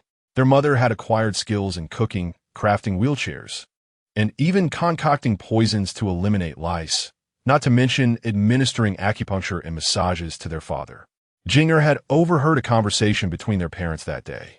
She feigned ignorance to the fact that their father had been poisoned and had little time left. However, their mother had vowed that even if she could not neutralize the poison, she would ensure he lived to a ripe old age. Her conviction was unshakable, and her father believed in her. So too would Jing'er. Min'er, though trusting their mother, could not suppress her worries, uncertain of the situation inside. The patient was carrying not one, but 2 lives, and the notion of 1 body, 3 souls was terrifying. Qin Moyan embraced Min'er, whispering, "Do not fret. Your mother is skilled in medicine. Healing the sick and saving lives is her calling, and she will do her utmost. With her exceptional skills, she will surely save both mother and children." Min'er clasped her hands, closing her eyes in earnest prayer, beseeching the heavens to spare them. Within the medical hall, Feng Xiyue meticulously arranged the surgical instruments as the anesthetic began to take effect, initiating the operation. The midwife stood behind her, eyes wide at the sight of the array of tools, and as Feng Xiyue picked up the scalpel, she instinctively moved forward. "If you wish to save your daughter-in-law and grandchild, stay put. Without my consent, do not approach." Feng Xiyue had no intention of diverting her attention to the midwife. Time was of the essence, as the 2 children were already deprived of oxygen. Chastened by Feng Xiyue's reprimand, the midwife hesitated. "I will not look. I shall not intrude." "Doctor, please, you must save my daughter-in-law and grandchild." Feng Xiyue did not respond, but focused intently on the surgery. Previously, she had assessed the pregnant woman's condition. Twins. With 1 fetus too large and positioned incorrectly, the umbilical cord wrapped around one of the babies. This was a dire situation, exacerbated by the irresponsible midwife who had fled after hastily making an incision, resulting in significant blood loss. Lack of professionalism equated to unreliability. Soon, Feng Xiyue delivered the first child and handed it to the midwife, who, noticing the infant's slight oxygen deprivation, gently patted its bottom to encourage a cry. As the child emerged, the midwife trembled with excitement, staring incredulously at the grandchild in her hands, momentarily frozen in disbelief. Quickly, she finally came to her senses, lifting the child by its legs and delivering a few swift slaps, prompting a heart-wrenching wail from the newborn. The midwife hurriedly wrapped the child and had scarcely set it down when Feng Xiyue presented the second child, prompting her to repeat the process. Outside, Dr. Dong, the shopkeeper, the apprentice, and Wang De heard the cries of the infants and erupted in joyful exclamations. "It's born! It's born!" The onlookers outside collectively sighed in relief, eagerly sharing the news, their excitement surpassing that of witnessing their own wives giving birth. "Father, it's born! It's born!" Jing'er joyfully exclaimed, rising to her feet. "There are 2. I heard the cries of 2 babies." Min'er, setting her hands down, opened her wide eyes and perked up her ears to listen, then clapped her hands in excitement. "Father, it's truly the cries of 2 babies." Qin Moyan's face broke into a relaxed smile, as the burden weighing on his heart was finally lifted. Inside the clinic, Feng Xiyue completed the final stitch-applied ointment, and called the midwife over to assist with the bandaging. When a midwife dared to glance at her daughter-in-law's abdomen, she was struck by the sight of a large scar. The redness had diminished after treatment, but it was evident how Feng Xiyue had delivered the children. The midwife felt a wave of fear wash over her, her mind momentarily clouded. Feng Xiyue, noticing her disquiet, steadied her. The midwife, paralyzed with fright, found herself unable to utter a word. Once the bandaging was complete, Feng Xiyue had no time to tend to the midwife, who stood in a daze by the side. She turned her focus to the new mother, stitching 4 more stitches below. Internally, she berated the midwife once again for the extensive incision, as if it were not her own flesh. With everything concluded, Feng Xiyue meticulously cleaned her surgical tools before turning to the still-dazed midwife, instructing her to take the 2 children to see her son. The anesthesia hasn't worn off yet. She won't wake up so soon. Go share the joyous news with your son. Mother and children are safe. Mother and children are safe. The door's soundproofing was insufficient, and those outside heard the announcement. Wanda dropped to his knees, bowing and weeping. Thank you, divine doctor. Thank you for saving my wife and the 2 children. Dr. Dong and the others present felt immense admiration, marveling at how the divine doctor had managed to save all 3 lives. It was nothing short of a miracle. They speculated whether it was some form of mystical art. When a midwife brought out the 2 children, Wanda looked at them and began to cry again. Mother, how is Huayer? Upon recalling the scar on her abdomen, the midwife felt a wave of darkness wash over her, but was steadied by Dr. Dong and the apprentice. Trembling, she remarked, fortunately, the effects of the anesthesia haven't worn off yet.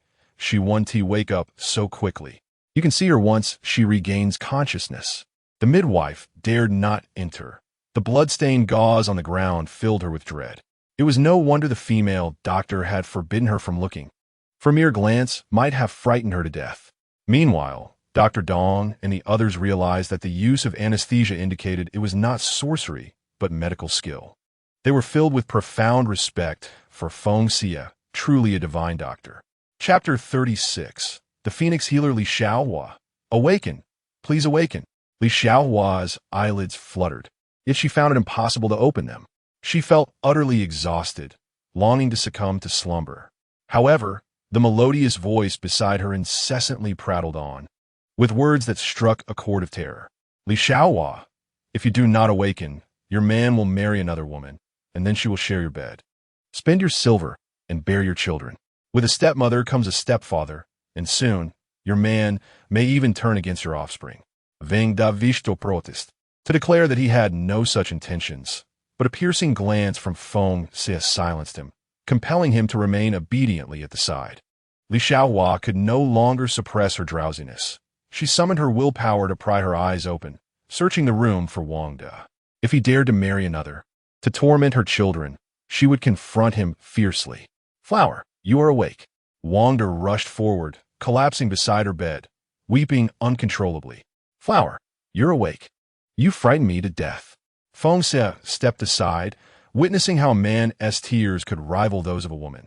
This man was likely made of water. Exhausted from the ordeal, she sought to rest. Upon waking, Li Xiaohua desired to see her children. Granny Wang entered, cradling 2 infants. Flower, look, 2 sons. You have given birth to 2 robust little fellows. The children wailed lustily, their cries resonating with hunger. Having given birth to 2 children previously, Li Xiaohua instinctively lifted her garment to nurse them, for she had nourished herself well and now possessed milk. Yet, a sharp pain gripped her abdomen, causing her to furrow her brow in discomfort. Feng Xiyue instructed her to refrain from excessive movement, reminding her that she had undergone a cesarean section. The wound is still healing. You must be gentle. The effects of the anesthetic will fade, and pain will ensue, so you must endure. Li Xiaohua recognized that. Thanks to this remarkable physician, she and her children had been granted a second chance at life. The pain she experienced was trivial compared to the lives of herself and her 2 children. Until she could pass gas, she was advised against drinking or eating. She was to remain still until 3 hours had elapsed, after which she could cautiously shift her position and move her legs, taking care not to overexert herself. Feng Xiyue elaborated on numerous precautions and dietary recommendations, suggesting that they return home in the afternoon, as the new mother still required recuperation. Having faced death, Wangda was cautious, heeding Feng Xiyue's instructions. He promptly ventured out to seek Dr. Dong and the innkeeper, requesting the use of the consultation room for half the day, promising to return in the afternoon. The gravity of life and death weighed heavily, and the innkeeper and Dr. Dong readily acquiesced, congratulating Wang on the birth of his healthy twins and the safety of mother and children. They glanced at the consultation room door several times, eager to catch a glimpse of the esteemed healer. Once Feng Xiyue had gathered her belongings and stood with her medical kit, she remarked, "My husband and children are waiting outside. They must be anxious. I shall return home now. Please, after she is able to pass gas, provide her with some water and light nourishment." "Thank you, esteemed healer. We shall remember your words." Wang expressed his profound gratitude.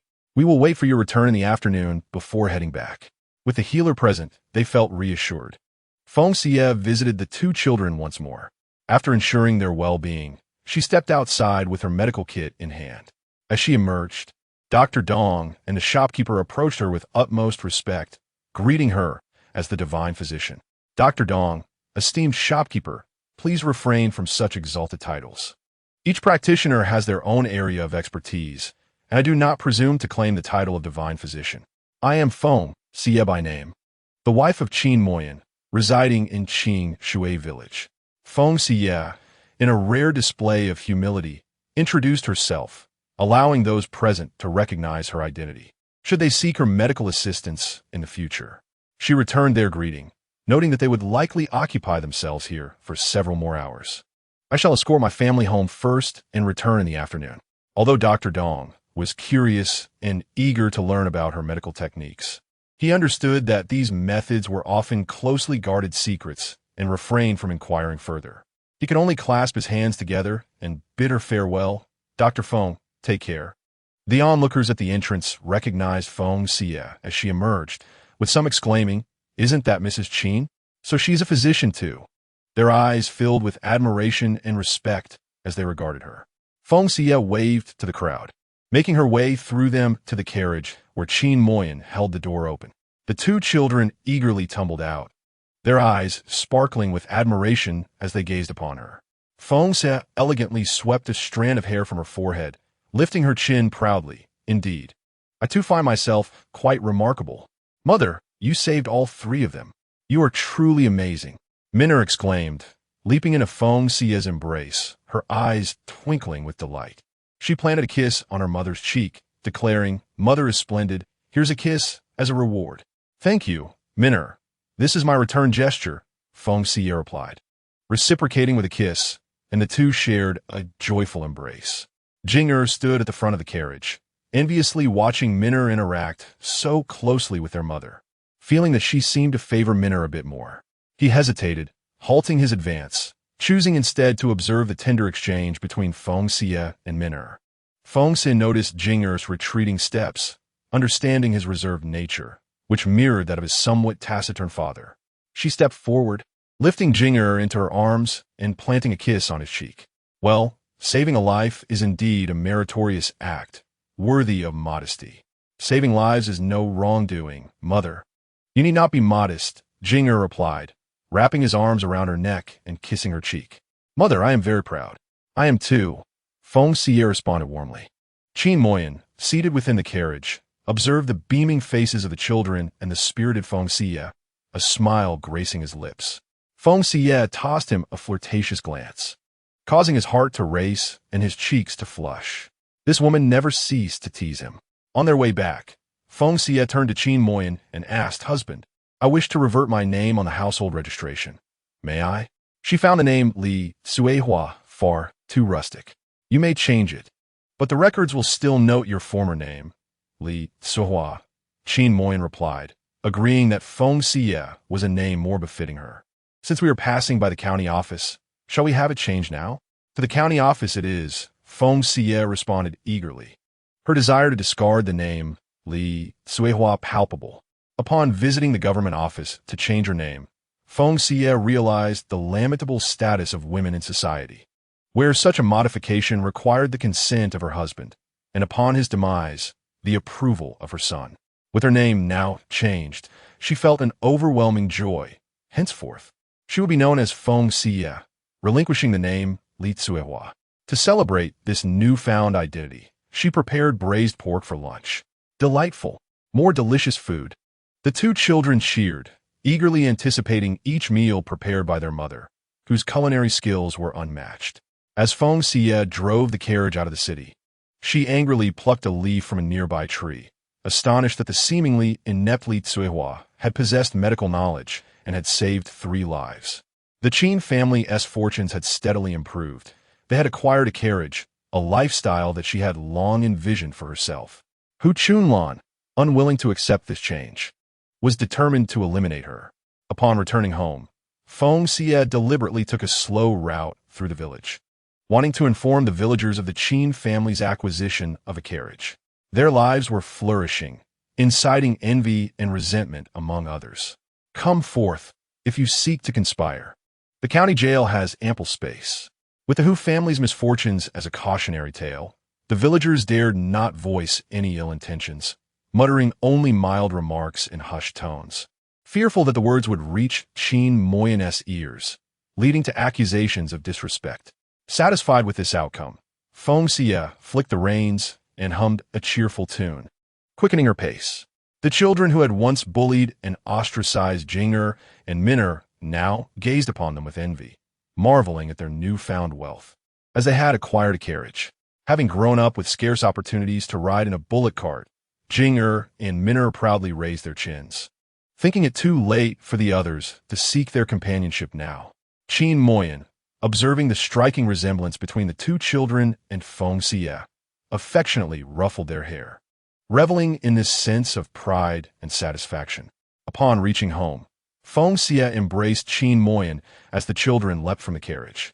Jing'er opened the door, while Min'er hurried inside to bring out the wheelchair.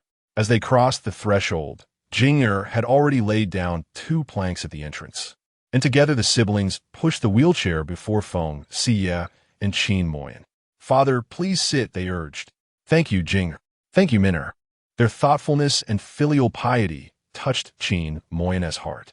He requested Feng Xiyue to assist him in settling down, while he asked the children to wheel him inside. Of course, they replied in unison, each taking a side as they pushed him into the courtyard. This was the essence of home, and it was becoming increasingly joyful, precisely the family Feng Xiyue had always desired. As she hummed a tune and unloaded the carriage, she led the horse to the back of the house. Tying it to a large tree, she gently patted the thin back of the steed, pondering why Moyen had chosen this horse. "But since you are now part of our family, we shall take good care of you." As her words faded, the horse snorted in response and began to graze on the grass nearby. At that moment, Jing'er and Min'er rushed over, with Min'er carrying a bamboo basket. "Mother, may I pick some carrots for the horse to eat?" Feng Xiyue nodded. "Certainly, it is now a member of our family, and having pulled the carriage, it deserves our care." "Thank you, Mother." Min'er took Jing'er's hand and led her into the vegetable garden. "Brother, let's pull up some carrots. We shall harvest the largest ones for Chi-Tu to eat." Feng Xiyue stood by with a smile, observing the 2 little ones as they gathered a small basket of carrots.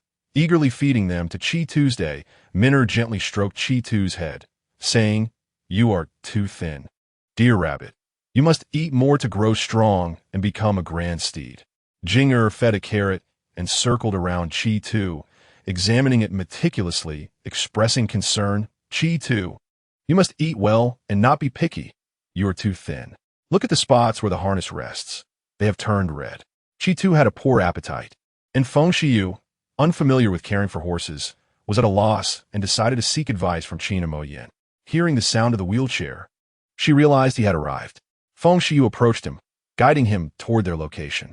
"Moyen, Chi-Tu isn't eating well. Could be unwell." "Indeed, it is ill," he replied. "Ah." Feng Xiyue panicked. "Does this mean we have to pay for a veterinarian?" "We cannot delay if it is sick. I must take it immediately." "Do not worry, I have a solution." Qin Moyen, whose maternal family, the Wei Guo Duke's residents, raised war horses, had a deep interest in equines since childhood and possessed considerable knowledge in this area. He observed Chi-Tu closely. "This horse is a fine steed, but after developing a gastrointestinal ailment, it has gradually lost its appetite, leading to its current frail state. If I am correct, Chi-Tu likely has stones in its stomach that need to be expelled." Feng Xiyue suddenly understood. So we have stumbled upon a treasure. The stones in its stomach are akin to horse jewels, which are indeed precious. However, she grew worried, but it will require a large dose of stone-expelling medicine. And she too is so weak, I fear it may not withstand it. I possess a family secret remedy that, when administered twice, will surely expel the stones without harming its health.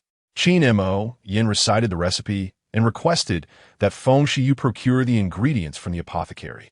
No wonder you were determined to acquire Qi too. It seems you discerned its hidden treasure and possess a family remedy.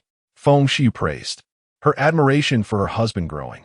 Once we retrieve the horse jewels, they could fetch at least 300 to 400 taels of silver. We shall prosper. Pleased at the prospect of contributing to their household, Qin Mo Yin humbly remarked, it is merely a coincidence. My husband is so modest, she thought, observing how he masked his satisfaction with feigned humility. As Qin Mo Yin watched the two children play with Qi Tu, Feng Xiyue returned and used leftover wooden planks from yesterday to construct a chicken coop, providing space for the roosters and hens to roam. Once they became accustomed to their new home, she would let them out to forage for insects and wild grasses. At noon, Feng Xiyue prepared a generous platter of braised pork, a dish of spicy and sour shredded potatoes, a scallion egg soup, and steamed fragrant rice. Dinner is ready, she called out. Jing and Min'er hurried to arrange the table and chairs, while Qin Mo Yin wheeled himself towards the well in the courtyard to fetch water for himself and the children to wash their hands.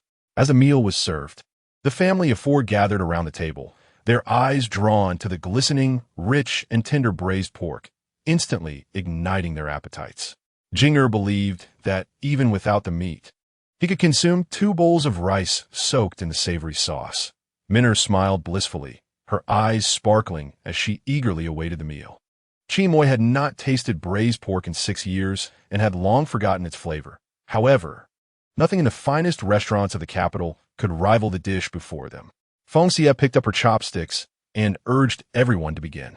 She served each person a piece of the succulent pork, made from perfectly marbled belly, infused with her secret honey glaze, simmered until tender and melting, neither dry nor greasy.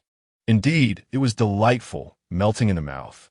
Min'er squinted her eyes in pleasure, savoring each bite, which disintegrated with the slightest pressure. Even the lean meat was delectable. Jing-er's eyes sparkled as he took a bite. He had never tasted such exquisite meat, a veritable delicacy of the mortal realm. Qin Moi felt utterly satisfied, knowing this flavor could only exist in the human world, and indeed, only Xie could conjure such a heavenly dish. The greatest joy for a cook is the recognition of their culinary creations, cherished by their loved ones. Feng Xiyue took a piece for herself, declaring that since you all enjoy it, I shall make it often. The two children nodded enthusiastically. It was simply too delicious. Given their family's means, they could occasionally indulge in such a feast. Qin Moi served each child and Feng Xiyue a piece of braised pork, promising that with diligent efforts, there would come a time when they could enjoy it whenever they wished. The children nodded vigorously, their mouths full, firmly believing in their parents' words. Watching her children relish their meal with such delight, Feng Xiyue and Qin Moi shared the same resolve to create the best conditions for their children, ensuring they could possess what other children enjoyed. Chapter 38. What are your plans? After lunch, the children clamored for Feng Xiyue to tell them story, eager to continue from where they had fallen asleep last time. All right, let's continue the tale. By the time she finished, the children had drifted off once more. She prepared water to wash their hair, discovering that the lice had vanished, yet their eggs remained, still housing living nits. They took turns squeezing each other's lice eggs before sitting under the eaves to dry their hair. With her eyes closed in repose, Feng Xiyue asked Qin Moi, what are your plans once your leg heals? First, I shall ensure your well-being, and then I intend to return to the capital to participate in next year's imperial examination. Qin Moi gazed toward the capital, reflecting on how they had cast him into a mire, hoping to witness his downfall. Little did they know, he would not succumb to their desires. Feng Xiyue opened her eyes to look at him, realizing that he would soon become the prime minister, a formidable position. Yet, at present, he was too vulnerable. The Jing Marquis could easily extinguish him, akin to crushing an ant. She inquired, Previously at the county office, I noticed the magistrate's astonishment upon seeing you. Though it was fleeting, I, however, have keen eyes. Indeed, Mr. Chun and I are old acquaintances.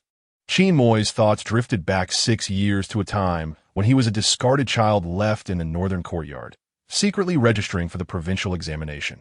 Along the way, he encountered Chun Kongwei, who had been cast out by his stepmother and robbed of his silver, left with no recourse. Perhaps out of shared misfortune, he gave all his silver and valuables to Qin Kongwei. Qin Kongwei regarded him as a benefactor, always expressing his gratitude. It was only during their tea time that Qin Moyan revealed his own circumstances. The two developed a deep mutual respect and became inseparable friends.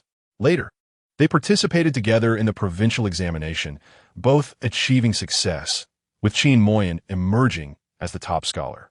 They had once envisioned a future where they would navigate the bureaucratic path together, supporting one another. However, fate had other plans as he was maliciously crippled and they never met again. Qin Moyan remarked that he had not anticipated discovering, through various inquiries, that he had been sent by the Marquis's residence to Qingyang County.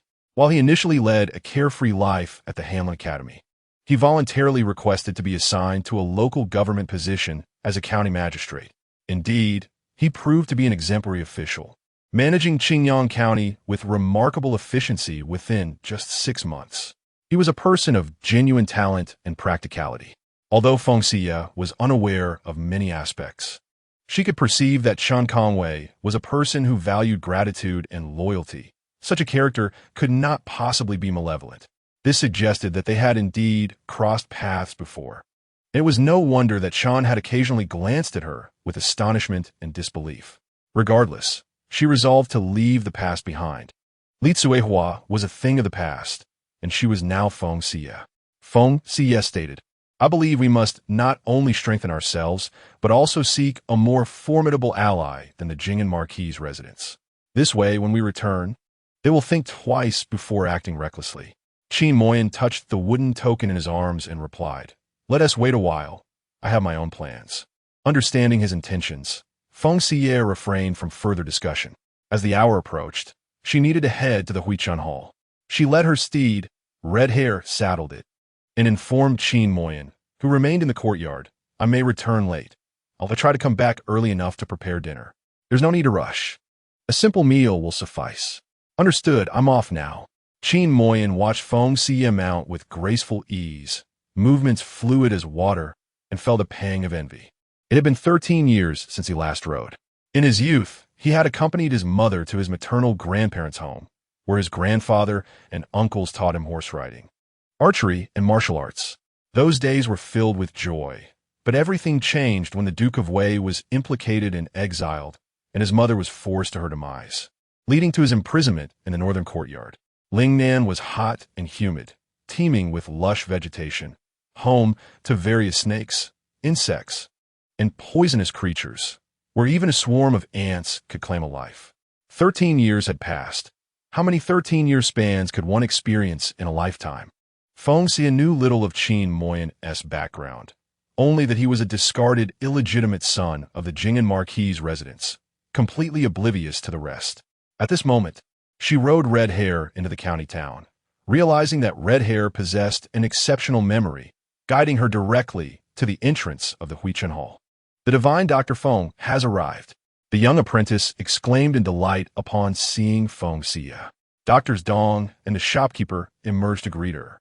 Dr. Dong updated her on the condition of the new mother, stating, after relieving her discomfort, "I had the kitchen prepare a bowl of egg noodles," ensuring she didn't overindulge. Aside from some abdominal pain, the mother is well, and both children are in excellent condition. "Thank you, Dr. Dong. I shall go in and take a look now." Feng Xiyue raised her hand and entered the consultation room.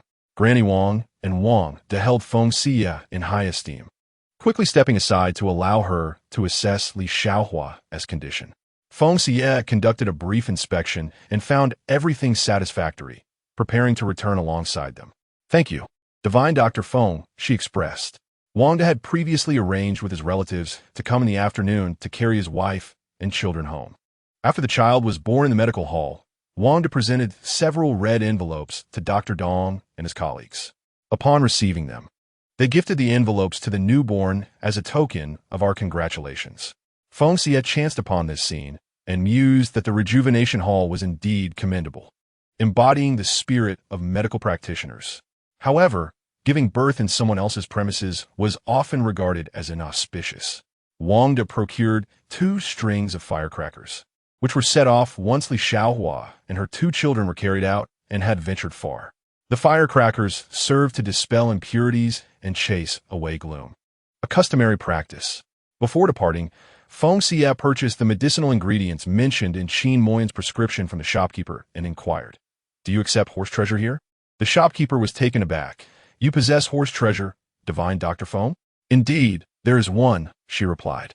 Qin Moyan had asserted its existence, and she trusted his word. Moreover, given that she too appeared to suffer from gastrointestinal ailments, her confidence grew. Dr. Dong chuckled, remarking that divine Dr. Feng's horse treasure must be of exceptional quality. A fine piece could fetch several thousand taels of silver, as it was a highly sought-after remedy for pulmonary tuberculosis, rare yet invaluable. Surprised by the exorbitant price, Feng Xiyue felt as though she had become a millionaire.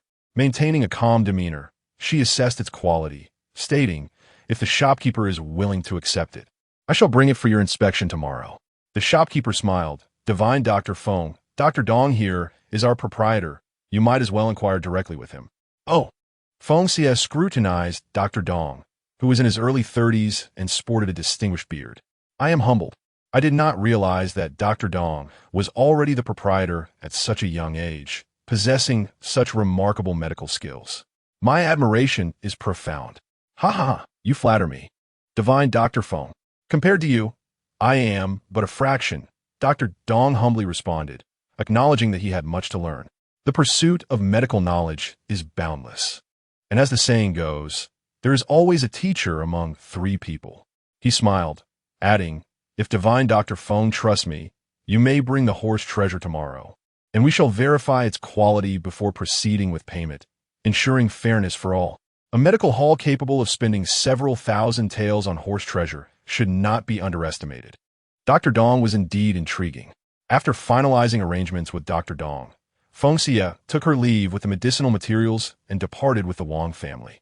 In Chapter 39, The Sentient Qi 2, Dr. Dong moved to the backyard and penned a note, which he secured to a pigeon's leg before sending it soaring into the sky towards Jianzhou Prefecture.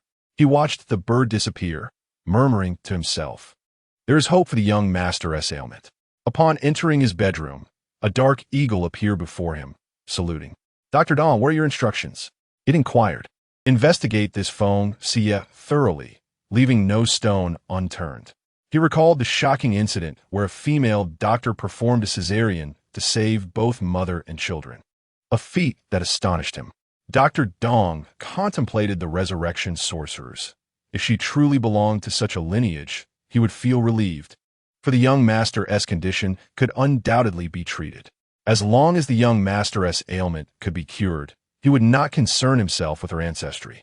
However, her appearance did not resemble that of a member of the witch doctor clan, who were known for their penchant for consuming dark foods and venomous creatures, resulting in teeth that are far darker than those of individuals from other regions.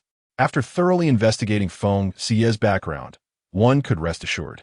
The Black Eagle, being an expert, swiftly uncovered Feng Xiyue's true identity. She was the wife of the eldest son of the Jing'an Marquis, Qin Moyan, originally named Li Tsuehua, a beggar. Abandoned by the Marquis's household in Feng Xiyue village, she gave birth to a pair of twins, suffering greatly under the oppression of malicious servants. Only after the recent death of the cruel servant Chang Wei did their circumstances begin to improve. Li Tsuehua transformed remarkably, even going to the magistrate's office this morning to change her name to Feng Xiyue. The Black Eagle relayed the recent events in detail to Dr. Dong, noting that had she been so formidable in the past, she would not have endured years of mistreatment. Dr. Dong shook his head, asserting that the Marquis's household was undoubtedly watching closely. Should they dare to cause trouble, the Marquis had many means to ensure their silent demise. With a sigh, Dr. Dong lamented the Jing'an Marquis, who who had previously seduced the young ladies of the Wei State Duke's residence and leveraged that connection to inherit the marquisate. Upon the downfall of the Wei State Duke's household, he immediately entangled himself with the Pearl Princess of the Qin royal family, who had lost 2 husbands, ultimately leading to the death of his legitimate wife and demoting his legitimate son to a commoner. The Pearl Princess, assuming the role of the legitimate wife in the Marquis's household, subjected the original children to various humiliations, even scheming to break Qin Moyin's leg, thus ruining his future. Her heart was as venomous as a serpent's. In his youth, the Jing'an Marquis was renowned as the most handsome man in the capital, relying solely on his looks and the favor of women to rise in status. He was devoid of loyalty and affection, unworthy of respect. Qin Moyin's identity was evident. Yet Feng Xiyue remained shrouded in mystery. A person with such exceptional medical skills could not simply be a beggar. The Marquis's household had failed to uncover her origins, indicating a more complex situation. Dr. Dong chose to disregard this, believing that Feng Xiyue did not possess an evil nature. Those who pursue medicine generally harbor a compassionate heart. For how else could they heal the sick and save lives? Of course, there are exceptions, but they are rare. Dr. Dong trusted his judgment in discerning character and felt confident in his assessment. Unbeknownst to Feng Xiyue, Dr. Dong had already investigated her family thoroughly, and at that moment, she had arrived at the Wang family's residence. The Wang family lived not far from the outskirts of the county town in a modest house, their circumstances being average, neither wealthy nor impoverished. These details were of little concern to her. Her priority was to inspect the birthing room, instructing Granny Wang to have it cleaned and to bring out alcohol for disinfection. She ensured that fresh bedding was provided and the windows were open for ventilation. Feng Xiyue, shouldn't the baby be sheltered from the wind? Let air out first. I will close the windows once I enter. After assessing the room's cleanliness, she instructed them to bring in Li Xiaohua. When it came time to lift her onto the bed, she asked Wang to assist. However, due to Li Xiaohua's substantial weight during her pregnancy, which had reached around 160 to 170 pounds, Wang De, who was quite slender, found himself unable to lift her. Feng Xiyue felt a twinge of disdain and pushed Wang De aside, saying, "Let me." With a graceful ease, she executed a princess carry, placing Li Xiaohua gently onto the bed. Granny Wang and Wang De, along with others, were left in astonishment, their admiration for Feng Xiyue growing even more profound. Not only was her medical expertise remarkable, but she also possessed great strength, truly a heroine among women. It has been said that the Wang family has welcomed a pair of twin sons, given the perilous circumstances they previously faced.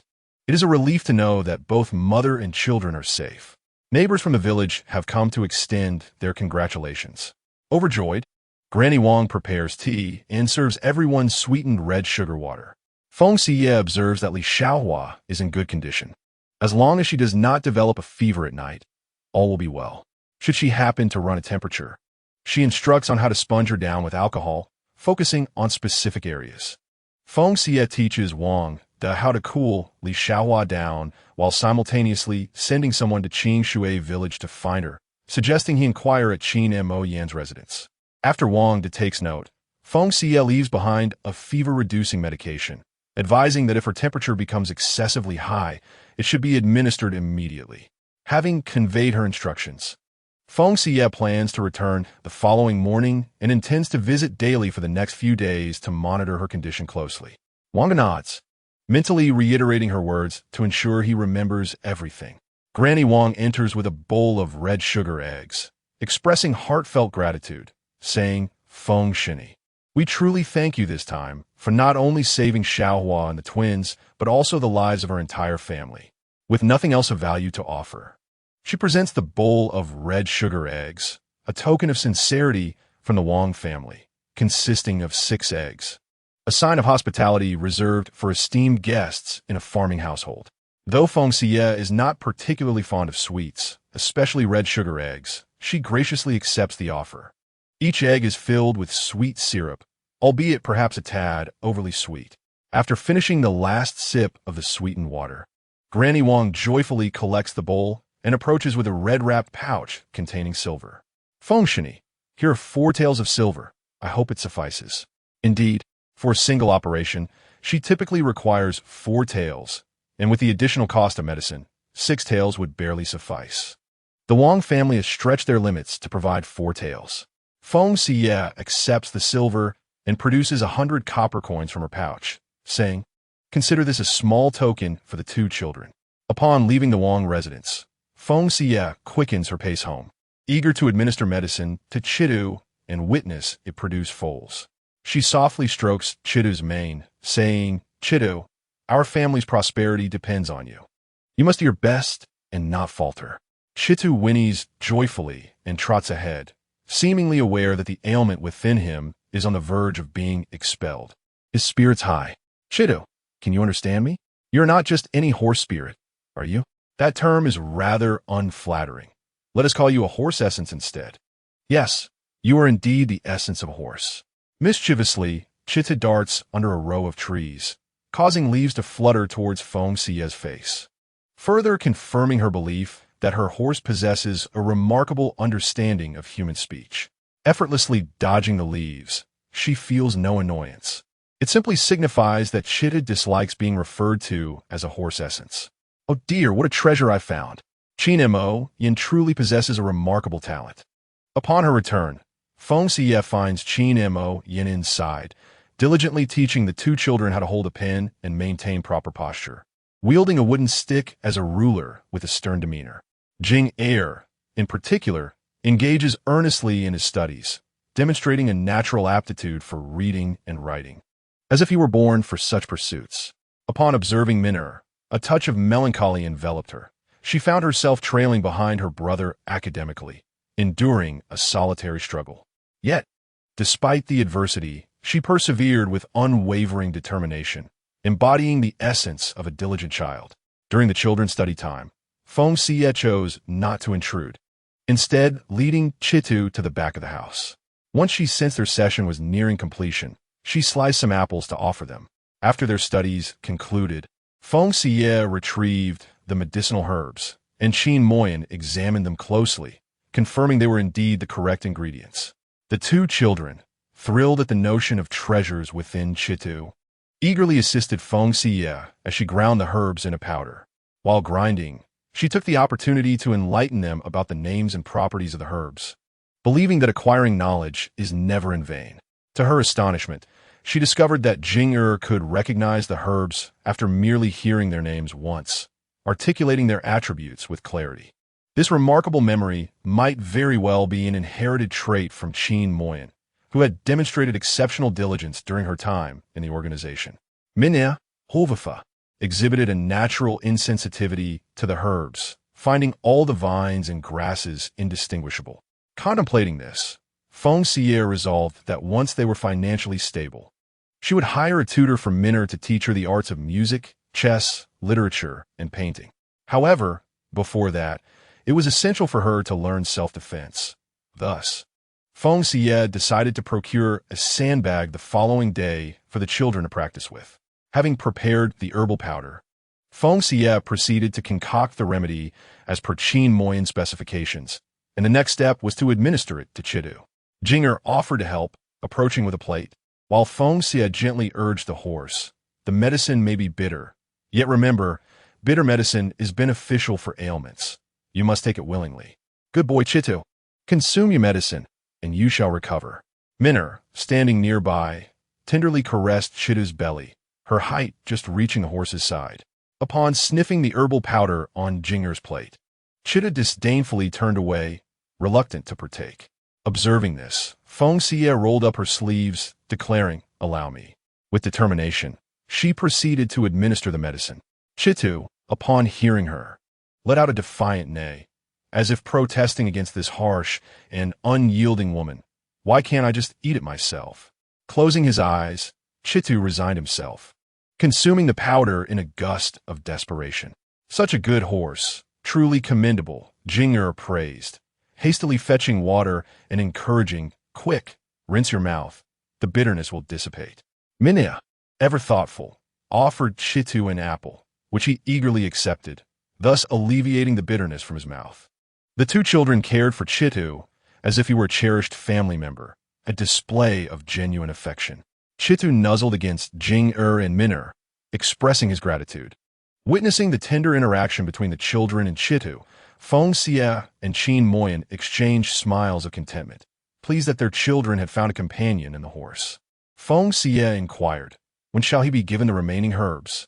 She was eager to witness the treasures that awaited, a bounty worth several thousand taels of silver. Let him have the next dose in an hour and a half. Then we shall wait, Qin Moyan replied.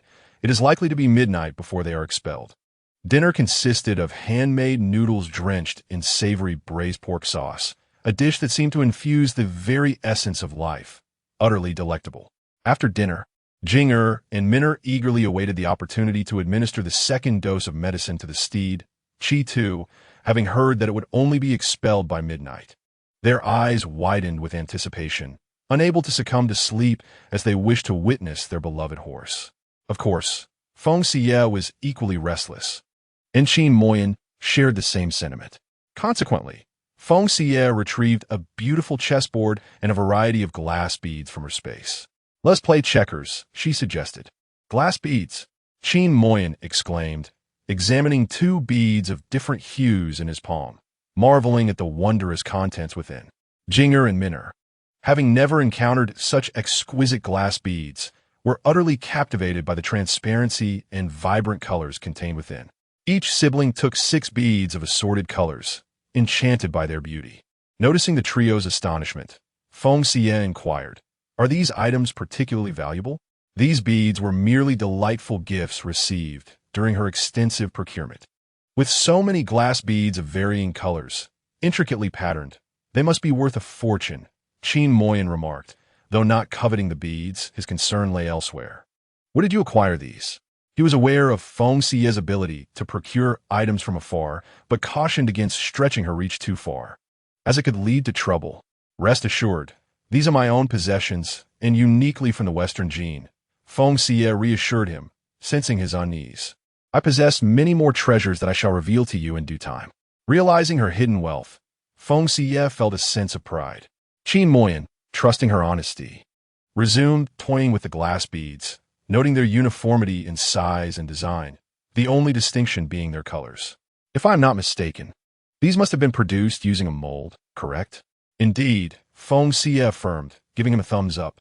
The glass sand, which you refer to as Aeoli sand, is processed in a specialized machine to create these exquisite beads.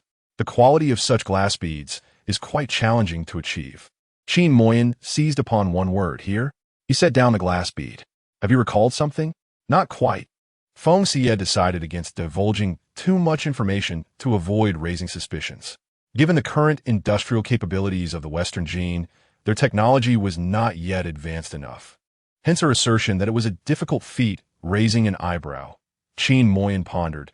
If the Western Jin cannot produce this, then from where did you obtain it? Meanwhile, Jing-er, eager to learn, asked, Mother, how is the glass sand for these beads sourced? The primary component of glass is quartz sand, which is derived from crushed quartz stones. When combined with limestone and soda in the proper proportions and then fired, it results in glass. Feng Xiyue explained in detail the composition, steps, and processes involved in glassmaking. Unfortunately, we currently lack the capability. Otherwise, we could produce numerous glass products. Qin Moyan and Jing-er listened intently, absorbing the information. Min-er, however, was entranced by the beauty of the glass and inquired, Mother, can we create a Chi-tu out of glass? Of course, if the craftsmanship allows. We could produce a glass horse identical to Chi-tu, Feng Xiyue replied, though she refrained from elaborating on their current limitations. She then opened the checkers instruction manual, saying, Now, let us review the game rules and commence our match. In the game of checkers, a pair of dice was introduced. The player who rolled the highest number would take the first move, and thus the game progressed.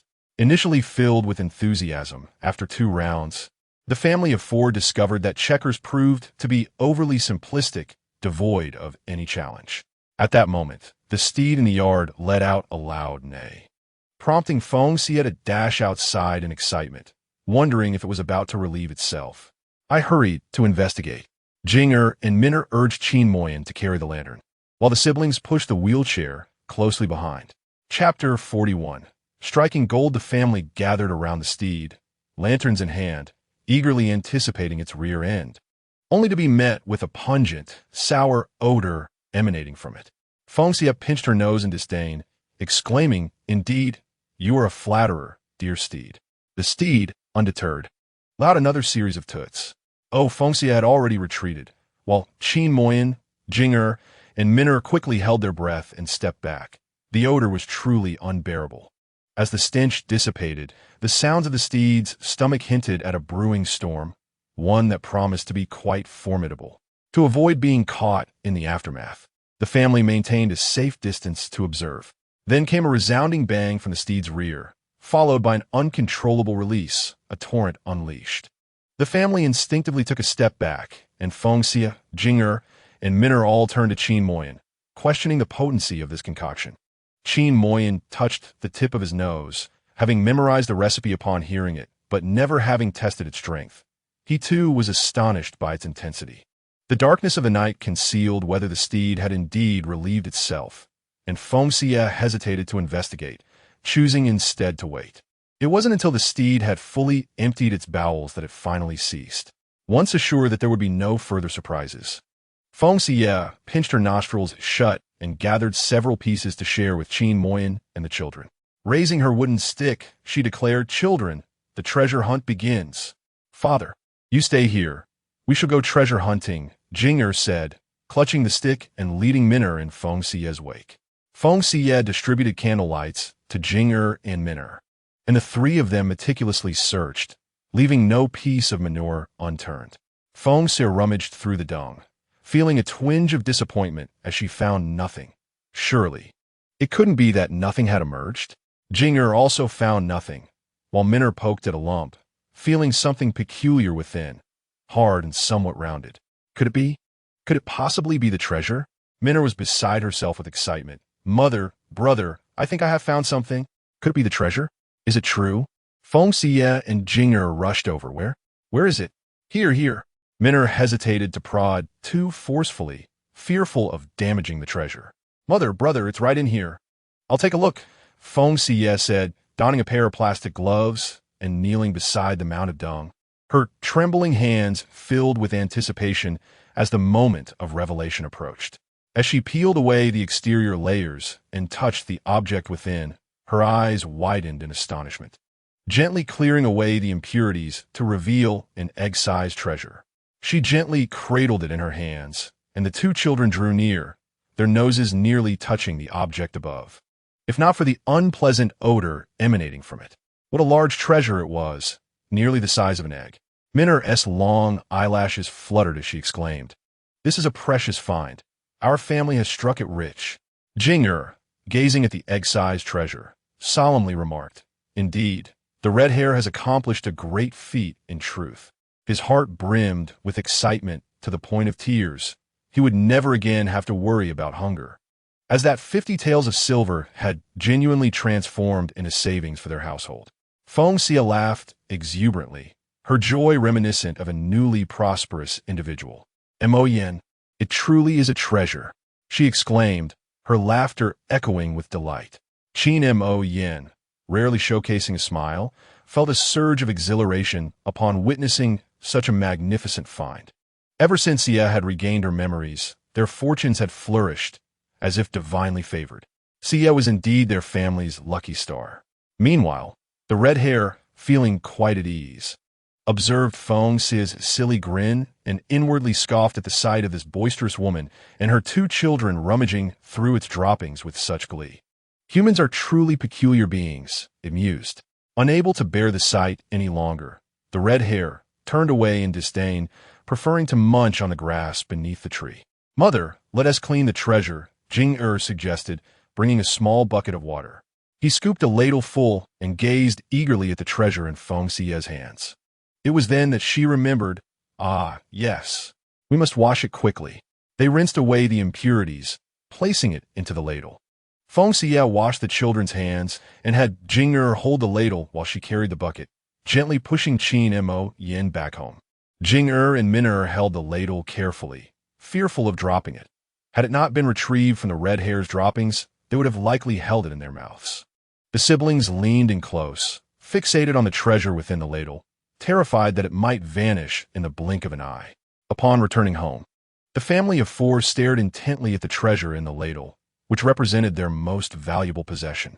Feng Xiyue stroked it gently, stating, "I will take it to the rejuvenation hall tomorrow. Dr. Dong said they would buy it. Given its quality, we should be able to sell it for 3 to 4,000 taels of silver." 3 to 4,000 taels, not mere coppers. Jing'er and Min'er gasped in astonishment, covering their mouths in disbelief. That's an incredible fortune. Qin Mo Yin weighed the treasure in his hands, noting, "This weighs over 2 taels. We could sell it for at least 4,000. Previously, he had mentioned 3 to 400 taels as a conservative estimate, as no one could truly ascertain the contents within the treasure. "Your discerning eye is remarkable. You've truly outdone yourself this time," praised Feng Xiyue, as she placed the treasure into a bag. "With your efforts, our family is on the path to prosperity. You have propelled us towards a better life." Jing'er and Min'er gave Qin Mo Yin a thumbs up, their admiration for him soaring higher than ever. Feeling flattered by the praises from Feng Xiyue and the children, Qin Mo Yin felt compelled to speak. Clearing his throat, he said, "We must express our gratitude to your mother for enabling us to acquire the red hair. Without her tireless efforts to earn money, we would not have had the means to buy a horse, let alone obtain such a treasure. Thus, at the heart of it all lies the remarkable influence of your mother." The siblings pondered, and indeed, it holds true. Min'er expressed it joyfully, attributing their success to both their mother and father, acknowledging their exceptional talents. However, Jing'er had a different perspective. He believed in acquiring more skills, for a multitude of talents could always prove advantageous. Their mother possessed medical knowledge, capable of healing and saving lives, while their father excelled in his studies and had an impressive memory, evident in his discerning eye that recognized the treasures within the belly of the steed, which he procured not only to cure its ailment, but also to gain a valuable asset. The profound insights of such young minds astonished Feng Xiyue. Her pride in her son was unmistakable. With a smile, she affirmed the wisdom in his words, emphasizing the importance of diligent study and etiquette to become useful individuals in the future. To ensure their healthy growth, she declared that starting tomorrow, Jing'er and Min'er would join her in morning exercises, enhancing their physical strength and self-defense capabilities. In unison, they agreed, recalling the shock they experienced when Feng Xiyue had decisively dealt with Chong Wei, which left an indelible mark on their memories of being bullied. They were determined to learn martial arts, not only for their own protection, but also to safeguard their parents. "Well said. Then it is settled," Feng Xiyue proclaimed, sealing their agreement with a high five. "And remember, wealth should remain discreet. No one must speak of our family's affluence, understood?" The siblings nodded earnestly, having not forgotten the incident with the Hu brothers attempting to steal from their home. Their mother had advised them on dealing with wrongdoers. If one can fight, they should. If not, they must flee. And if escape is impossible, they should concede. Life is a journey where victories cannot be guaranteed. It is acceptable to lose, as long as one learns from the experience and grows stronger, for there will come a day to reclaim those losses. Confronting evil requires not only brute strength, but also wisdom. All these lessons were etched in their minds. Chapter 42. A tranquil passage of time before dawn. Feng Xiyue rose, and her 2 children followed suit. After their morning routines, they jogged behind her, practicing stances. In the courtyard, Feng Xiyue hung 3 sandbags, 1 large and 2 small, and engaged the children in practice. Qin Moyin observed from beneath the eaves, watching as the children energetically followed Feng Xiyue in their playful assault on the sandbags. She always devised unconventional yet effective methods. He recognized that Feng Xiyue was training their endurance, agility, coordination, and strength, all of which would be beneficial in their martial pursuits. Understanding that progress requires a gradual approach, Feng Xiyue eventually halted their practice, guiding the children through a series of relaxation exercises before granting them a well-deserved rest. "Mother, I wish to practice a little longer," Jing'er implored, despite the fatigue in his arms and legs and the redness of his fists from striking the sandbag. He was eager to grow stronger. to be capable of protecting his parents and sister. Feng Xiyue knelt to wipe the sweat from his brow, speaking with heartfelt earnestness. Jing'er, I understand your aspirations, and it brings me great comfort. I believe you will indeed grow strong enough to protect our family. However, both studying and martial training must be approached with patience. Haste is unwise. With your perseverance, you will see results soon. If your endurance allows, let us increase your practice by 1 set daily, starting tomorrow, shall we? Jing'er nodded in agreement, replying, Mother, I understand. Min'er rubbed her reddened fists. Despite the pain, she gritted her teeth in determination, vowing not to falter. Mother, I shall strive diligently. Feng Xiyue embraced her beloved children, filled with immense pride. They are truly good children. After a brief respite, she set about preparing breakfast, while the 2 children followed Qin Moyan in their studies. Listening to his resonant voice, accompanied by their sweet, childish tones, was a true delight. Following last night's unloading, Chidu's spirit had notably improved, having devoured all the grass around the great tree. Chidu had now become a significant contributor to the household, enjoying a newfound status. Min'er and Jing'er ventured into the vegetable garden to pull radishes and cabbages for him, and Feng Xiyue cheerfully encouraged them to gather more today. I shall go to the city and purchase some premium fodder to nourish Chitu. Qin Moyan advised her to refrain from buying anything else, suggesting she bring back some wheat bran and yellow soybeans, adding that the horses enjoy it when a bit of vegetable oil is mixed in. Having someone knowledgeable about horses at home was indeed a blessing, and Feng Xiyue responded with delight. After a considerable amount of waste last night, Chidu was a bit dirty, so the family of 4 led him to the waterway for a wash, where the water grasses were particularly lush. A few village children, noticing them at the water's edge, watched curiously from a distance, hesitant to approach.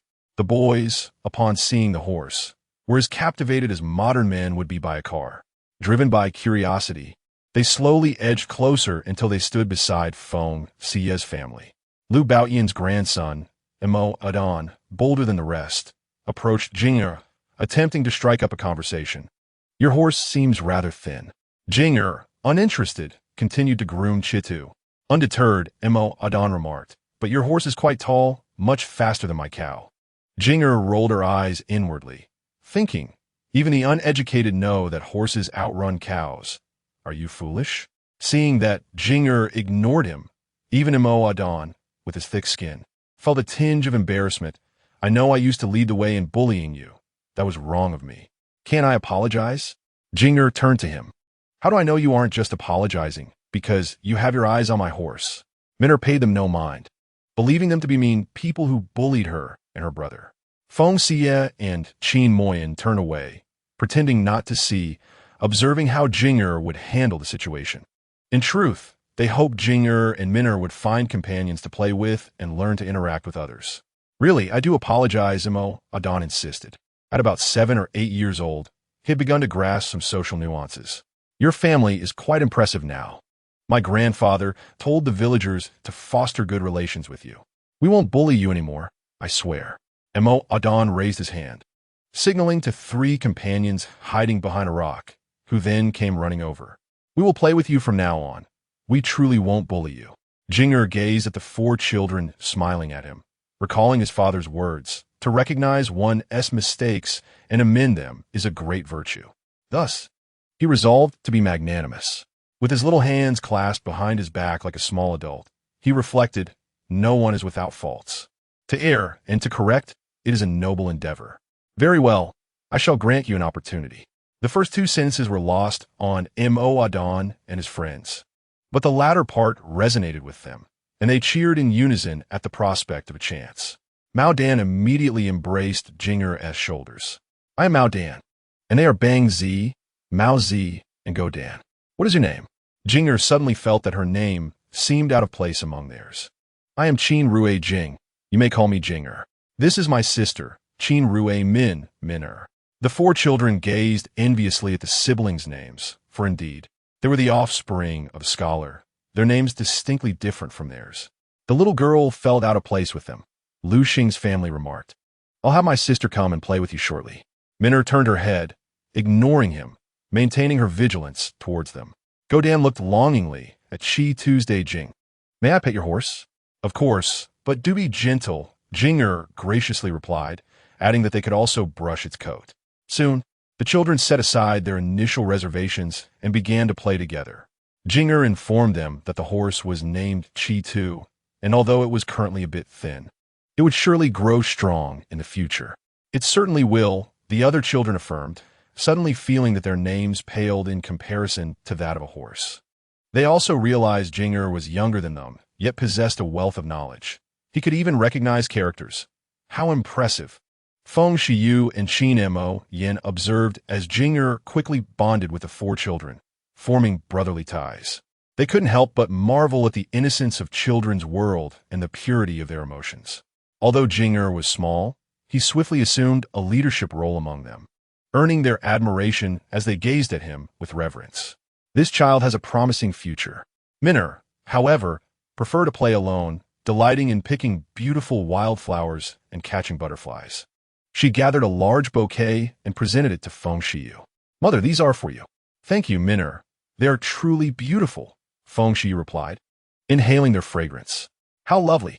I shall take them back and place them in a vase. Then I shall pick some more, so our home will be filled with flowers, making it beautiful and fragrant.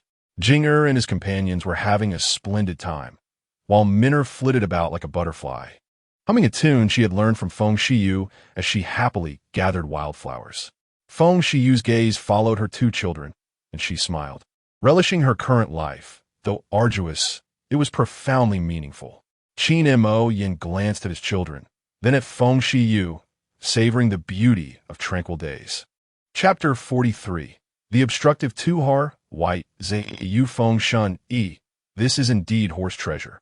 Dr. Dong personally verified the goods, taking a small amount of horse treasure powder, spreading it on tin foil, and heating it with fire. The powder quickly congregated and emitted the scent of horse urine, confirming it as genuine medicinal material. It appeared grayish-white, smooth and glossy, large, heavy, and solid, with a layered cross-section, indicating it was a top-quality product. He weighed it personally, finding it to be 13 taels and 2 qian, priced at 400 taels per tael, totaling 5,280 taels of silver. Would you prefer to receive the banknotes from the Yuhong silver shop, or do you need cash for the remainder? Banknotes would be preferable. Cash is difficult to come by, and she still has silver. Feng Xiyue's heart surged with excitement as she accepted the silver, never expecting to sell for over 5,000 taels. Such a fortune would allow them to live comfortably in Qingxue village for a lifetime. Yet, she understood that Qin Mo Yan's aspirations lay beyond Qingxue village. He bore too many responsibilities. The transaction took place in the backyard. Dr. Dong sipped his tea and remarked, Feng, weren't you interested in purchasing the jade immortal herb last time? With your remarkable medical skills, I sincerely recommend that you try the Red Leaf Villa. If you can cure the young master's ailment, with the wealth and connections of Red Leaf Villa, they will undoubtedly uncover the identity of Feng Xiyue. This morning, after uncovering Feng Xiyue's identity, Dr. Dong sent a letter to inquire about the jade immortal herb, initiating a dialogue to persuade Feng Xiyue. Thank you for your kind intentions, Dr. Dong. I share the same thought, but I'm still tied up with Li Xiaohua for a few more days. Once that is resolved, I will proceed. Besides Li Xiaohua, the most pressing matter is the abduction of Minner. Until that is settled, she will remain unsettled. A few more days do not matter, as long as she is determined to go. Dr. Dong commented, Li Xiaohua is fortunate to have met you. Your benevolence is immeasurable. Dr. Dong, a physician of high moral standing, was indeed a blessing for the people of Qingyang County with his rejuvenation hall. They exchanged mutual praises, and he escorted her to the door. Should there be any urgent cases I cannot handle, I hope you will lend your assistance, Feng. Of course. Just send someone to notify me, and we shall consult together, Feng Xiyue replied, raising her hand to bid farewell. With the newfound funds, she purchased several books for the two children's current studies. She also bought wheat bran and soybeans from the market and walked to the Wang family's residence. Knowing that Shidu had suffered the previous night, she felt a pang of sympathy and allowed it to rest at home. On her way, she encountered a vendor carrying various cosmetics and jewelry. She called out to him. Minner, at only 5 years old, was already adept at styling her hair into a bun. A simple double bun adorned with hairpins would look splendid. Feng Xiyue selected several colorful ribbons and 2 pairs of exquisite hairpins, along with 2 beautiful silver bracelets, one for each sibling. After paying, as she admired the bracelets in her hands, an idea suddenly struck her. She intended to craft a convenient concealed weapon for the children. One must harbor no ill will, but always remain guarded. After contemplating the items in her space, she envisioned the design and eagerly awaited the opportunity to create it upon her return. Upon arriving at the Wang family, she was treated as an esteemed guest. After exchanging pleasantries and inquiring about Li Xiaohua's condition, which was very good, she felt reassured. She performed a gentle abdominal massage for Li Xiaohua, encouraging her to get up and move around. After changing the medication, Feng Xiyue agreed to return the next day and exited the village. As she reached a fork in the road, a carriage abruptly halted in front of her, blocking her path.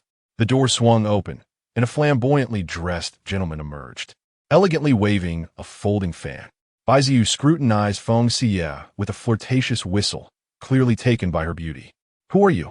Feng Xiyue glared at him in disdain, stepping back with her arms crossed. "What, do you intend to rob me?" "Ah, a perceptive one." Bai Ziyu snapped his fan shut with a flourish, striking what he believed to be a charming pose, gazing skyward at a 45-degree angle. "I am Bai Ziyu, the illustrious second son of the Bai family in Qingyang County. Which family's foolish dog has been unleashed?" Feng Xiyue retorted, ready to teach him a lesson. Feng Xiyue awaited her return home, her demeanor far from pleasant. She genuinely did not recognize the individual before her, regardless of whether one is black or white. Those who dare to obstruct her path and attempt to rob her are already imprisoned. Unfamiliar? Bai Ziyu felt insulted. It mattered not if she did not recognize him. "Come with me, and I shall ensure you become intimately acquainted," he declared, waving his hand. Immediately, four sycophants trailing behind him surged forward, poised to forcibly seize the woman. Feng Xiyue let out a cold laugh, tilting her neck and cracking her knuckles. It had been a while since she had engaged in such activity, and today was perfect for a little practice with these fools. The 4 sycophants and Bai Ziyu dismissed her entirely, judging her by her beauty and slender figure, believing her to be nothing more than a delicate flower. They were convinced that her bravado was merely a fade meant to intimidate them. Bai Ziyu, shaking his leg, regarded Feng Xiyue with interest. "Indeed, if you are to be forcibly taken, you ought to resist. Resist with all your might. That makes it entertaining." He instructed his lackeys not to harm her, as he wished to engage her in a deeper discussion about life later. "Rest assured, my men know their limits," he added, as the 4 sycophants sneered at Feng Xiyue. "Don't worry, we won't bully you too harshly. We'll even allow you 3 moves." Feng Xiyue smirked, replying, "Those are your words. Do not regret them." Their laughter echoed. "Fear not, little lady. Our young master has taken a liking to you." "Very well. Let us see if you can handle it," she responded, already in motion. In an instant, she delivered a powerful kick that sent one man flying, followed by a punch that incapacitated another. Before a third could react, she executed a swift kick to his groin, causing him to double over in pain. Only one remained. The last sycophant gulped, realizing this woman was a formidable opponent, striking with speed and precision, devoid of chivalry. He could not afford to underestimate her and prepared to give his all. The sycophant charged at Feng Xiyue with a punch, but she deftly sidestepped it, grasping his arm and using it as leverage. With her right leg as the pivot, she effortlessly executed a shoulder throw, sending him crashing to the ground with a resounding thud, kicking up a cloud of dust as he groaned in agony. The 4 sycophants were swiftly subdued, leaving Bai Ziyu in stunned disbelief. As Feng Xiyue approached with a cold expression, Bai Ziyu retreated, stammering, "What do you want? I must warn you, do not act recklessly." Feng Xiyue, unyielding against those who dared to bully her, tightened her fist and struck with force. Suddenly, the person before her vanished. She looked down to find Bai Ziyu kneeling, clutching her leg, tears streaming down his face. "Sister, I was wrong. I failed to recognize your greatness. I am despicable and shameless. I should never have provoked you. You are a hero. Please, show mercy and let me go." Chapter 44. The peculiar Bai Ziyu wept, his nose and eyes streaming. He was genuinely terrified. The beauty had transformed into a harbinger of doom. And when the time came to concede, one must concede. Her teachings instilled in me the belief that a true man can bend and yield. It is acceptable to display a hint of timidity for now, awaiting the opportune moment to deliver a decisive blow. Much like a dog that does not bite, yet possesses a painful bark. Yet, how ridiculous it is to encounter a dandy parading about, harassing virtuous women, weeping in a most unbecoming manner. Feng Xiyue disdainfully shook her leg and kicked Bai Ziyu aside, causing him to tumble over like a turtle. She placed her foot upon his chest, rendering him immobile, when suddenly she sensed something amiss beneath her foot and swiftly pulled him upright. The two were now intimately close. Feng Xiyue scrutinized him thoroughly, draping an arm over his shoulder. "Young man, shall we converse about life over there?" "Sister." Bai Ziyu realized that Feng Xiyue had seen through him. "Please spare me. I have my own tribulations." In a bid to conceal his identity and masquerade as a dandy, Feng Xiyue noted his striking features and youthful visage. His pitiful demeanor made him less bothersome than she had anticipated. "I can tell you've specifically come here to confront me. Speak, who sent you?" Noting that Feng Xiyue had no intention of exposing her, Bai Ziyu quickly betrayed his accomplice. "It's a maid from our household. What was her name again?" With so many maidservants in the Bai household, he could hardly recall. But the one who had been kicked aside first crawled back and reported, "Young master, that wretched girl is called Hu Chunlan from Feng Xiyue village." Yes. That S her," Bai Ziyu remembered, recalling her shameless antics at the door that nearly made him retch. If it weren't for her acquaintance with a beautiful woman, he would have dragged her down for a proper reprimand to cleanse his eyes of her presence. He added, "She is ugly, while you, sister, are truly beautiful." So it was her. How malicious her intentions were to target me. She must be tired of living. Cautiously, Bai Ziyu inquired, "I suspect you must have a grudge against Hu Chunlan, or she wouldn't have dared to harm you. Rest assured, I shall deal with her upon my return and avenge you. Indeed, there is animosity. She sought to usurp my husband, while her two brothers aimed to seize my family's wealth, which I have since consigned to prison." Feng Xiyue reflected on the fact that some wished her harm without cause. In her past life, she would have swiftly dealt with such threats. Yet, to avoid burdening Qin Moyan, she found herself somewhat restrained. Feng Xiyue regarded Bai Ziyu and asked, "Are you the legitimate son, with an elder half-brother?" Bai Ziyu confirmed that Feng Xiyue was unfamiliar with him. Otherwise, she would not be unaware of the Bai household affairs. Seeing her lack of malice, he realized he had been manipulated by the maid. He nodded, acknowledging that otherwise, his mother would not resort to such desperate measures. He bore his own burdens, destined to lead a life devoid of gender, ultimately facing solitude in old age. Bai Ziyu sincerely apologized. "Sister, I was wrong. Please release me. I assure you, I will bring that wretched girl to you. You may punish her as you wish." Feng Xiyue discerned that he was not malevolent. "Very well. Once you deliver her to me, I am Feng Xiyue from Feng Xiyue village." "Feng Xiyue?" Bai Ziyu's eyes widened in astonishment. Upon regaining his composure and gazing upon her again, she appeared as if descended from the heavens. "You are the renowned Feng physician." Unexpectedly, her reputation had already spread far and wide. Feng Xiyue gazed skyward at a 45-degree angle, sorrowfully lamenting, "Ah, truly. The fear of notoriety is like that of a pig fearing fattening. It has circulated so swiftly. Sister is indeed the esteemed Feng divine physician, the one who assisted Lady Wang in delivering twins." Bai Ziyu was overwhelmed with emotion, tears welling in her eyes. "Feng divine physician, let us converse privately." Feng Xiyue assessed him, noting his robust physique, and replied, "You are in perfect health. There is no need for a consultation." Bai Ziyu, with a playful grin, insisted, "Though I often indulge in frivolous pursuits, I do exhibit some signs of kidney deficiency. Please just take a look. This is not the right place. Let us head into the city, to my family's tavern," she suggested. "You are not deficient. Your vitality is intact," she asserted, uncertain of Bai Ziyu's intentions. Feng Xiyue was anxious to return home to prepare concealed weapons for her two children and urged him to step aside. "If you do not, even your 4 lackeys would not stand a chance against me." Bai Ziyu commanded his 4 followers to retreat 10 steps, threatening, should anyone dare approach, I shall have them castrated. The lackeys, frightened, promptly complied. Bai Ziyu implored Feng Xiyue to join him in the carriage, asserting, we are both women. We can speak freely.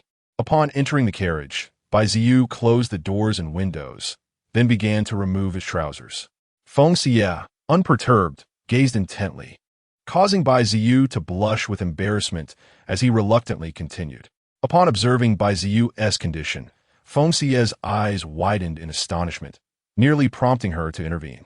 Swiftly donning gloves, she began her examination, exclaiming, remarkable, truly androgynous, how do you feel? It was indeed Feng Xiyue's first encounter with such a situation. Do not feel ashamed. You merely possess an additional feature. As long as you are healthy, that is what matters. Bai Ziyu, blushing, lamented, even my mother despises me, calling me a monster. Yet you do not ridicule me, but instead commend me. Tears welled in Bai Ziyu's eyes as she implored, sister, do you not think I am a freak for possessing both male and female traits? In truth, you are a girl who merely has an extra appendage. A simple removal would suffice. Observing her condition, Feng Xiyue concluded that it was impossible for Bai Ziyu to transition into a boy, aside from this singular feature. She bore no other masculine traits. Bai Ziyu felt she truly was a girl, enjoying the arts and commerce. Yet her mother insisted she assume a male role to inherit the family business, a prospect she found unbearable. Clad once more in her trousers, she gazed at Feng Xiyue with pleading eyes. Sister, you will help me, won't you? She felt like a monster, having never consulted a physician, with only Feng Xiyue privy to her secret. If you are truly resolute, I must conduct a thorough examination before proceeding with any surgery. I am determined, sister. I wish to live as a normal person. Very well. First, bring me Hu Chunlan, and then we shall schedule a full examination. Bai Ziyu patted her chest in assurance. Sister, rest assured, I shall fetch her immediately. Feng Xiyue found herself fond of the spirited young woman. Those 4 lackeys were intentionally sent to provoke me, were they not? Indeed, Bai Ziyu replied with a shy smile. Without a few bruises, how could anyone know I ventured out today to tease virtuous women and ended up bested? Alas, what a pitiable soul. Feng Xiyue clapped her hands and stood up, declaring, let it be settled. I shall return home and await your arrival. The 4 lackeys observed the swaying carriage for a moment before Feng Xiyue, her spirits soaring, departed, pondering whether the young master had finally succeeded after teasing so many young ladies over the years. With tears of joy, she thought how arduous the young master's journey had been. Chapter 45. Qin Moyan's counter-tease throughout her journey. Feng Xiyue marveled at her encounters. She had seen unusual beings in her past life, yet she had never met someone like Bai Ziyu. The young girl must have endured a difficult existence. Regarded as a monster, raised as a boy by her mother with high hopes. Although Bai Ziyu possessed feminine traits, her condition rendered her incapable of bearing children. Save for rare exceptions, Feng Xiyue hoped that Bai Ziyu would be one of those exceptions. In a society where women held little power, to have a body like Bai Ziyu's was a devastating blow. Perhaps fate had intertwined their paths for a reason. Feng Xiyue felt an increasing sense of grandeur about herself. Being so exceptional, Qin Moyan was indeed fortunate. Upon entering her home, she found Xiao Moyan diligently striking a sandbag. Seated in his wheelchair, he nearly collided with the bag each time it swung back. He appeared to have been practicing for a while, his face flushed and dusty. Hearing footsteps, Qin Moyan glanced towards the entrance and, embracing the returning sandbag, sheepishly remarked, You're back. Indeed, Feng Xiyue replied as she approached. You're doing quite well. Striking the sandbag not only strengthens your arms, but also hones your precision. I found it rather amusing, so I decided to give it a try. Though I've been hit in the face several times, Qin Moyan said, rubbing his nose. Being hit in the face is tolerable, but the blow to the nose is rather unpleasant. Feng Xiyue jested. That truly is a case of appearing more robust than one is. However, your face isn't grown fatter, but rather appears a rosy hue, making you even more handsome.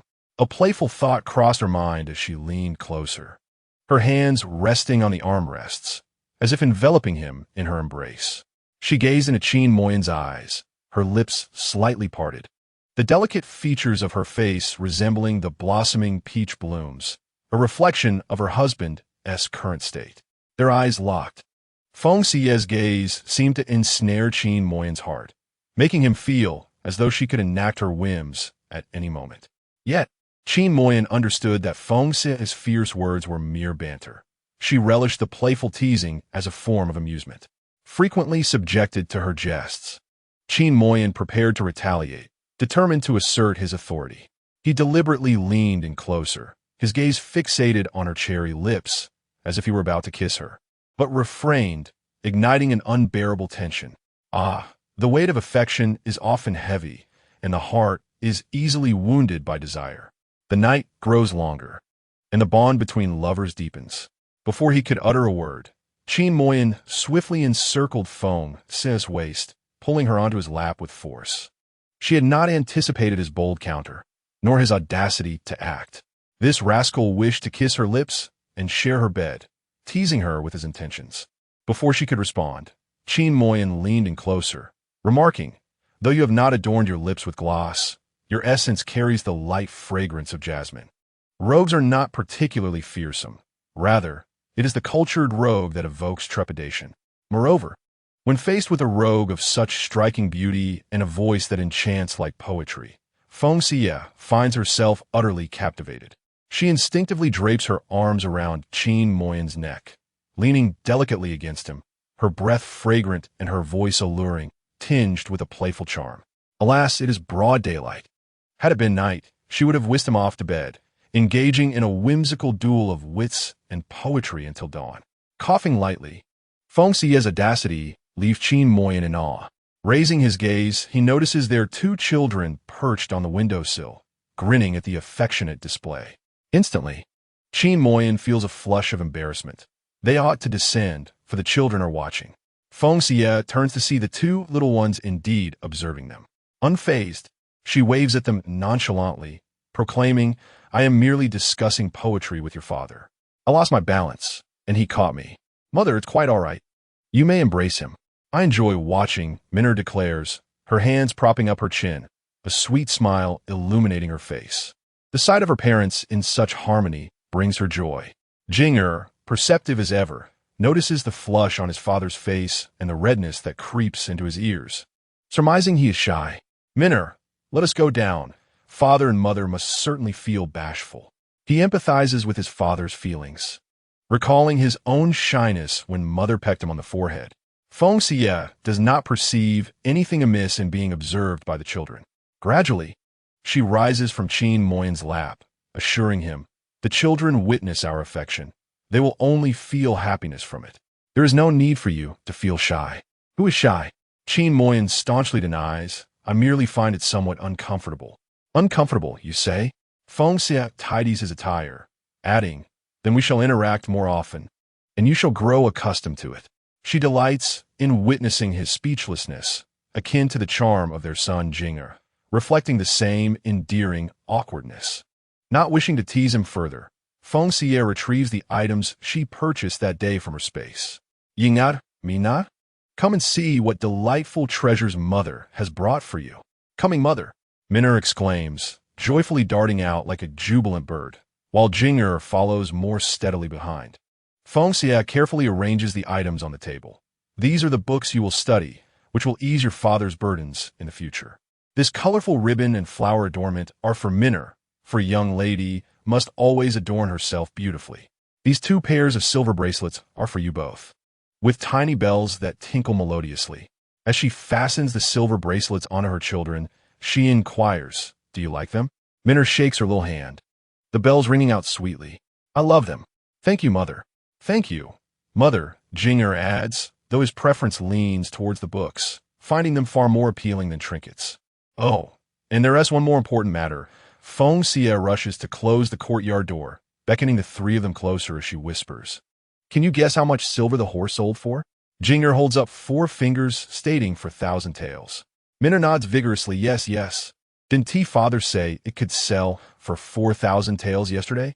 Feng Xiyue glances at her 2 children, then at Qin Moyan, who appears to share the same conviction.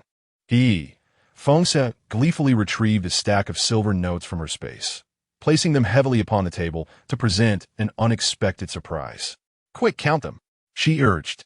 "Wow," Minna exclaimed, hastily covering her mouth. "So many silver notes." Jing, though overwhelmed with joy, maintained a calm demeanor. "I shall count," he declared. All the notes were of 100 taels. The two children lowered their voices as they began to count together. 1, 2, 3, 52. "Here's a 50-tael note, and 3 10-tael notes." Jing finally announced the total. "Father, mother, it amounts to 5,280 taels of silver."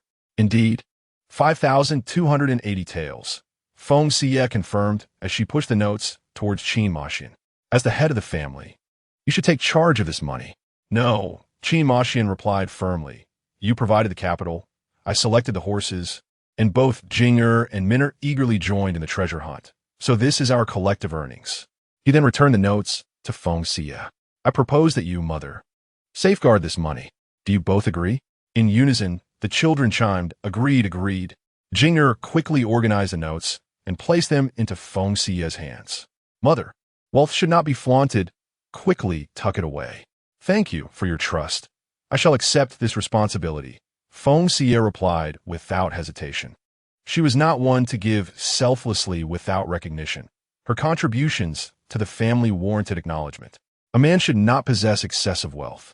The financial authority of the household must remain firmly in her hands, a principle Qin Maxian understood well. Chapter 46. What if she attempts to rob him? Lunch consisted of chicken stewed with mushrooms, accompanied by greens and tofu skin, with rice soup but no broth. Upon seeing the fragrant chicken on the table, Minna dashed to the chicken coop to ensure all the fowls were accounted for. With reassurances that they were not their own chickens, she felt at ease to partake. After the meal, the two children settled under the eaves to read, while Feng Xiyue busied herself indoors, resetting Qin Maxian's fractured bones. After a few decisive cracks, she secured them with a wooden plank. Having delayed for 2 days, she finally had the opportunity to tend to his injuries. "Even if your legs remain numb for the next half-month, you must take care of them. Bones take 100 days to heal. Be vigilant," she instructed. Qin Maxian acknowledged her with a nod, and Feng Xiyue proceeded to administer a shot to his arm. "I will swiftly procure Yilu Xianxiao. Once the poison is neutralized, you will be able to stand again. The young master of Hongye Villa has suffered from a peculiar illness for over a decade without remedy. I have great confidence in my medical skills and intend to visit soon," she continued. Qin Maxian, familiar with Hongye Villa, expressed his trust in her abilities. However, Hongye Villa is not merely a martial sect. Its true master is the Grand Princess. "If you truly wish to go, I will accompany you." She undertook all these endeavors for him, and Qin Maxian was unwilling to let Feng Xiyue venture into danger alone. "A man must care for you." Allowing him to do so, he asserted. Feng Xiyue readily agreed. "Very well, once we are prepared, we shall depart." With a carriage available for travel, they would take Qin Maxian and the two children along, treating it as an outing. Just as she finished the injection, a voice rang out from outside the courtyard. Sister, I have arrived." Jing and Minna set their books aside and stood to regard the unfamiliar Bai Ziyu, puzzled. Who is this person calling for his sister? Jing approached the courtyard entrance, performing a respectful greeting. "Young master, whom do you seek? You must be the eldest nephew. Indeed, quite handsome. No doubt you are my sister's son," Bai Ziyu remarked. Bai Ziyu inquired and learned that Feng Xiyue and Qin Moyan have a pair of exceptionally beautiful twins, whom he finds utterly delightful. He instructed his lackey to bring forth a gift, which he presented to Jing. "You must be Jing. I am your uncle, Bai Ziyu." He then waved at the adorable and soft-spoken Min, saying, "Min, come here to your uncle." His familiarity was overwhelming, even demanding to be addressed as uncle.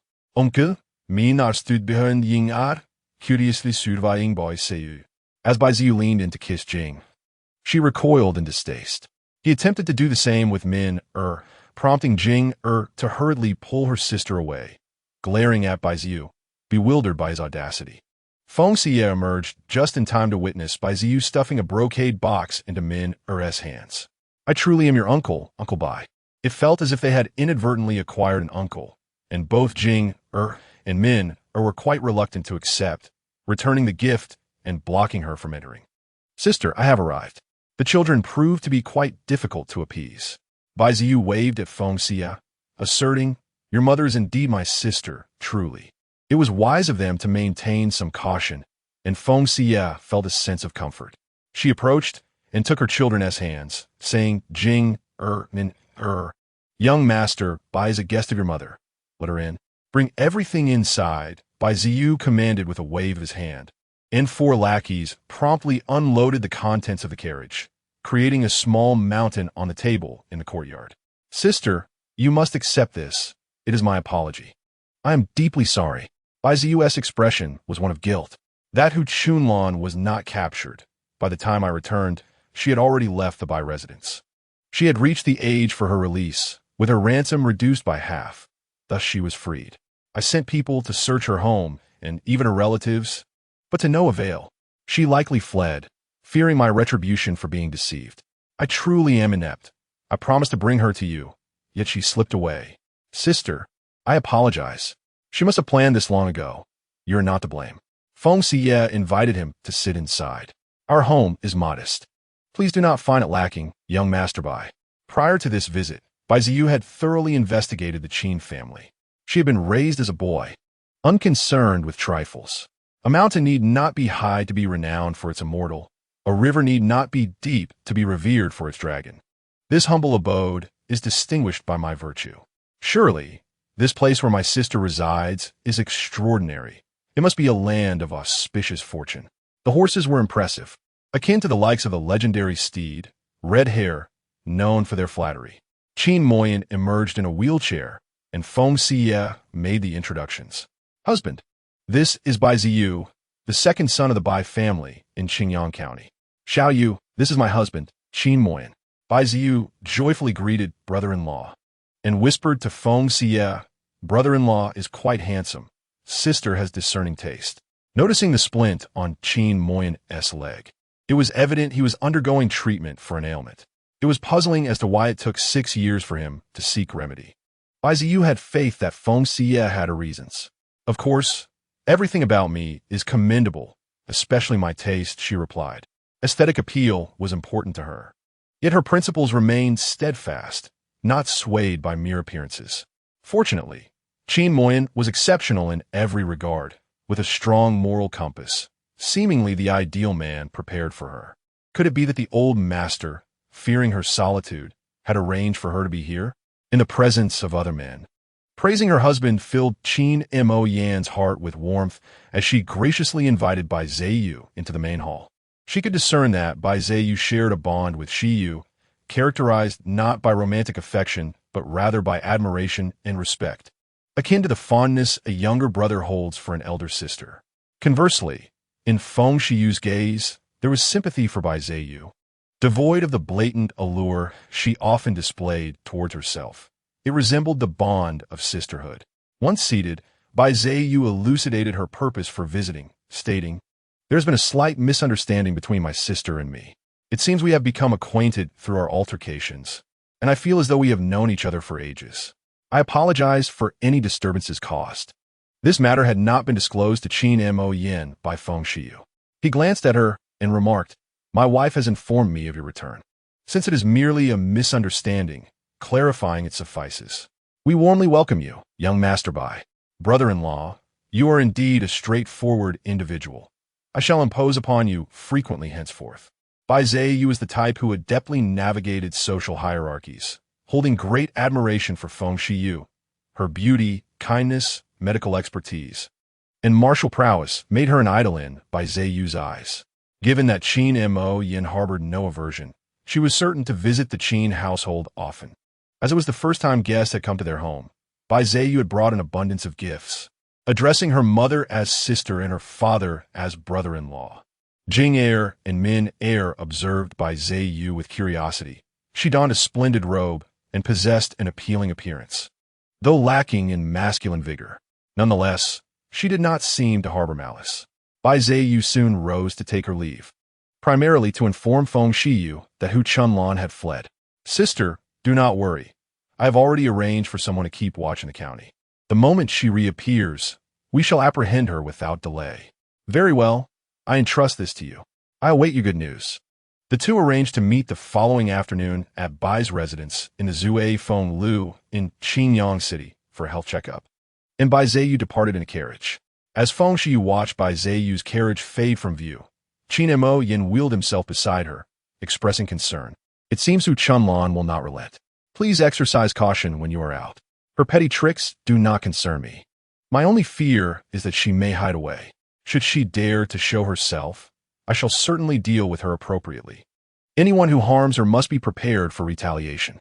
Feng Xiyue feared Hu Chunlan, in her madness, might target the two children. During the time Hu Chunlan remained elusive, both she and the children needed to take care. Such a person was capable of any heinous act. Quickly, prepare some concealed weapons, and make one for Qin Mo Yin as well. One can never be too cautious against potential threats. Chapter 47. Midnight intruders. Hu Chunlan lay hidden in the hills behind the village, having witnessed from a distance as Feng Xiyue dispatched her 4 henchmen. Realizing the plan had failed, she quickly sought refuge. To her dismay, she discovered that Feng Xiyue had formed an alliance with Bai Zheyu, whom she deemed an unprincipled woman. After watching Bai Zheyu's carriage disappear, Hu Chunlan berated Feng Xiyue again, infuriated that the two had conspired together and even managed to locate her home. How audacious, how shameless. It is pitiable that Qin Mo Yin remains so intent on protecting her. Truly, he is blind to her true nature. Now, Hu Chunlan harbored animosity toward Qin Mo Yin as well, recalling the humiliation he had inflicted upon her, leaving her subject to ridicule and scorn. Such cruelty was unforgivable. Fortunes may shift, and should she chance upon an opportunity, I shall ensure he experiences the same disgrace he so callously bestowed upon me. Hu Chunlan concealed herself on the mountain, fixating on the Qin family's courtyard. She had devised numerous ways to torment Feng Xiyue, but most importantly, she yearned for her to experience the anguish of losing a child. With Jing'er being overly vigilant, it was challenging to implement her plans. Thus, she decided to first remove that troublesome girl Min'er before deceiving Jing'er. The situation was unexpected and lacking assistance. Hu Chunlan had no choice but to proceed with her scheme alone. Meanwhile, Feng Xiyue, who was crafting hidden weapons in the courtyard, sensed a pair of eyes watching her family from the shadows. She circled the area several times, yet found no one. She patted Chitu, instructing, if anyone approaches our home, kick them away without hesitation, understood? Since expelling the foreign object from its belly, Chitu's spirits and appetite had improved, and its temper had become noticeably more placid. The family treated it well, and for the sake of the woman who provided it with fodder, it chose to overlook her calling it a bootlicker. Chita nudged Feng Xiyue, snorted lightly, as if to say, I understand, I shall kick anyone who dares to come near. Feng Xiyue patted the horse's head and gazed towards the back mountain, still feeling uneasy, and decided to ascend. The mountain was lush with trees, teeming with small animals and birds. She drew her large knife and swiftly patrolled the area.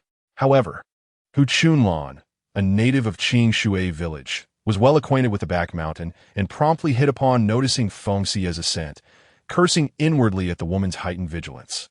On the mountain, Feng Xiyue encountered 2 villagers gathering firewood and found nothing suspicious. She effortlessly caught a wild rabbit, planning to prepare spicy rabbit meat for dinner. Upon returning home with the rabbit, the 2 children immediately gathered around, enchanted by it. Learning that their mother intended to cook the rabbit, Min'er's eyes brimmed with tears. Pleading, Mother, the rabbit is so adorable. Please don't eat it. Jing'er also felt sympathetic, asserting that the rabbit was too pitiful. As the happiness of the children took precedence, and with plenty of meat at home, Feng Xiyue smiled and agreed. All right, we won't eat it. If you wish to keep it, make a cage for it. Thank you, Mother. Min'er exclaimed joyfully, kissing Feng Xiyue before taking Jing'er's hand to gather wood for the rabbit's cage. Sitting at the table to assist Feng Xiyue with the materials, Qin Mo Yin reminded the children. Rabbits can jump quite high. Make sure to put a lid on it, or it will escape. We know, Father. Ying'er replied. The siblings diligently began to construct the rabbit cage with a hammer and nails in hand. Seizing the moment, Feng Xiyue narrated the story of the tortoise and the hare. Min'er, why did the rabbit lose to the slowest tortoise despite its speed? Minner was the first to respond. Because the rabbit fell asleep while the tortoise kept moving forward. Minner's answer was indeed correct, but Feng Xiyue probed deeper. What does this imply? Such a question was too simple for Jing'er, who confidently replied. The rabbit was too proud, while the tortoise's perseverance ultimately led to victory. The story imparted a lesson. Pride leads to downfall, and one must have goals, focus, and persist with steady determination to achieve success. It was remarkable for a 5-year-old to articulate such wisdom, prompting Feng Xiyue to give a thumbs up and affirm, "You are absolutely right." Yingya meintint azerine dimiano. Having learned from this tale the importance of diligence in the future, Minner, in turn, realized that she should strive to embody the perseverance of a little turtle. Feng Xiyue smiled, affirming that one could certainly be a rabbit that corrects its errors, just as one could embody the relentless spirit of a little turtle. As long as dreams reside in the heart, and one remains steadfast in their pursuits, even if the pace is slow, success is inevitable. Each individual should sow the seeds of their aspirations within their soul. Thus, the family of 4 engaged in a heartfelt discussion about their dreams, sharing their ambitions and the efforts required to realize them. The courtyard resonated with peals of laughter and joy, attracting the envious attention of villagers passing by, who admired the flourishing life of the Qin family. Feng Xiyue toiled late into the night to craft concealed weapons for the 3 men in her life. These weapons took the form of pendants that could be worn around the neck. Jing'er's was shaped like a sun, while Minner's resembled a moon, each adorned with a sparkling crystal. In times of danger, pressing the crystal would release silver needles. Due to their compact size, each pendant could only hold 10 short silver needles, designed for close-range attacks. Qin Moyan's weapon was a bracelet worn on the wrist. Activating its mechanism could simultaneously launch 3 silver needles. The bracelet had the capacity to store dozens of needles, each coated with a powder that could induce instant fatigue and unconsciousness. Feng Xiyue instructed Qin Moyan on its use, stating that while he could effectively shoot at close range, he needed to practice for greater accuracy. Qin Moyan had grown accustomed to the astonishment that Feng Xiyue brought into his life. To him, she seemed capable of anything. She often praised him and Jing'er for their intelligence and scholarly potential, but in the hearts of the 2 children, she was undoubtedly the most brilliant and formidable person in their home. Before Qin Moyan could express his gratitude, a loud thud from behind the house interrupted him. The sound was followed by the agitated footsteps of Qi Tuesday. Feng Xiyue grabbed a wooden stick from behind the door, instructing him to protect himself and not to hold back if someone intruded. She then swiftly dashed to the back of the house. Upon seeing Feng Xiyue, Qi Tu neighed towards the village, signaling that someone was running in that direction. "Well done," Feng Xiyue exclaimed, praising Qi Tu before pursuing the intruder into the village. Yet found no trace of them. Concerned that the person might loop back to harm Qin Moyan and the children, she hurriedly returned. At the entrance of the courtyard, Qin Moyan sat vigilantly with a wooden stick, relaxing his guard upon Feng Xiyue's return. He inquired whether it could be Hu Chunlan.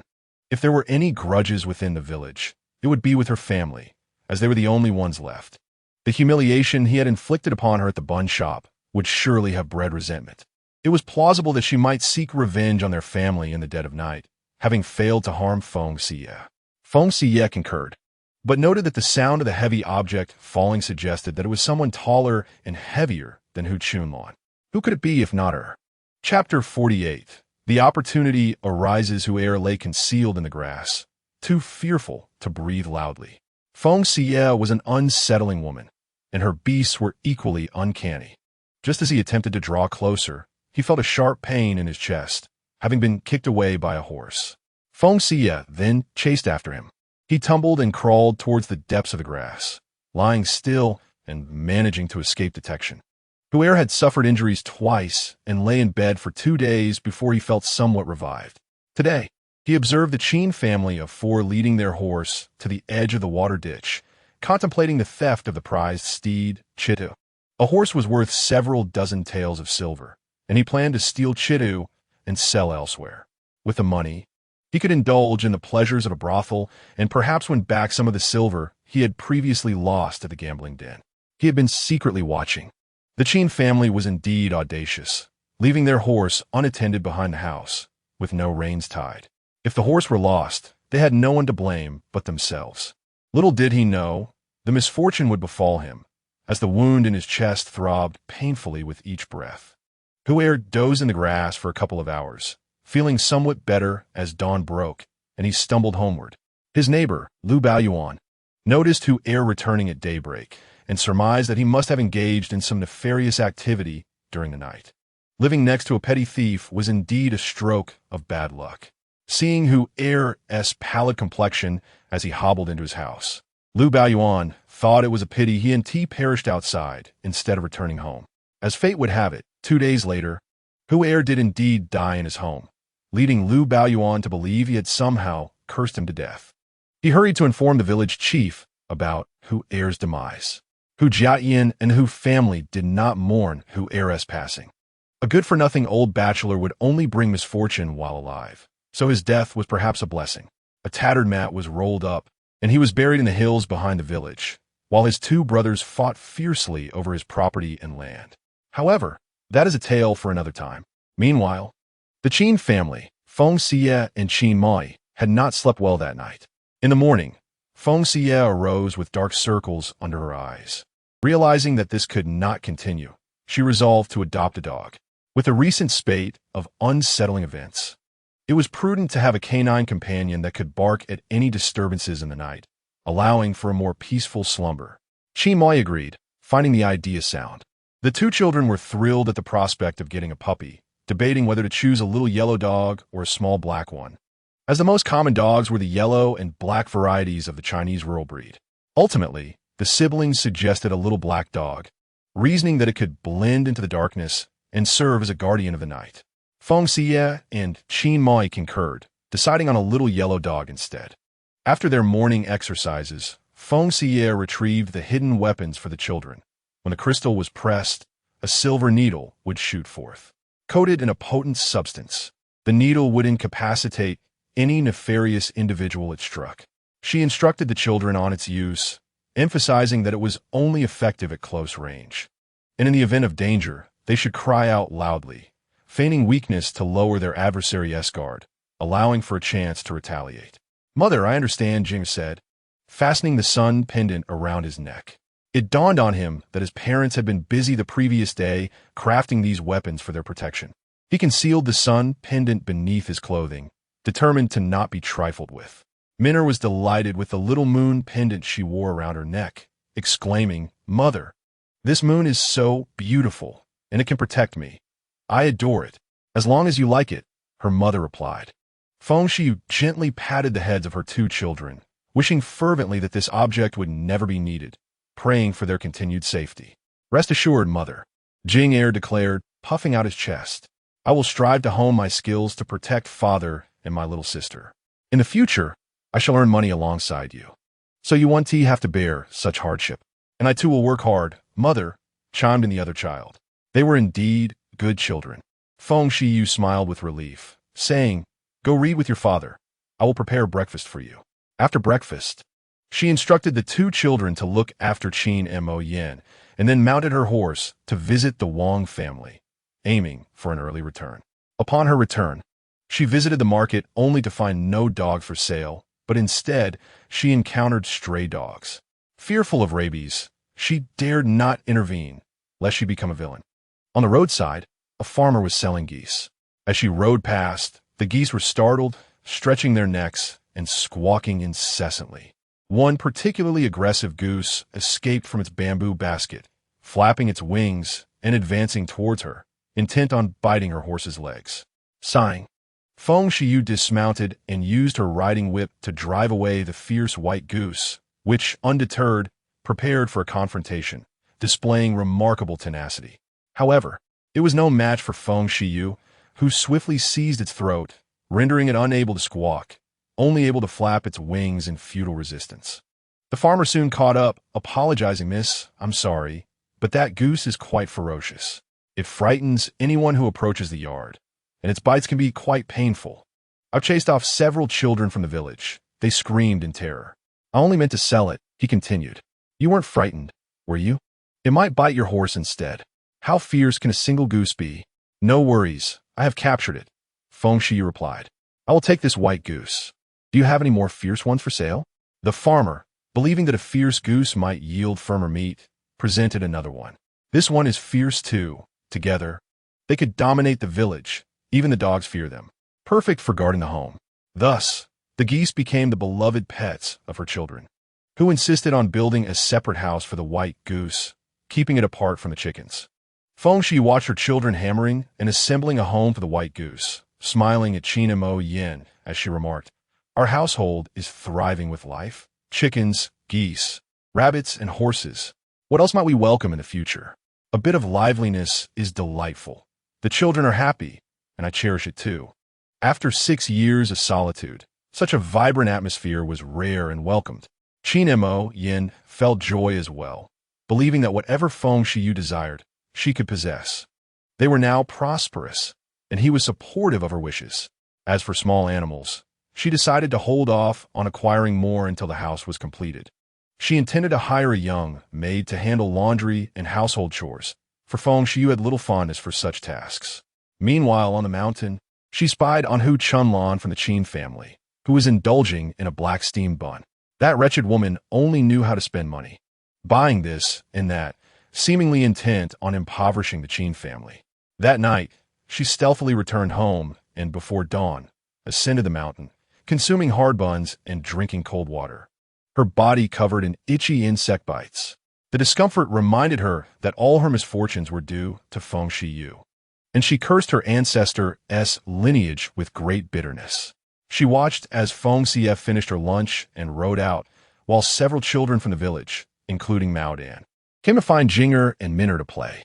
With no adults around, an opportunity presented itself. Hu Chunlan stealthily descended the mountain, observing the 2 children from a distance, waiting for the right moment to strike. Minner, disinterested in the boys' games, wandered off to pick flowers instead, as the blooms at home had withered. She hoped to gather some fresh ones to bring back.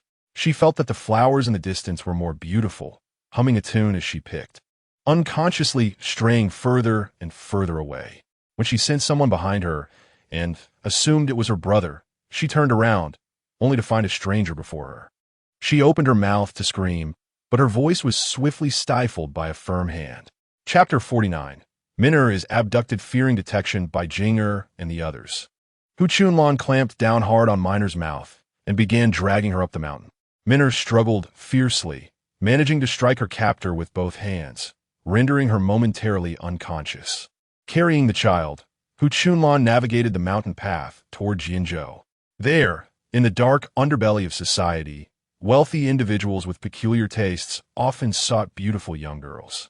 Recently, Minner had been well-fed and well-rested, her skin becoming fair and delicate, making her even more enchanting.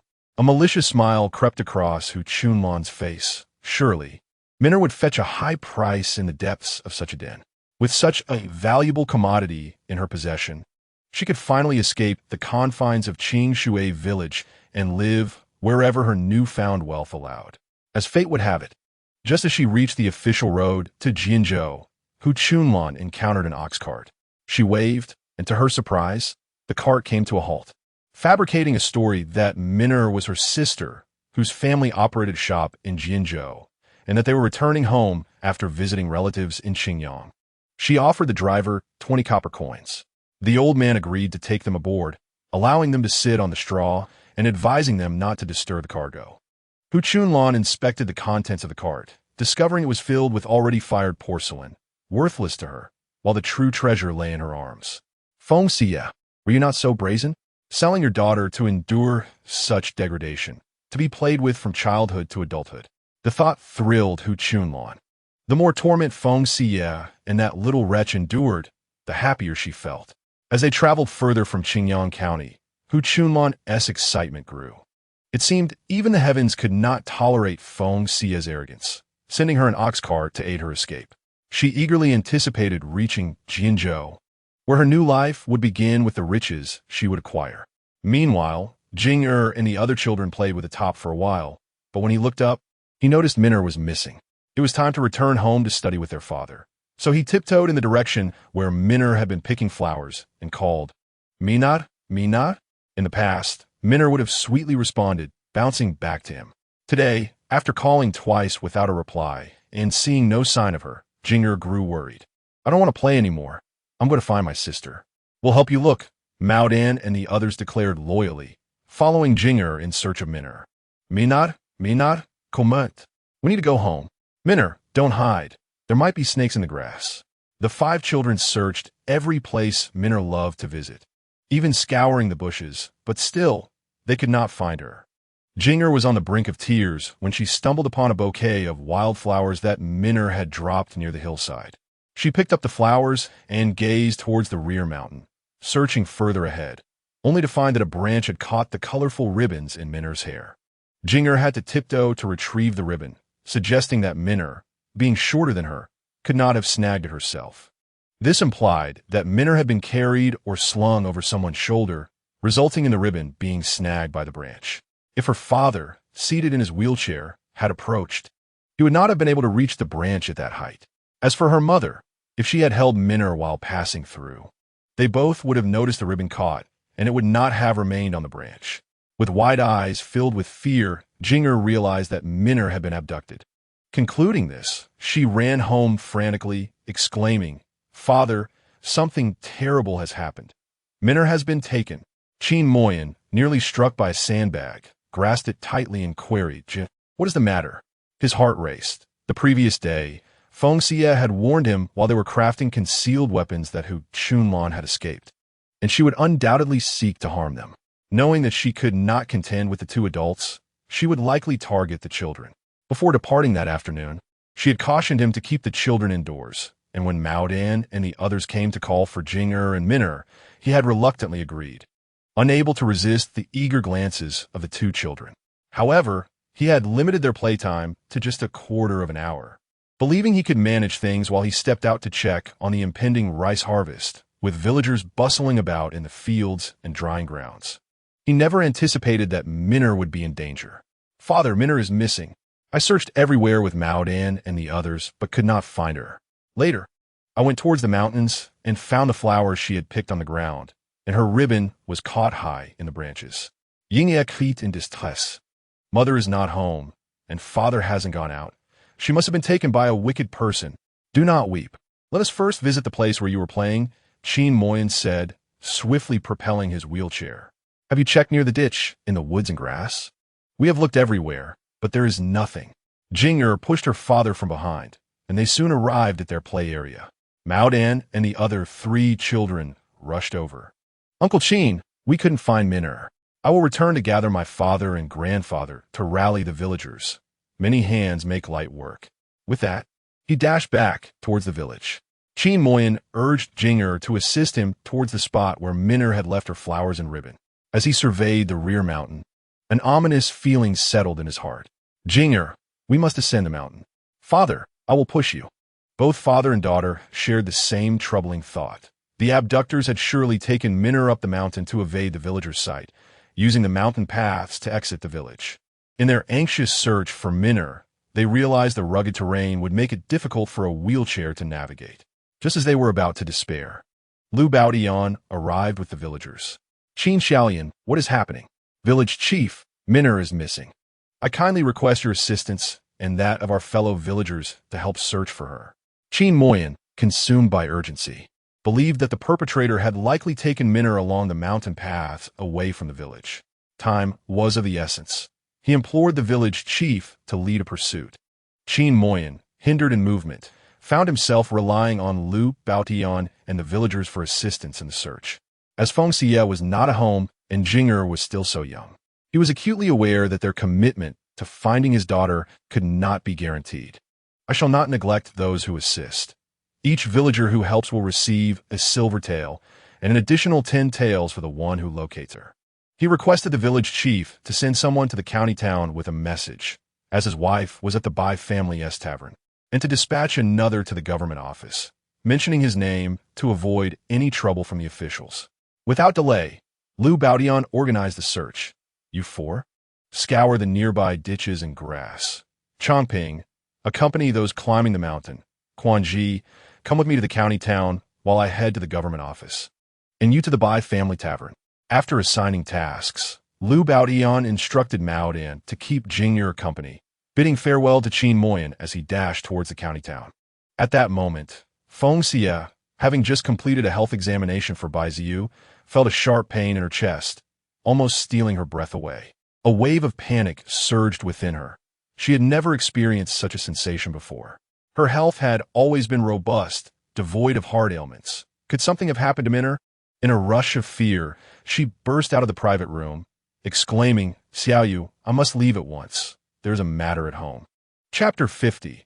A multitude of searches. Feng Xiyue hastened home on horseback, while Bai Ziyu, unaware of the unfolding events, abandoned the carriage to pursue her. The four lackeys were left far behind, exhausted and struggling to keep pace.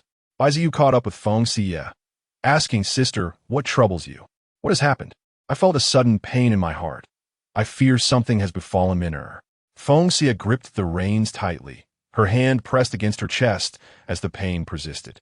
"Minner, please be safe."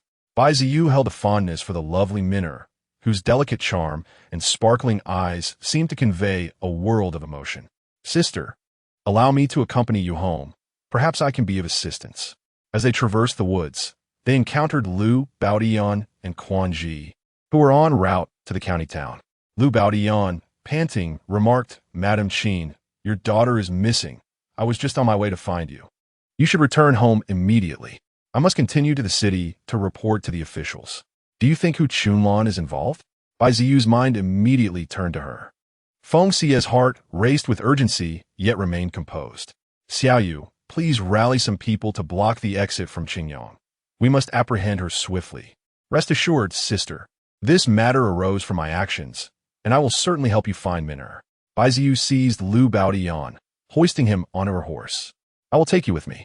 With that, she turned the horse around and galloped towards the county town, leaving Liu Baodian to shout in surprise. Feng Xiyue could not concern herself with Quan Ji. "Chita, Minner is missing. I implore you to return as fast as possible." The steed neighed loudly before darting away like an arrow. In a brief span, Feng Xiyue arrived home to find it empty. Chitu guided her to the children's play area, where she indeed discovered Qin Moyan and Jing'er. "Mother, Minner is missing." Jing'er's eyes were swollen from crying, filled with self-reproach. "It is my fault for not watching over Minner and protecting her. Please, take me with you to find her." Feng Xiyue gathered Jing'er into her arms, soothing him. "It is not your fault. There are malicious individuals always lurking around our family, seeking to do harm. We cannot guard against every threat, so do not blame yourself." This statement was directed at Jing'er, but it also conveyed a message to Qin Moyan. With reddened eyes, Qin Moyan stated, "Jing'er and I have analyzed the situation. The individuals who took Minner must have escaped from the mountain. To the right lies the village, while the left path is rugged and leads out of it. Those who abducted Minner are likely well acquainted with the area, and I suspect it is Hu Chunlan. See ya. You must ensure Minner's safe return. Remain at home and await news. Rest assured, I will bring Minner back." Bai Ziyu has already gone to arrange for men to block the routes out of Qingyang County, and with the assistance of the authorities, we will surely find Minner. She kissed Jing'er's forehead gently. "My dear, this is neither your fault nor your father's. Do not punish yourself with the malice of evildoers. Our utmost priority now is to locate Minner. You must stay home and look after your father. Both of you must remain well. Otherwise, Minner will be saddened upon her return." Jing'er nodded, and Feng Xiyue kissed his cheek once more before setting him down from the horse. "I entrust your care of your father to you. Mother will go in search of Minner. Chita, let us depart." As they watched Chitu carry Feng Xiyue into the depths of the forest, Jing'er turned to Qin Moyan and asked, "Father, Mother will surely find Minner, won't she?" "Indeed she will. Have you forgotten that your mother is capable of anything?" Qin Moyan clasped the pendant around his neck. "Jing'er, let us return and secure the courtyard gate. We shall enter the city together with your father." "All right." The father and son locked the door, and Jing'er pushed Qin Moyan towards Qingyang County. They completely forgot their fatigue and encountered Chen Conway, who had come with Liu Baodian. "Brother Qin, I have dispatched a large number of men to search, setting up checkpoints in various locations and scouring every village. We will certainly locate the young lady." "Thank you, Lord Chun. I am immensely grateful." Qin Mo Yin raised his hand in salute. I must trouble you to accompany me for the next leg of the journey. Time is of the essence. There is no need for explanation, Brother Qin. Quickly board the carriage. Young master will follow. Chun Conway lifted Qin Mo Yin into the carriage, instructing someone to secure the wheelchair, and urged the horses to hasten into the city. The carriage halted at a blacksmith shop. Qin Mo Yin alighted and entered while seated in his wheelchair, with Chun Conway waiting outside with Jing. A blacksmith knelt before Qin Mo Yin, saying, "Young master, I shall immediately send a message by carrier pigeon, instructing the brothers in Jianzhou to seek the whereabouts of the young lady without delay." Very well. Qin Mo Yin raised his hand, entrusting the task to the brothers. "Young master, you humble us. This is our duty." Yi Shao promptly stood and set off to send the message to the brothers scattered across Jianzhou. As Qin Mo Yin prepared to leave, Yi Shao rushed out. "Young master, will I continue to work here, forging iron?" He gazed eagerly at Qin Mo Yin. 6 years prior, after being sold, his brothers had pooled all their savings to redeem him. 6 brothers, once beggars, had been sheltered and cared for by the young master for 3 years. With all his savings, the young master had secretly purchased a small courtyard, employing a teacher and guards to educate them in reading and martial arts. Unbeknownst to them, Qin Mo Yin had been sent to an undisclosed location by the Jing'an Marquis' estate. It was only after extensive inquiries that they discovered he had been sent to Jianzhou. With no money, they had journeyed from the capital to Jianzhou, begging along the way, which took them half a year. Jianzhou was vast, and they spent another 6 months searching for Qin Mo Yin. They clandestinely met with Qin Moyin, initially intending to eliminate Chong Wei. However, Qin Moyin advised against it, asserting that the demise of one Chong Wei would simply give rise to another. The Jing'an Marquis would not allow him to live in peace unless he were to perish. They realized that remaining by the young master's side would only render them a burden, and apart from Yi Shao, none of the other 6 possessed household registration. The 6 pooled their meager alms, entrusting all remaining coins to Yi Shao, urging him to stay in Qingyang County to closely attend to the young master.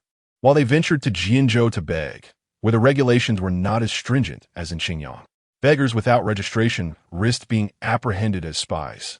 Life presents 3 hardships: rowing boats, forging iron, and selling tofu. Yi Shao, a mere servant, had resolutely transformed himself into a robust figure, barely scraping by. Qin Moyin lamented not having summoned Yi Shao back sooner. Had he been there to watch over the children, Minner would not have encountered misfortune. Overwhelmed by guilt, he nodded and suggested they return home together. "Ah, very well." Yi Shao felt an overwhelming desire to leap for joy, for the young master was finally taking him along, tears of joy welling up in his eyes. Yet, with the young miss missing, he refrained from leaping or weeping. He stepped forward, gently pushing Qin Moyin out, locking the door behind them, assuring the young master not to worry. The young miss was destined for good fortune and would surely return safely. "Let us proceed." Qin Moyin held faith that Feng Xiyue would undoubtedly locate Minner and bring her back safe and sound. The authorities had posted Minner's likeness, offering a reward for her return, and the entirety of Qingyang County was now aware of the situation. Granny Wang hastily instructed Wang to enlist the villagers' help in locating the child for their benefactor, and Wang sought the village head to rally the entire village in the search. Dr. Dong dispatched a pigeon to Jianzhou, requesting the steward of Hongya Villa to send aid in the search, for Feng Xiyue represented hope for the young master. Should anything happen to her child, there would be little inclination to tend to the young master's health. In Chapter 51, Minner feigned meekness and weakness. Feng Xiyue rode her steed, Chita, along the mountain path, scanning the surroundings through her binoculars. She contemplated the time since Minner had been abducted. Hu Chunlan, a sturdy maid, would have made good time if she had been carrying Minner forward. Chito, indeed a rare and exceptional steed, recognized Minner's scent and led Feng Xiyue to the main road. After advancing a mere 10 meters, it abruptly halted. Chita whirled in place, for here, Minner's scent had vanished. Feng Xiyue surveyed her surroundings. There were no paths nearby, nor any villages, indicating that Hu Chunlan must have continued onward with Minner. The absence of Min'er's scent suggested that Hu Chunlan had intercepted a carriage, heading towards Jianzhou. Feng Xiyue gently patted the somewhat restless Chitu, soothing its agitation. Chitu, Min'er has undoubtedly been taken to Jianzhou. Let's press onward and catch up with all the carts and oxen ahead. Following the command, Chitu galloped forward. A quarter hour later, they came upon an ox cart that had lost a wheel, halted by the roadside. Chitu detected a familiar scent and immediately came to a stop, sniffing around the straw atop the cart. It was indeed Min'er's scent, prompting a whinny from Chitu. Feng Xiyue dismounted and approached an elderly man, asking, "Excuse me, sir, did you happen to transport two women, one larger and somewhat stout, and the other a small girl with fair skin, her hair styled in two buns, dressed in a pink and purple ensemble? You are indeed referring to Miss Hu and her sister, who disembarked just a quarter of an hour ago." The elderly man stood up to return the gesture. "My vehicle has broken down, and seeing the two young maidens embarking on a long journey stirred my concern for their safety, fearing they might fall prey to nefarious individuals. Fortunately, I recognized a passing horse cart and managed to flag it down for them. Given the time they departed, they should have reached Xinzai town by now, and if you hasten, you might still catch up with them. I truly appreciate your kindness in aiding Hu Chunlan's swift exit." Feng Xiyue's anger was palpable. "Old man, that woman has abducted my daughter. She is likely to sell her to the brothel. Is she headed towards Jianzhou?" The old man appeared skeptical. For Hu Chunlan seemed like a simple country girl, stout and unassuming, not resembling a villain.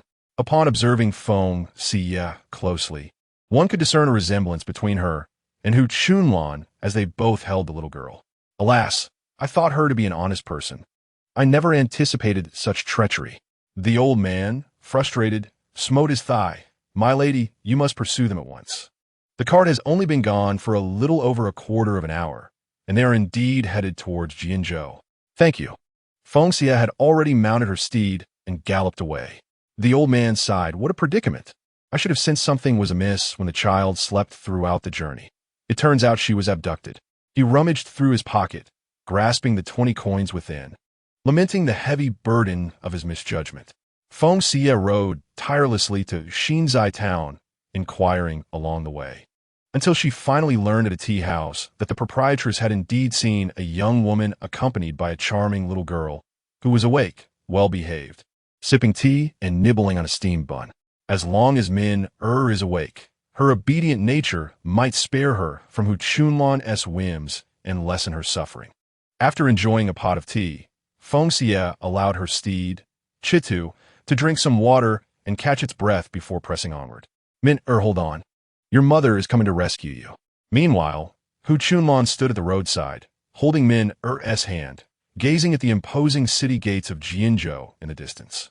The cart driver, not intending to enter Jianzhou, let them off at crossroads.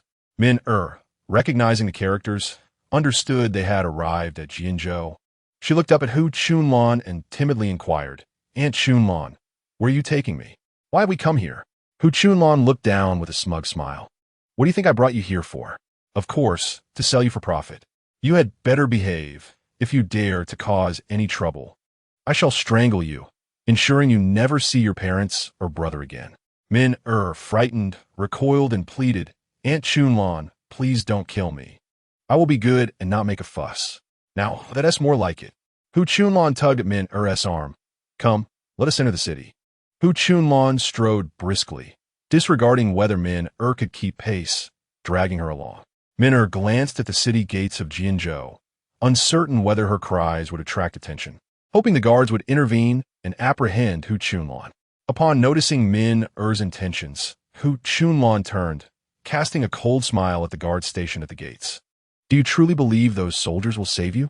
Do not harbor such delusions. Without a household registration, you would be imprisoned and ultimately sold again. In that case, you would become a courtesan, with no hope of ever redeeming yourself. Do you know what a courtesan is? Every day, serving men of all sorts." Min-Er does not comprehend. All she knows is that she could end up in prison or be sold.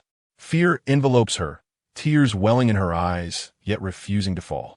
She understands why she is to be sold, because her brother stole from the family and was imprisoned. Those who break the law deserve punishment. Her parents have done nothing wrong. You have affection for my father, yet he does not reciprocate. You have bullied my mother, and my parents say you are shameless. You harbor resentment towards them, which is why you have abducted me, intending to cause them sorrow. You shameless girl, who are you calling shameless? Hu Chunlan raised her hand to strike Minner. Minner defiantly lifted her chin, unafraid. Go ahead, bruise my face and batter my body. That way, you will not be able to sell me. Even if you do manage to sell me, no one will pay you a fair price. How dare you threaten me? Hu Chunlan seethed with rage, astonished that a mere 5-year-old dared to intimidate her. I will sell you to a wretched brothel, and you will suffer. With that, she yanked Minner, nearly causing her to stumble. Minner wiped her tears and touched the small moon pendant around her neck, plotting to render Hu Chunlan unconscious and escape. Her mother had advised her that if she ever got lost, she should not run aimlessly but go to the magistrate's office and ask the officials to return her home.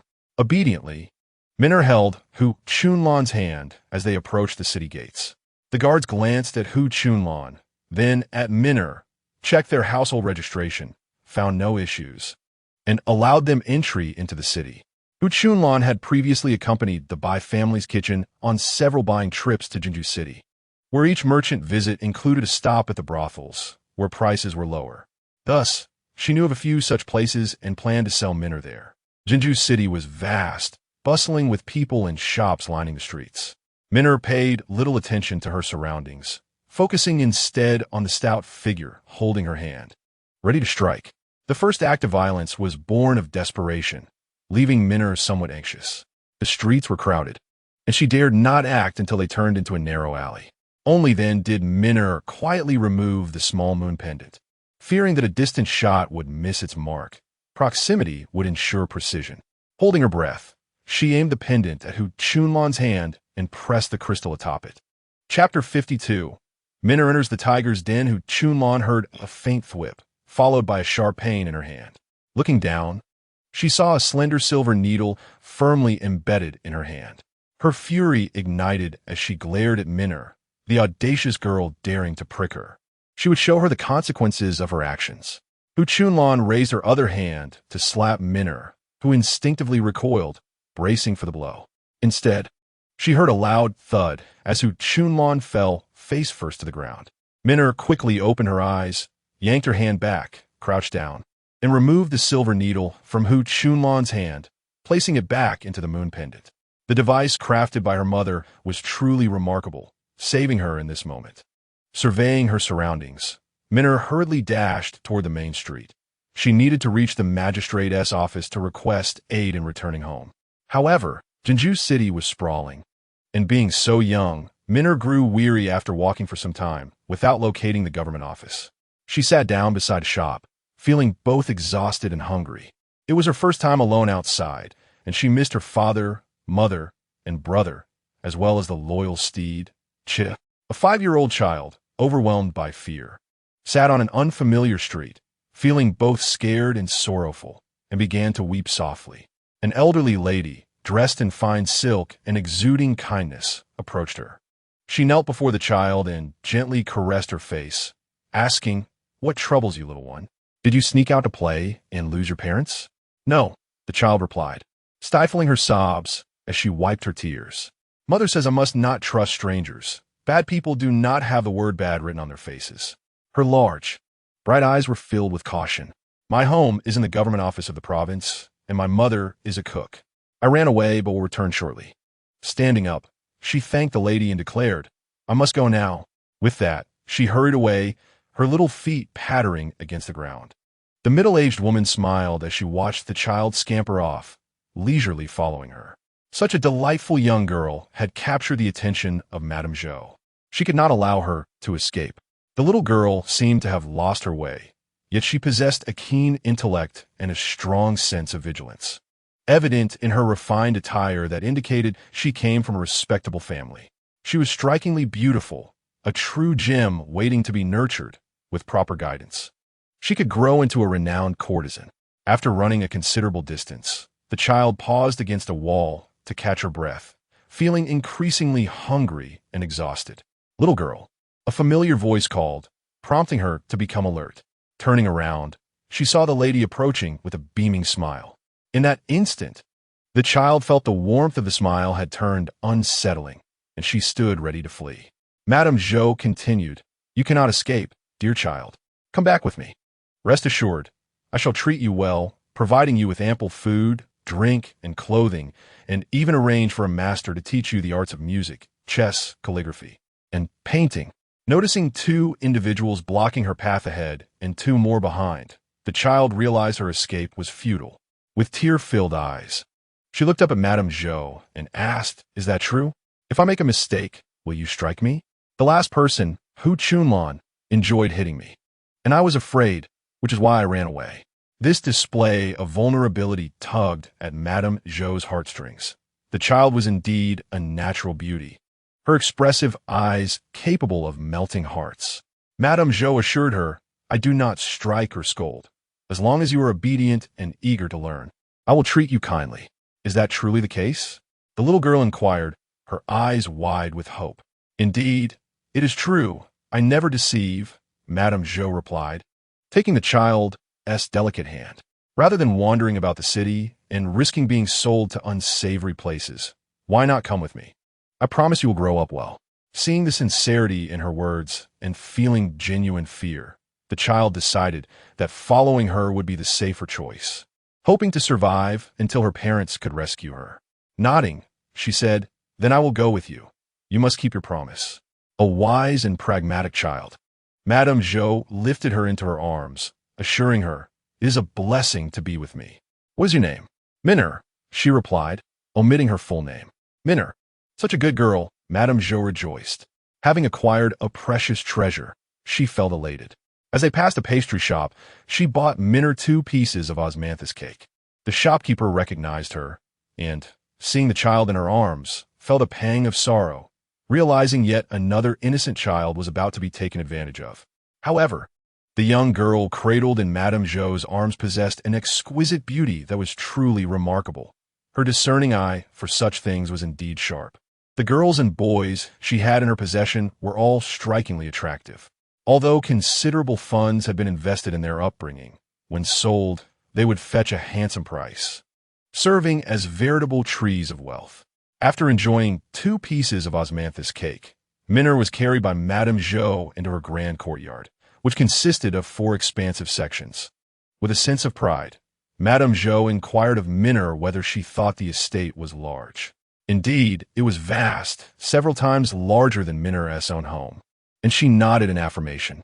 Within the premises, there were many elder brothers and sisters with whom she would study and interact harmoniously. Madame Zhou instructed her subordinates to summon the children, and although their number was not great, for girls and 2 boys of varying ages, all were remarkably handsome. Upon seeing Minner in Madame Zhou's arms, their expressions were subdued, perhaps reminiscent of their own arrival in this place. She introduced Minner as their little sister, urging them to treat her kindly and not to bully her. Setting Minner down, she called upon the eldest, Feng, to take Minner to the back courtyard and arrange her accommodation. "Certainly," Feng replied, stepping forward to take Minner's hand. "Come with me." As Minner followed Feng to the back courtyard, she surveyed her surroundings. The walls were tall, and there were no escape routes. "Father, mother, please come quickly to rescue me. I miss you so much and want to go home," she cried. Feng noticed her tears and reminded her that Madame Zhou could not abide tears. "It's all right to cry now, but starting tomorrow, you must diligently learn your skills. Otherwise, you will face punishment, including hunger." "Thank you, but I really miss my parents and brothers," Minner replied, wiping her tears. No matter how comfortable her new surroundings might be, they could not compare to the warmth of her own home. She was uncertain if she would ever see her parents and brothers again. Feng led Minner to the back courtyard, where she was bathed and dressed in fresh clothes, arranged to sleep alongside Feng. After her grooming, she was brought out, and Madame Zhou, observing the beautiful and charming Minner, nodded with satisfaction. Meanwhile, Hu Chunlan awoke groggily, only to be startled back by 2 men before her who were tugging at her garments. She clutched herself tightly, crying out for help. "What are you screaming for? Are you calling for your spirit?" The leader of the ruffians scoffed, digging at his ear. "Do you think we want to rob you of your virtue? With your looks? We couldn't bring ourselves to do it. The other ruffian jingled the pouch of coins in his hand. We only seek wealth, to rob of virtue. One must possess some allure, and ugly people often bring trouble. Indeed, even a glance at you would compel me to visit a brothel to cleanse my eyes, he added. Having secured their prize, the two ruffians disregarded Hu Chunlan and prepared to venture into the brothel for wine and entertainment. Hu Chunlan lunged at them. You cannot take my silver. It is all my savings. Get lost. The two ruffians responded with brutal force, delivering punches and kicks until she relinquished her grip. With a dismissive grunt, they declared her a nuisance and swaggered away. Chapter 53. Capturing Hu Chunlan. Feng Xiyue entered the city of Jinju, having pursued countless carriages along the way, none of which contained Hu Chunlan nor Min'er. As the sun began to set, her anxiety grew unbearable. Upon entering the city, she was overwhelmed by the throngs of people and the mingled scents, leaving her horse, Chi Tu, unable to detect Min'er's unique scent, and uncertain of which direction to take.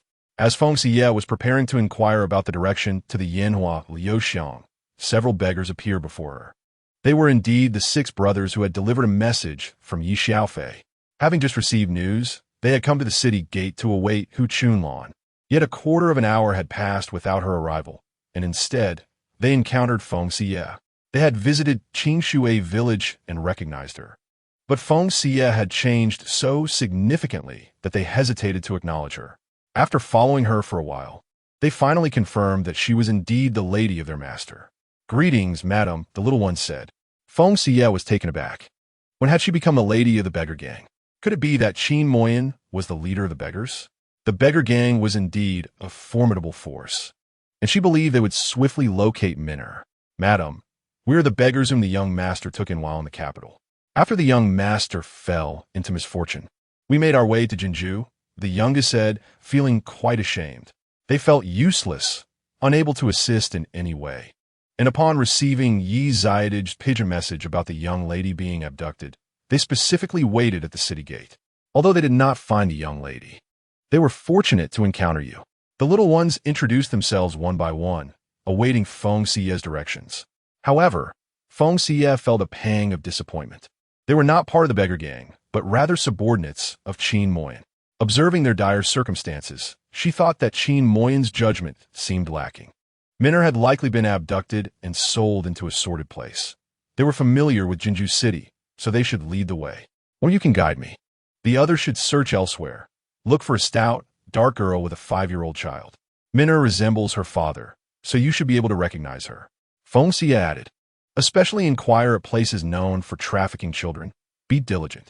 Understood, replied the youngest, leading Feng Xiyue while leaving 2 to guard the city gate. The other 3 set off to search the main streets and alleys, gathering information about the brothels and hidden dens that had recently acquired young girls. They all split up, and the youngest guided Feng Xiyue toward the street of Yanhua Liuxiang. Madam, this street is notorious, but generally, the girls here are purchased through legitimate means. However, the small den at the back primarily harbors those who have been trafficked. Many patrons have peculiar tastes, preferring young boys and girls. There are 2 establishments here that cater specifically to such clientele. These places typically operate in secrecy, with most girls being sold by impoverished families, while others are kidnapped and smuggled in, usually hidden elsewhere until their identities are sanitized before being brought here. Do you know where they hide the abducted children? Feng Xiyue pondered, envisioning Min'er as a renowned courtesan, a virtuous one, who should not suffer in such a place. Those locations are quite concealed and challenging to locate, but I do know of a place that specializes in selecting attractive children and grooming them from a young age. When they grow up, they become prize courtesans. Not just any ordinary ones, but exceptional concubines for officials in the capital. A courtesan, Feng Xiyue exclaimed with excitement. Let us head to this place first. Very well, the youngest replied, guiding Feng Xiyue to the vicinity of the estate. Madam, this courtyard is guarded, and it is said that Madame Zhou has some connections with the officials of Jinju. Otherwise, she would not openly harbor such courtesans. We cannot force our way in. We must devise a plan to ascertain whether the young lady is within, then determine our next course of action. Typically, such establishments have connections with the authorities, receiving annual benefits, or may even be affiliated with government officials. Otherwise, their audacity would be inexplicable. Feng Xiyue gazed at the tightly shut gates, contemplating that her beloved Miner, with her charming beauty, might be ensconced within this very mansion. However, Hu Chunlan is not from Jinju and may be unaware of such places. Given her deep-seated animosity towards their family, she might have sold Miner into the most sordid and wretched circumstances. Thus, locating Hu Chunlan is of paramount importance at this juncture. Feng Xiyue averted her gaze, recognizing that now is not the opportune moment to act. She must wait until nightfall to stealthily investigate the residence. Leading her horse back, she declared, "Let us first explore a few other locations, conduct a thorough search, and then track down Hu Chunlan." As they traversed a narrow alley, Feng Xiyue's keen eyes caught sight of a familiar figure. Upon closer inspection, it was indeed Hu Chunlan. Alone in this vicinity, where could Miner be? She must have been sold off already. Anger gnawed at Feng Xiyue's teeth. "Xiao Lu, you approach from this side. I shall ride around to her rear. We shall ambush her from both sides to prevent her escape." Xiao Lu nodded, retrieving a battered bowl from his back as he ventured into the alley. "Please, spare a coin. I have not eaten for 2 days." He trembled as he approached Hu Chunlan, extending the bowl with quaking hands. "Kind lady, I implore you, grant me a copper coin for a bun." Hu Chunlan had just been accosted by 2 ruffians who had robbed and humiliated her, leaving her battered and destitute. Now, she found herself on the brink of beggary, confronted by another beggar seeking alms. Anger surged within her. She spat disdainfully, "Filthy beggar, get away. I have no money, and even if I did, I would not give it to you." With a fierce glare, Hu Chunlan attempted to brush past Xiao Lu, but he blocked her path. "You, young lady, scold a beggar while refusing to part with your coin? It is evident you're no virtuous person. You filthy beggar, what do you intend to do? You had best step aside, or I shall scream for help, and you will receive a thorough beating from those nearby." Having recently been assaulted by ruffians, Hu Chunlan felt a flicker of fear at the sight of Xiao Lu, a young man, and retreated a couple of steps. As Xiao Lu noticed Feng Xiyue approaching with her horse, he scoffed, "With your appearance, I wouldn't bother to touch you, even as a beggar. However, for your misdeeds, you shall face the consequences." His demeanor shifted ominously. "Hu Chunlan, you have abducted our young lady. Tell me where you have taken her." "Young lady?" Hu Chunlan, unfamiliar with Xiao Lu, retorted, "I do not comprehend what you are referring to, nor do I know of any young lady." "You must be mistaken. Kindly step aside." "You have not mistaken your identity, Hu Chunlan. You have made it easy for me to find you." Feng Xiyue released the reins and strode towards them, her fiery gaze fixed on Hu Chunlan, who, startled, turned to push past Xiao Lu and make her escape. "Attempt to flee without my consent?" Feng Xiyue exclaimed, flinging her riding whip, which struck Hu Chunlan's leg, sending her sprawling onto the ground. Little Six stepped forward and forcefully seized a filthy, tattered sleeve, shoving it into Hu Chunlan's mouth. "Madam, what shall we do now?" "Drag her to the dilapidated house in the woods ahead. I must interrogate her thoroughly. Anyone who dares to abduct my precious Minner must endure her wrath." Chapter 54. The whereabouts of Minner with a splash. A bucket of cold water drenched Hu Chunlan's face. Feng Xiyue, wielding a riding whip, demanded, "Where have you taken Minner?" "I haven't seen any Minner. I came to Jinzu to visit relatives," Hu Chunlan retorted, her voice laced with defiance. "You vile wretch, let me go at once, or I shall report you for kidnapping the moment I am free." Hu Chunlan obstinately refused to acknowledge the truth, relishing the thought of Minner falling into the hands of evildoers, suffering until her last breath. She had no intention of revealing to Feng Xiyue that the wretched girl had escaped, relishing the prospect of her eternal torment. "It seems you are unaware of my capabilities. You choose silence, do you?" Feng Xiyue produced a box of silver needles, extracting the longest and thickest one. "I hope your resolve is strong. Do not utter a word." With a glance from Feng Xiyue, Little Six shoved the sleeve back into Hu Chunlan's mouth. Seeing the glinting silver needle in Feng Xiyue's hand, Hu Chunlan shook her head in terror, emitting muffled cries. "Fear the pain? Then tell me where Minner has gone," Feng Xiyue urged, her gaze fixed upon her. Hu Chunlan turned her head away, convinced Feng Xiyue was merely attempting to intimidate her, unwilling to follow through with her threats. "I cannot speak. I will not divulge anything." then I shall be unrelenting. It has been quite a while since I interrogated a suspect. I find myself relishing the moment. Feng Xiyue grasped Hu Chunlan's hand, noting her ample size. Without hesitation, Feng Xiyue plunged the silver needle into Hu Chunlan's middle finger. A cry escaped from her, muffled by the fabric in her mouth, as the pain radiated from her fingertip, spreading through her body. Hu Chunlan trembled, drenched in cold sweat. Feng Xiyue was pleased with her reaction, withdrawing the needle as blood flowed forth. She continued with a second needle, her tone deceptively gentle. How are you holding up? You must endure. There's still 9 fingers left. As the needle approached her finger, Hu Chunlan began to whimper. She said. Feng Xiyue yanked the sleeve from her mouth. Dare to utter a falsehood, and I shall make your existence a living hell. Hu Chunlan began recounting how she had abducted Minner, but was interrupted by Feng Xiyue, who demanded to know where Minner had been sold. I did not sell her.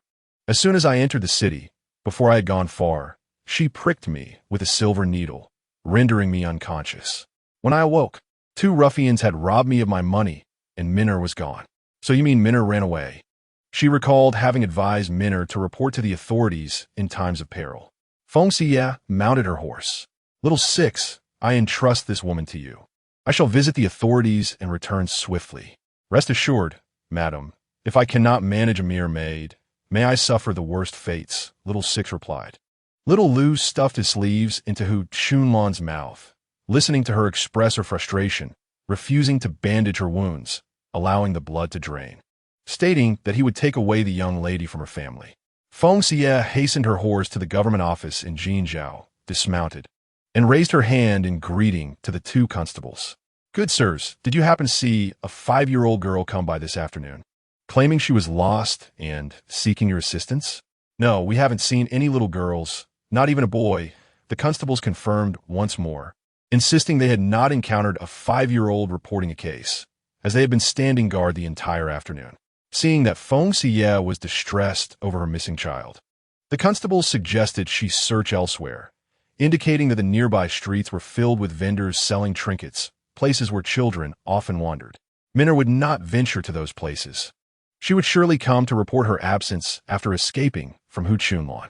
Feng Xiyue raised her hand, imploring the 2 constables. If you happen to see a little girl dressed in a light purple dress, please ensure you detain her. I beg of you. Noticing her urgency, the constables assured her, rest assured, if the girl you describe arrives, we will certainly keep her safe. Thank you. Thank you very much. Feng Xiyue expressed her gratitude to the 2 constables, leading her horse onward and inquiring along the way, yet no one seemed to have noticed the little girl she described. On her journey, she encountered Song Liang and Xiao Qi, who rushed towards her upon seeing Feng Xiyue. Song Liang informed her, Madam. A shopkeeper over there mentioned seeing the young lady crying at the entrance of the opposite shop. Then a middle-aged woman approached her, and the girl, frightened that the woman might be a villain, ran away. In which direction did she flee? Feng Xiyue asked eagerly. Song Liang pointed down the street. She ran that way. But we have searched twice without finding any trace of her. We asked the nearby residents, but no one has seen the young lady. Let's go. Show me where. Feng Xiyue insisted. She refused to overlook even the slightest hope and was determined to find Minner as swiftly as possible. Following Song Liang and Xiao Qi to the location where Minner had fled, Chidu, her horse, sniffed carefully along the way, eventually coming to a halt at a wall corner. It sneezed heavily, overwhelmed by the strong scent of the cosmetics worn by Zhou Nyangzi, which irritated its nose. Chidu, Minner has been here, hasn't she? Feng Xiyue knelt at the wall corner, imagining how frightened and helpless the child must have felt. The thought of her dear Minner brought tears to her eyes, as she lamented her inability to protect her. Knowing full well the danger she faced, why had she not kept her close? Yet she quickly regained her composure, noticing that Chidu had moved ahead and hurried to catch up. Chidu, I entrust this to you. Chidu trotted briskly, guiding Feng Xiyue, Song Liang, and Xiao Qi down a street, ultimately stopping in front of a pastry shop.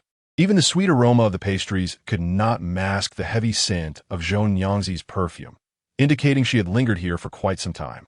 Madam Shopkeeper, may I inquire if you have seen a 5-year-old girl dressed in a light purple dress, with her hair styled in 2 buns, possessing fair skin, large eyes, and long lashes. She is quite beautiful and adorable. With reddened eyes, Feng Xiyue added, I am her mother. She has been abducted. We have traveled from Qingyang County all the way to Jianzhou. The proprietress glanced around, beckoning Feng Xiyue to step forward. The little girl you mentioned, I have seen her. She is truly enchanting, a beauty in the making. Embraced by Madame Zhou, the girl was treated to some pastries before they departed in a carriage. Her family owned a 4-courtyard residence situated in the eastern part of the city, filled with charming young girls and boys. The proprietress sighed, lamenting that most of the children she took away would likely never return. Madame Zhou was the foster sister of a provincial official, and it was rumored that she had connections in the capital, even within a royal household. If one sought to find a child, they would probably be turned away at the door, provoke them, and one might find themselves imprisoned. Losing the child would mean risking one's own freedom. Chapter 55. A night visit to the Zhou residence. After expressing her gratitude to the proprietress, Feng Xiyue felt a sense of reassurance. As long as Minner had not been taken to those sordid places, she was determined to employ every means to rescue her. Aware that Qin Moyan and Jing'er would be deeply concerned, Feng Xiyue instructed Song Liang to swiftly send a message stating that Minner had been found, and to mention nothing else. However, Song Liang, unable to conceal the truth from his master, detailed their situation, explaining that the lady, being a mere woman, along with their group of unregistered beggars, stood no chance against Madame Zhou. He urged Qin Moyan to come quickly, as they were watching from outside. Later, Feng Xiyue saw Qin Moyan arrive in Jinzhou City with Jing'er, traveling through the night. Had it not been for Qin Moyan's injury, she would have surely reprimanded Song Liang. Feng Xiyue first sought out Xiao Lu, informing him that she had located Minner and asked them to keep an eye on Hu Chunlan while she scouted the area. Xiao Qi, concerned, insisted, Madam, let me go. As a beggar, it would be normal for me to venture there. Yet Feng Xiyue had observed that very few passed by the entrance of Madame Zhou's residence, and even beggars dared not approach, revealing the danger that lay within. Feng Xiyue did not wish to risk Xiao Qi. A beggar would be as insignificant as an ant to them. I will find a vantage point to assess the courtyard situation before deciding when to act. Knowledge of oneself and the enemy ensures victory in 100 battles. Knowing of a high vantage point, Xiao Qi replied, Madam, I shall take you there. They set off immediately, leaving Chida behind in the dilapidated courtyard. And soon they had climbed to a high position. The 4-courtyard residence was now bustling with children lining up for dinner in the twilight. Feng Xiyue took out her binoculars, gaining a clear view of the interior, and there she spotted Minner, her hair styled in 2 braids, clad in a light pink dress, trailing behind a 7- or 8-year-old girl. It was indeed her Minner. Tears welled up in Feng Xiyue's eyes as she finally laid eyes on her daughter. Relieved to know she had not suffered. Minner, wait for me. Mother will come to rescue you soon. Upon further examination, Feng Xiyue noted that there were at least 20 guards visible in Madame Zhou's courtyard, each skilled in combat. While the hidden experts were too far to discern, their presence was undeniable. Feng Xiyue watched as Minner carried a tray, which held a bun, a bowl of watery porridge, and a small dish of vegetables. The meals prepared for the children were a delightful blend of both meat and vegetables, with Madame Zhou sparing no expense in providing for their needs. Fully aware of their potential as a source of wealth, she instructed the servants to attend to the young masters and missies. Observing Minner seated with the young girl at the dining table, she noted that their appetite remained unaffected, as a hearty meal would keep homesickness at bay. Seeing Minner in good spirits offered Feng Xiyue a measure of solace, prompting her to plan a covert visit to the Zhou residence. Perched in a tree, she watched Minner finish her meal before retreating indoors with the other girls for rest. The courtyard echoed with the sounds of the remaining children engaged in music and dance. 2 young boys, exceptionally handsome, exuded the promise of becoming the future stars of the local gentry. It became evident that Madame Zhou had a penchant for selecting only the most attractive and graceful children. Feng Xiyue felt a sense of relief knowing Minner was here, safe from harm and reprimand, as the clever girl would not attract negative attention. It was clear to her that Madame Zhou was a formidable figure, backed by powerful allies. After Minner had washed up and joined the other girls in their quarters, Feng Xiyue waited until the candles in their room were extinguished. plunging the entire Zhou residence into darkness. Before she descended from her perch, she changed into a suit suitable for nocturnal endeavors and deftly approached the estate. As she neared the outer wall of the Zhou residence, she moved stealthily like a shadow in the night, slipping silently through the entrance. Compared to modern security measures, the Zhou estate was woefully inadequate, allowing Feng Xiyue to infiltrate with relative ease as she advanced towards the courtyard where Minner and the others resided. However, just before she reached the Moon Gate, 8 formidable figures descended upon her from all directions. From their aura, she discerned their remarkable martial prowess, having previously overlooked their presence. It was a grave oversight. Clearly, Madame Zhou had stationed elite guardians here to protect the children from any potential threats. What had begun as a plan to abscond with Minner now appeared fraught with peril, as her escape seemed increasingly improbable. My apologies. I seem to have wandered into the wrong place. Feng Xiyue chuckled softly, producing a flash grenade. With a resounding bang, the 8 guardians were momentarily blinded, their eyes stinging as they closed them, and when they opened them again, she had vanished. Such a concealed weapon was truly remarkable. Feng Xiyue was not one to recklessly fight against overwhelming odds, contemplating instead the option of producing a submachine gun from her spatial pocket to eliminate her adversaries. Yet, she understood the necessity of not underestimating the intelligence of those from ancient times. The individuals supporting Madame Zhou would undoubtedly trace her connections with Qin Moyan, putting her entire family in jeopardy. With the stakes involving her loved ones, she was compelled to act with caution. Tout rescue me not? She needed to find a high-ranking official capable of subduing Madame Zhou. Suddenly, a place came to mind, Hongye Villa.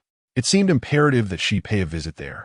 Nearby, Xiao Qi was on standby, startled by a sudden flash of light from the Zhou estate, causing him to shiver in fear, wondering if a celestial being had descended. Before he could ascertain the situation, a figure swiftly approached him, and in the blink of an eye, it was indeed his lady. "Madam, how did it go?" Xiao Qi inquired, noticing the absence of the young miss. Feng Xi sighed. "I barely made it to the backyard before being surrounded by 8 experts. Had I not fled quickly, you would have been preparing to burn joss paper for me. But madam, you have returned safely, which is a stroke of good fortune," Xiao Qi observed, relieved that no one had pursued her. "What are your plans now?" In the embrace of the night, amidst the gentle rustle of leaves, the duo of Feng Xiyue and Xiao Qi hastened towards the gates of Hongyan Mountain Villa, where eager faces awaited their arrival. "You must be the esteemed physician Feng Xiyue from Qingyang County," one of the attendants stated with reverence. Unbeknownst to Feng Xiyue, the esteemed Dr. Dong was an associate of the Grand Princess, yet she surmised that her reputation had indeed traversed far and wide, undoubtedly aided by the good doctor. The presence of the Grand Princess and the villa's watchful eyes made it clear that her every action had been scrutinized. In both this life and the last, those in power wielded an undeniable advantage. Despite her skills, Feng Xiyue was merely a commoner, bound by her concerns for her family. "Indeed, I am Feng Xiyue," she affirmed, presenting her household registration to the guard at the entrance. After a brief examination, the guard returned it with a respectful bow. "Please, esteemed physician Feng." Following the guard's lead, Feng Xiyue and Xiao Qi entered the main hall, where Steward Xue awaited their arrival. Upon seeing Feng Xiyue's poised demeanor and purposeful stride, he greeted her with a warm smile. "Esteemed physician Feng, it is a pleasure to meet you." As a 7th-rank official close to the Grand Princess, Steward Xue commanded respect, and Feng Xiyue acknowledged him with deference. "I am honored to meet you, Steward." "You are too kind, esteemed physician. I am but a humble servant," he replied, offering her a seat and calling for tea. Feng Xiyue clasped her hands in gratitude, expressing her urgent desire to save her daughter. "I trust you are aware of my intentions, and I implore you to arrange for the 3 trials without delay. Since it is your wish, I shall make the arrangements immediately," Steward Xue responded, thoroughly impressed by her decisive nature. He asked her to take a seat while he prepared the necessary arrangements. Feng Xiyue, however, had little time to admire the opulence of the villa. Her heart yearned only to succeed in the trials and rescue Minner. Meanwhile, Xiao Qi, feeling somewhat out of place in the presence of nobility, exhibited signs of nervousness as it was his first visit to the residence of royal kin. Feng Xiyue urged him to relax, reminding him that they were not here to beg, but rather to collaborate. After a trial, she would attend to their young master's ailments in exchange for their assistance in rescuing Minner. You came with me. No one would regard you as a beggar. Moreover, what is wrong with being a beggar? To earn a living through skill, without theft or crime, is commendable. Suddenly feeling a sense of pride in his circumstances, Xiaoqi straightened his chest and said, Madam, I understand now. Soon, Steward Xue had everything arranged and personally came to invite Feng Xiyue. Xiaoqi remained in the hall, awaiting their return. The 3 tests were increasingly challenging. The first, a diagnosis and treatment, was far too simple for Feng Xiyue. The second, dealing with external injuries and suturing, was also effortless for her. In the third test, the elderly Dr. Xue sat in the hall. Feng physician, you truly surpass your predecessors. Your medical skills at such a young age are impressive. I am in awe. Feng Xiyue humbly replied, You flatter me, esteemed Dr. Xue. Your renowned expertise is well known, and I admire you greatly. With propriety, she performed a respectful bow and requested Dr. Xue's guidance. Please have a seat. Dr. Xue personally poured tea for her. May I inquire where you received your training? Feng physician, I had suffered from a severe illness in the past, which caused me to forget much of my history. Recently, however, fragments have returned to me, she explained. At this point, many things elude me, but medicine seems to be my greatest strength. Hence is the first thing I recall. Her confidence was evident as she calmly finished her tea. Dr. Xue, let the assessment commence. Dr. Xue, having heard from the steward about Feng Xiyue's urgency to rescue her daughter, presented 2 wooden puppets. Feng physician, what should we do about these? Upon seeing the puppets, Feng Xiyue immediately understood. They represented conjoined twins, a phenomenon so rare that only a few pairs had been recorded in a century. In such cases, surgical separation was the only option. Naturally, the specifics would dictate the approach. If they were merely skin-bound, the procedure would be straightforward. However, if their bones or internal organs were fused, the operation would be exceedingly complex. Sometimes, a choice must be made, and occasionally, there may be no hope for survival. Given the current medical conditions, even separating skin-bound twins posed considerable challenges. Feng Xiyue examined the connection point on their backs, recognizing the profound suffering these children endured. In most cases, the connection was limited to flesh, with internal organs rarely fused. However, one must not be hasty. A thorough examination of the patients was essential for a definitive assessment. Dr. Xue nodded in agreement, acknowledging, You are correct, Feng physician. You have successfully passed your assessment. Indeed, Feng physician's reputation was well-deserved. The Grand Princess emerged, supported by 2 attendants. Feng Xiyue quickly knelt in respect. I, a humble woman, have the honor of meeting your highness. The Grand Princess. There's no need for excessive formalities. Please sit, the Grand Princess replied as she took her place at the head of the table. Rest assured, I will ensure your daughter returns to you unharmed. Thank you, your highness, Feng Xiyue expressed gratefully. The Grand Princess was genuinely taken aback by Feng Xiyue's striking appearance, surprised that a rural woman could possess such beauty. Observing her composure, dignified yet unassuming, with a hint of courage, it was no wonder she dared to journey alone to Jianzhou to rescue her daughter. Such a woman, with her evident medical prowess, was indeed persuasive. The Grand Princess inquired, I have heard of your expertise in performing cesarean sections. The mother and her 3 children are now quite well and healthy. Have you examined this puppet? What is your level of confidence? Every surgery carries inherent risks, and without seeing the patient, I cannot make any reckless assertions, Feng Xiyue replied candidly. I must assess the patient and, in collaboration with physician Xue, devise a surgical plan. This procedure cannot be conducted solely by me. Very well, you shall stay here tonight, and I shall arrange for you to meet the 2 children tomorrow, the Grand Princess declared. Feng Xiyue expressed her desire to see the children. Your Highness, my daughter, the child of Lady Zhou, is merely 5 years old.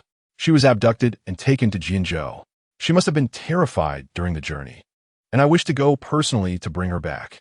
Bowed beneath the eaves, Feng Xiyue knelt and implored the Grand Princess for permission. As fellow mothers, I can empathize with your feelings. In that case, You may accompany me, the Grand Princess replied. She summoned Steward Xue, instructing him. You shall personally escort physician Feng on this errand. Understood, he affirmed.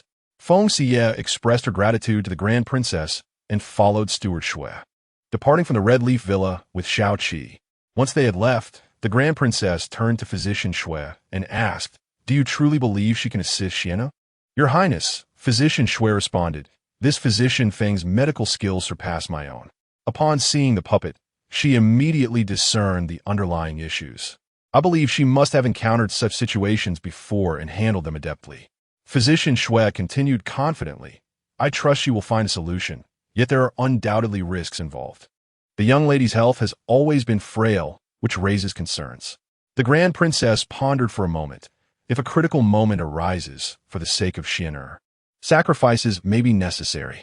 As long as Xian'er could be saved, the Grand Princess was unfazed by any repercussions. He was the sole heir of the Red Leaf Villa and must be preserved. Chapter 57. Min'er, Mother comes to bring you home, Steward Xue, bearing the Grand Princess's token. Ensured the city gates would open even at midnight. He led Feng Xiyue directly to the Zhou residence, and, as they arrived, the doors were promptly opened to notify Lady Zhou. Not long ago, intruders had entered the courtyard, leaving the household in fright at the blinding white light. Fortunately, there were no casualties, and the children were unharmed. Lady Zhou had bolstered the guards, and just as she had settled in for the night, a visitor arrived, causing her to grumble. Who is it? Madam, it is Steward Xue from the Red Leaf Villa, came the reply. Red Leaf Villa? Steward Xue? Lady Zhou, not daring to delay, quickly rose and invited him into the hall to sit, saying, I will make myself presentable and join you shortly. Just as Feng Xiyue and Steward Xue set down their teacups, Lady Zhou arrived, exclaiming, What wind has blown Steward Xue here? This is indeed a rare visit. I am but a humble servant who does not intrude without cause.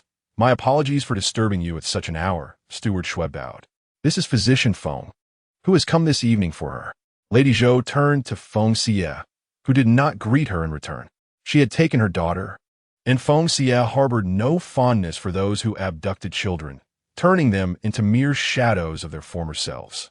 However, Lady Zhou bore no resentment, recognizing that she must honor the Grand Princess's envoy.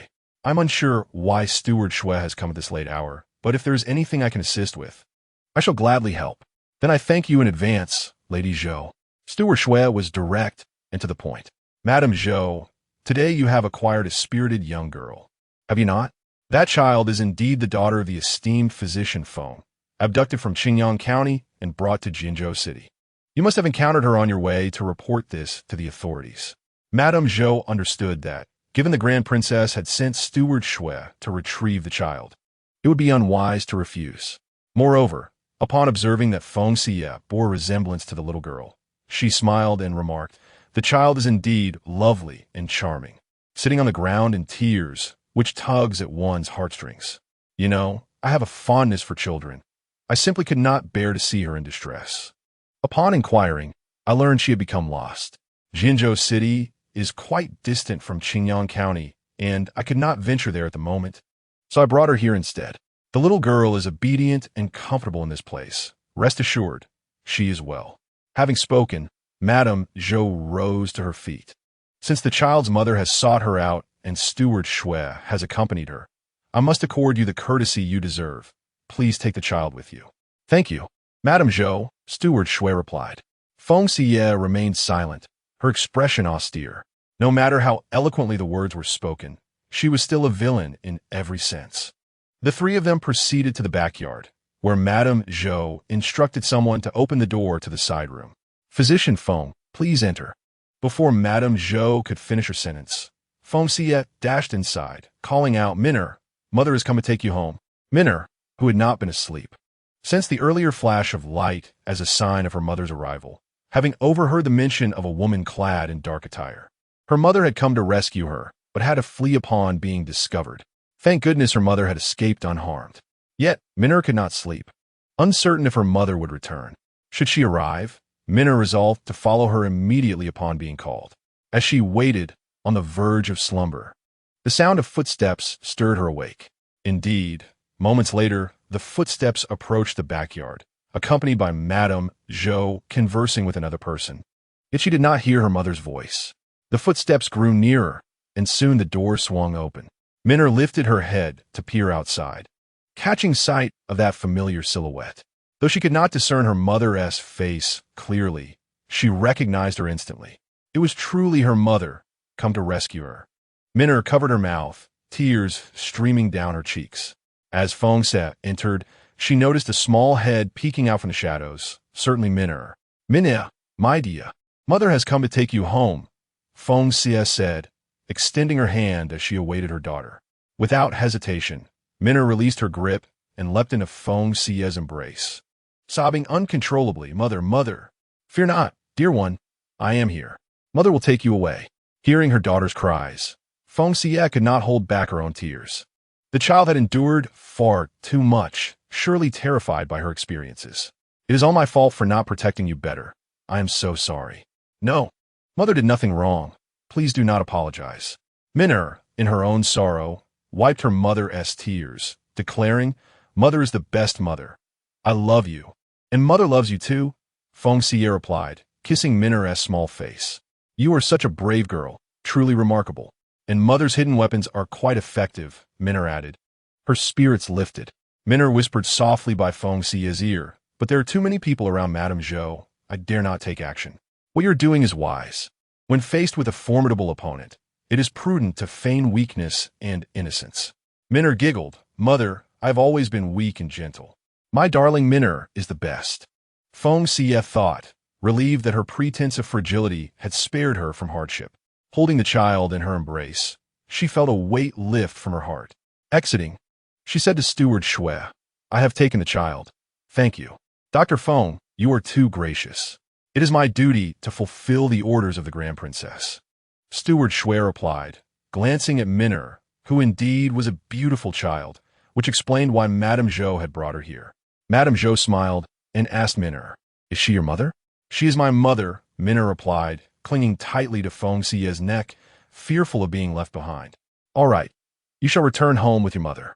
If you wish to stay, I wouldn't dare keep you, Madame Zhou said, though she felt reluctant. Such a splendid child could become a lucrative asset in the future.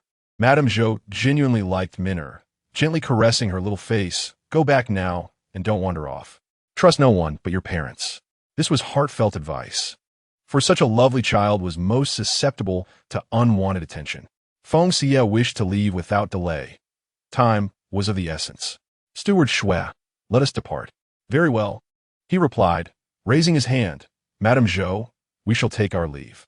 Noticing Feng Xiyue's haughty demeanor, Madame Zhou felt a twinge of displeasure. Given that she was a renowned physician, likely summoned by the Grand Princess to attend to the young master, she decided to overlook it. For the Grand Princess's favor held weight. Just as they prepared to leave, a figure suddenly dashed out from the side room, clinging to Feng Xiyue's leg. Auntie, please take me with you. I'm begging you. Feng Xiyue looked down to see a boy of 7 or 8, handsome with bright, clear eyes full of longing, reminiscent of Jing'er, stirring her compassion. Chapter 58. A bold request. Feng Xiyue felt pity for the child, recognizing his current plight foretold a bleak future. Yet, her abilities were limited. She feared not for herself, but for the trouble it could bring to her family. Mother, this brother is so pitiful. Let us save him, Minna implored. Having spent time here, she knew that although the food and drink were plentiful, freedom was scarce, confined within these walls. Moreover, they would eventually be sold as servants to guests. As Sister Feng had said, they were of lowly status. Lowly status meant a life dictated by the whims of others, subjected to the caprices of guests or masters, facing random beatings or being traded like commodities. Fenger was not speaking ill. She was indoctrinating Minna to ensure her obedience and discourage thoughts of rebellion or escape. Those who entered this place were fated to a life of servitude. Alas, Minna's mother was Feng Xiyue, who had advised her to trust only her father, mother, and brother. Not believing Fenger's words, her mother would come to rescue her. With a soft-hearted and kind spirit, Minna wished to save the boy. Feng Xiyue glanced at the child clinging to her leg and, with a troubled expression, turned to Steward Xue. Steward Xue, may I purchase this child with silver? knowing that Miss Feng Xiyue comes from an ordinary family. Butler Xue realized that acquiring the child might pose a challenge. He inquired of Madame Zhou, "What do you think?" Madame Zhou cast a glance at the child on the ground, recognizing him as a stubborn one who had attempted to escape countless times. Despite being scolded and confined, the child had evaded capture, seizing any opportunity to flee. The child was indeed a promising prospect, albeit difficult to tame. In a moment of carelessness, he had managed to slip away. Madame Zhou was determined not to let him go, asserting that she had invested considerable effort into nurturing this exceptional child. With 10 more years of care, he could be worth a fortune, she declared, deliberately placing pressure on Feng Xiyue. If you wish to rescue him, produce a sum of 100,000 taels of silver. 100,000 taels, you say? Feng Xiyue responded, producing 2 exquisite crystal artifacts. Might you assess whether these 2 items hold the value you claim? Butler Xue, whose experience was vast, marveled at the translucent beauty of the crystal artworks, his eyes widening. "Oh my, these are truly remarkable, Miss Feng. Such treasures. This was a keepsake from my mother, which I have cherished even in times of hardship." Feng Xiyue sighed. Minner wishes to save the child. I cannot let him down, and the child himself is quite pitiable. She noticed the dark bruises marring the child's exposed arms, evidencing cruel treatment with sticks and whips. Madame Zhou, captivated by the 2 clear crystals, one depicting a fierce white tiger and the other a pristine swan, was immediately entranced. Just one of these could fetch several thousand gold. Yet, Butler Xue had no intention of parting with them. "So it is settled then. 100,000 gold will secure the child, and tomorrow I shall send someone with the silver notes. If the child lacks a selling contract, we shall take him." Madame Zhou coveted the 2 artifacts, hoping to present them to a noble patron for her own advancement. Butler Xue shot her a disdainful glance. "The Grand Princess has always favored such exquisite items. You dare compete with me for them? Of course not. How could I presume to rival the Grand Princess?" she replied, her gaze shifting longingly toward Feng Xiyue, who remained silent, holding the child's hand. "Very well, let us depart." "Thank you, Annie. Thank you," the child exclaimed, bowing deeply to Feng Xiyue and then to Minner before following closely beside Feng Xiyue. When Madame Zhou mentioned the 100,000 taels, the child had feared he would remain trapped in that place for life. However, upon witnessing the seemingly ordinary Feng Xiyue produce such valuable treasures without hesitation, he felt a surge of gratitude. These were relics from her mother, and she was willing to part with them to save him. The child was deeply moved, vowing to repay her and Minner for their immense kindness. Little did he know that the 2 crystals were worth merely a fraction of what he believed. Feng Xiyue would certainly not disclose that her possessions were only worth several dozen taels. Butler Xue, having obtained 2 fine treasures, felt elated as he took his leave. "Madame Zhou, I bid you farewell. Tomorrow, the silver notes will be delivered. Safe travels, Butler Xue." Madame Zhou courteously escorted them to the door, lamenting the loss of such a precious treasure. However, the stubborn child had fetched a price of 10,000 gold, which was worth it. Upon exiting the courtyard, Chitu spotted Minner and joyfully rushed over, whinnying and nudging her with his head, as if to say he had finally returned.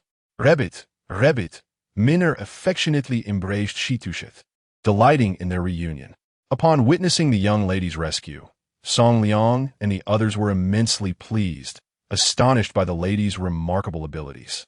As for Hu Chunlan, Steward Xue dispatched someone to deliver her to the county magistrate, ensuring she would receive proper attention.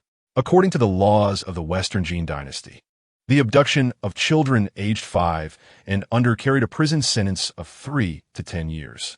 Steward Xue assured the magistrate that a 10-year sentence was inevitable.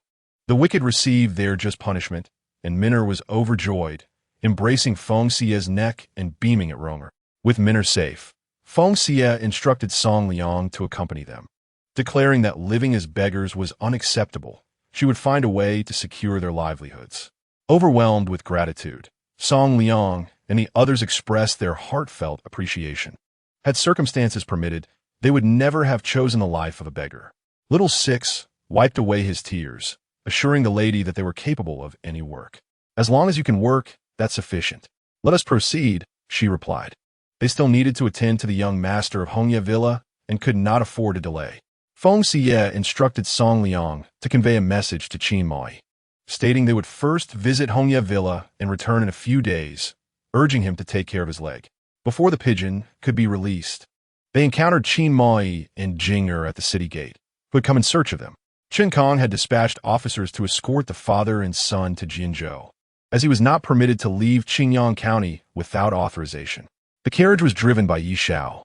With the curfew in effect, they could not enter the city without higher approval, so they had to wait at the gate until dawn to reunite with Feng Xiyue. Little did they expect that upon exiting the city, the very minnow Feng Xiyue held in her arms was found. Jing'er eagerly leapt from the carriage, waving at Feng Xiyue and Minner. "Mother, Minner, we are here." "Brother, mother, it's brother." Minner joyfully waved. "Brother, brother, I am here." Feng Xiyue set Minner down, and Jing'er also jumped from the carriage. The siblings rushed toward one another, hand in hand, gazing into each other's eyes, both in tears. Chapter 59. A Family Reunion. Minner. "I am so sorry. I failed to protect you." Jing'er gazed at Minner, relieved to see her unharmed, and finally eased his worried heart, breaking into sobs. "Brother is so sorry." "Brother, it's not your fault. I wandered too far." Minner wept inconsolably. "That villain Hu Chunlan covered my mouth, and I could not cry out. Then she knocked me unconscious and took me away. I knew you would come to rescue me. Whenever I felt scared, I thought of father, mother, and you, and that gave me courage. Do not cry, do not cry. Brother will not cry either." Jing'er wiped Minner's tears, promising, "From now on, wherever we go, I will hold your hand and never let it go." The fear of losing Minner had terrified Jing'er, his heart racing with anxiety. Had anything happened to her, he would never find peace in his life again. Qin Mai descended from the carriage in his wheelchair, which belonged to his family and was drawn by horses from the county office. They approached Minner, saying, "Minner, my dear." Minner leaped into Qin Mo Yan's embrace, exclaiming, "Father, do not be sad anymore. Mother has brought me back." She gently wiped away his tears and added, "We have also rescued a young brother, and here he is." She pointed to Ronger, who was following Feng Xiyue. "His name is Ronger. Greetings, uncle." Ronger knelt before Qin Mo Yan and bowed deeply, expressing his gratitude. "Thank you, uncle, aunt, and Minner for saving my life." "Rise," Qin Mo Yan instructed. He gazed at Ronger's face, feeling a strange familiarity, though he could not recall where he had seen him before. Feng Xiyue ruffled Jing'er's hair and stepped forward to examine Qin Mo Yan's leg, relieved to find no serious injury. "What brings you to Jinzhou? Were you not instructed to remain at home in peace?" "I was concerned for Minner. I feared you might encounter difficulties while rescuing her, so I hastened to Jinzhou," Qin Mo Yan replied. He retrieved a pendant from his pocket. "In your haste to depart, I forgot this. It is capable of saving Minner." He quietly informed her that an official in Jinzhou was an acquaintance of his maternal family and could prove helpful. Thus, he rushed to Jinzhou, knowing that the individual would recognize him only with caution. "Such individuals are best left unpursued," Feng Xiyue remarked, introducing him to the steward of Hongye Villa, Shui. "It is thanks to him that Minner was saved." Qin Mo Yan stepped forward to express his gratitude. "Thank you, Steward Shui. Your life-saving grace will be forever etched in my heart." "Sir Qin is too courteous," Steward Shui replied with a smile. "The Grand Princess has instructed me. I shall exert every effort." After exchanging a few pleasantries, they resolved to set off together to Hongye Villa. Throughout the journey, Steward Shui reflected on Qin Mo Yan's wheelchair, which was crafted with excellence, rivaling that of Long Yuan's mechanism pavilion. Such craftsmanship could only have been achieved by the miraculous Feng Xiyue, a truly extraordinary woman. Feng Xiyue, not pondering too deeply, instructed Minner to accompany Ronger in the carriage with Qin Mo Yan and Jing, leaving Xiao Lu and Song Liang to follow on foot. Ronger felt entirely at ease in the carriage, as Minner introduced him to Jing'er, saying, "This is my brother. His name is Jing'er. From now on, we shall be good friends." Jing'er, intrigued by Ronger, observed his handsome features, thinking him equally impressive. He appeared slightly older and exuded an air of authority, leading Jing'er to assume he must be wealthier. How could someone like him be deceived? Was he abducted like Minner? Ronger was a child with a cold exterior yet a warm heart. Though his face showed little expression, he cherished the companionship of Jing'er and Min'er. He spoke sparingly. Hello, Jing'er. My name is Yang Hao Rong. Everyone calls me Ronger. Then I shall call you Ronger, brother, Jing'er replied, inquiring, where is your home, Ronger brother? My family resides in the capital. My father remarried, and when my stepmother bore a son, I ran away from home, Ronger recounted. I was silenced and sold to Madame Zhou, but it was my aunt and Min'er who rescued me. He turned to Qin Mo Yin and implored, Uncle, I do not wish to return to that home. May I stay with you and work to repay my debt? Having experienced similar hardships with a stepmother, Qin Mo Yin empathized deeply and nodded. If you wish to stay, then remain. He could not bear the thought of sending such a young child back to face the cruelty of a stepmother. Thank you, Uncle. I will take good care of my younger siblings. After expressing gratitude to Qin Mo Yin, Ronger fell silent and sat quietly to one side. After such a tumultuous experience, Min'er grew weary and soon dozed off in Qin Mo Yin's embrace. Yingye, who had been on high alert and preoccupied with concern for Min'er, finally relaxed and began to doze off as well. Qin Mo Yin held his two children close, ensuring their comfort as they slept. Ronger, however, shook his head and replied, Thank you, Uncle Qin, but I am not tired. He had refrained from sleeping too deeply these past few days, constantly devising ways to escape, even if it meant facing death. He would rather perish than be treated as a mere plaything, for he could not bear the thought of facing his mother in death. Being rescued by Feng Xiyue felt surreal, as if he were caught in a dream. He feared that if he closed his eyes and fell asleep, he would awaken once more in the courtyard of Madame Zhou, where his future was all too visible and terrifying. This child must have been traumatized. Qin Mo Yin reassured him, You have already escaped from there, so there is no need to be afraid. Rest easy for a while. Rest assured, as long as you are willing to endure hardship, our family will not cast you out. You may stay for as long as you wish. Perhaps it was Qin Mo Yin's words that eased Ronger's heart, or maybe it was the gentle rocking of the carriage that lulled him into slumber. After days of tension, Ronger managed to sleep for a short while before awakening again, his gaze falling upon Qin Mo Yin, and he drifted back to sleep. Qin Mo Yin sighed inwardly, recognizing them as pitiable children. After an hour and a half, the carriage came to a halt. Feng Xiyue arrived on horseback beside the carriage, announcing their arrival at Hong Yi Mountain Villa. Seeing the two children asleep, she felt a pang of sympathy for their suffering. Qin Mo Yin gathered the children into his arms, stating, I will carry them out and wake them once we arrive. As soon as the carriage stopped, Ronger awoke, assisting Qin Mo Yin in pushing the wheelchair as they disembarked. The group followed Steward Xue into the villa, where it was still dark. They were first shown to the guest quarters. Feng Xiyue, Mr. Qin, please rest for now. You may pay your respects to the Grand Princess once daylight breaks, Steward Xue instructed. Thank you for your trouble, Steward Xue. Qin Mo Yin and Feng Xiyue expressed gratefully. It is merely the duty of a servant, Steward Xue replied, sending in warm water before taking his leave. The Grand Princess had yet to sleep, anxiously awaiting news of her grandson's treatment from Feng Xiyue. When Steward Xue entered to bow, he reported, Your Highness, Feng Xiyue and his family are settled. Very well, the Grand Princess nodded, instructing them to rest well before attending to Xian'er the next day. After waiting many years, she was eager to hear praise from the esteemed physician Xue, whose skills were highly regarded. Had it not been for Feng Xiyue's special circumstances, she would have wished for her to treat the child immediately. Steward Xue produced 2 crystals from his pocket, asking, Your Highness, do you think the young master would like these? Where did these come from? The Grand Princess was thoroughly astonished. Feng Xiyue pledged her mother's relics to save a child. I recognized their value and brought them back, he explained. You did well. Such treasures are rare. Keep them. The Grand Princess instructed.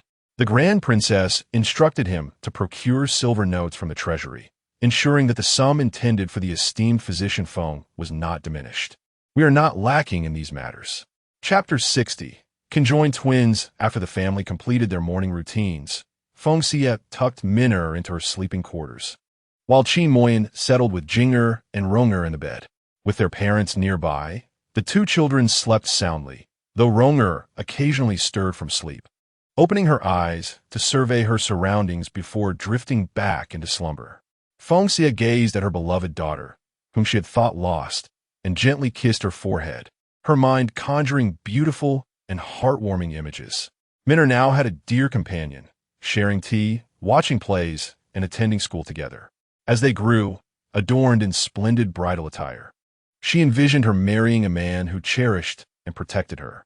Feng Xiyue longed to see the visage of that man, but could only discern that he was extraordinarily handsome. Entirely devoted to Minna. Ultimately, she concluded that as long as Minna found happiness, her worries would dissipate. After such a prolonged period of turmoil, Feng Xiyue finally felt she could rest peacefully for a while. At dawn's early light, Feng Xiyue rose, her years as a mercenary rendering her immune to the need for an alarm. Just as she donned her attire, Minna awakened as well. "Mother, good morning." "Good morning, Minna." Feng Xiyue handed her a dress, advising, "Why not sleep a little longer? It's still early. Aren't we to meet an important person?"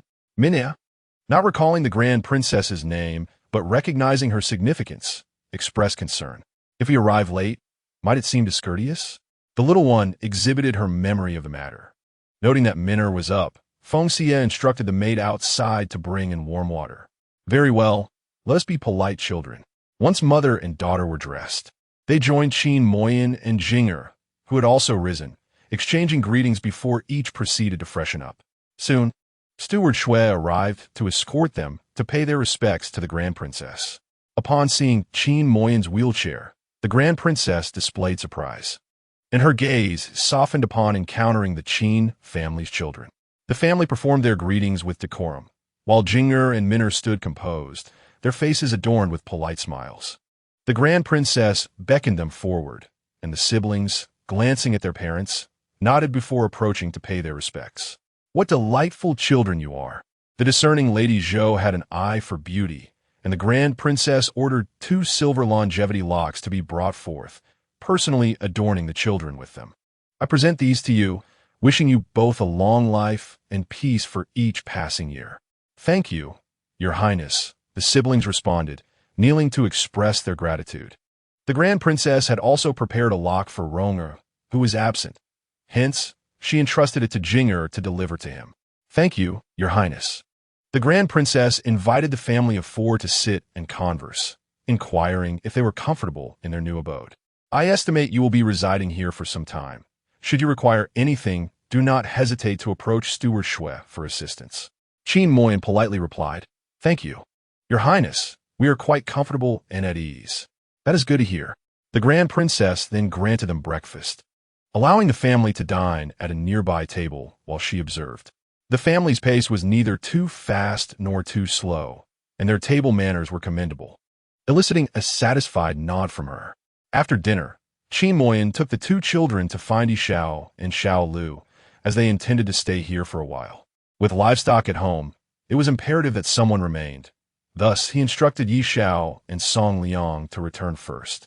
At home, there were geese, several chickens, and a rabbit for them to oversee.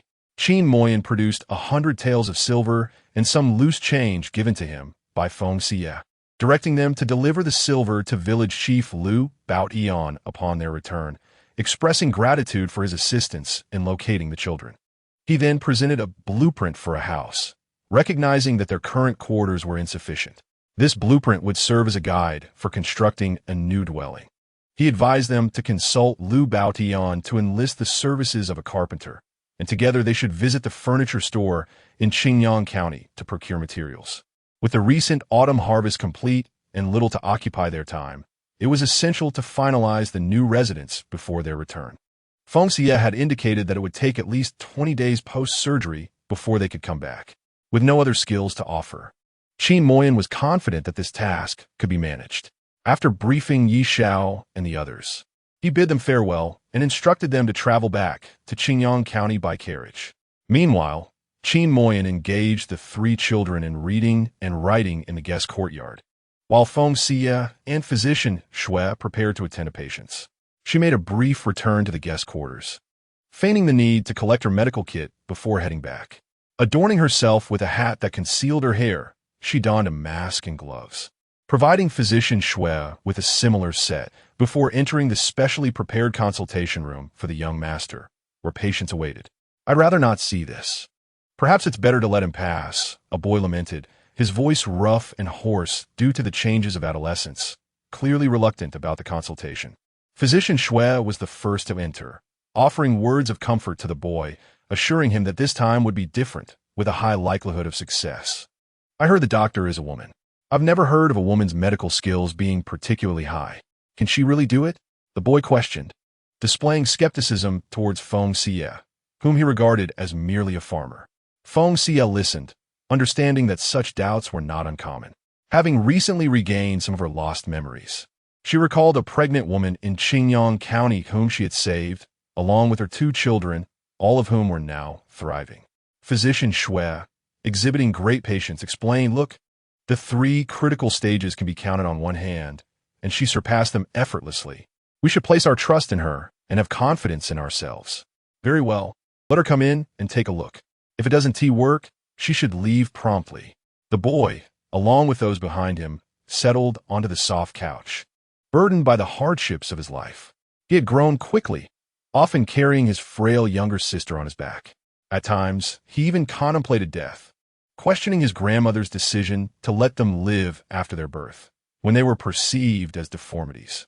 Now, as his sister's health waned, he faced the unbearable prospect of watching her fade away, followed by his own demise. The weight of despair threatened to overwhelm him. Accepting the situation, Physician Xiyue invited Feng Xiyue into the room. She nodded in acknowledgement and began her examination. The boy observed her peculiar attire, but as Physician Xiyue donned similar garments, he said nothing and gradually reclined on the couch. More importantly, this woman exhibited no signs of surprise or disdain upon seeing their condition. Her eyes remained calm and composed. Suddenly, he felt a sense of tranquility settle within him, leading to an increased trust in Feng Xiyue. Naturally, Feng Xiyue was neither surprised nor repulsed. After all, they were conjoined twins. Though she had never witnessed such a phenomenon in person during her previous life, there were ample images available online, and she had even analyzed them during her medical studies, albeit without practical experience. Conducting such a surgical procedure in her past life posed no significant challenge. Feng Xiyue instructed him to remove his upper garment and suggested that Dr. Xiyue step aside for a moment, considering there was a young lady present. She drew the curtain for modesty. With Dr. Xiyue absent, she was able to retrieve some basic instruments for examination, beginning with an assessment to confirm that their internal organs were not interconnected. Fortunately, they were not. Next, she examined the bones and discovered a singular point of connection. After completing her examination, Feng Xiyue addressed the young girl appropriately, while the young man took it upon himself to assist. She then stepped outside to discuss the condition with Dr. Xiyue. She presented a sketch delineating their anatomical situation, indicating that only one area of bone was fused, while the rest consisted of flesh, making surgical intervention feasible. However, it was possible that one of them would be missing a segment of bone. She clarified the situation, leaving the decision to the Grand Princess, the young man, and the young girl. Chapter 61. The future of Qin Moyan remains uncertain without her doctor. Xiyue promptly escorted Feng Xiyue to the Grand Princess. "Your Highness, the surgery can proceed, though a delicate issue arises." Upon hearing that the operation would result in one child missing a segment of bone, the Grand Princess did not hesitate, stating that Lyre should bear the burden. As she was a girl, a grandson missing a piece of bone is inconsequential. Lyre is a girl and will one day marry. Wen Xuan burst in, carrying his sister, asserting, "A grandson is a boy. Missing a piece of bone truly doesn't matter. If you refuse, he won't undergo the surgery. We might as well perish together." "Child, you," the Grand Princess began to respond, but Feng Xiyue interjected, "In truth, the absence of that bone will not hinder martial training nor affect future progeny. I examined him earlier and found that the young master is merely missing a segment. If it were forcefully retained, it would result in an even more peculiar appearance." This young man displayed commendable care for his sister, and her words were meant to honor his goodwill. Indeed, if the young girl were flawed, she would face even greater scrutiny in this era. Upon hearing Feng Xiyue's perspective and witnessing her grandson's stubbornness, the Grand Princess relented, conceding, "Very well. It shall be decided thus. She inquired of Feng Xiyue, Feng physician, can the surgery be performed today? Is not so swift. We must conduct further preoperative examinations, and the operating room requires appropriate arrangements. The sanctity of life is paramount. We cannot rush the process. Lacking a shadowless lamp, they would need to prepare mirrors, and the surgical suite must be sterilized, with a thorough evaluation of both patients' health. Moreover, they needed to collaborate with Dr. Xiyue on the surgical plan. The two siblings had been well cared for by Dr. Xiyue, with their cardiac and coagulation functions deemed normal, allowing for surgery to be scheduled for the following morning. At noon, Feng Xiyue dined with Dr. Xiyue, discussing the surgical strategy and potential complications that might arise during the procedure, meticulously analyzing each scenario and devising solutions. In the afternoon, Feng Xiyue and Dr. Xiyue engaged in a collaborative rehearsal for the surgery, with Dr. Xiyue earnestly absorbing the details as it was his first encounter with such a procedure. That evening, when Xuan and Lyre fasted, preparing for the surgery the next day, Feng Xiyue reassured them, stating that their situation was not as grave as they imagined. It paled in comparison to the pregnant women she had previously treated. Thus, there was no need for concern. They could rest soundly at night. Trust in her. For after tomorrow, a new life awaited them. Wen Xuan, for the first time, displayed kindness toward Feng Xiyue, his heart brimming with anticipation. Lyre grasped Feng Xiyue's hand, acutely aware that in their grandmother's heart, her brother held paramount importance. Feng Xiyue, their father, had passed away in his youth, and their mother had died in childbirth. Thus, the brother was the sole heir of the manor. If there were no ifs, she would successfully separate the two siblings and embark on a splendid life of her own. Feng Xiyue encouraged them, instilling confidence in themselves and in her. Lyre's delicate brows unfurled. She had yearned for her own life since childhood, yet for over a decade, she had remained a burden to her brother. She feared bathing, using the restroom, and the arrival of her monthly cycle, among many other things. Feng Xiyue clasped her hand tightly, imparting strength, assuring her that there were no ifs. After soothing the siblings' emotions, Feng Xiyue felt at ease returning to the guest house, where Qin Moyan and his pair of children, along with Rong'er, awaited her. They were unaware of the illness afflicting the young master of Hongya Manor and did not inquire, respecting his privacy. "Mother, you've worked hard," Minner exclaimed, rushing over to take her hand. "Please, sit down. Allow me to massage you." Feng Xiyue complete, relishing Minner's massage. "Thank you, Minner. You truly are your mother's little treasure." Suddenly, another pair of hands joined, belonging to Jinger, who gently patted her back. "Mother, is this too heavy? How delightful." Feng Xiyue replied with a smile. "Jinger, you are my warm vest. I am truly fortunate." Qin Moyan poured her a cup of tea. "See, I have some tea."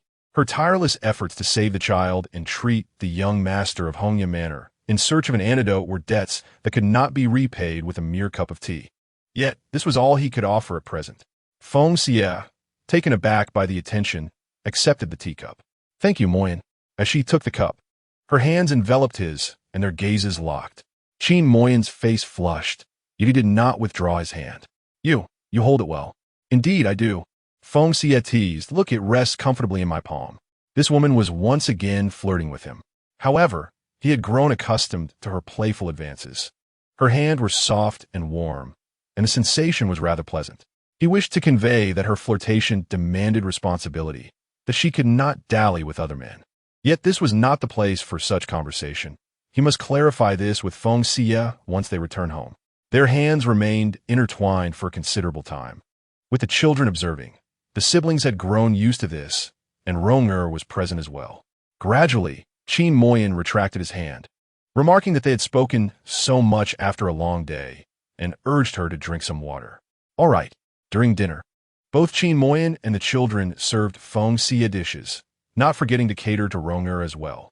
Observing the harmonious scene of the four enjoying a meal together, Rong'er felt a pang of envy.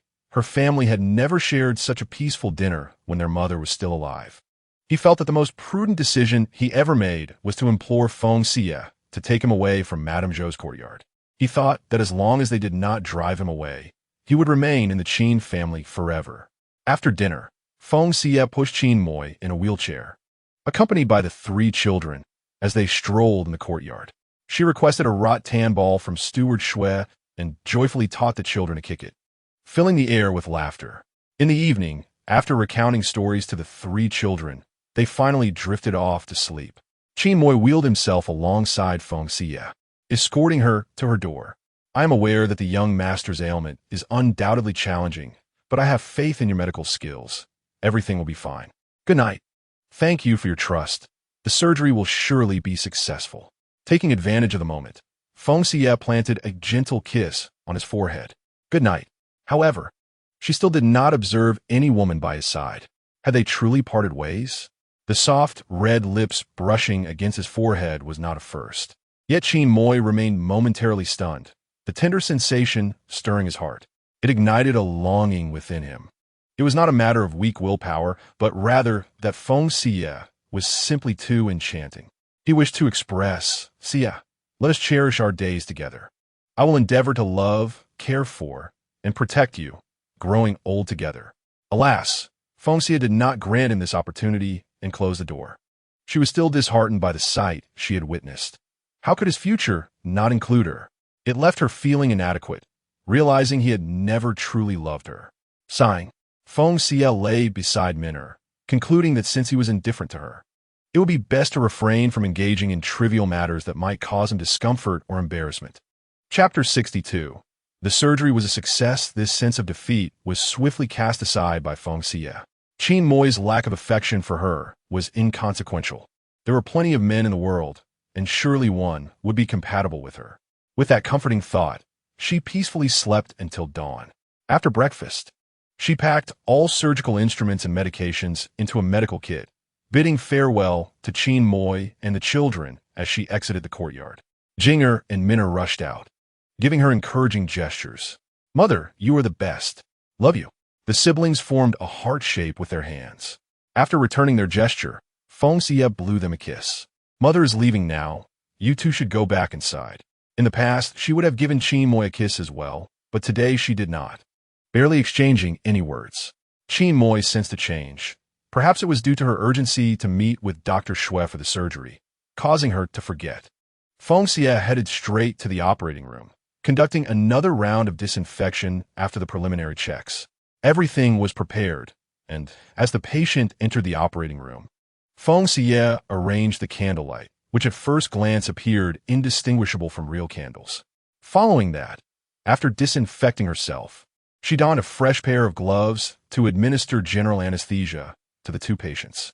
When she produced the syringe, Dr. Xue's eyes widened in astonishment. What a divine tool! She laid down the surgical cloth and commenced the procedure according to the plan devised the previous day. Before long, Dr. Xiyue completely forgot about the syringe he had just seen, immersing himself wholeheartedly in the surgery. In the hall, the Grand Princess's hands trembled uncontrollably as she served tea. Her worries about her grandchildren's ailments keeping her awake at night, with no one able to cure them before now. Finally, there is someone who can provide treatment. After 2 sleepless nights, I have been kneeling in the Buddhist hall, imploring the Buddha for blessings, praying for the safe delivery of the 2 children. The moment the grandchildren stepped into the operating room, the Grand Princess wished she could endure their suffering in their stead. Years ago, to support the ascension of her nephew to the throne, she may have committed grievous sins, resulting in the loss of her only son. Half a year later, her daughter-in-law delivered a pair of unusual twins. She perceived it all as divine retribution. By supporting the emperor in his fratricidal pursuits, she lost her husband in youth, her son in middle age, and now bore the burden of these peculiar grandchildren she had hidden for over a decade. Inside the operating room, only Feng Xiyue and Dr. Xiyue were present, the doors and windows tightly shut, leaving everyone outside oblivious to the proceedings. As the sun slowly traversed the sky, reaching its zenith, silence still reigned within. The Grand Princess could no longer remain seated. She paced anxiously in the hall. Xiyue, please check on the situation. It has been over 2 hours since they entered. She recalled Dr. Dong's message by carrier pigeon, stating that Feng Xiyue had treated the mother and children in merely half an hour. Why then was it taking so long for the 2 children? Hadn't Feng Xiyue assured them their surgery would be simpler than that of the mother and her offspring? Inside, Xue was equally anxious, but sought to reassure his mistress. Your Highness, with Dr. Xue inside, there is surely no cause for concern. No news is often good news. After all, they were dealing with two individuals. The pregnant woman treated by Dr. Feng could be considered as one. You have a point, the Grand Princess conceded. We must not neglect the guest house. Arrange for lunch. I'm not hungry, so there's no need to send food. After a moment's thought, she added, ensure the kitchen prepares ample food. Both Doctors Feng and Xue will surely need sustenance upon their return, so be ready. Also, prepare the favorite soups for the two young masters. Yes, I shall attend to it immediately, the old servant replied. In truth, everything had already been prepared. However, Xue felt the need to personally oversee the arrangements once again. Qin Moi and the three children waited anxiously, lingering at the entrance for Feng Xiyue's return, untouched dishes laid out on the table. As the food began to cool, Qin Moi surmised that things were still not resolved. Children, let us eat. Your mother will be occupied for a while longer. Do not worry, trust in her medical skills. She never undertakes anything without confidence. But mother has been gone for so long already. She must be enduring great hardship and likely has no time to eat. Jing expressed her concern. What if she is hungry? She has said that a person is like iron and meals are like steel. Missing a meal can be quite distressing. Minner stood up. Father, I will go see if mother has come out. You all eat first. Jing followed her outside. Min wait for me. I will go with you. The two children ran hand in hand out of the courtyard, accompanied by servants. Qin Moi was not overly worried. Yet he too wished to check on the situation. Ronger approached him. Uncle Qin, may I assist you in going to see? Very well. I would appreciate your help. Just then, they encountered Steward Xue returning from the kitchen. Your Highness, the wait is growing anxious. They have not yet emerged, and it may take a while longer. Then we shall not disturb them.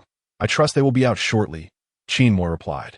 Qin Moi glanced towards the main courtyard, bid farewell to Steward Xue, and made his way back with the three children. He had faith in Feng Xiyue's medical skills. Yet the passage of time weighed heavily on him. Would they endure without nourishment? Not having seen their mother, the siblings looked back with lingering reluctance, understanding that this was not the moment to cause any disturbance. Ronger silently prayed for a smooth outcome for all to survive. It was not until the end of the hour of Shun that the operating room door finally opened, and the weary but relieved Dr. Xue emerged. The Grand Princess hastily moved towards the exit, nearly leaving Steward Xue behind. Supporting himself against the doorframe, Dr. Xue mustered his strength to report to the Grand Princess. Your Highness, the operation was a resounding success. Both the young master and miss are in excellent condition. A smile graced his face as he raised his hand in salute, congratulating her. Wonderful, wonderful. The Grand Princess was overwhelmed with emotion and at a loss for words. She trembled, eager to enter and see the two children, but was halted by Dr. Xue. Your Highness, the young masters have just undergone surgery and are somewhat weak. Even the slightest contamination from the outside could prove perilous. Doctor, Xue presented a set of garments from within, advising, please remove your hairpins and jewelry, and change into this before entering. Very well, the Grand Princess acquiesced, instructing her attendants to remove her adornments and don a strange hat before proceeding inside. Steward Xue attempted to accompany her, but Dr. Xue closed the door, stating, Feng Xiyue has decreed that only one person may enter at a time. Should you re-enter, you must undergo disinfection once more. The standards are exceedingly strict. After both had been disinfected, Dr. Xue assisted the Grand Princess inside. The siblings lay apart on separate beds, the effects of the medication still holding them in slumber. Upon stepping in, the Grand Princess was immediately brought to tears at the sight of Xin'er and Li'er. Please wait, Your Highness. They will awaken shortly. Feng Xiyue had administered 4 fluids, assuring that the operation was successful and that if no infection set in within 3 days, they would be truly safe. Wonderful, wonderful. The Grand Princess sat between the 2 beds, tears streaming down her cheeks, a mix of joy and heartache for the suffering endured by her grandchildren. Chapter 63. I do all this voluntarily with the operation successfully completed. Feng Xiyue instructed Dr. Xue to take a meal and rest before returning to relieve her. The 2 children awoke, and upon seeing one another, Tears filled their eyes as they exchanged glances. The Grand Princess, weeping profusely, held one child's hand in each of hers. Now that you are apart, you may each have your own room, free to do as you wish. Lear, how wonderful it is! Grandmother has finally witnessed this day without any regrets. Having just awakened, the children lacked the strength to speak, only able to silently shed tears. Grateful to be alive and reunited. The Grand Princess spoke gently to Lear. Grandmother loves you just the same, but for the sake of our estate. Many of my actions and words have been out of necessity. Lear, do not harbor resentment towards grandmother. Lear shook her head. Nothing compared to the importance of surviving the separation from her brother and witnessing the world anew after the surgery. She offered a faint smile to the Grand Princess. Having once harbored grievances, now finding solace in her survival. The two children, having just endured surgery, drifted into slumber amidst the Grand Princess's tender murmurs. The Grand Princess was determined to remain and care for her two children, but was persuaded by Feng Xiyue to step outside for a moment. You surely haven't eaten. Hurry and have a meal to rest. Otherwise, if you collapse, the children will be worried, which is not conducive to your recovery. Observing the serene faces of her grandchildren as they slept, the Grand Princess felt that Feng Xiyue's words were indeed wise. She promptly left to have her meal, prioritizing her own well-being. Feng Xiyue administered nutritional fluids to the two children, and the treatment continued until dusk. Only then did she step out for a bite to eat and a drink, leaving the children in the care of Physician Xiyue. This night was pivotal, and Feng Xiyue intended to remain vigilant. She instructed Steward Xiyue to convey to Qin Maoyi and the children that she was well and focused on caring for the patients, and would not be returning tonight. Physician Feng was reassured, and the servant promptly departed. Upon learning that the surgery had been a resounding success, the three children erupted in joyous cheers, and a smile broke through Qin Maoyi's previously tense expression. Understanding that the patient's needs were paramount, they refrained from interruption, though they felt a pang of sympathy for the hardships endured by Feng Xiyue. The first half of the night passed in tranquility, but as the second half commenced, Lear began to run a fever. Her condition was more fragile than generous. Feng Xiyue had anticipated this and handled it with calmness. By dawn, Lear had recovered from her fever, and Feng Xiyue breathed a sigh of relief. Once daylight broke, Physician Xiyue arrived to take over. Feng Xiyue began administering fluids and updated him on the situation. Shinner is recovering well, but Lear had a fever last night, so please pay special attention to her today. Very well, you should rest now. You must be exhausted after staying up all night, Physician Xiyue remarked. I know what to do. You needn't worry. The courtyard had been tidied up to accommodate her and Physician Xiyue, and after washing up, Feng Xiyue had a simple bowl of porridge before collapsing into bed. She slept soundly until after lunch, then quickly arose to relieve Physician Xiyue, determined to continue her vigil through the night. Jinger and Minner had not seen their mother for 3 days and longed for her presence. Each day, the siblings would wander over to the main courtyard, hoping to catch a glimpse of her. With the 3 days of danger behind them, both Feng Xiyue and Physician Xiyue felt a sense of relief. Now, they would monitor the healing of the wounds. At last, we could take a breather, Physician Xiyue remarked. You should go home and check on them. I will manage things here. It's been 3 days since you last returned, and I imagine Mr. Qin and the children miss you dearly. Then I shall go home and see them, she replied, yearning for her children. As Feng Xiyue stepped out of the courtyard, she spotted her two children, hand in hand, approaching from a distance.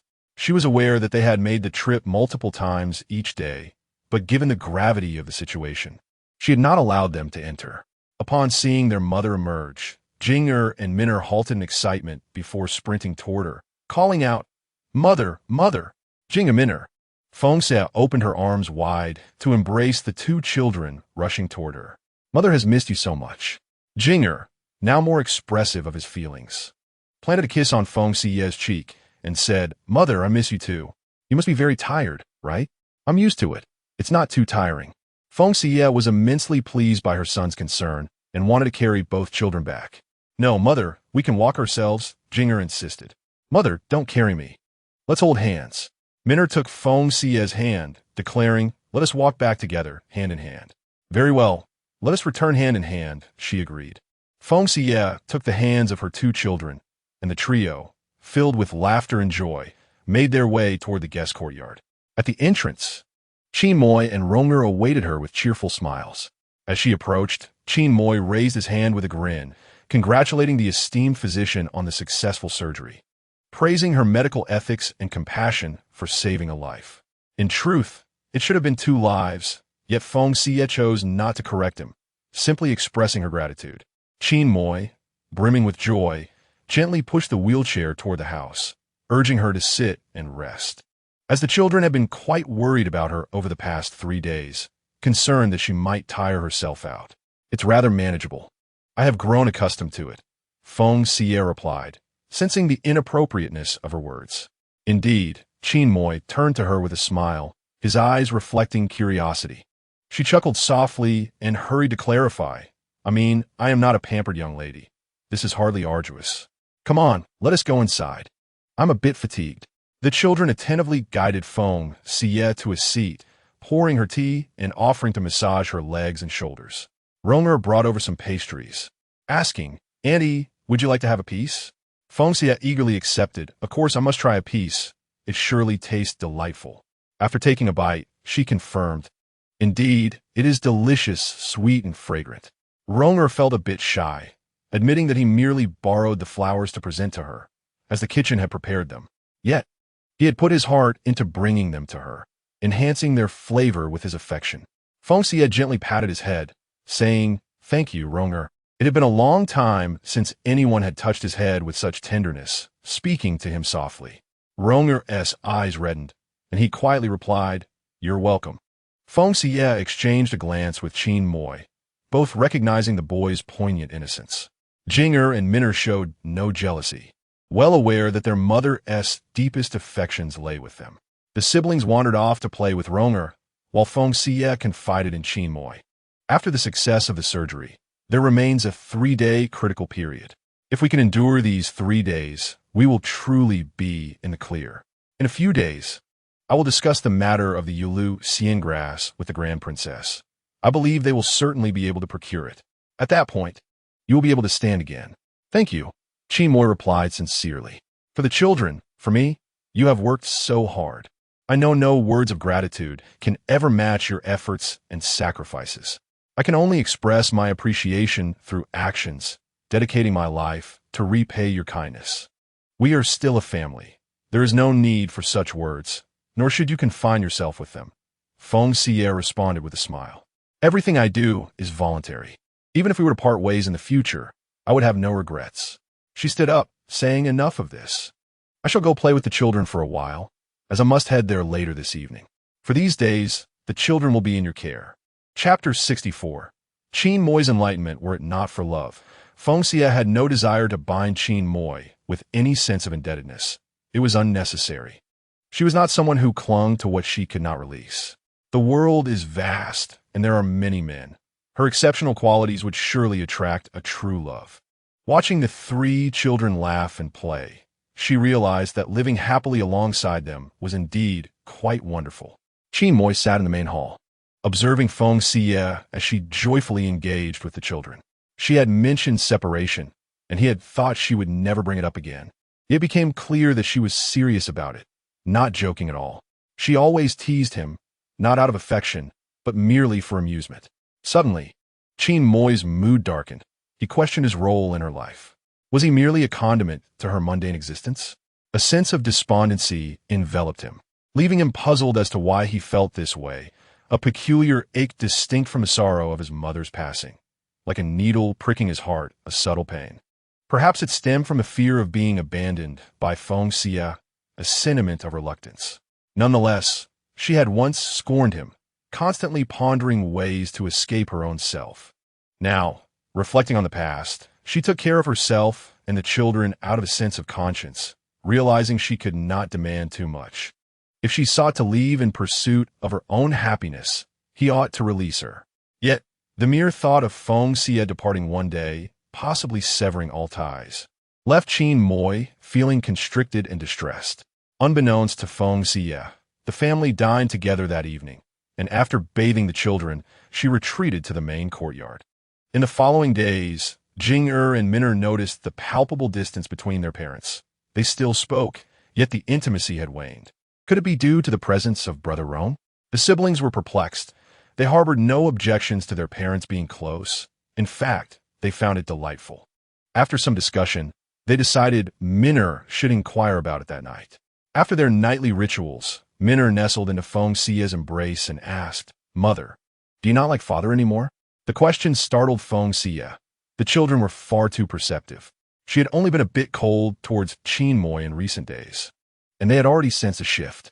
"You no longer tease father, and he seems less joyful than before," Min'er observed, gazing up at her mother. "Did you have a quarrel?" "Not all.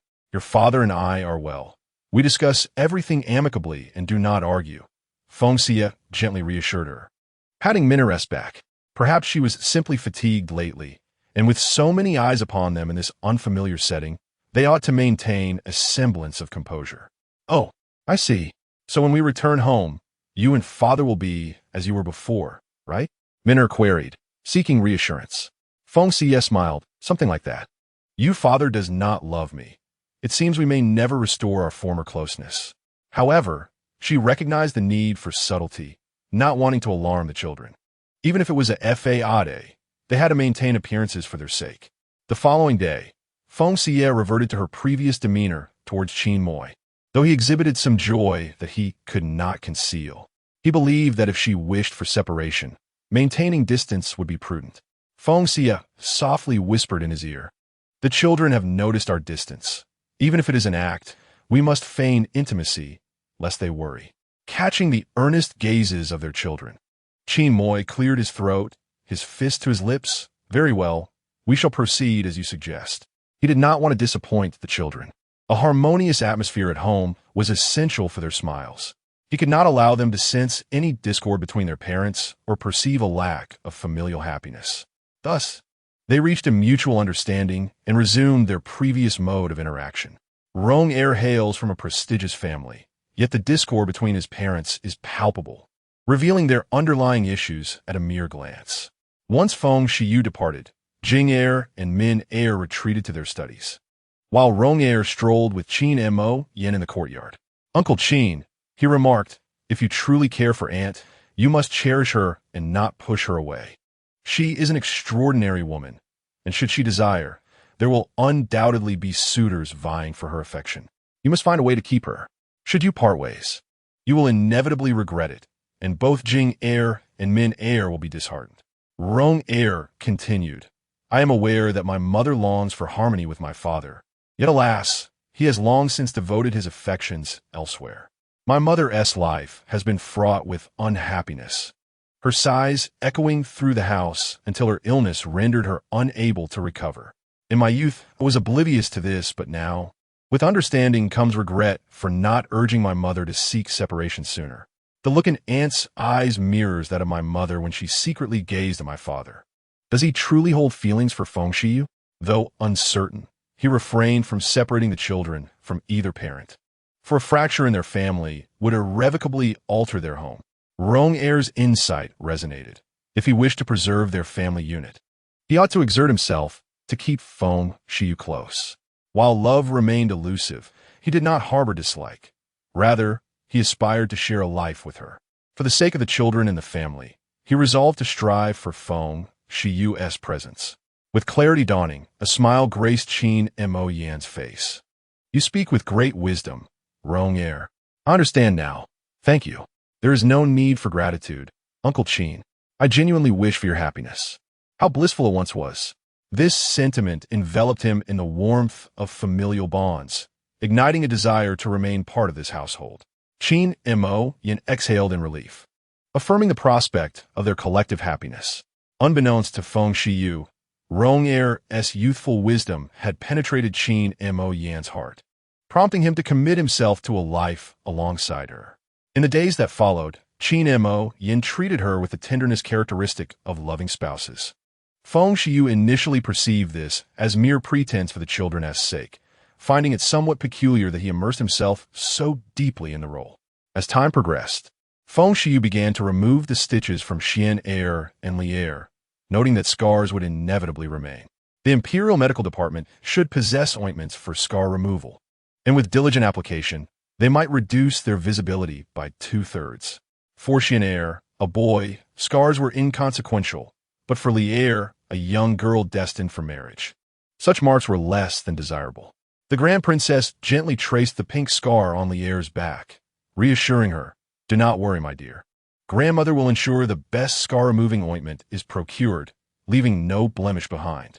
"Grandmother, I am untroubled," replied Lier, who had blossomed into a more vivacious and extroverted version of herself.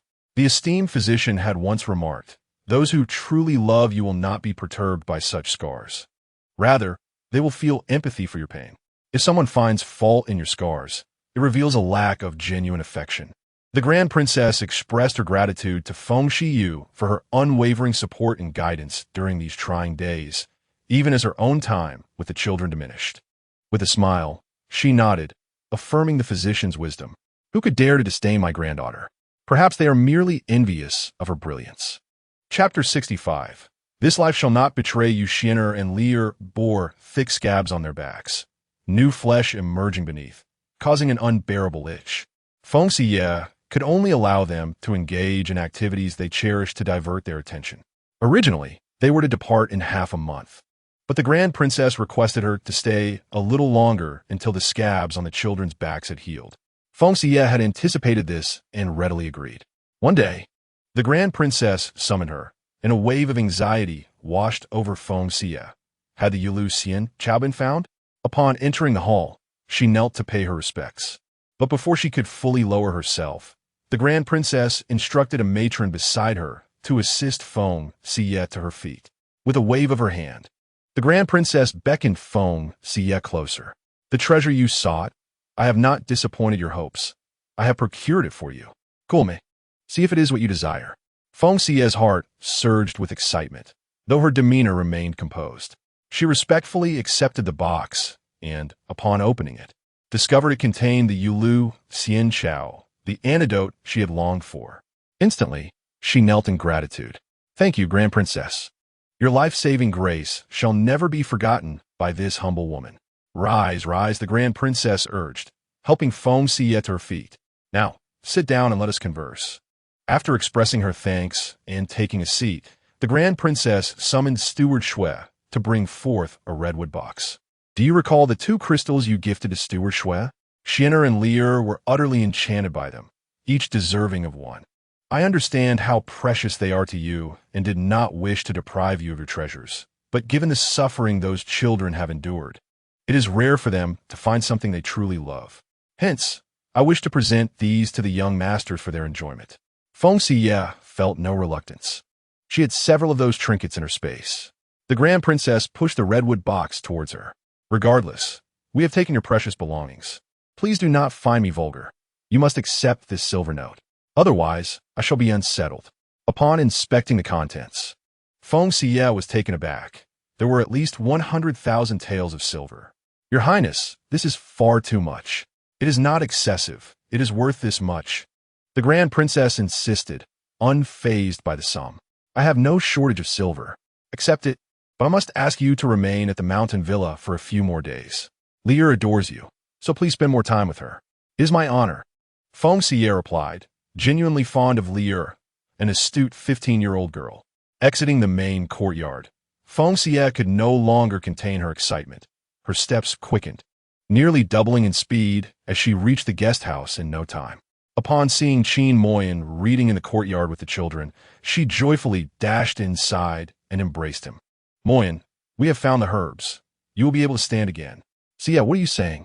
Qin Moyan looked at Feng Xiyue in shock, his eyes welling with tears as he sought confirmation, tightly grasping her hand. "Moyan, look, this is the Yulu Xian Chao." Feng Xiyue hurriedly opened the brocade box, revealing the precious herb within. "See, it is indeed the Yulu Xian Chao, said to bring the dead back to life. In truth, it is an exceptional antidote." "Wonderful." Qin Moyan gazed at the herb in the box, his entire being trembling. For 6 long years, he had been confined to the ground, crawling, never once ceasing to yearn to stand. He could hardly believe that his wish was about to be realized so swiftly. A man may shed tears, but he does so only when the heart is truly anguished. At this moment, Qin Moi nestled into Feng Xiyue's embrace, large tears cascading down his cheeks. "Xiyue, thank you. Thank you." This was the first time Feng Xiyue encountered such a situation. She felt a loss for words to comfort him and could only hold him tightly. "Do not worry, things will improve with time." Minner sat nearby, weeping softly, while Jing'er, more reserved, silently wiped away his tears. As the elder brother, Rong'er could do little more than console his younger siblings, using a handkerchief to dry their tears. Once Qin Moi had sufficiently vented his emotions, Feng Xiyue gently urged him inside, calling the children to join them, for she had significant news to share. The five of them gathered around the table, awaiting Feng Xiyue's revelation. Having spent over half a month with Rong'er, the Qin family had already embraced him as one of their own. Feng Xiyue produced the jade du herb, stating, "This is the antidote for your father's poison. I must now administer it, but I cannot attend to you all during this time. You must listen to your brother Rong'er and refrain from wandering. Do not worry, mother. We will not stray far. We will study and write in the courtyard, and perhaps play ball with brother Rong'er," Jing'er replied, excitedly sharing his recent interest in the sport, which Rong'er had taught him. Minner nodded in agreement, adding, "Mother, I can take care of myself. You need not fret." The two children displayed remarkable independence, managing their own affairs. Rong'er reassured Feng Xiyue, "Uncle Qin, Aunt, I will look after my younger siblings. You could trust me."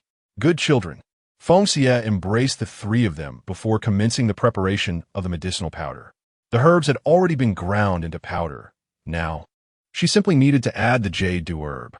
Administering the antidote was, in truth, a painful ordeal.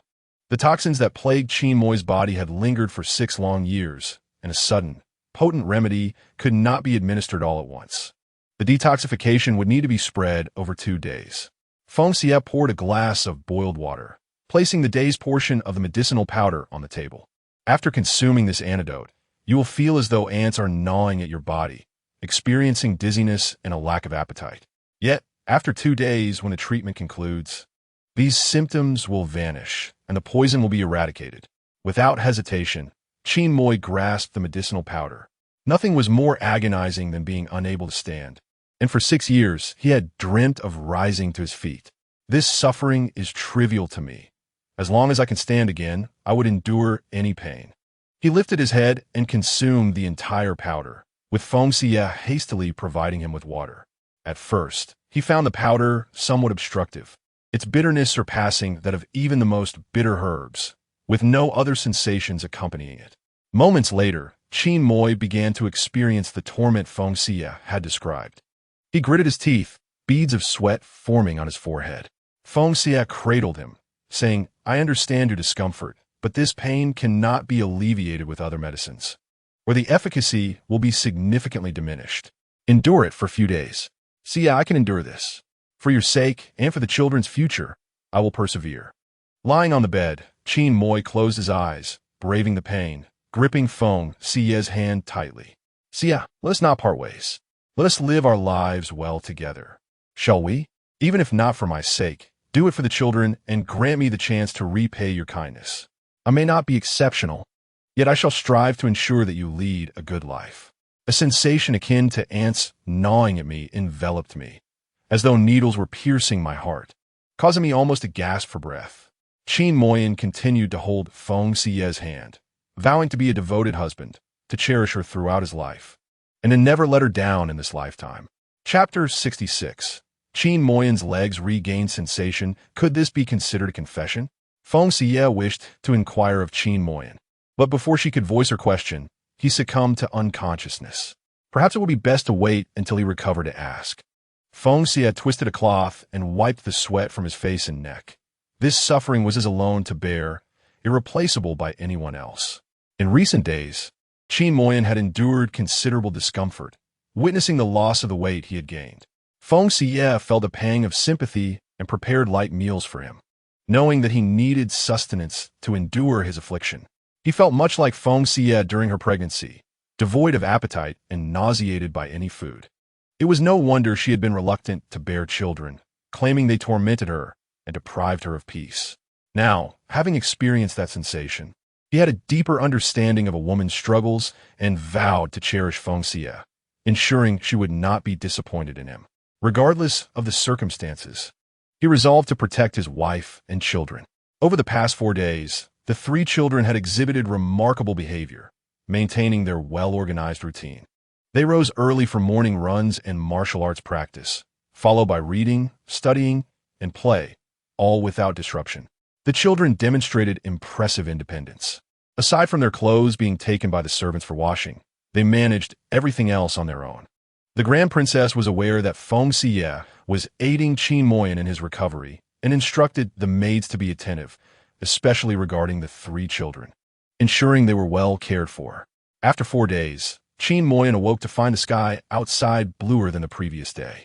Most importantly, he felt a flicker of sensation in his legs. He wished to move, and while his legs remained still, he noticed his toes twitching. "Siya." Qin Moyan called out excitedly, fixating on his feet as he repeatedly wiggled each toe in turn. Upon seeing Feng Xiyue approach, he pointed at his feet, exclaiming, "Xiyue, look, my toes can move. They can move." Feng Xiyue had anticipated this development. After detoxification and her daily acupuncture treatments, it was no surprise that his legs had begun to regain sensation, with his toes being the first to respond. Even so, she was overwhelmed with joy. "Moyan, they can move. Your toes can move. This means your legs will soon follow. Daddy, your feet can move." Jinger and Minner came running, their faces alight with joy as they gazed at Qin Moyan's feet. "Father, move them again. Move them again," Minner exclaimed with delight. Qin Moyan moved a few more times, and indeed he could move. Soon, he would be able to stand and walk with them. "Wonderful. Father's legs are finally better." Minner cried as she leaped into Qin Moyan's embrace, sobbing tears of happiness. Jinger clung to Qin Moyan's arm, silently shedding tears of joy, realizing that their father would soon be able to stand. "Congratulations, Uncle Qin." Ronger raised her hand in celebration. "Thank you, Ronger." A radiant smile adorned Qin Moyan's face as he finally awaited this day, nearly overwhelmed with joy to the point of tears. He lifted his gaze toward Feng Xiyue, who met his eyes, and their glances collided, prompting him to reveal a knowing smile. "Xiyue, thank you. Your kindness is unforgettable, and I owe you my life, a debt I shall honor with my very being." The warmth of Qin Moyan's smile was exceptionally gentle, imbued with emotions that Feng Xiyue had never witnessed before, causing her heart to flutter unexpectedly. Responding with a smile, she said, "Mo Yin, what would you like to eat? I shall prepare it in the small kitchen. I relish anything made by you, my dear wife," Qin Mo Yin replied, raising his hand in gratitude. There was a peculiar concern lingering in Feng Xiyue's mind. It seemed that even after the toxins had been purged from Qin Mo Yan's mind, he was left with remnants that made him appear so charming while referring to her as his wife. As Feng Xiyue gradually stepped outside, she contemplated the need to thoroughly examine him for any lingering aftereffects. With the toxins eliminated from his system, Qin Mo Yin experienced a partial restoration of sensation in his legs. The Grand Princess had specially sent gifts through Steward Xue. During this time, the renowned doctor, Xue, paid a visit and praised Feng Xiyue's detoxification methods, marveling at her exceptional medical prowess at such a young age. "Truly, the new generation surpasses the old." Feng Xiyue humbly responded, "Dr. Xue is too kind. I still have much to learn from you and aspire to become your disciple." The two expressed mutual intentions to learn from one another. In matters of surgery and medication, even Dr. Xue had much to gain from Feng Xiyue. "If you wouldn't mind, I would be honored to befriend you, and we may refer to each other as brother and sister in our medical pursuits," he proposed. "I would be delighted to call you brother from now on, and you may simply address me as Xiyue," she replied. In the realm of traditional Chinese medicine, Feng Xiyue recognized the need to learn more from Dr. Xue, and thus they became siblings in the art of healing. Dr. Xue, a master of his craft, had yet to find a worthy heir, and he wholeheartedly dedicated himself to Feng Xiyue, who reciprocated this sentiment. Since her surgery, Lier had developed a keen interest in medicine and approached the Grand Princess, saying, "Grandmother, I wish to follow Feng Xiyue and learn medicine from her." What prompted this sudden desire to pursue medicine? The Grand Princess inquired, pondering that her granddaughter, despite lacking any skills, would eventually find a good match for marriage. Society often harbors prejudices against women, making it difficult for them to seek medical help when ill, particularly in the male-dominated field of medicine during the Western Jin dynasty. Feng Xiyue, through her medical expertise, brought healing to others, and as she diligently cared for her granddaughter and brother, she seemed to radiate light. Lier admired her greatly and wished to emulate her, alleviating the suffering of patients just as she did. With sincerity and determination, Lier insisted that her decision was not a fleeting whim, but rather a well-considered choice made after much contemplation. Learning medicine is quite dull and lacks excitement, Feng Xiyue remarked. However, I firmly believe I can excel and persevere. I may not possess innate talent, but I will strive diligently to ensure I do not disappoint you or my grandmother. The Grand Princess understood this commitment, asking, "So, you have already discussed this with Feng Xiyue? She advised you to reflect carefully and seek my opinion? Grandmother, do you agree?" Lier gazed at the Grand Princess with hopeful eyes. The Grand Princess supported her granddaughter's aspirations, lifting her spirits and affirming, "If you have a dream, my dear, I shall undoubtedly support you." Having resolved to endure the hardships of studying medicine and with her grandmother's approval, Lier joyfully embraced the Grand Princess and planted a kiss upon her cheek, exclaiming her gratitude. "I knew my grandmother was the best." This affectionate behavior, learned from her, led Lier to believe that such interactions were the norm among family members. After all, she had never ventured beyond the confines of the mountain villa, having only transitioned from the backyard to the main courtyard, with her sole acquaintance being the renowned physician, Xue. The Grand Princess, holding her granddaughter close, felt tears welling in her eyes as she witnessed Lier blossom under the subtle influence of the Feng family, becoming lively and open-hearted, growing ever closer to her. Entrusting Lier to Feng Xiyue brought her peace of mind. The formal apprenticeship ceremony for Lier took place the following morning, with Feng Xiyue seated at the head, receiving Lier's respectful bows and offerings of tea. In turn, she gifted Lier a medical kit containing an assortment of surgical instruments. Feng Xiyue imparted her wisdom, emphasizing that a healer must possess a compassionate heart, dedicated to alleviating the suffering of humanity. The essence of healing surpasses mere gold in virtue and character. Lier accepted the gift and bowed deeply, pledging to remember her master's teachings. Physician Xue presented her with a comprehensive collection of traditional Chinese medical texts, elucidating the intricacies of diagnosis and treatment, revealing the secrets of herbal remedies and the efficacy of acupuncture in dispelling ailments. Lier vowed to adhere to her uncle's guidance diligently. Chapter 67. Return home. In addition to Lier, Zheng, Min'er, and Ronger expressed their desire to pursue the art of medicine, believing that a plethora of skills would never burden them. Feng Xiyue consented, collaborating with physician Xue. He would impart knowledge of traditional Chinese medicine, while she would teach them the principles of Western medicine, merging the two disciplines. During this period, Feng Xiyue also devoted time to assist Qin Moyan in his rehabilitation. His legs had begun to regain sensation, and he was slowly learning to walk again. With each step, he grew steadier and required only a cane for support. The three children, fearful of his potential falls, accompanied him closely, arms outstretched in a protective gesture. Watching this scene brought a smile of satisfaction to Feng Xiyue's face. She had promised to heal his legs and help him stand again, and she had fulfilled that promise. However, of late, Qin Moyan exhibited peculiar behavior, displaying kindness and gentleness towards her, inquiring after her well-being, and initiating conversations. One day, he professed his intention to care for her and the children for a lifetime, desiring a harmonious life together. Whether his words stemmed from confusion or genuine sentiment remained uncertain. Regardless, he was the father of the children, and his recovery would enable him to protect them better.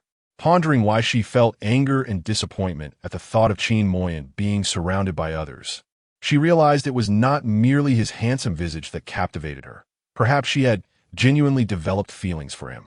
Perhaps it was the result of a month spent living together, growing accustomed to their shared existence.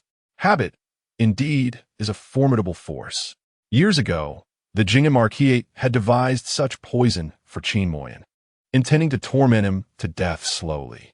They could never have imagined he would survive and rise again. One day, Feng Xiyue inquired of Qin Moyan about Chong Wei's demise, noting that no news had reached them. Surely, the Marquis would presume him dead and might send someone to confirm his fate. Qin Moyan, well acquainted with that couple, knew they would not rest until they had witnessed his demise with their own eyes. They would undoubtedly dispatch someone, likely a trusted confidant. He calculated that, according to the time you mentioned for my poisoning, the people from the Ho residence should already be en route. The journey from the capital to Qingyang County takes a month by carriage, assuming favorable weather conditions. Therefore, we must return and prepare diligently to receive these guests. There will surely be more than one, and Feng Xiyue must treat them with utmost hospitality. Qin Moyan was aware that Feng Xiyue was not someone to be easily subdued. Grasping her hand, he advised her not to confront them head-on, for he already had a plan. Leaning closer, he whispered, Feng Xiyue, feeling the intimacy of his grip and his natural demeanor, leaned in to hear his words. Qin Moyan whispered a few sentences in her ear, assuring her that within 6 months, he would return to escort them back to the capital. Is that feasible? Feng Xiyue pondered, suggesting that she accompany him to ensure his safety. Xiyue, you must trust your husband. He is no weakling and can stand on his own, Qin Moyan asserted, holding her hand tightly. I know you can care for our 2 children splendidly, allowing you to pursue your own endeavors. His proposed plan was indeed the best option. With no power or influence, they could only resort to such measures. Feng Xiyue nodded in agreement, stating that she would follow his arrangements, and they would bid farewell to the Grand Princess in a few days. The couple discussed numerous matters, ultimately agreeing to inform their children first and then provide a thorough explanation later. A few days prior, Yi Xiao had sent word that the house had been completed, furnished as per the lady's specifications, and was ready for the young master to bring his family back. 2 days later, Qin Moyan and Feng Xiyue, accompanied by their 3 children, took their leave from the Grand Princess. Joining them on their return were Dr. Xue and Li Er. Upon arriving home, Jing Er and Min Er were filled with joy, singing songs that Feng Xiyue had taught them, while Rong Er, caught up in the cheerful atmosphere, occasionally joined in. Li Er, having never left the mountain villa, was fascinated by everything outside, asking numerous questions to which Feng Xiyue patiently responded. In the afternoon, they arrived at Qingyang County, where Qin Moyan personally visited the county office to express his gratitude to Chen Conway. There is no need for formalities, Mr. Qin. Your family's reunion brings me great relief, Chen Conway remarked, glancing at Qin Moyan's legs. He had assumed that since Feng Xiyue had healed the young master of Hongya Mountain Villa, the miraculous Yulu fairy grass would restore his legs. Yet he was still seated in a wheelchair. Perceiving Chen Conway's concern, Qin Moyan smiled and replied, with Dr. Xue's assistance, I believe my legs will recover soon. Surprised that Dr. Xue had accompanied them, Chen Conway promptly stepped outside to pay his respects, entrusting Qin Moyan's legs to Dr. Xue. Aware that they had not publicly disclosed Qin Moyan's condition, Dr. Xue agreed to help keep the matter confidential. After bidding farewell to Chen Conway, Feng Xiyue went to the market to purchase fresh vegetables and fruits, considering that the men at home would likely have little to eat. It would seem out of place to draw from her spatial storage, so she decided to buy some provisions instead. Encountering vendors selling chickens, ducks, and fish, she purchased several, knowing that with the increased number of family members, there would not be enough to go around. As 2 horse-drawn carriages arrived at the village entrance, the children playing nearby, Mao Dan and Go Dan, spotted Jing Er and Min Er rushing over in excitement. Jing Er, you have finally returned with Min Er. The harvest from the fields has been gathered, and the wheat has been sown. Henceforth, we can frequently visit you. The carriage came to a halt, and Jing Er helped Min Er disembark, offering sweet treats to share with their companions. Delectable pastries brought back from Jianzhou. Please enjoy. Thank you for assisting in finding Min Er. No need for thanks. We are brothers, are we not? Mao Dan waved his hand dismissively and took a piece, saying, Then I shall indulge. The other 3 each took a piece, mindful not to take more than their share. Go Dan reminded Min Er, do not wander too far in the future.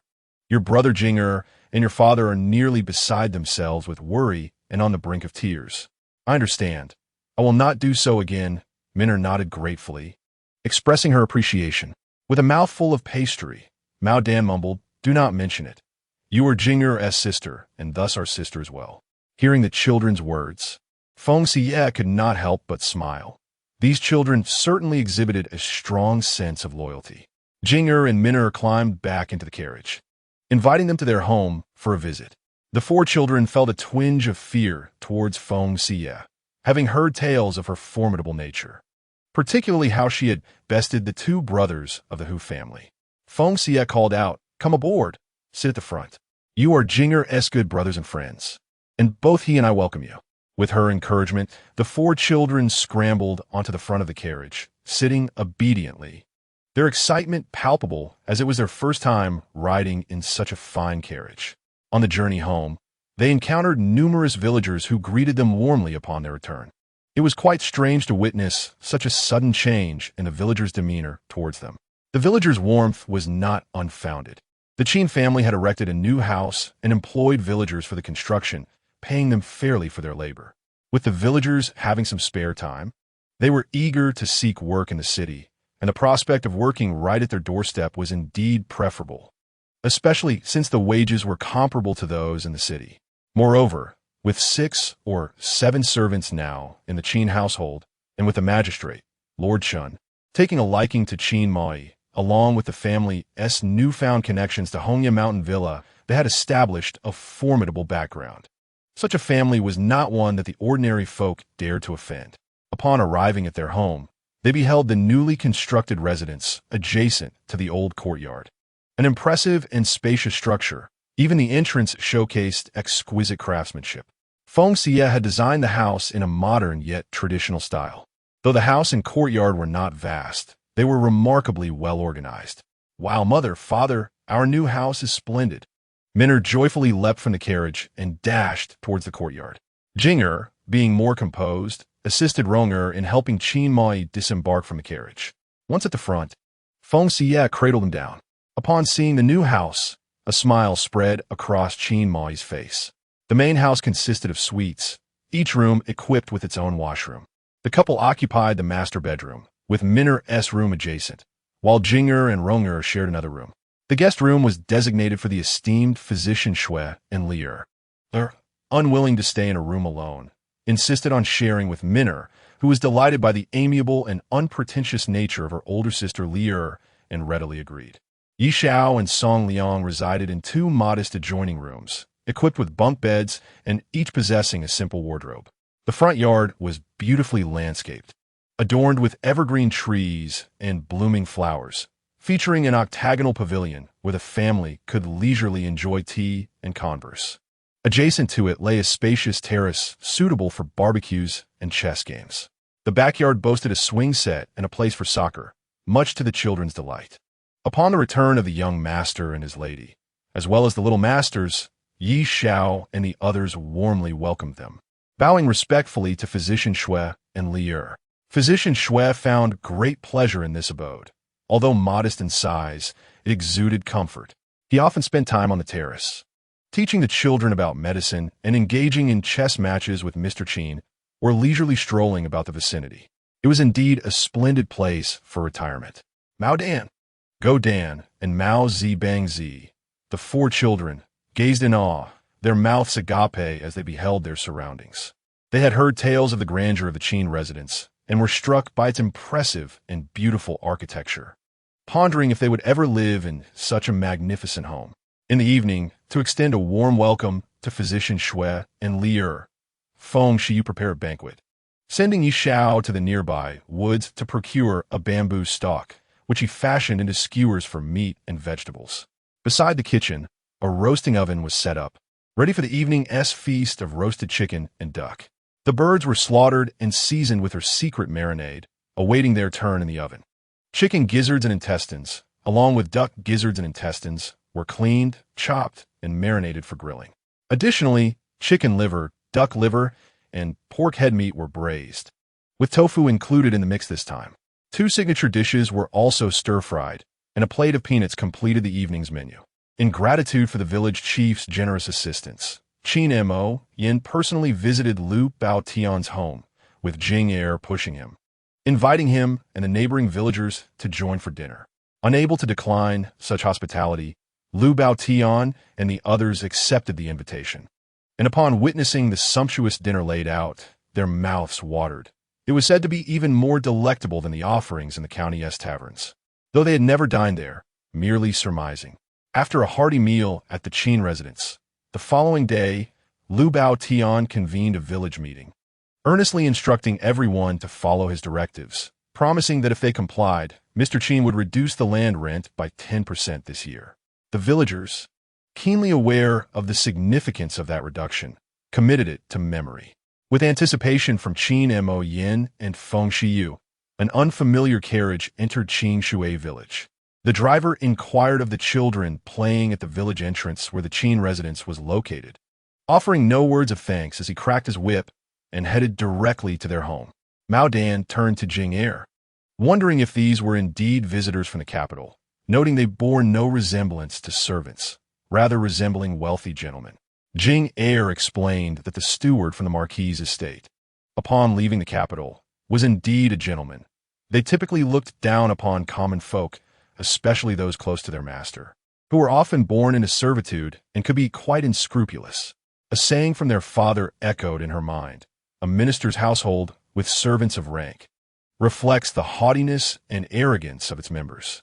Contemplating their purpose for visiting, Jing Er clenched her fists. Min Er, with concern, grasped her arm, expressing fear that they might come to harm them. Having just begun to enjoy a peaceful life, Min Er truly feared the Marquis's people who might come to bully them. Ronger cast a cold glance as the carriage arrived at the entrance of the Qin family's old residence. She gently reassured Jing Er and Min Er, suggesting that Uncle Qin and Auntie had likely anticipated this situation and devised a strategy. You need not worry. Trust to their arrangements. Uncle Qin and Annie had moved to the old house and advised them against approaching. Uncle Yi Xiao had returned to the blacksmith shop, undoubtedly with plans already in place. Let us hope this time we can finally break free from the constraints of the Ho residence. Jinger nodded. I understand, but I am concerned for our parents' safety. Rest assured, Ronger replied. Auntie possesses remarkable medical skills and is adept in martial arts. She will not allow them to be bullied. Ronger reasoned that even if the steward from the Ho residence were to appear, he would merely be a servant in Uncle Qin's presence. This notion comforted Jinger and Mina, reminding them of how their mother had once kicked Rongwei into a wall. With their mother around, they felt assured that no one could harm their father. Meanwhile, Rongfu stepped down from the carriage, observing the stark contrast between the two courtyards before him. He immediately entered the adjacent dilapidated courtyard. As soon as he set foot inside, he felt the ground beneath him was not solid. It was soft and somewhat mushy. Lifting his foot, he discovered a lump of chicken droppings adhered to the white sole of his shoe, emitting a foul stench. As a favored attendant of the esteemed Princess Mingzhu, he had never before encountered such filth. He yelped, "Little pup, hurry and clean this mess off my shoe," before the young boy could retrieve a handkerchief. A bucket of water was splashed over them, drenching them thoroughly, accompanied by a nauseating odor. Upon inspecting themselves, they found their clothes were covered in rotten vegetable leaves, feathers, and mud. Who dares trespass into my domain? Get out at once, or I shall not hesitate to take action. They heard a shrill voice from the courtyard. Looking up, they saw a fierce-looking woman, hands on her hips, standing defiantly in front of them, with a large wooden basin at her feet. Her arrogance was palpable as she threatened them with a nearby broom. "Leave my home immediately, or I shall report you for trespassing and ill intentions." Chapter 69. Confronting the servants, this was the welcoming gift prepared by Feng Xiyue, who wielded her broom with all her might, striking them forcefully on their bodies and legs, causing them to hop about in the courtyard. "Ouch!" Rongfu exclaimed as he stepped into a pile of goose droppings, slipping as Feng Xiyue followed suit, causing him to fall awkwardly onto his back. His rotund figure made it difficult for him to rise from the ground. The young boy, defenseless against the assault, could only shield himself with his hands, pleading, "Please stop. We are not thieves. We are representatives sent by the Jing'anho residence in the capital. How dare you impersonate individuals from the Jing'anho residence? Do you think I am unaware of how far removed the residence is from here? I shall deal with you two miscreants." Feng Xiyue continued her relentless assault, refusing to inquire about their identity or the circumstances. I will end you both. We truly are from the Ho residence, the young boy insisted, quickly retrieving a wooden token from his belongings and presenting it to Feng Xiyue. Look, there is the Ho residence's emblem. Feng Xiyue swept away the wooden plaque from the hands of the young boy and continued her assault. I cannot read, nor do I recognize the insignia of any noble house. You have intruded upon my residence, and I am compelled to drive you away. The boy cried out in distress, bewildered by this woman's complete disregard for reason. It seemed he was destined to endure her blows regardless. On the ground, Chang Fu, who had been lying like a turtle, finally managed to rise, his fury palpable as he pointed at Feng Xiyue, who was still wielding the broom to chase away the young boy. Where's that dog servant Chang Wei? Have him come forth to face me. And what of Qin Mo Yin? Where is he? You may not see Chang Wei anymore. He has long since perished. Chang Wei is dead? Chang Fu could hardly believe it. He called out several times, but received no response. Narrowing his eyes dangerously, he pondered. Could it be that you are responsible for his demise? You possess quite the audacity. Even if that dog servant were to die at our hands, it would be well-deserved. We are the rightful masters here. With her broom firmly in hand, Feng Xiyue lamented, alas, it was not our doing. He was slain by the notorious flower-picking bandit brothers. The entire Feng Xiyue village is aware of it. If you doubt this, feel free to inquire. Without hesitation, Chang Fu instructed the young boy to investigate. If it turns out you are responsible for his death, do not expect to escape unscathed. He brandished his insignia. You wicked woman, we are from the Jing and Marquis. Open your eyes and see. I am Chang Fu, favored by the Pearl Princess. Pah, such arrogance. Feng Xiyue spat in disdain. Even if you are from the Jing and Marquis and a favored servant of the Pearl Princess, you are still but a servant, wielding a feather as if it were a decree. My husband is a noble scion of the Marquis. Even if cast aside, he remains a gentleman of the house. He is the master, while you are still a servant. He is a scholar by birth, and I am his wife. Hence, I too am a master. It is only fitting that I discipline a dog servant like you. If you are dissatisfied, summon your master to defend you. The capital is a vast distance away. Here in Feng Xiyue village, you are merely a tiger fallen upon low ground, unable to escape my wrath. Seeing Feng Xiyue's domineering demeanor, Chang Fu was unaccustomed to such affronts. You wretched woman, you will come to regret this. Oh, how impressive. You likely do not even comprehend where you stand. Daring to speak to your master in such a manner. The audacity of a dog servant is remarkable. Feng Xiyue brandished her broom, exclaiming, I will strike you down. Dog servant. She pursued Chang Fu around the courtyard, embodying the role of a rural shrew with impeccable flair. Though Chang Fu cursed under his breath, he was powerless against the unreasonable Feng Xiyue. Indeed, it was a case of a scholar encountering a soldier, where reason had little bearing. After enduring several blows from the broom, leaving his face marked, the young boy returned, panting heavily. Chief Steward, Chang Wei is truly dead. He was killed in a vendetta. Is it truly not your doing? Chang Fu remained skeptical. Although Chang Wei had been cast aside by the Marquis, he had wielded some influence while there, which is why he had been chosen to accompany Qin Mo Yin to the southwest. It is indeed true. The young boy leaned against the doorframe, hesitant to enter for fear of being struck by Feng Xiyue. This matter has reached the magistrate. Those two thieves have been sent to the coal mines, and their fates are unknown. It appears that Chang Wei is indeed deceased, not at the hands of Qin Mo Yin and that wicked woman. One might surmise that Qin Mo Yin, being disabled, and the vile woman lacking any semblance of intelligence, could not possibly intimidate someone as cunning as Chang Wei. Chang Fu disdainfully surveyed the courtyard, declaring, I shall not waste my breath on you, you shameless woman. Where is Qin Mo Yin? Is he dead? My husband is alive and well. Cease your curses against him, retorted Feng Xiyue, discarding the broom in her hand, devoid of any servant-like demeanor, believing herself to be the master. If you keep yapping, I will have to teach you a lesson. With a fierce glare directed at Chang Fu and the little dog, Feng Xiyue called into the house. Husband, the retainers from the Jing and Mark residence have sent their lackeys over. Chang Fu's face turned pale with rage, fists clenched tightly. Once Qin Mo Yin is dead, I shall deal with you, wicked woman. The little dog remained indifferent.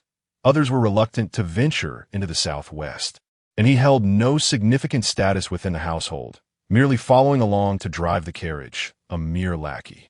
Coughs, weak and frail, echoed from within the room as Qin Mo Yin sat up. Chui Hua, I'm unable to move. Please come and assist me. I'm coming. Feng Xiyue hurriedly dashed inside.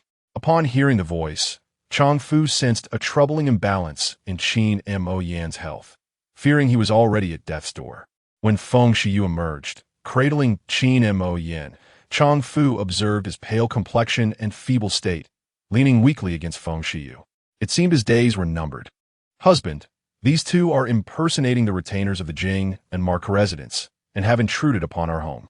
We must report them to the authorities. Feng Xiyue awaited Chang Fu and the little dog, determined not to allow them to perceive her as an easy target. Qin Mo Yin recognized Chang Fu. It was he who had dragged him and Yi Xiao to that desolate, dilapidated courtyard years ago, personally oppressing him. Even in ashes, Chang Fu would be unmistakable to him. He cast a scornful glance at Chang Fu, noting that despite the 6 years apart, Chang Fu's demeanor remained unchanged, still wielding his power arrogantly. After 6 years. It seems the esteemed young Master Qin may not have much time left. The satisfaction Chang Fu felt, witnessing the nearly lifeless Qin Mo Yin after being pursued and beaten by Feng Xiyue, was palpable. I'm not afraid to tell you.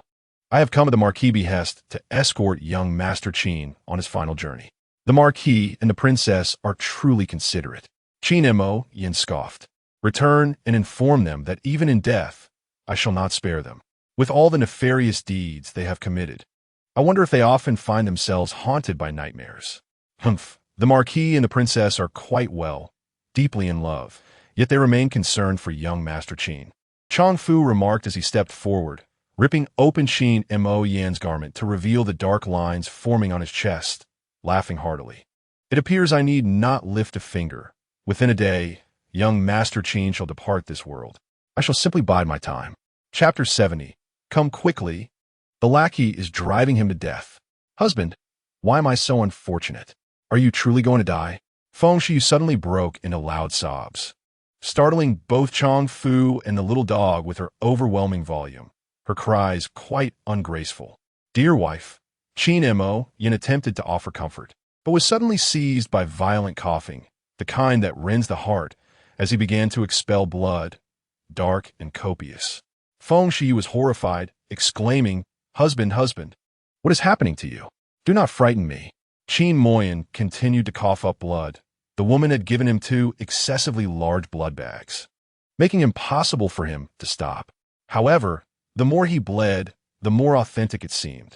She even deliberately spat a mouthful, splattering blood all over Chang Fu, who stood closest to him. Being drenched in blood from a dying man was ominous, and he was nearly beside himself with rage, his face dark as a pot bottom. Just as he was about to explode, Feng Xiyue rushed forward, cradling Qin Mo Yin, and confronted him. You wretched servant, how dare you utter such ill-fated words upon your arrival? Are you intentionally trying to frighten my husband to death? Well, now you have it your way. Are you pleased, you vile creature? You are truly wicked. Someone come quickly. This despicable servant is driving my husband to his end. Feng Xiyue cried out, help. This dog servant is committing murder. The little dog instinctively reached for Chang Fu. For indeed, Qin Mo Yin was frightened and bleeding by his words. If he were to perish, they would find themselves in a precarious situation. Chang Fu, yanking back his sleeve, wiped the blood from his face. It was indeed human blood. He sneered repeatedly, it would be better if he died, saving us the trouble of keeping him around any longer. Call for the magistrate if you wish.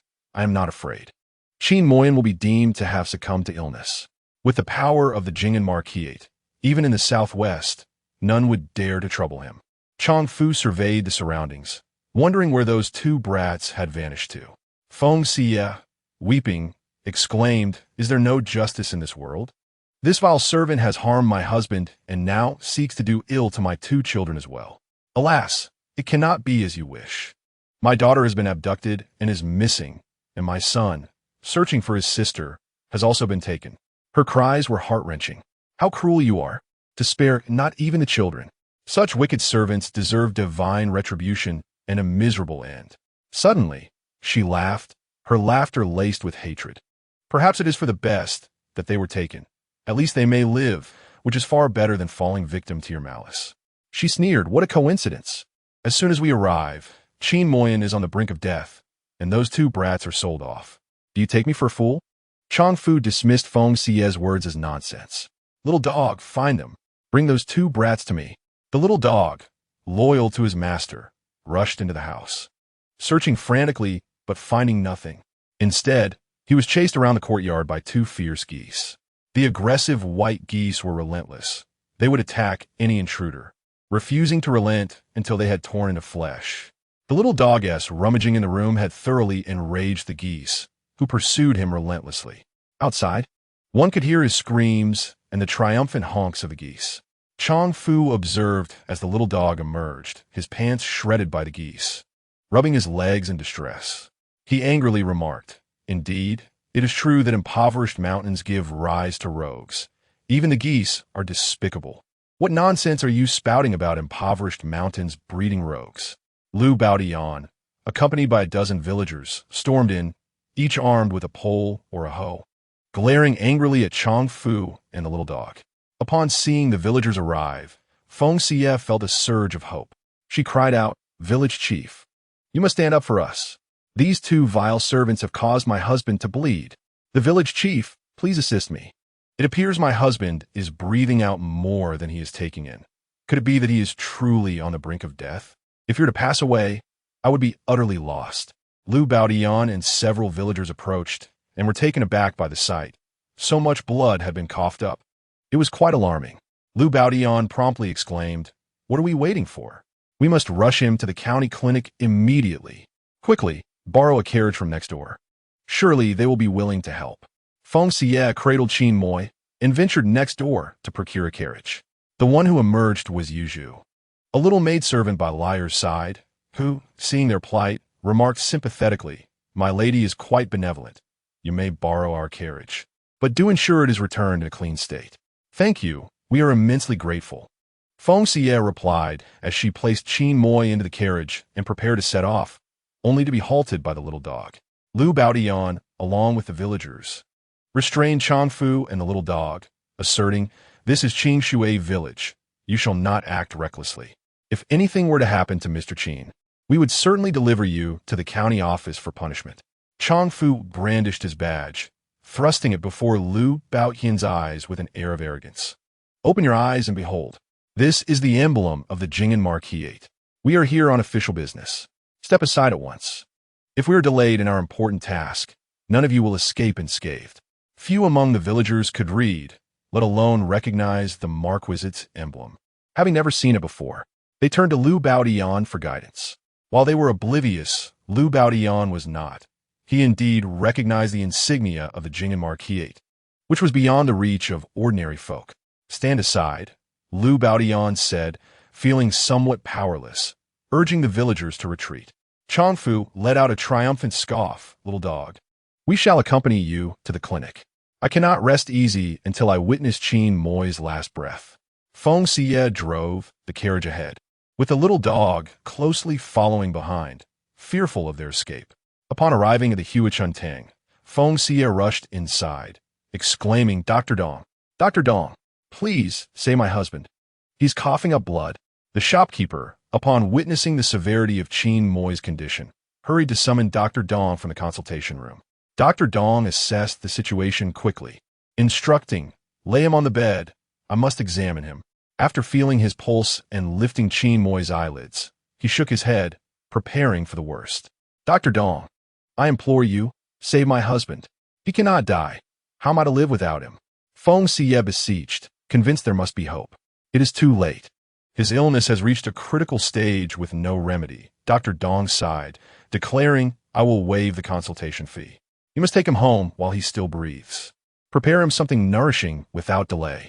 Feng Xiyue wished to plead further, but Dr. Dong instructed the shopkeeper and the apprentice to carry the man outside, insisting, hurry home and prepare him something to eat. Do not waste time. Husband, please awaken, she cried as she cradled Qin Moi into the carriage. Dr. Dong is right. I will take you home and prepare a delicious meal for you. The little dog followed closely behind, having seized the opportunity to inquire earlier. He discovered that the steward Changfu had indeed orchestrated the abduction of Qin Moi's twin children. It was said that they had been located in Jinzhou, but after more than 20 days without word, the couple had only just returned home. That is well, sparing us further trouble. Changfu instructed the young pup to follow along. And once Qin Moyan was laid to rest, we shall return to the capital. As for that woman, shall we dispose of her? A mere woman cannot stir the waters. Let her perish in her own way. The young pup gazed at Feng Xiyue ahead. While she may be somewhat coarse, she possesses a certain charm. Before we depart, I wish to indulge with her once. Suit yourself. Changfu scoffed. A woman from the countryside is hardly worthy of his interest. Chapter 71. Let us perish together. Feng Xiyue listened to the unrestrained conversation of the two lackeys, a cold smile gracing her lips. If they wish to toy with me, I shall ensure their lineage is extinguished. Concealing her thoughts, she hastened the carriage, eager to return home and provide Qin Moyan with sustenance before his final breath. Upon reaching her doorstep, she gently lifted Qin Moyan from the carriage, returned it to Yuzhu with gratitude, and carried him back to her courtyard. Noticing Changfu and the young pup following her into the yard, Feng Xiyue remained silent, laying Qin Moyan upon a chaise in the courtyard. She draped a blanket over him, caressing his handsome features as tears cascaded down her cheeks. My husband, we have journeyed together for years. Once, Chang Wei tormented us, leaving our family of four in want. At long last, Chang Wei has met his end, yet you now languish in illness, and our children have been abducted. Why must our fate be so cruel? You depart, and how shall I endure? After grieving for a moment, Feng Xiyue continued, in the past, I could scarcely afford eggs. Today, I shall steam 2 egg cakes for you. So you may depart with a full stomach. Observing Feng Xiyue enter the kitchen, Changfu approached, placing his fingers beneath Qin Moyan's nostrils and grasping his wrist. Indeed, he was at death's door. Now fully reassured, he awaited Qin Moyan's final breath. The young pup dared not roam the courtyard, as the 2 large white geese fixated on him. Perplexed, he wondered why they were so intent on him. Feng Xiyue witnessed their exchange from the kitchen. During her earlier confrontation, she discerned that this seemingly inconspicuous young pup was, in fact, a martial arts master, exuding an aura of lethal intent. It was this very aura that prompted the geese to remain vigilant. It appeared that the Jing'an Marquis would not rest until Qin Moyan was dead. Changfu was in the light, while the young pup lurked in the shadows. Should Qin Moyan feign death, the young pup would be poised to strike. Fortunately, they were well prepared. Feng Xiyue emerged with the egg custard, settling beside Qin Moyan. My husband, it is time for you to partake of this custard. It has always been reserved for the children, and now, finally, it is your turn. As Qin Moyan no longer opened his mouth, Feng Xiyue was compelled to pry his jaw open, spooning the custard into him. Just as she finished feeding him a bowl, his hands fell limply to his sides. My husband, my beloved. The bowl slipped from Feng Xiyue's grasp, shattering upon the ground as she collapsed onto Qin Moyan, weeping bitterly. How could you leave me so? What shall I do now? Changfu felt for his pulse. He was gone, indeed. The swiftness of his demise left him in disbelief, and he discreetly exchanged a knowing glance with the young pup, who understood perfectly. The little dog approached, grasping Qin Moy's leg with one hand, secretly channeling internal energy to shatter both his bones and internal organs. Like a puddle of mud, Qin Moy collapsed, and Feng Xiyue hurriedly caught him, exclaiming in anger, What have you done to my husband?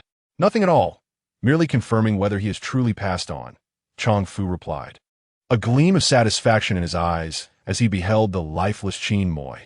Indeed, he was dead beyond revival. Upon hearing the news, the villagers rushed over, offering their condolences to Feng Xiyue, reminding her that the dead cannot return to life, and it would be best to bury him soon. Weeping, Feng Xiyue lamented, As a mere woman, how can I endure such a tragedy? Village chief, I must implore your assistance. Liu Baodian sighed. The passing of Mr.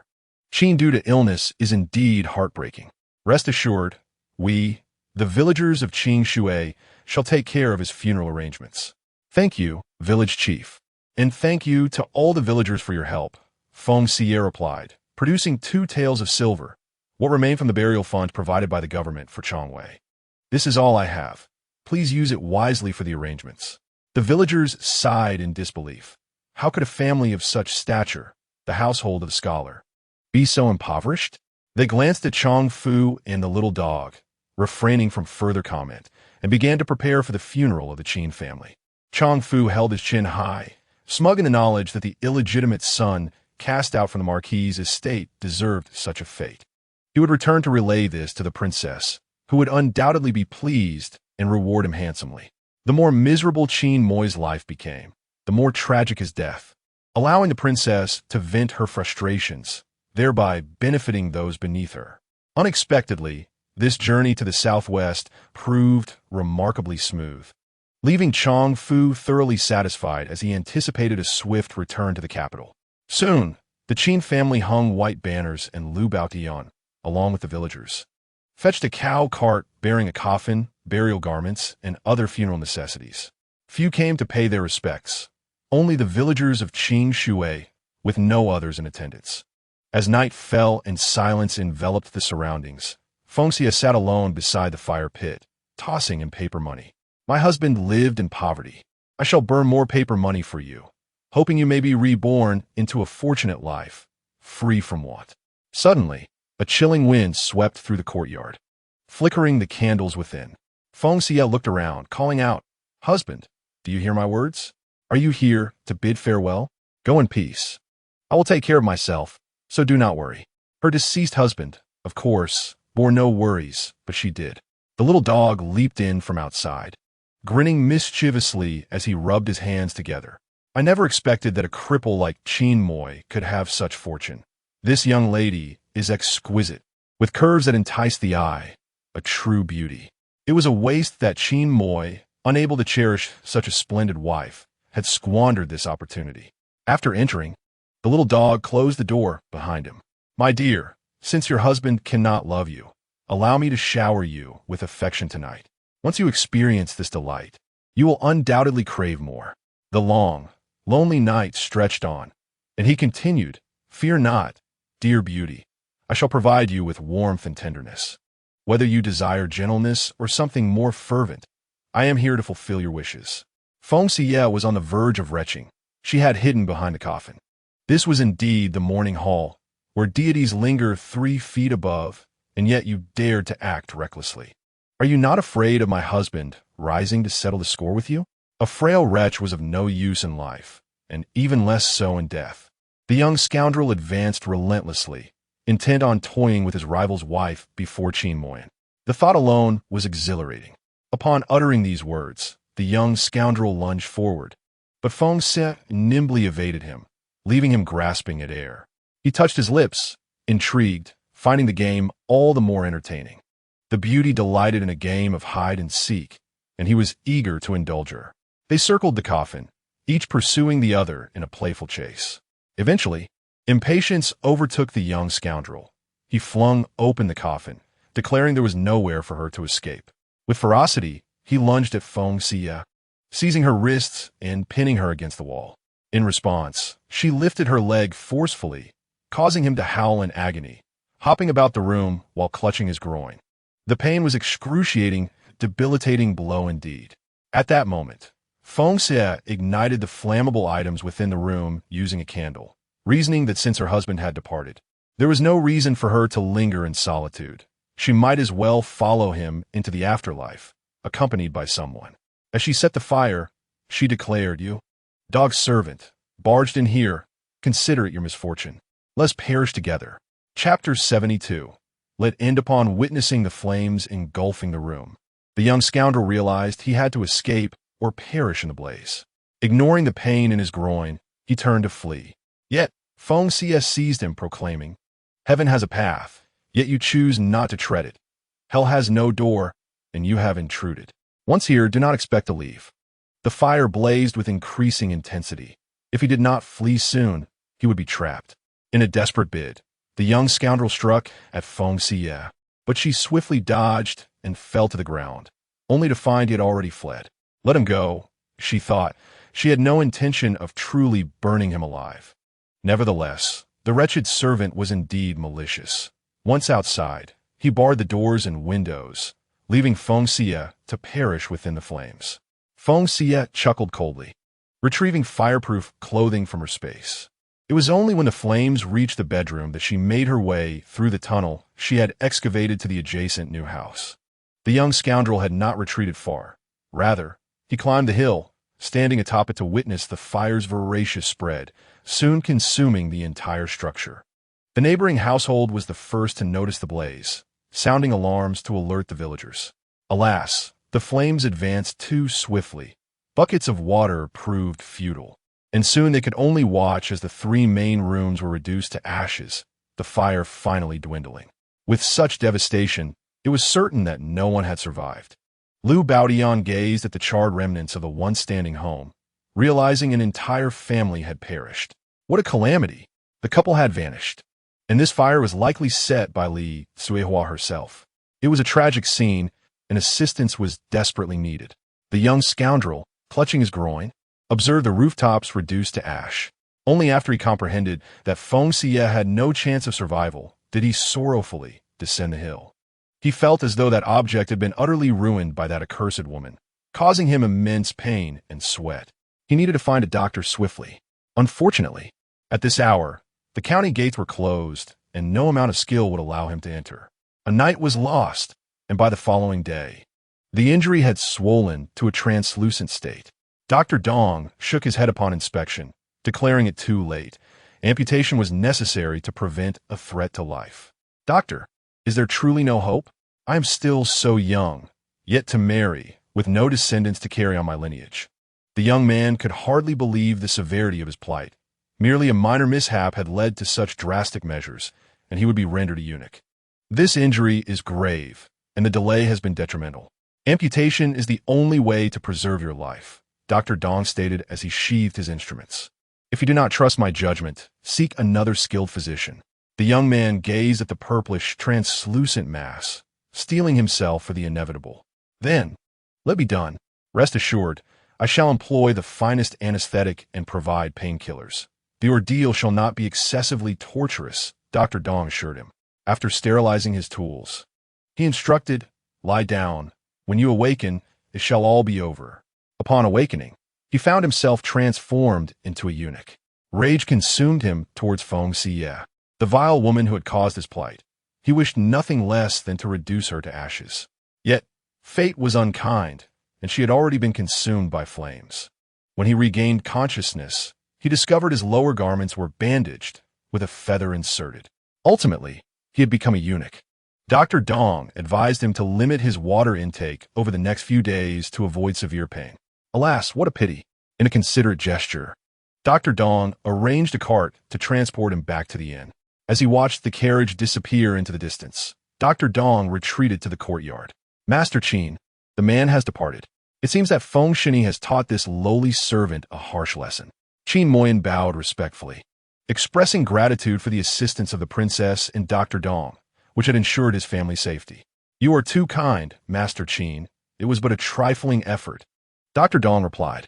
His primary duty in Qingyang County was to seek out a miraculous healer for the young master and young lady.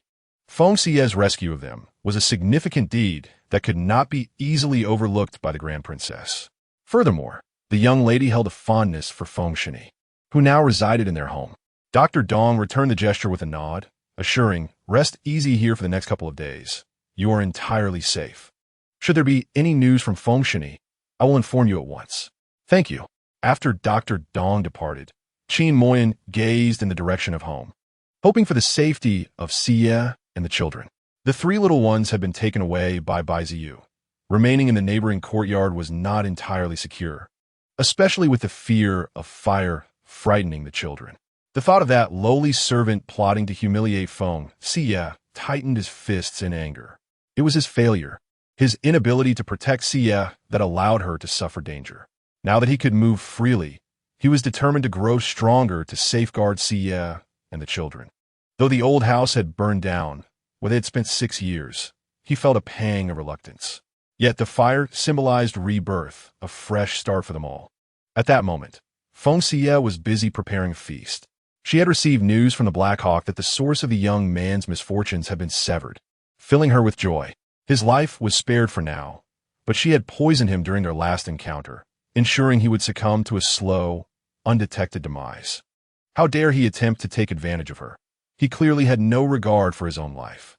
Feng Xiyue delivered milk, intending to prepare egg tarts and some bread for the children. The enticing aroma drew Liu over. "Sister, what are you making that smells so delightful?" she inquired. "Egg tarts and bread," Feng Xiyue replied, as she took the items from the oven. "These are for you and Physician Xue, while those at the back are for Jinger and the others." "Wow, it smells amazing. It looks delicious." Liu, feeling at ease around Feng Xiyue, carelessly grabbed a piping hot egg tart with oiled paper and took a bite, exclaiming between puffs, "So tasty, absolutely delicious." Liu was quite particular. She only relished the dishes that suited her palate, indicating they would surely be a hit. Once all settled, Feng Xiyue planned to partner with Bai Ziyu in business. She would provide the ideas while Bai Ziyu brought in connections, a mutually beneficial arrangement. Just as Feng Xiyue sent the bread and egg tarts back with Bai Ziyu's personnel, Chen Conway arrived with the constables, reporting that the Qin residence had been set ablaze. Liu Baodian had notified the county office at dawn. Chen Conway had personally inspected the scene, hastily burying the tunnel entrance. The devastation was severe, unmistakably an act of arson. Aside from the Qin matron, did the village head witness anyone else present? Upon our arrival, the fire was already raging. "We saw no one emerge," came the reply. It was unexpected that the Qin matron, so devoted, had followed her husband into the flames. Chen Conway waved his hand, ordering a search for their ashes to ensure a proper burial. Changfu, perched above, could clearly observe the activities in the yard. As the constables rummaged through the remnants, they indeed unearthed 2 charred bodies. "Good, they are dead. I can report back to the capital," he mused, pleasantly surprised by the ease of this southwestern venture, feeling as though heaven itself had aided him. However, the little dog had not returned overnight. He wondered where it had strayed off to, pondering whether it had succeeded in its endeavors. Chapter 73. The plague god finally departed upon Changfu's return to the inn. He was startled to see the little dog looking pale and shaken. "What happened?" he asked. "That wretched woman deliberately harmed me. I'm ruined." The little dog could hardly believe that a single escapade had cost him his manhood. It had been too late to address the issue, resulting in a severance. "What?" Changfu could scarcely comprehend, moving closer to inspect the situation, finding it tightly bandaged. "Is it true?" "Severed," came the grim response. Changfu cursed inwardly, though outwardly he consoled. "You've suffered greatly. However, the authorities will soon send someone to inquire, so you mustn't slip up. They must not discover you visited the Qin residence last night. Rest assured, I am not foolish enough to incriminate myself. If the authorities acquire evidence, the whole residence will not rescue me. My family is under their control, so I need not fear any loose tongues." The little dog could only bemoan his misfortune, declaring that if that vile woman escaped death, he would see to it that she was minced into paste. Soon enough, the authorities arrived, separating Changfu and the little dog for questioning. They also interrogated the innkeeper and the waiter to ascertain whether the two had left the inn the previous night, being skilled in lightness of foot. The little dog was corroborated by both the innkeeper and the waiter, who confirmed that neither had ventured out, only departing in the morning and returning thereafter. With their testimonies, coupled with the little dog's severe injuries, distinctly not burns, the constables instructed them to remain in Qingyang County for the next 2 days. Changfu let out a sigh of relief. Staying a few more days would allow for proper recuperation. At that time, he would head to the escort agency in Jianzhou City to hire their services to return to the capital. It was the only course of action available. To avoid any complications, on the day of the Qin family's burial, Changfu paid his respects, for he was, after all, a young master of the Jing Marquisate. It would have been inappropriate not to pay a visit. Once everything settled, the next day, Changfu drove a carriage to Jianzhou City, accompanied by the still convalescent Xiao Guzi, to arrange for their journey back to the capital. The harbinger of misfortune had finally departed from Qingyang County, bearing the news of Qin Mo Yan's demise. Feng Xiyue exhaled a breath of relief and personally drove to the Hui Chuntang to bring Qin Mo Yan home. Dr. Dong led Feng Xiyue to the backyard. Upon hearing familiar footsteps, Qin Mo, Yin turned to look at the entrance.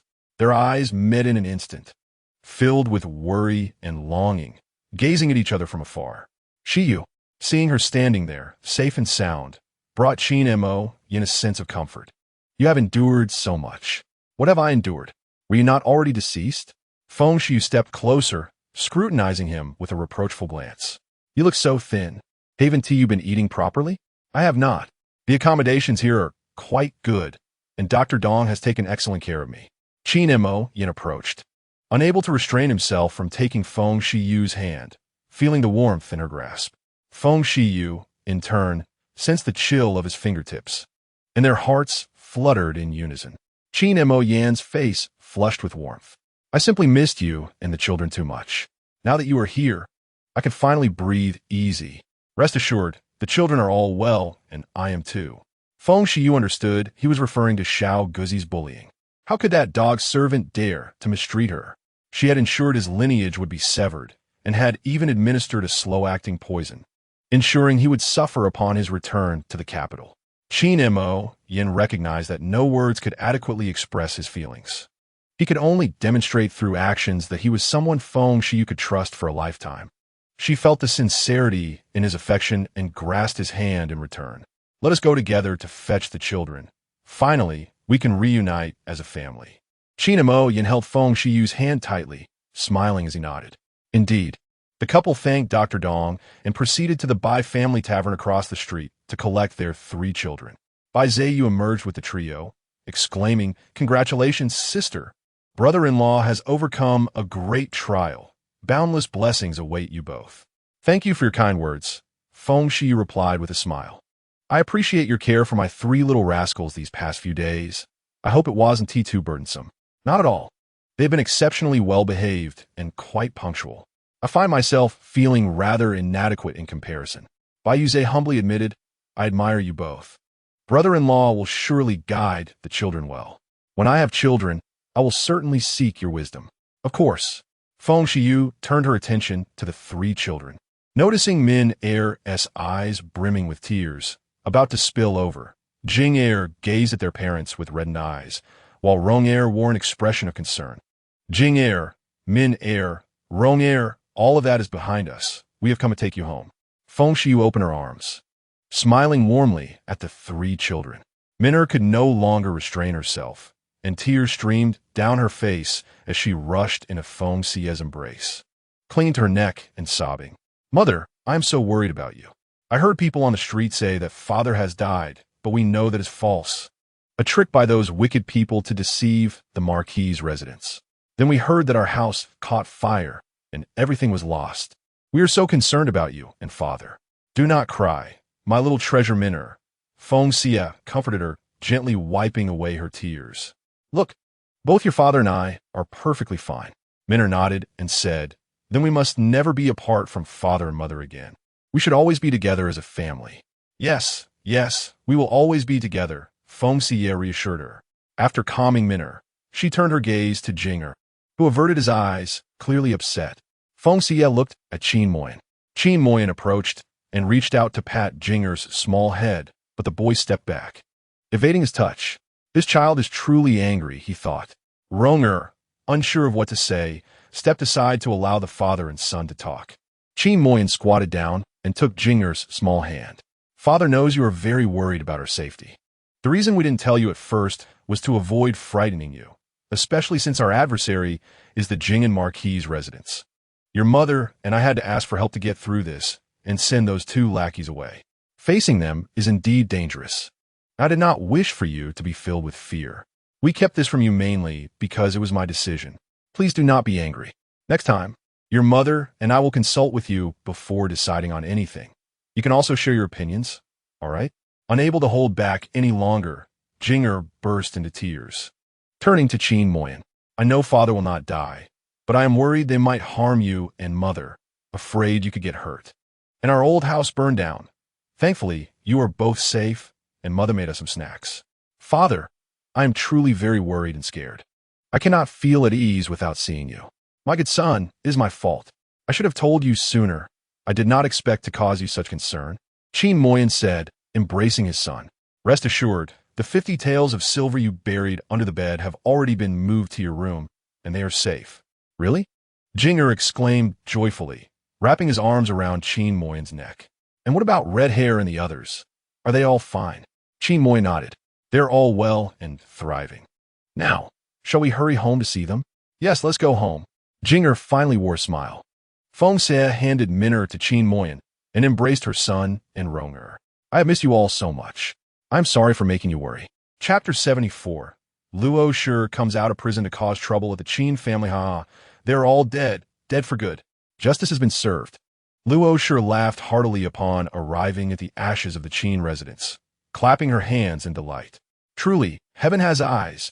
The Qin family caused my 2 sons to be imprisoned and made Chunlan enter a great prison. They have finally received their comeuppance, and they will not have a good death. Ruo Shi bared her teeth in a menacing snarl, cursing vehemently. I wish you all to descend into the deepest hell, eternally tormented by its infernal flames. Alas, such wishes are destined to remain unfulfilled.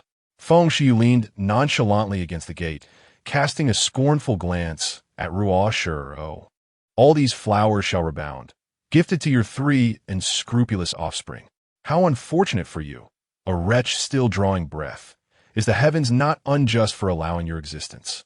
Ruo Shi's malevolent gaze fixated upon Feng Xiyue, wishing nothing more than to slay her with mere looks. Feng Xiyue returned her stare coolly. Rest assured, I shall witness the day of your demise, and it shall be most tragic. Furthermore, I have delightful news. Qin Moyin is thriving, alive and well, and even capable of walking. She called inside, My husband, do step out to show this old hag a glimpse. Let her revel in such joy. How playful. The tenderness in those words struck Feng Xiyue. It seemed the resurrected Qin Moyin was transformed. Qin Moyin raised his hand in apology to those in the pavilion, stepping out with a cheerful demeanor. My dear, I have arrived.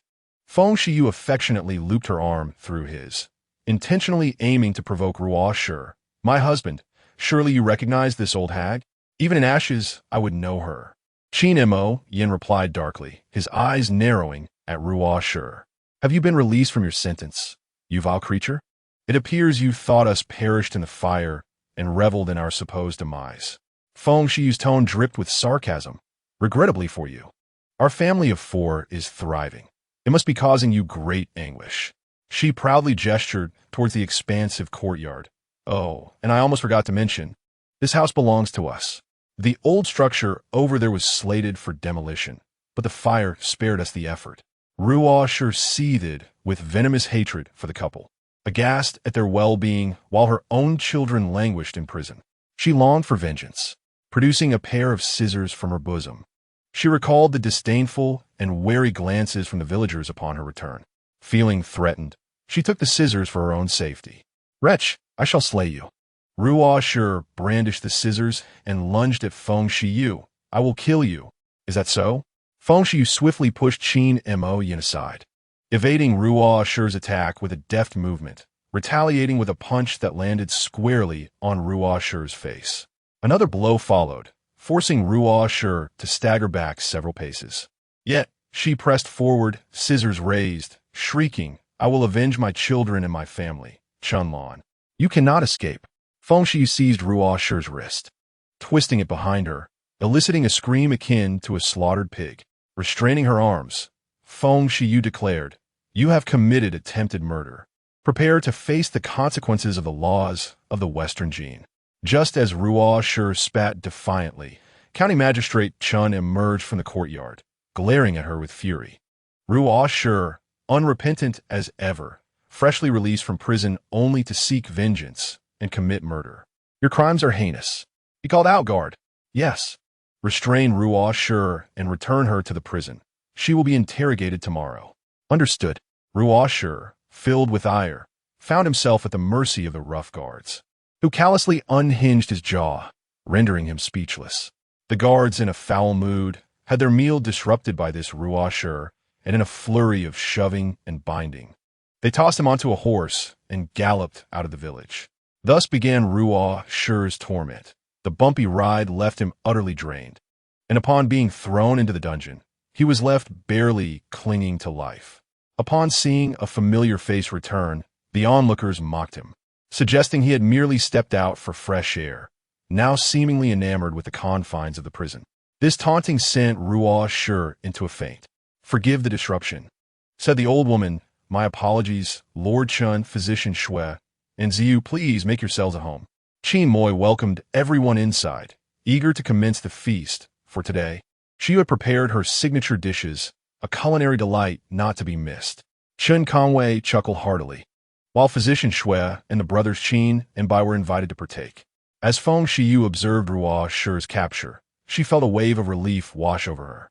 Having such a treacherous individual nearby had kept her awake at night.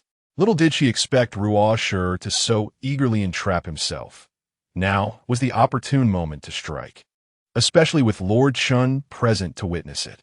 Look at him, with such wit yet lacking in wisdom. His audacity was commendable indeed. Thanks to Lord Chen's intervention, Ruo Shi was locked away, and in gratitude, Feng Xiyue resolved to prepare a grand feast for him. After all, no one wished to be used as a pawn.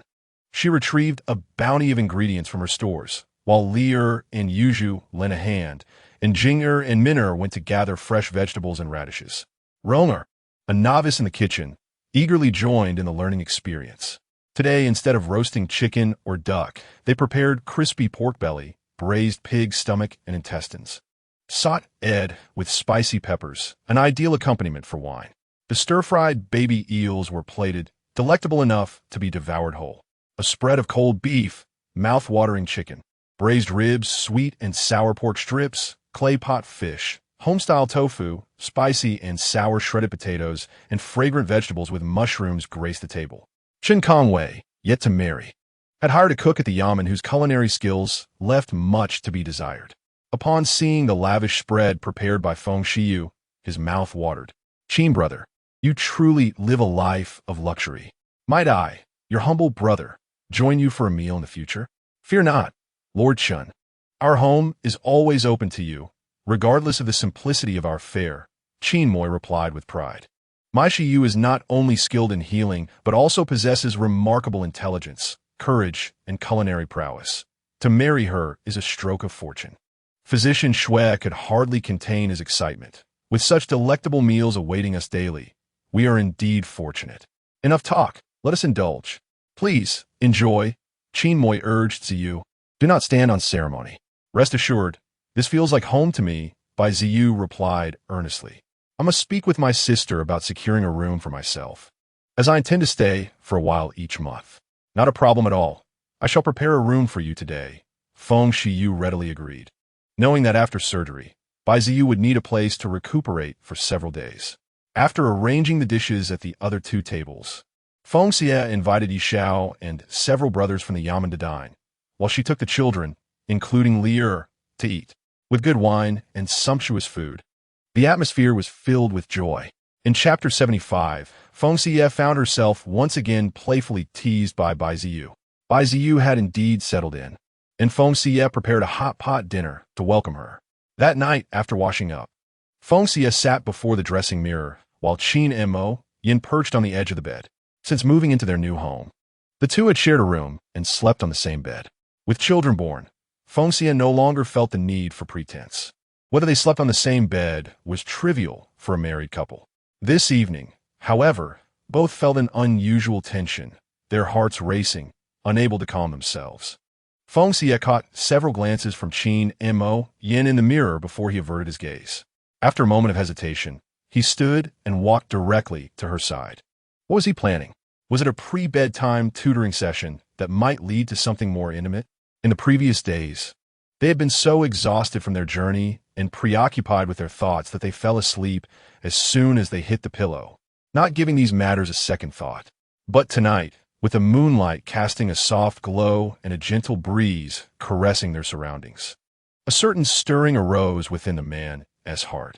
In truth, Feng Xiyue felt the same way, facing such a handsome man. It was hard to resist the urge to reach out, especially now that he stood, resembling a refreshing breeze under the bright moon, stirring her heart. Qin and Mo Yin picked up a comb and gently began to brush Feng Xiyue's hair, his tone tender. "See, yeah, I'm uncertain where I falter.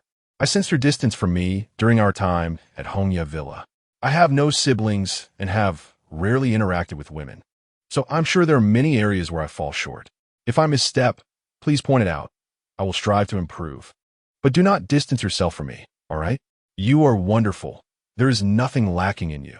You are responsible and caring towards your wife and children. Feng Xiyue thought Qin Mo Yin was a good father. Whether he was a good husband remained to be seen, but so far he had not disappointed her. Relationships are gradually honed through interaction. He had done nothing wrong. Perhaps she had inadvertently conveyed the wrong signals, leading to misunderstandings. Feng Xiyue, of course, understood that it was her kiss on his forehead and the subsequent absence from his future that had created a rift, making their affection feel superficial. Such an astute man must have noticed this at the time, but it was inconvenient to address it at Hongya Villa, and he had only now found the courage to voice his feelings. Qin Mo Yin paused in his grooming. Xiyue, the words I spoke to you before I fainted at Hongya Villa were sincere. I wish to build a life with you. My gratitude towards you extends beyond our bond as spouses and the fact that we have 2 children together. In the past, with Li Tsuehua, there was mutual disdain. I wish for her to leave, feeling no attachment, seeing it as liberation. But with you, it is different. I cannot bear to be apart. A day without you feels like a piece of my heart is missing, leaving me insecure. As he continued to comb her hair, he added, the people I once cherished most were my parents. After my mother passed away, my father remarried and discarded me like a forgotten child, leaving me in a dilapidated courtyard. Later on, I was falsely accused, had my legs broken, suffered from poisoning, and endured further treachery. Subsequently, I found myself in a state of confusion, entangled with Li Tsuehua, driven by sheer helplessness. Yet, I am grateful to her for bearing me a pair of children, granting me companionship in this world, thus alleviating my solitude and providing me with loved ones to cherish. Then you appeared, rescuing both me and the lives of our 2 children. Your every action revealed to me that you are no longer the Li Tsuehua of the past. There is a saying that one's nature is hard to change. Even if Li Tsuehua were to regain her former memories, she could never transform into the present Feng Xiyue. Qin Mo Yin gazed at Feng Xiyue in the mirror. Encountering her was the greatest fortune of my life. You have become an indispensable part of my existence. You are my wife. Any promises I make now seem feeble and insipid. All I ask is for an opportunity to learn to love you gradually. Qin Mo Yin felt his cheeks flush, his fair complexion tinged with a charming crimson. I am aware of my feelings for you, a deep affection that transcends mere attraction, wishing to share my life with you. I dare not speak of promises. Observe my actions instead, and I shall strive to provide you and the children with a stable and happy life. The sudden confession caught Feng Xiyue off guard. She stared blankly at Qin Mo Yin in the mirror, her heart swelling with joy. He knew she was not Li Tsuehua and was aware of the profound change within. Feng Xiyue inquired, what if I were an unattractive woman? I cherish the essence and character of Xiyue, which has nothing to do with beauty or ugliness, Qin Mo Yin replied.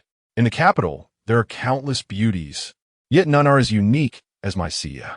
That was well said, but when a man easily acquires something, he seldom treasures it. A certain posture must be maintained. Feng Xiyue turned to face Qin Mo Yin. Raising her gaze to him, I have a rather fiery temper. Are you prepared for that? Qin Mo Yin quickly responded, Xiyue is wonderful. Your anger is surely the fault of others. Feng Xiyue raised an eyebrow. As my man, you cannot be indecisive, loving one while being attached to another. In this lifetime, I shall be your only wife. No concubines, no lovers, no intimate acquaintances, none whatsoever. Should I discover any hint of ambiguity with another woman, I am sorry, but I shall divorce you, leaving you with nothing. Everything in this household has been earned through my toil. I desire nothing for myself. Qin Mo Yin sat beside Xiyue. Meeting her gaze, there shall be no other women. I need only Xiyue. It is easier said than done. Feng Xiyue cast a sidelong glance at him as he took her hand with a certain ease. I shall grant you a chance. Seize it well. Thank you, Xiyue. Qin Mo Yin lifted Feng Xiyue's hand to his lips and kissed it tenderly. My dear, let us rest. Support me a bit. Yes, my dear, take it slow. The couple sat at the edge of the bed, the atmosphere growing somewhat intimate, causing Qin Moyan to blush once more. Take off your pants. Qin Moyan's face burned with embarrassment as he obediently removed both his trousers and undergarments, lying straight on the bed. He closed his eyes, nervously stuttering Wi-Fi. Feng Xiyue nearly gasped, covering her mouth. What she beheld was a man completely unclothed. She had done nothing, yet they had arrived at this passionate moment. Her heart raced with excitement, feeling an overwhelming rush within her. Feng Xiyue howled in exasperation. The arrival of relatives was rather ill-timed. With a handsome man before her, she felt deprived of indulgence. To avert any awkwardness, she turned to Qin Mo Yin and playfully tapped him, saying, "What are you thinking? I meant to give you a massage and also acupuncture. Why are you undressed so thoroughly?" Qin Mo Yin felt a sudden rush of blood to his head. Springing up as if propelled, hastily donning his trousers, stammering, "Xia, I apologize, I thought. Once dressed, his face flushed crimson, he murmured, "Xia, I'm not a reckless person. If you are unwilling, I would never impose upon you, I promise." He averted his gaze from Feng Xiyue, nervously asking, "I didn't frighten you, did I?" "Indeed, you did," she teased, relishing in his flustered state, which prompted yet another round of apologies from him. She beckoned him closer, whispering in his ear, "However, I do quite like it." With that, she planted a kiss on his cheek, observing his face ignite with embarrassment, while she giggled and went for the medical kit. Left alone on the bed, Qin Mo Yin pondered her words, concluding that Xia expressed affection. Oh, indeed. He had been playfully teased by her once more. Chapter 76. Sharing a bed, Feng Xiyue changed out of her trousers and washed them. The atmosphere tonight was so delightful, and the man so proactive. Yet the arrival of relatives was most unfortunate. Alas, the morsel she nearly savored was snatched away. After providing acupuncture to Qin Mo Yin, she cautioned, "Your leg is healing well. Do not overexert yourself. Ensure you rest adequately, whether practicing with a sandbag or sitting on a chair." "Understood," he replied, fetching her pillow. "Xia, shall we share the bed tonight?" Such a request was certainly to be accommodated. Feng Xiyue washed her hands and climbed over Qin Mo Yin. She mischievously feigned to fall onto him, their gazes locking, noses nearly touching, breaths palpable. Should either inadvertently pucker their lips, they would brush against one another's. Qin Mo Yin's eyes widened, paralyzed by shyness and uncertainty. Amused by his bashfulness, Feng Xiyue rolled over to lie beside him, lamenting, "What a pity. Today is not the right time. My relatives have arrived." "Relatives?" Qin Mo Yin immediately sat up. "Xia, you have relatives here? Why did you not inform me sooner? I should pay my respects." He threw off the covers and got out of bed. Although it was somewhat impolite to visit now, he could still remedy the situation. "See, what relation are they to you?" He needed to choose his attire carefully, wanting to make a good impression on their first meeting. Seeing his earnestness and the importance he placed on this, Feng Xiyue realized he had misunderstood, hastily clarifying, "Come here. I will explain what kind of relatives they are." Bending down, Qin Mo Yin leaned closer to hear her. Upon learning the nature of her relatives, his face flushed anew. "I misunderstood. No. It is my fault for the confusion," she reassured him. Pulling him down beside her, she continued, "I did not intend to tease you. We express ourselves that way where I come from. I forgot that it might not be the same here and spoke without thinking. Each region has its own dialect, which I can understand. My excitement got the better of me." Lying beside Feng Xiyue, Qin Mo Yin declared, "I genuinely hope you have family. They are your support." "You and the 2 children are my family. You are my support," she replied warmly. Feng Xiyue turned to gaze at Qin Mo Yin's curled eyelashes and said, "With you, I'm already content." She took his hand and added, "I shall protect this home, while you protect me. You guard our family, and I shall protect you." Qin Mo Yin echoed her words, nodding in agreement as he drew Feng Xiyue into his embrace, saying, "All right." Startled by his sudden action, Feng Xiyue nestled against him, finding great comfort in this position. This man, though shy, possessed a certain masculinity. Qin Mo Yin gently placed her hands and feet against himself, remarking, as the weather turns cooler, "Let me warm you." "You understand these things," she replied. Noticing her thoughts, Qin Mo Yin recalled how Li Tsuihua would hug a hot water bottle during her menstrual cycle to ease her cramps. He turned to her softly and inquired, Are you in pain? Not yet, she replied, but moments later, her expression changed as she grimaced. I feel it now. It hurts. I'll get up and prepare hot water for you, he offered. No need, Feng Xiyue said, pulling his hand to rest on her abdomen. Your hand is warm, quite like the hot water bottle. Then, let me warm you, he said, his hands trembling slightly. This was his first time touching such an intimate area of a woman. And even though she was his wife, he felt nervous. Upon contact, he was surprised by the coolness beneath his palm, immediately casting aside his distractions to focus on warming Feng Xiyue's belly. His heart ached for her. Being a woman was indeed arduous, bearing children and enduring monthly pains. Perhaps it was the warmth of his hand that lulled Feng Xiyue into a peaceful slumber.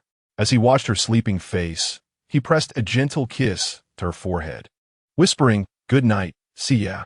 The next morning, Feng Xiyue woke to find Qin Moyan absent. Instead, she held a warm hot water bottle in her arms. As she sat up, she heard Qin Moyan's heavy footsteps approaching. He pulled back the bed curtains to reveal himself, carrying a bucket of hot water. Seeing her awake, he smiled and said, I guess you would awaken soon. The hot water is most timely. The children have already set off for a run with Song Liang, and they will practice their stances with the sandbags shortly. He placed the water in the washroom and hurried over to help Feng Xiyue dress, urging, You must get dressed quickly. It's very cold in the mornings as winter approaches. I borrowed a gynecology book from physician Xue, knowing you mustn't catch a chill during this time. For the next few days, you need not concern yourself with anything. Leave it to me. The book indicated that women often experience heightened irritability during this period. It had already instructed the children to be obedient and not disturb their mother. The three children nodded in understanding, though they were puzzled as to why this was necessary. Qin Moyan could not elaborate further and simply told them, Your mother is enduring much discomfort and needs rest. The children, feeling sympathetic towards Feng Xiyue, readily agreed. During breakfast, they cast concerned glances at her. The meal, prepared by Yuzhu and Yexiao, was mediocre in flavor, but neither the adults nor the children expressed any disdain. After eating, the children gathered their books, preparing to follow Qin Moyan for their lessons in reading and writing. Feng Xiyue arrived beneath the eaves of the washroom and beheld a row of garments hanging out to dry, including the clothes she had changed out of after her bath the previous night. She entered the bedroom, pondering whether those clothes had been washed by Qin Moyan. In the past, it had always been him who laundered their clothes. She wondered if perhaps she had not cleaned them thoroughly. I shall check to see if there are any spots that require further washing, and I will return shortly to remedy it, he said, filled with concern. You have worked hard to wash them in such a hurry. I appreciate your effort. Feng Xiyue knew that in the past, it was Qin Moyan who took care of the laundry for their family of three, demonstrating his diligence and care. She glanced at his legs and advised, You should refrain from lifting heavy objects in the future, particularly that bucket of hot water, as it is detrimental to your recovery. She insisted, Such tasks are still within my capabilities. She had always been hands-on, while Qin Moyan treated her as a treasured gem, a notion to which she was still adjusting. I had Yi Xiao deliver it to the door before bringing it inside, he explained. Qin Moyan suggested to Feng Xiyue, since we have some spare money at home, why not hire a maid to handle the laundry and firewood, and perhaps a young girl to assist with minor chores? It would alleviate your burdens. That's a splendid idea. Feng Xiyue readily agreed. I shall seek out Xiaoyu and ask her to accompany me to procure help. With that, she hurried off to find Bai Ziyu. Qin Moyan smiled as he watched her depart, then proceeded to inspect the garments beneath the eaves, confirming they were indeed clean. However, upon spotting his own undergarments, he felt a flush creep across his face. At 22, he had dreamed an embarrassing dream the previous night. Fortunately, he had awakened early enough to avoid any embarrassment in front of Xiyue. Recalling the sight of Xiyue in the morning, her attire revealing her skin beneath, and her earlier confession of admiration for him, Qin Moyan found his heart stirred with anticipation for the moment they would consummate their marriage. Chapter 77. He cannot let Xiyue down with Bai Ziyu's assistance. Feng Xiyue successfully acquired a maid and a young girl, both of whom were honest and had previously worked in other households, exhibiting good manners. Although they were somewhat costly, Feng Xiyue chose to purchase them for the sake of peace of mind. In the following days, with Qin Mo Yin managing the household, Feng Xiyue experienced her first bout of menstruation, bringing with it the discomfort of cramps and fatigue. Having always been in robust health, she now felt cold and weak, as if she had fallen ill. After consulting gynecological texts, Qin Mo Yin attended to her with utmost care, ensuring she did not catch a chill and complied with her wishes, avoiding any cause for anger. He kept hot water bottles at hand to warm her hands, feet, and abdomen, and at night, he would cradle her as they slept, serving as her own personal hot water bag. Fortunately, she had access to modern comforts. Otherwise, the ancient methods would likely have been less effective. He prepared sweet red sugar water with poached eggs, nourishing chicken soup, and tended to her as if she were in confinement. As he ladled chicken soup for her, he remarked, "It seems you did not rest properly during your confinement, leaving you with lingering ailments that require proper care. I have asked Dr. Xiyue to prescribe some medicine. Please do not find it too bitter, and ensure you drink it all." Who would have thought that Qin Mo Yin is such an exemplary husband, so diligent both at home and in public? Feng Xiyue reflected, thoroughly enjoying and appreciating the careful attention he had bestowed upon her over the past few days. Before long, Lu Baotian arrived with the villagers to deliver their grain for rent. This year, they were exempted from 30% of the rent, and the villagers expressed their gratitude to Qin Mo Yin. The grain they presented was plump and free of impurities, a stark contrast to previous years when it had been riddled with dirt clods and other debris. Qin Moyin approached to greet and instructed Yi Xiao to weigh the goods and move them into the warehouse. With the increase in family members, they decided not to sell the grain, as it was only sufficient for their own consumption, especially after Yi Xiao and Song Liang arrived. The consumption of rice and flour surged, and what once could sustain their family of four for a month now dwindled to mere days.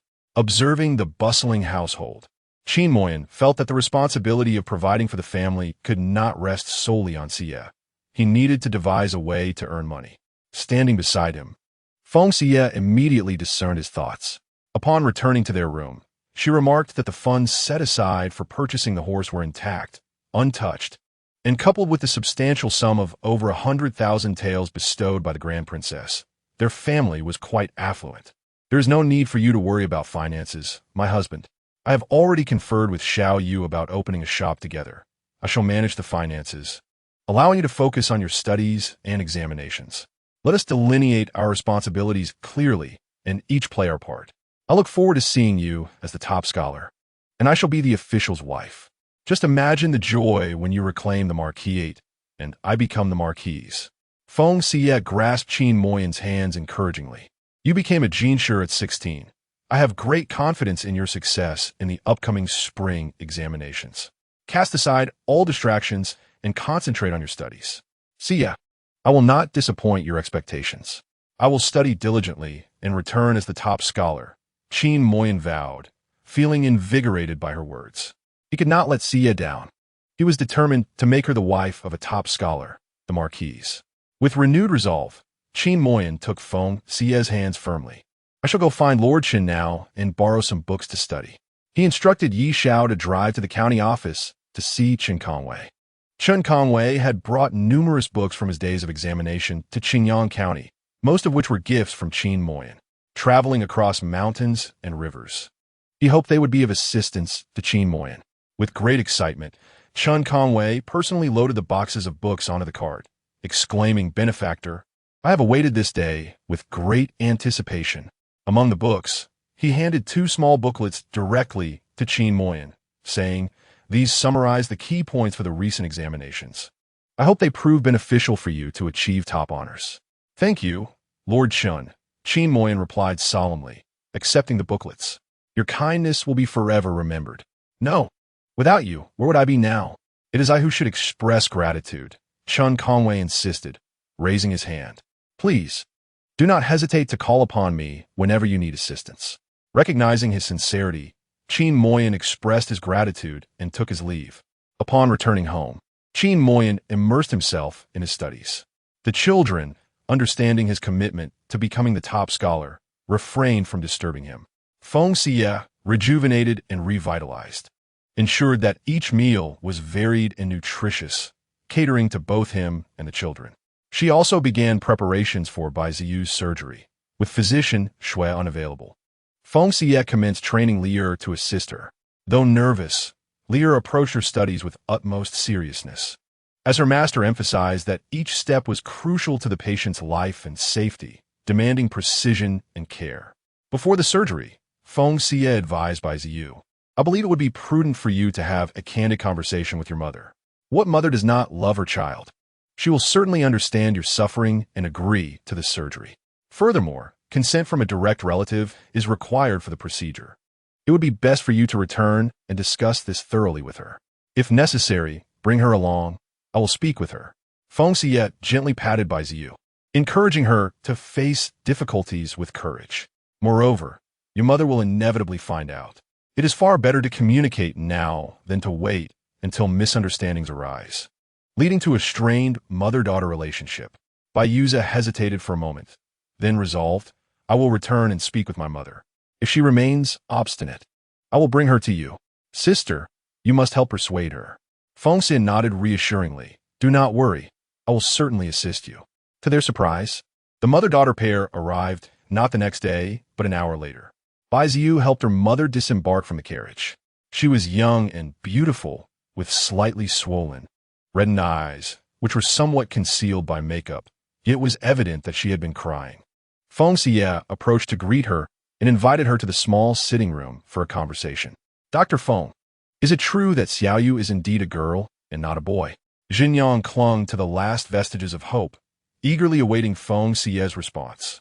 Feng Xiyue shattered her illusions without hesitation. Regardless of her physical form or psychological state, Xiaoyu is a girl. Allowing her to embrace her true identity is the best choice. "Madam Bai, whether one has a son or a daughter, as long as they are capable and filial, what difference does it make? Surely you desire Xiaoyu to lead a joyful and fulfilling life?" Feng Xiyue continued, "You are still quite young, and Mr. Bai is robust. Having another child is certainly an option." Xingyang hesitated, fearful of the possibility of giving birth to another child like Xiaoyu. Feng Xiyue reassured her with a smile. "That is not going to happen. You can rest assured. Mother, my sister is a divine healer. If she says it will not happen, it surely will not. Please, grant me a younger brother, so our family will have a successor." Bai Ziyu promised her mother, "I will help you raise him until he can inherit the family business." Xingyang embraced her daughter, tenderly stroking her hair. "Dr. Feng is right. Your happiness is of utmost importance. We will discuss having another child later. For now, let us proceed with your surgery." With her mother's consent, she signed the necessary documents. "Thank you, Mother." The years have been fraught with anxiety, and the mother and daughter shared an emotional embrace, weeping together. Chapter 78. We are all blessed Bai Ziyu's surgery was a success, and at the moment Xingyang saw her daughter safe, she could no longer contain her tears. Xingyang decided to stay at the Qin residence to personally care for her daughter. Feng Xiyue understood that Xingyang had come to realize that Xiaoyu was indeed a girl, but she had clung to a shred of denial. Now that the illusion had been dispelled, she fully accepted the truth of her daughter's identity. In private, Xingyang confided to Feng Xiyue about her years without bearing another child. "Though I fear that the next might be like Xiaoyu, I still desire to have 2 more. Even if our marital bond has weakened over the years. With my husband spending 10 days each month in my chamber, not a single sign of pregnancy has occurred in all these years." With a sigh, Xingyang reflected on her numerous consultations with doctors, who found neither poisoning nor gynecological issues. Her inability to conceive remained a mystery. Perhaps fate had decreed that she would only bear Xiaoyu, and that her chances of having more children were slim. That may not necessarily be the case. Feng Xiyue remarked, observing Xingyang's robust health. "If there are no hidden ailments, you are still of an age to conceive. If Lady Bai does not mind, I could take your pulse and examine you further." "Oh, I will be most grateful. I had intended to wait until Xiaoyu's health improved in a few days to invite you, Feng Xiyue, for consultation." Xingyang replied eagerly, extending her wrist. Feng Xiyue checked Xingyang's pulse and conducted a physical examination, inquiring about any discomfort she might have felt. It turned out that her fallopian tubes were blocked. Fortunately, she had the tools in her space to perform a hysteroscopy. It seems that the pathway for Lady Bai to conceive is obstructed. Once we determine the exact location of the blockage, we can clear it and prescribe some medication, allowing for preparations to conceive, she explained. I currently lack the necessary tools, but I will conduct a detailed examination tomorrow. A minor procedure should suffice.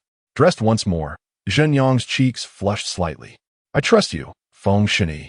I will wait until you are ready to proceed with the surgery. Though post-operative discomfort was likely, Zhen Yang was resolute in her desire to bear another child. After all, there was a legitimate heir in the family, and the vast by-family estate and leadership could not be bequeathed solely to a concubine's offspring. Feng Xiyue had little interest in the private affairs of others. Her willingness to assist Zhen Yang stemmed from her regard for Bai Zheyu. Should Zhen Yang conceive, Bai Zheyu would feel a sense of ease, alleviating any guilt towards his mother. Naturally, Bai Zheyu's situation as a woman would remain discreet, for she intended to embark on trade under the identity of the Bai family's legitimate child, collaborating with Feng Xiyue. After dinner, the family of four sat together on the backyard terrace, gazing at the starry sky and engaging in conversation. Feng Xiyue remarked, "Every household has its own struggles.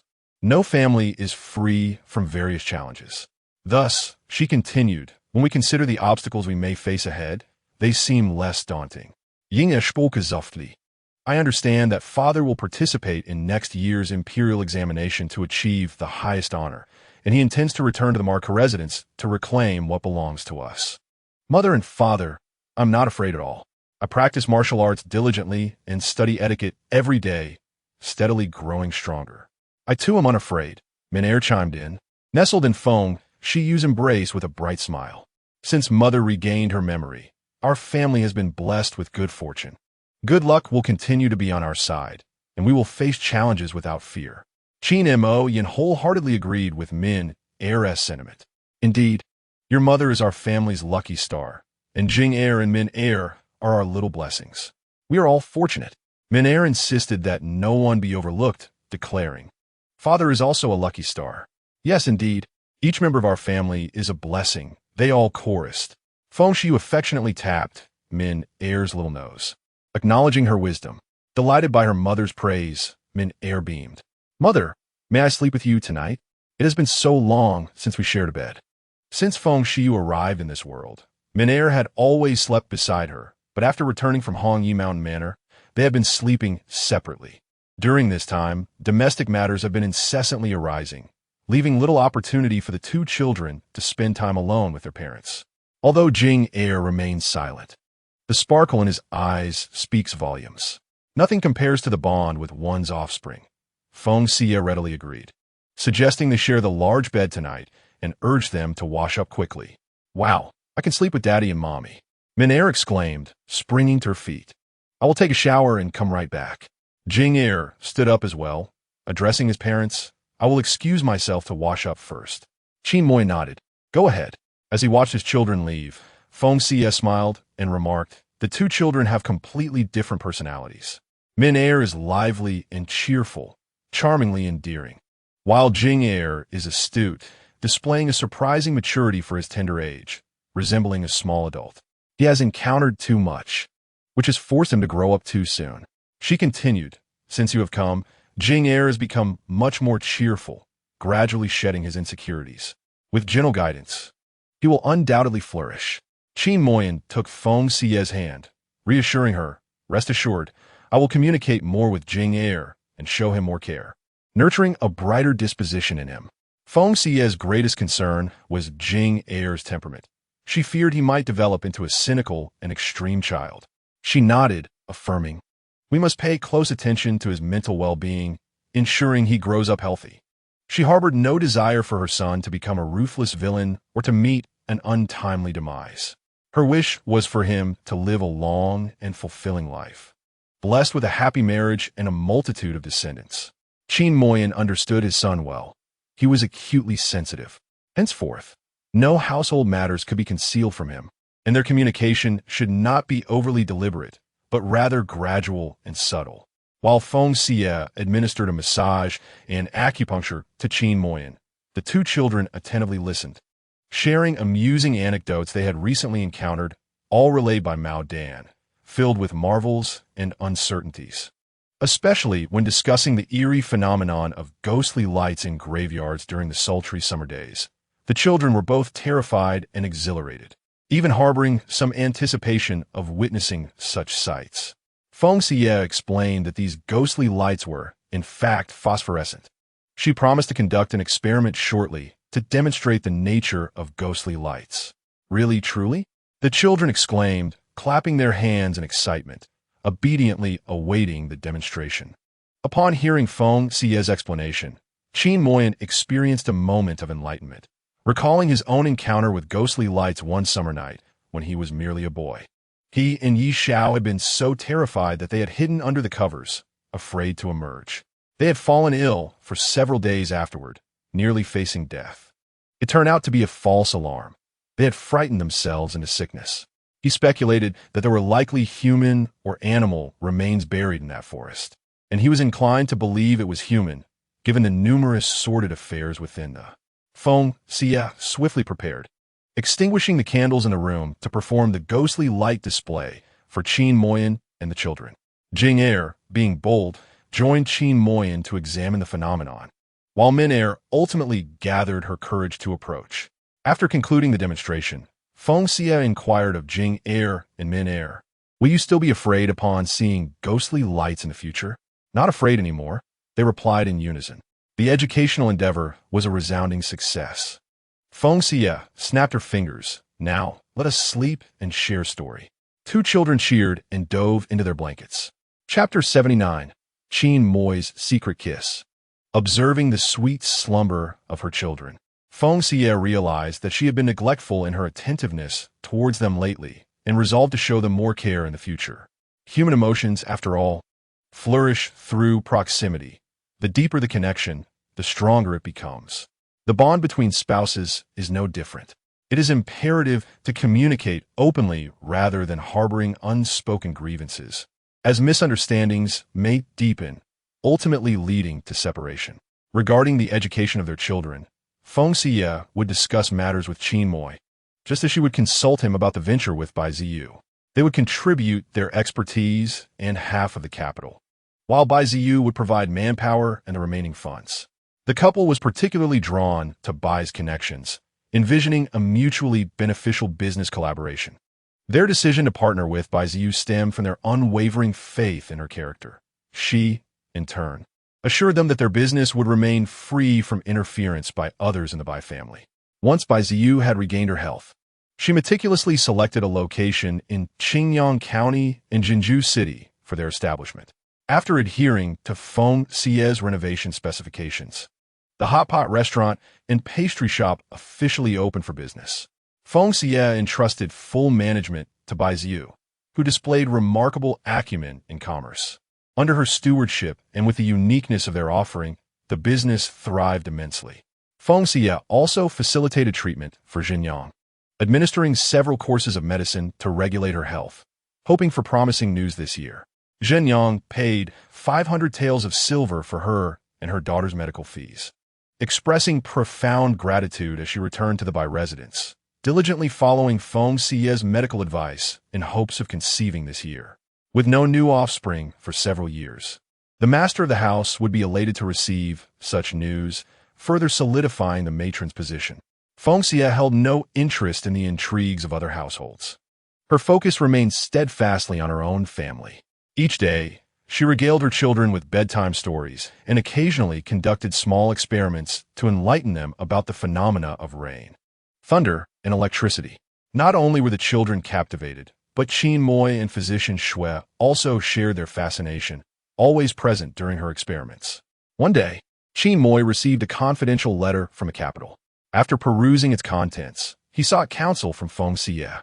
"Xiyue, do you have any suggestions?" he inquired. It turned out that the imperial concubine was her aunt, and there was a fourth prince in the capital who was her cousin. From Qin Moy, Feng Xiyue gleaned the general circumstances surrounding the exile of the Duke of Wei's household.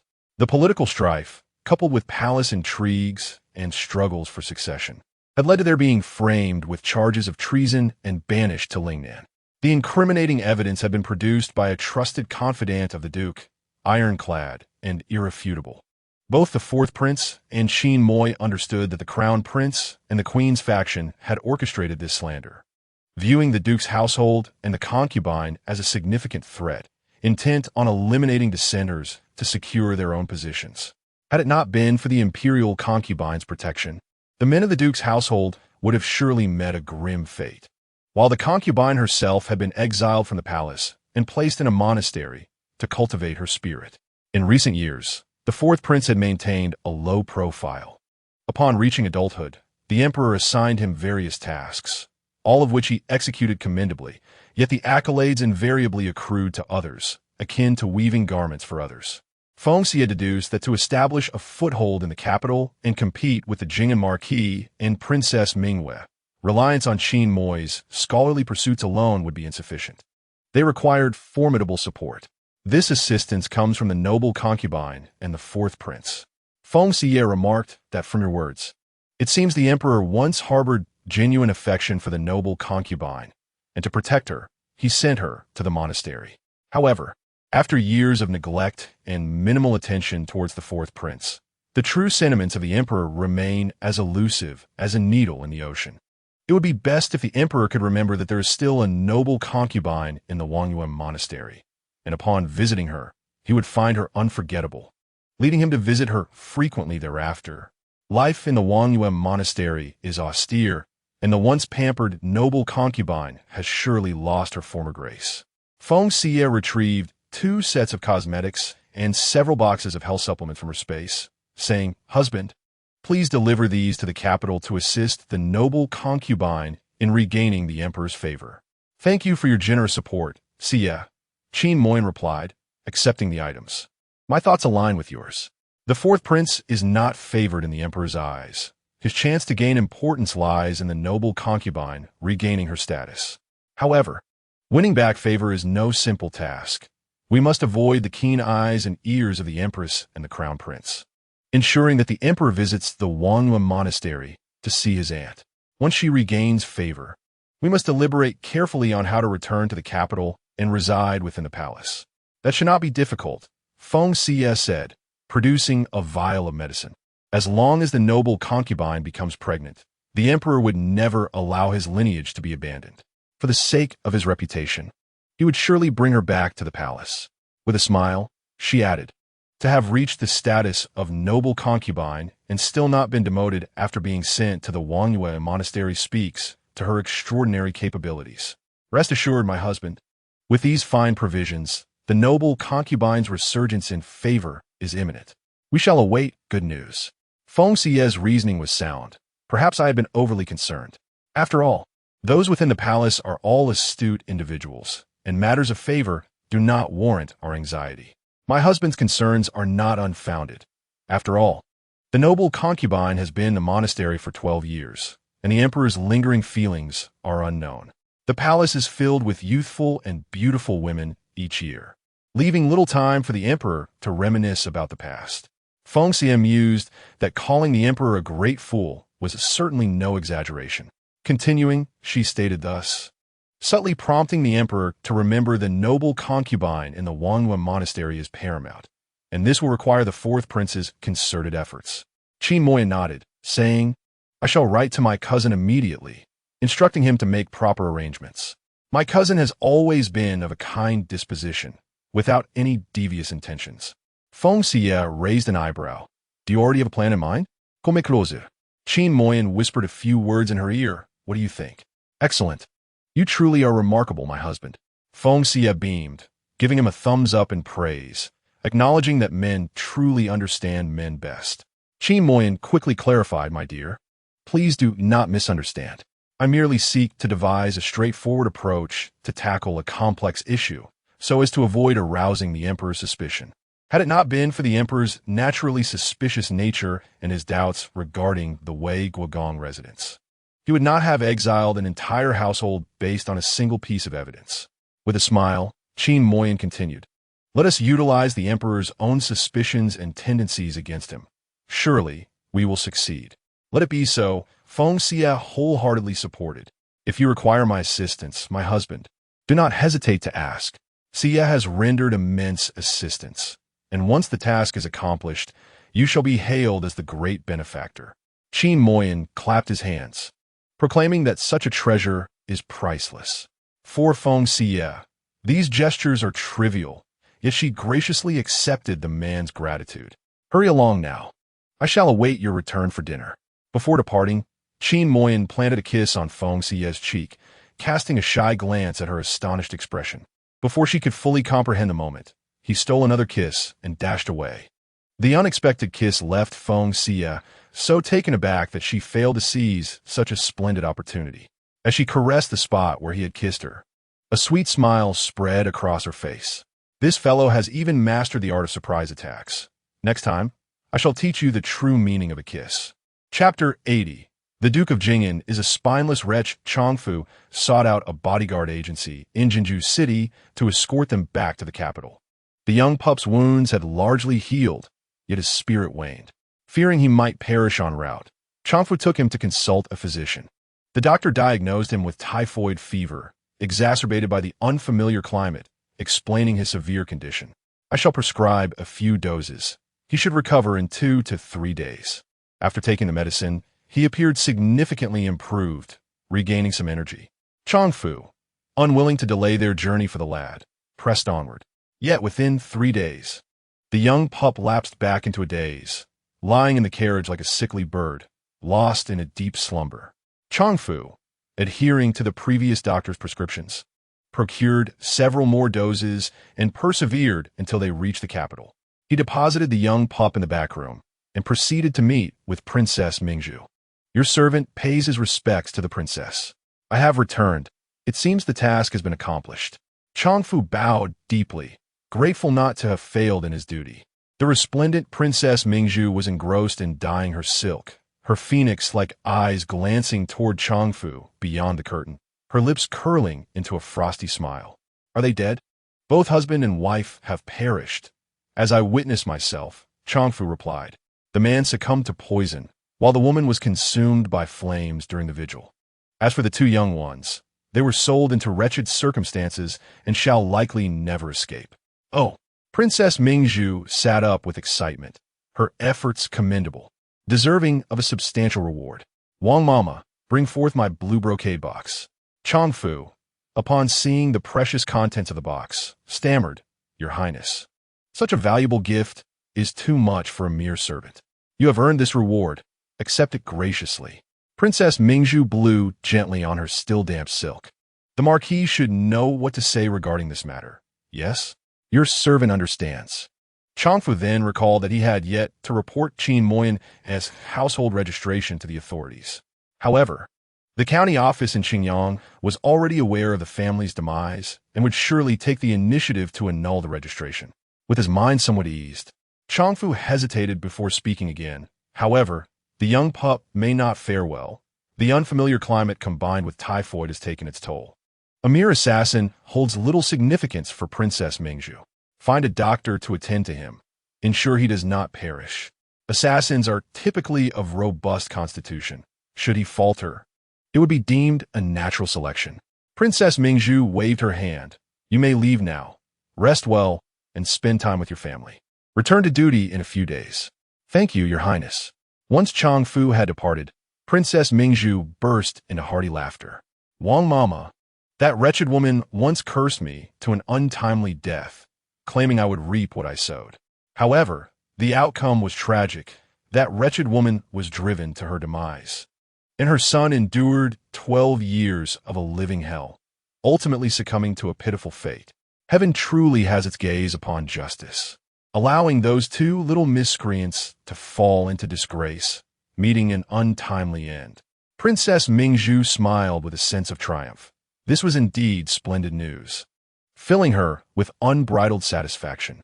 Wang Momo flattered her, saying, Congratulations, Your Highness, your wishes have been fulfilled. Yet, despite the fulfillment of her desires, she found no joy. After countless elections, she ended up with a leaky lamp, shiny on the outside yet hollow within. Princess Mingzhu glanced outside, pondering where the Marquis had gone so early in the morning. It was nearly noon, and still no sign of him. The Marquis had likely gone to the flower and bird market, and then to have tea with friends. He should be returning soon. Wang Momo dared not speak. Recalling how the princess had initially been drawn to the Marquis's handsome visage immediately after the death of her husband. You are the mistress of the Marquis's residence. No one could surpass you. Those little flowers and buds will be at your mercy once the Marquis tires of them. Why contend with him while he is in high spirits, potentially jeopardizing your marital harmony? The princess, still aggrieved, responded, He once vowed to love only me. Yet on our wedding night, he entangled himself with another. This bitterness I cannot swallow even now. That vile woman's death has only elevated her to the status of a cherished memory in his heart. Every woman he seeks bears her resemblance.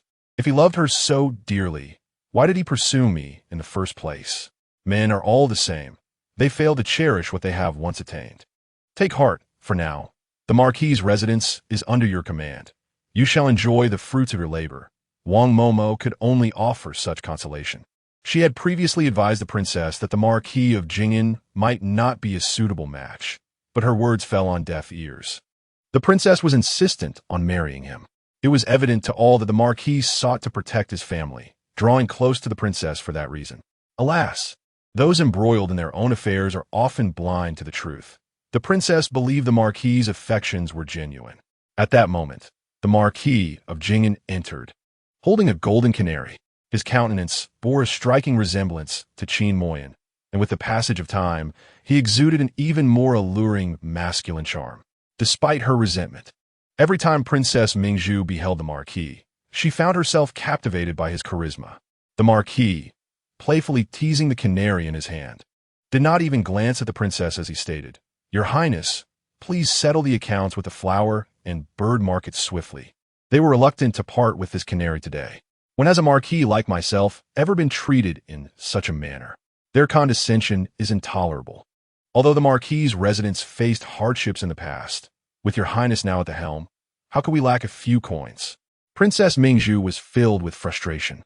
This man either sought money from her or brought women home. What else could there be? She was left to manage an empty shell of a residence, pouring her dowry into its depths, akin to a bottomless pit. Nevertheless, buoyed by her good spirits today, she handed a token to Wang Momo to settle the Marquis's accounts. Indeed, a Marquis should not endure such indignities. Your Highness truly cares for me, he remarked, and upon receiving her consent to settle the bill, the Marquis promptly rose, intending to visit the courtyard to show his beauty the newly purchased canary. Just as he reached the door, Princess Mingzhu set down her teacup, speaking in a neutral tone. Changfu has returned from Qing'an County. Jing'an Marquis paused momentarily before feigning nonchalance as he exited the courtyard. Princess Mingzhu, fixated on the retreating figure of the Marquis, let out a cold sneer, doubting that he could truly be indifferent to that wretched creature. After all, it was the offspring of him and his beloved. Yet, caring was futile, for the child was already deceased, dead beyond any revival. Upon leaving the courtyard, the Marquis encountered Changfu. The servant approached, bowing respectfully, Esteemed Marquis. This humble servant pays his respects. The Marquis continued to toy with the canary in his grasp, his tone casual. Returned from Qingyang County? Indeed, my lord. I went to deliver provisions and silver to the eldest son, but to my dismay, after years apart, I found him gravely ill and terribly emaciated.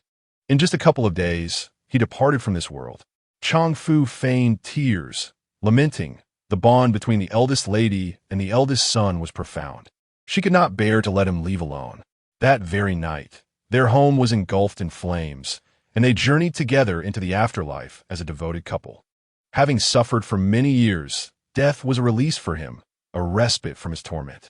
The Marquis displayed no trace of sorrow upon his visage as he carried the canary to the back courtyard, maintaining an air of elegance, albeit with slightly disordered steps.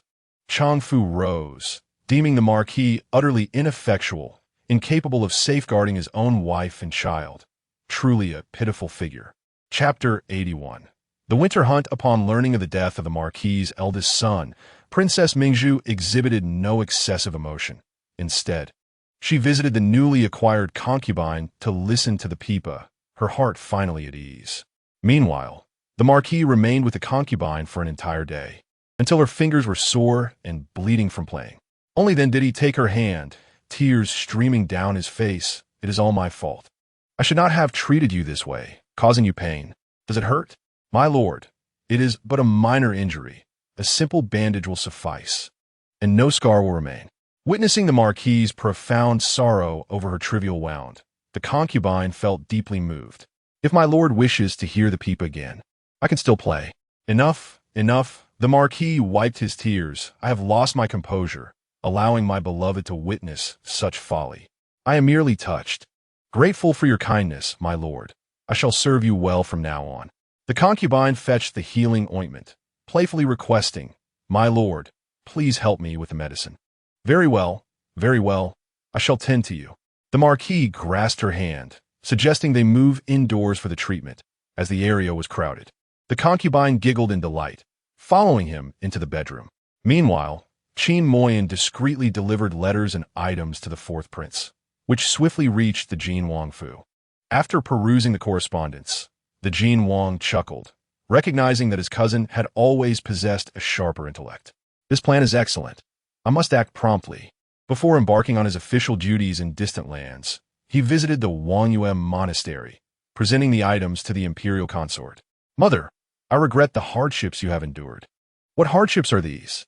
After spending 12 years in the monastery, the once noble consort had transformed into an ordinary woman practicing asceticism, enduring countless trials and tribulations.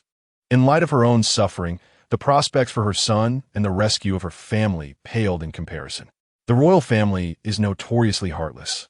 With her brothers imprisoned and their family exiled, the consort's remaining affection for the emperor had long since evaporated. The noble consort seeks neither favor nor plea. Her only desires are redemption and vengeance. In past times, they refrained from contention, yet became thorns in the eyes of others. Thus it is better to fight for what is right. Gazing at the object in her hand, she reflected upon the years in which they rendered no assistance to him, and now, in turn, sought his aid. How remorseful she felt, not only towards him, but also for the aunt she lost. Unexpectedly, the unfortunate Mo Yin encountered such a remarkable wife. Fate, it seems, has not been unkind to him. Observing his current happiness brings her some solace. Mother, these years we have struggled to survive. Our cousin understands our plight and will not harbor resentment towards us, remarked Prince Jean with a sense of guilt. Acknowledging his shortcomings over the years, feeling powerless to rescue his mother and grandfather from their plight. You were merely 12 when they were exiled, a mere child. Had it not been for your father's recognition of your grandfather's past contributions to the state, you might not have grown up at all. The noble consort was well aware that her son's maturation was a testament to the emperor's inner remorse. He was fully cognizant that the Duke of Wei's household could never conspire against the state. Yet he still fell prey to the slanders of the empress and the crown prince's faction. At times, she even questioned whether the emperor had a hand in the case regarding the Duke of Wei. She had once placed her faith entirely in the emperor. But over the past 12 years, she had undergone profound introspection, learning to regard all matters with indifference. Family and kin were paramount. Dear consort, secure your belongings and proceed according to your cousin's strategy. The winter hunt begins in just a month. Yes, mother, she replied. As she watched her son ride down the mountain, the noble consort tightly grasped the object in her hand, tears cascading uncontrollably down her cheeks. While other sons her age had already established families, her royal son remained solitary, devoid of anyone to share warmth with. Every endeavor seemed fraught with difficulty.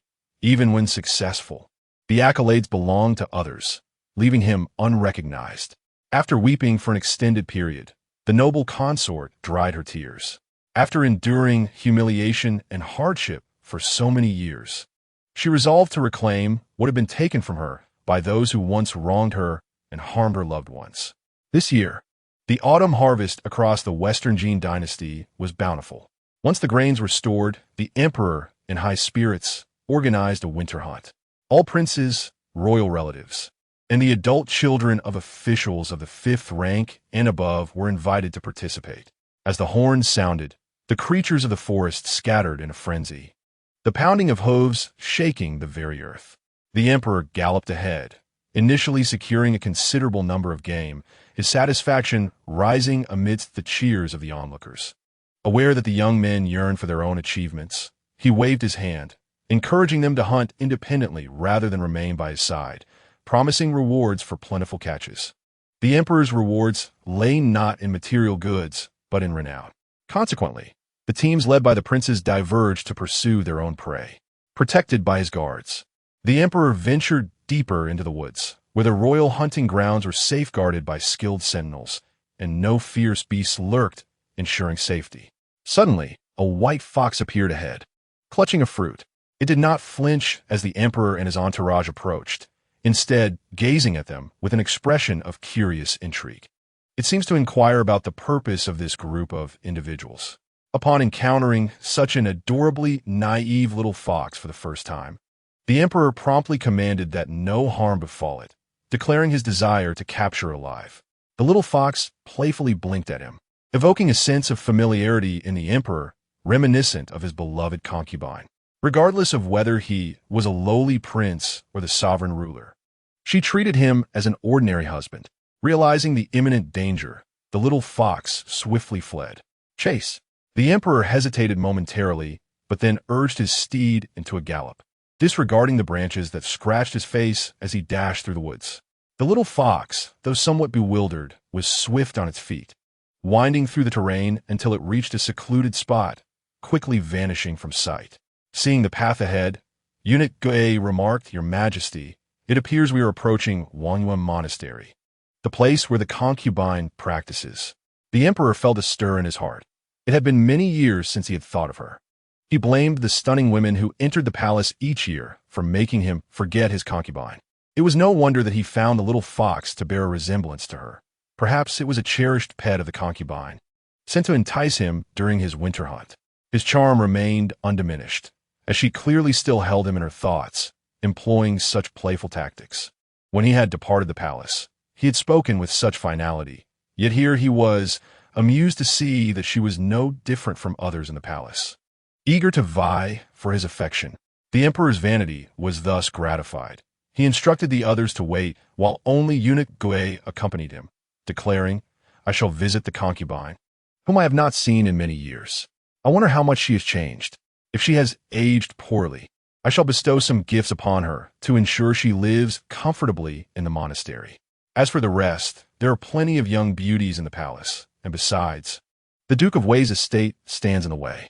With his mind made up, the emperor dismounted and ascended the steps towards the monastery. Chapter 82. It is I, your Sanlang. Little Bai, I have warned you countless times not to venture into the deep mountains. There are ferocious beasts within. With your small stature, you would hardly suffice as a snack for them. Moreover, you must not wander outside. Your exquisite fur would make you an easy target for hunters, turning you into nothing more than a neckpiece. Do you understand? The emperor dismissed the crowd, peering through the door's crack to witness a graceful, elegant woman in a light green dress patiently instructing the previously adorable fox. Her complexion was fair and dewy, with a charm that lingered well into her 30s, possessing a richness that surpassed that of youthful maidens. Like a fine wine, her presence left a lingering sweetness. The little fox, feeling quite aggrieved, presented a fruit in its paws, chirping softly as if to say, "Here for you." The woman smiled, and in that instant, the air felt warm and fragrant, captivating the emperor, reminding him of his beloved Yao Yao. Concubine Shu graciously accepted the fruit offered by the little fox, remarking on its beauty and sweetness. "Thank you, little Bai," she said, gently stroking the fox's head. "In my youth, there was a lad who would scale walls to bring me fruits, knowing my fondness for wild berries, searching far and wide across the hills. Later, I wed him, and our affection remained unwavering. Although his busy schedule left him with little time to gather the sweet and tangy wild fruits for me, he remained my youthful companion." She set down a little fox, one hand holding the fruits while the other picked up a fallen branch. "I still recall the days when I often accompanied him in sword practice, performing the Mandarin duck and butterfly sword and the deep affection palm." As she spoke, she began to dance, her movements fluid and graceful, reminiscent of two lovers expressing their deep affection and longing for one another. This scene evoked a flood of memories for the emperor, who could no longer contain himself and abruptly pushed open the courtyard door. Yao Yao and the noble consort Shigifei were startled, and in her surprise, she twisted her ankle and was about to fall. The emperor rushed forward, catching her in his arms. Yao Yao, it is I, your Sanlang. Sanlang, is it truly you?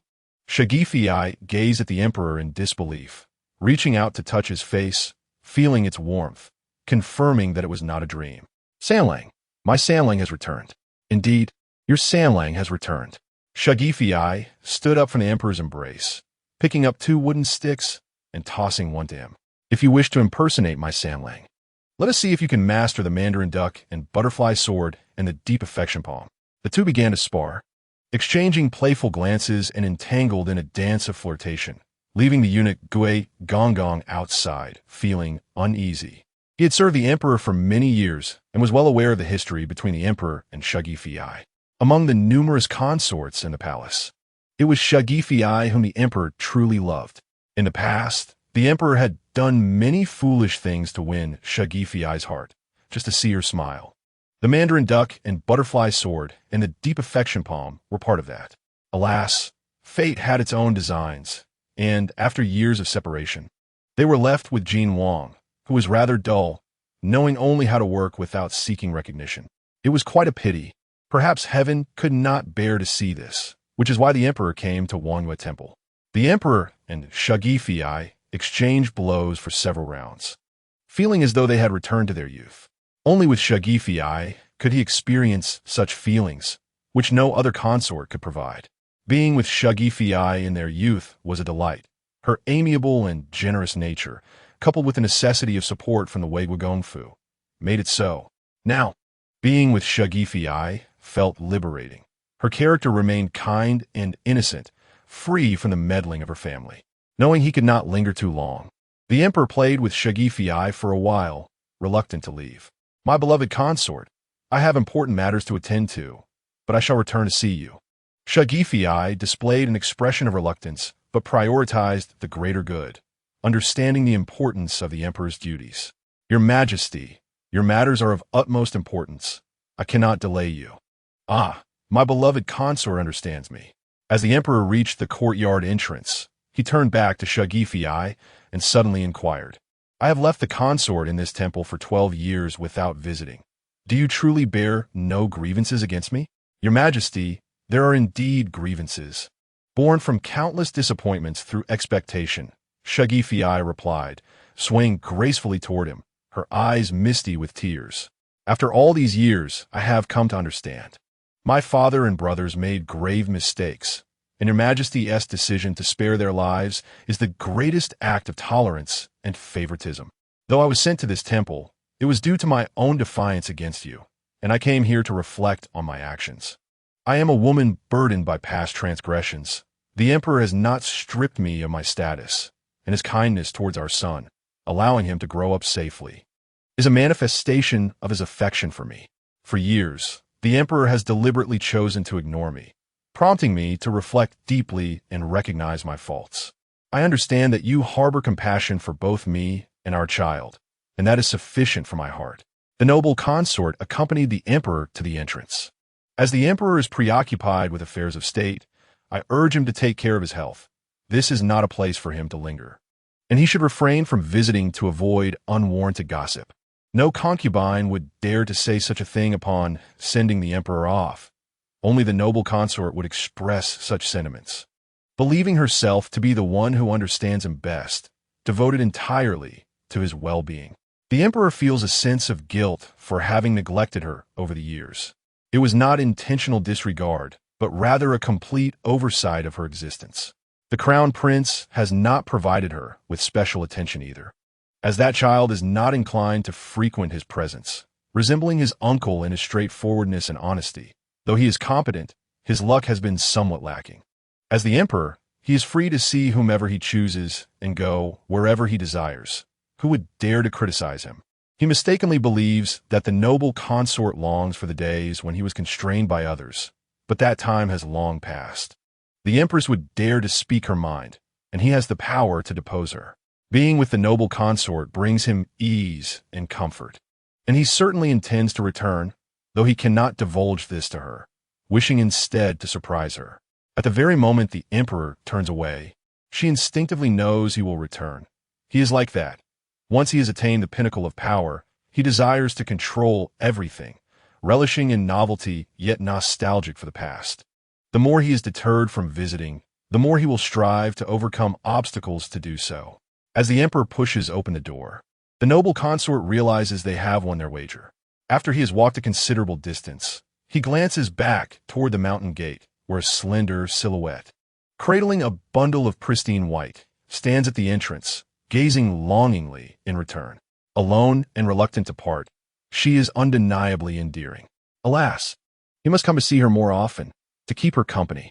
During the winter hunting days, the emperor has been exceedingly diligent, often leaving early and returning late, having hunted numerous game. In truth, he has been spending time at the moon viewing monastery with a noble consort. When the time comes, his subordinates prepare fresh game, and he rides back to the encampment. Joyful days always pass swiftly. With the conclusion of the winter hunt, the emperor prepares to return to the palace, intending to bring the noble consort with him. However, she declines, citing her status as one burdened by past sins. It would be inappropriate to return to the palace so suddenly. You should go back, your majesty. I shall pray for you, she implores.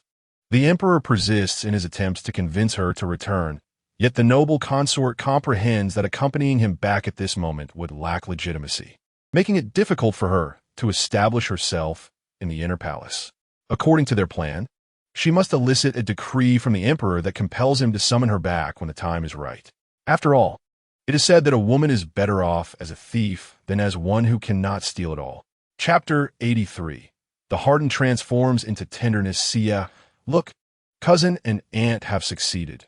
The emperor wishes to bring aunt into the palace, but she has refused, Qin Mo Yen exclaimed, holding a secret letter, brimming with joy, and he embraced Feng Xiyue tightly. Thank goodness for you. Otherwise, aunt and cousin would not have found their way back so easily. In his presence, he has always worn a radiant expression, and Feng Xiyue reciprocated his embrace. As your wife, it is my duty to share both joys and hardships with you. If you encounter difficulties, is it not my obligation to assist you to the best of my ability? I too indulge in whimsical thoughts. As long as I can be of assistance, I shall feel at ease. Indeed, your idea is commendable, deftly capturing the emperor's sentiments, while my aunt maintains a delicate balance of proximity and distance. Thus, we find ourselves ever closer to success. Feng Xiyue gently patted Qin Moyin's back, recalling the adage that when a couple is united in purpose, their strength is unyielding as steel. Yes, when a couple is united in purpose, their strength is unyielding as steel. Qin Moyin presented the letter for Feng Xiyue to peruse. The next steps now lay in the hands of his aunt and cousin, as our assistance can extend no further. They have navigated the complexities of the inner palace for many years and, having endured sudden upheavals, life in the capital is undoubtedly challenging. They are more than capable of addressing the current issues, so there is no need for concern. Feng Xiyue brought the candlestick closer to burn the letter, confident that the emperor would not suspect her aunt's intentions, as the stars had aligned favorably with her cousin away on official business. Contemplating this, Qin Moyin and Feng Xiyue conferred. Xia, it has been 6 years since I last saw my cousin. As he returns to the capital through Jinju Prefecture, I wish to meet him in secret to inquire about my maternal grandfather and the others. With the protection of Lord Chun and Dr. Dong here in Qingyang County, and having changed my name, the Marquis's residents will not suspect anything. Feng Xiyue pondered. However, in Jinju City, it is uncertain. Madame Zhou has seen both me and Min'er and would recognize us at a glance. Moreover, she is closely related to the prefect, and, considering their dubious dealings, they are certainly not of good repute. If we are to proceed, we must devise a meticulous plan, as we are no longer who we once were, and we must not arouse suspicion at the Marquis's residence. Dispatching a few skilled individuals will not be easily manageable. My concern lies in the possibility of others uncovering our intentions and putting you in peril, which is why I sought your counsel, Qin Moyin declared, gazing at Feng Xiyue. I have an idea. Do listen and see if it resonates with you. Leaning close to her ear, he whispered a few words. His face flushed as he glanced at her. What do you think? Feng Xiyue lifted his chin with her hand and leaned in closer, declaring, with a beauty by my side, I would brave any peril. As she spoke, she leaned in to kiss Qin Moyin's delicate lips, expecting him to shy away. She was surprised to find him gazing intently at her. Just as their lips were about to meet, she paused, blinking at him. Why do you not retreat? He stared at her alluring lips, his throat tightening, his voice husky and enticing. I want. The rest of his words were silenced by Feng Xiyue's kiss. And as he stared wide-eyed at her, even she, with her thick skin, felt a blush creeping over her. Embracing Qin Moyin at the waist, she closed her eyes and instructed, just follow my lead. At her words, he obediently shut his eyes, and his senses heightened immensely. He felt a surge of nervousness, as he had never kissed a girl before and was uncertain of what to do. Yet, in his moment of panic, Feng Xiyue gently guided him, slowly teaching him the art of affection. Like a child learning to walk, supported by another, he absorbed her lessons on love and kissing. He felt a warmth enveloping him. Her kisses were soft and fragrant, igniting a desire for more. He tightened his embrace around Xiyue's waist, mimicking her actions, yearning for more and more. Men, in this regard, are remarkably perceptive. Once they comprehend the nuances, they become insatiable. Feng Xiyue felt this acutely, observing the gentlemanly demeanor of the man before her. He took the lead, launching a fervent assault that she found utterly delightful. Her mind flooded with visions of a future intertwined with him, indulging in intimate moments. Apart from her, there was no one else. This man truly loved her. Feng Xiyue was filled with joy. Her choice of partner had indeed not disappointed her. They shared passionate kisses, only parting reluctantly when their breaths grew shallow. Qin Moyin's misty, enchanting eyes sparkled brighter as he gazed at her slightly swollen, rosy lips.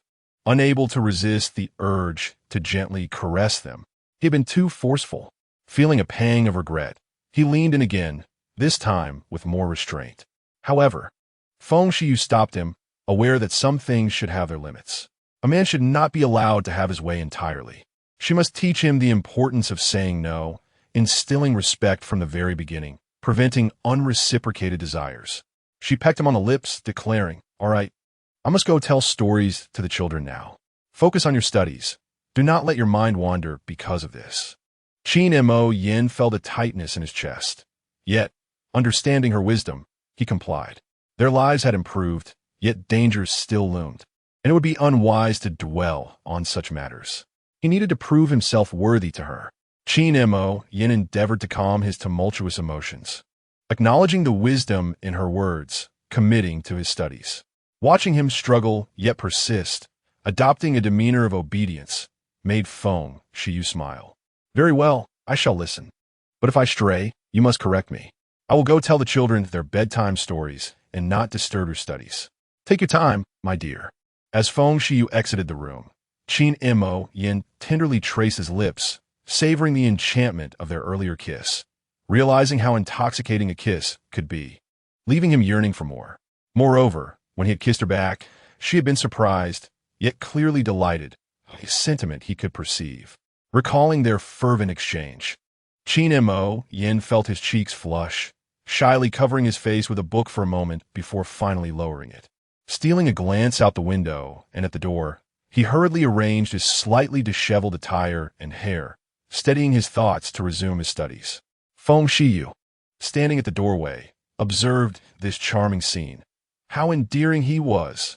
He had been so passionate during their kiss, and now he was relishing the memory, blushing in embarrassment. She had not intended to eavesdrop. She merely returned to retrieve something and had stumbled upon this delightful moment. Such a lovable man was her husband, and she adored him immensely. With a heart full of joy, Feng Xiyue made her way to the warm hall, ready to share tales of the adventures of Tang Sung and his disciples upon reaching the kingdom of women. Rong-er remarked, in truth, Tang Sung harbored feelings for the queen of the kingdom, yet he had to forsake them for the sake of his quest. Great endeavors require resilience against trials. Wealth should not lead to debauchery, power should not yield to oppression, and one must not be beguiled by beauty. Jinger inquired of Feng Xiyue, Mother, am I correct in what I said? Indeed, replied Feng Xiyue, this rascal possesses considerable understanding. Yet I fear that he may eventually soften from being as unyielding as steel to becoming as pliable as silk. She herself had been transformed into something gentle by Qin Moyan. In Chapter 84, How Wonderful It Is to Have You in This Lifetime, the couple resolved to journey to Jianzhou City in search of the renowned physician, Xue. Liar and the 3 children gathered to discuss this matter. Xue, having voluntarily accompanied them to Qingyang County, demonstrated his trust in them. Should they encounter peril, he must not be implicated. As Liar is the sole granddaughter of the Grand Princess, any misfortune cannot be permitted. Naturally, allowing Liar to accompany them reflected their trust in her as well. The endeavors ahead might entail danger. Thus it was essential to consult with them and consider their perspectives. Xue was the first to speak, suggesting, Liar, it has nearly been a month since you departed from the Grand Princess's palace.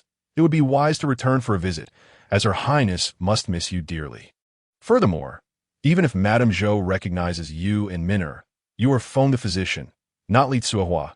She would have no knowledge of your true identity. As the esteemed guest of the Grand Princess, not only Madame Zhou, but even the officials of Jianzhou City must treat you with due respect. There is no need for concern. Upon hearing Xue's words, the couple felt reassured. Qin Moyan expressed his gratitude, yet for the sake of safety, he suggested they exchange identities briefly to meet an old acquaintance before returning swiftly. Qin Moyan's background was not a secret, and Xue understood whom he intended to visit. He nodded in agreement, advising that caution is always prudent. Xue had no desire to engage in courtly strife, being devoted solely to his medical practice. These past days, he had been learning suturing techniques from Feng Xiyue and had also acquired some peculiar yet sensible knowledge that, upon reflection, proved to be quite valid. The harmony between the physician and the Qin couple was commendable. They had raised their children well, and Xue found comfort in their company, hoping for their continued safety and success. After nearly 2 months of camaraderie, Xue and Qin Moyan had forged a friendship that transcended age, and should they require his assistance, he would undoubtedly offer his utmost support. Liar boldly declared, Master, if anyone dares to bully you, I shall help you retaliate. Indeed, Feng Xiyue chimed in. Having Liar is akin to wielding a treasured sword. Who would dare to cross me? They must be weary of life. After her jovial remark, Liar felt a touch of embarrassment. Master, I'm not that formidable. If worst comes to worst, I still have my grandmother. Generally, they would refrain from troubling her unless absolutely necessary, as such favors should be reserved for critical moments. Feng Xiyue then asked the 3 children, Do you have anything to share? Minner was the first to raise her small hand, beaming as she asked, Father mentioned that you would exchange identities. Does that mean father becomes mother and mother becomes father? Precisely, Feng Xiyue laughed. Do you have a clever idea, Minna? Minar skempred over to Feng Xiyue, starting motive. I want to swap identities with my brother. I want to be the older sister, and he the younger brother. This little girl had indeed been plotting this. Feng Xiyue teased her. You must discuss this with your brother. His consent is necessary. Minner gazed at Jing'er with her sparkling big eyes, playfully calling out, Brother! With such earnest pleas from his sister, Jing'er found himself unable to refuse, yet he had one stipulation. I shall not be called a sister.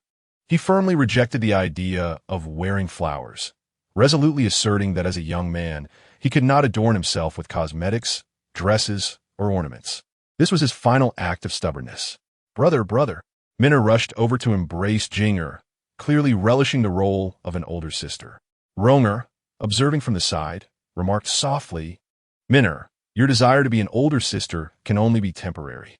If Uncle and Annie were to bless you with a younger sibling, you would then be a sister forever. The implication was clear. If she wished to embrace the role of a sister, she ought to encourage her parents.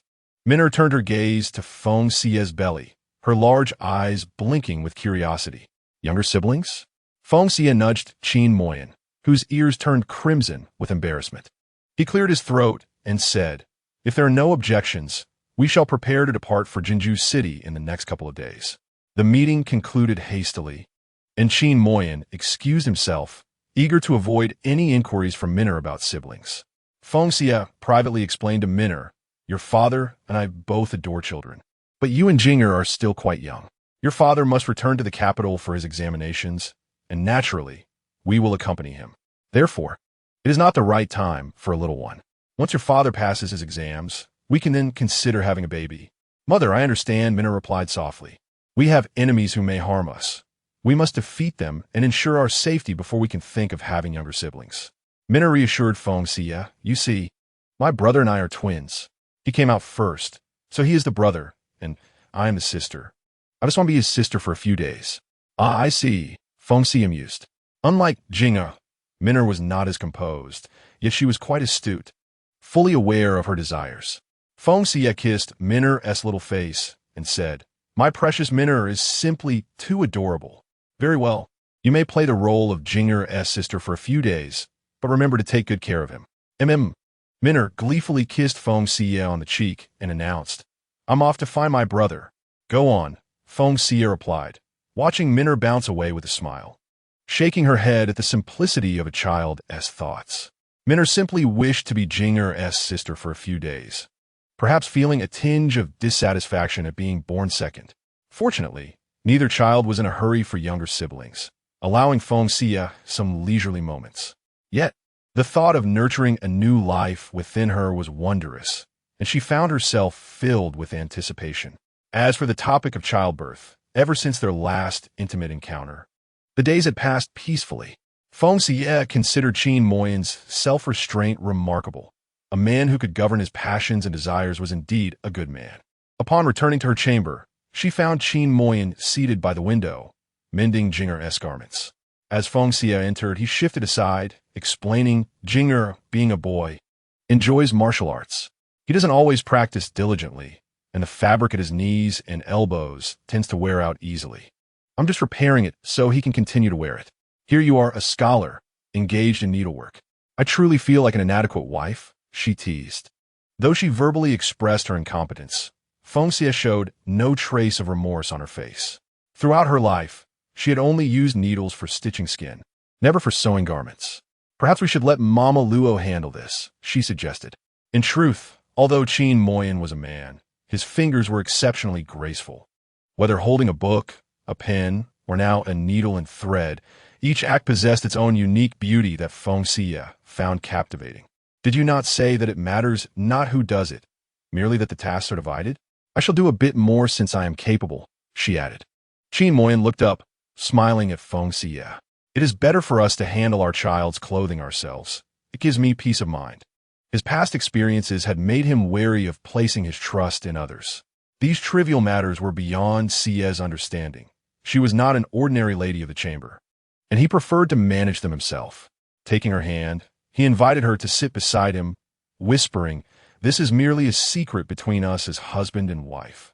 It is best that outsiders remain unaware. After all, I have always taken care of this, and I am accustomed to it. A man who devotes himself to such tasks demonstrates not merely habit, but a deep affection and forbearance for his beloved. Thank you, Moyin, Feng Xiyue murmured, leaning against his shoulder and wrapping her arms around his waist. It is truly a blessing to have you in this lifetime. Xiyue, I feel the same, Qin Moyin replied, and in a moment of profound emotion, his lips met hers tenderly. Chapter 85. A sweet burden, my dear husband, I wish to investigate who stands behind Madame Zhou. Only by knowing both ourselves and the enemy can we emerge victorious in every battle. Feng Xiyue removed the silver needle from Qin Moyin's lap, feeling an unsettling premonition. How many innocent children have suffered because of them? Had it not been for Her Highness, the Grand Princess, we would not have easily rescued Minna and Ronger. Qin Moyin sat upright. We shall have my cousin return to the capital to investigate who the puppet master is, and find a way to apprehend both the local magistrate and Madame Zhou, thus eradicating any future threats. Feng Xiyue agreed. Let us proceed with this plan. Our abilities are limited, and we must rely on my cousin's assistance. Having reached a consensus, the couple began discussing their journey to Jianzhou City. Feng Xiyue scrutinized Qin Moyin closely. If my husband were to don women's attire, he would surely be a beauty, attracting swarms of admirers. She sighed, as your wife, I feel immense pressure. Surely it cannot be as exaggerated as you say. Qin Moyin responded, examining Feng Xiyue. In his eyes, she was the most beautiful woman.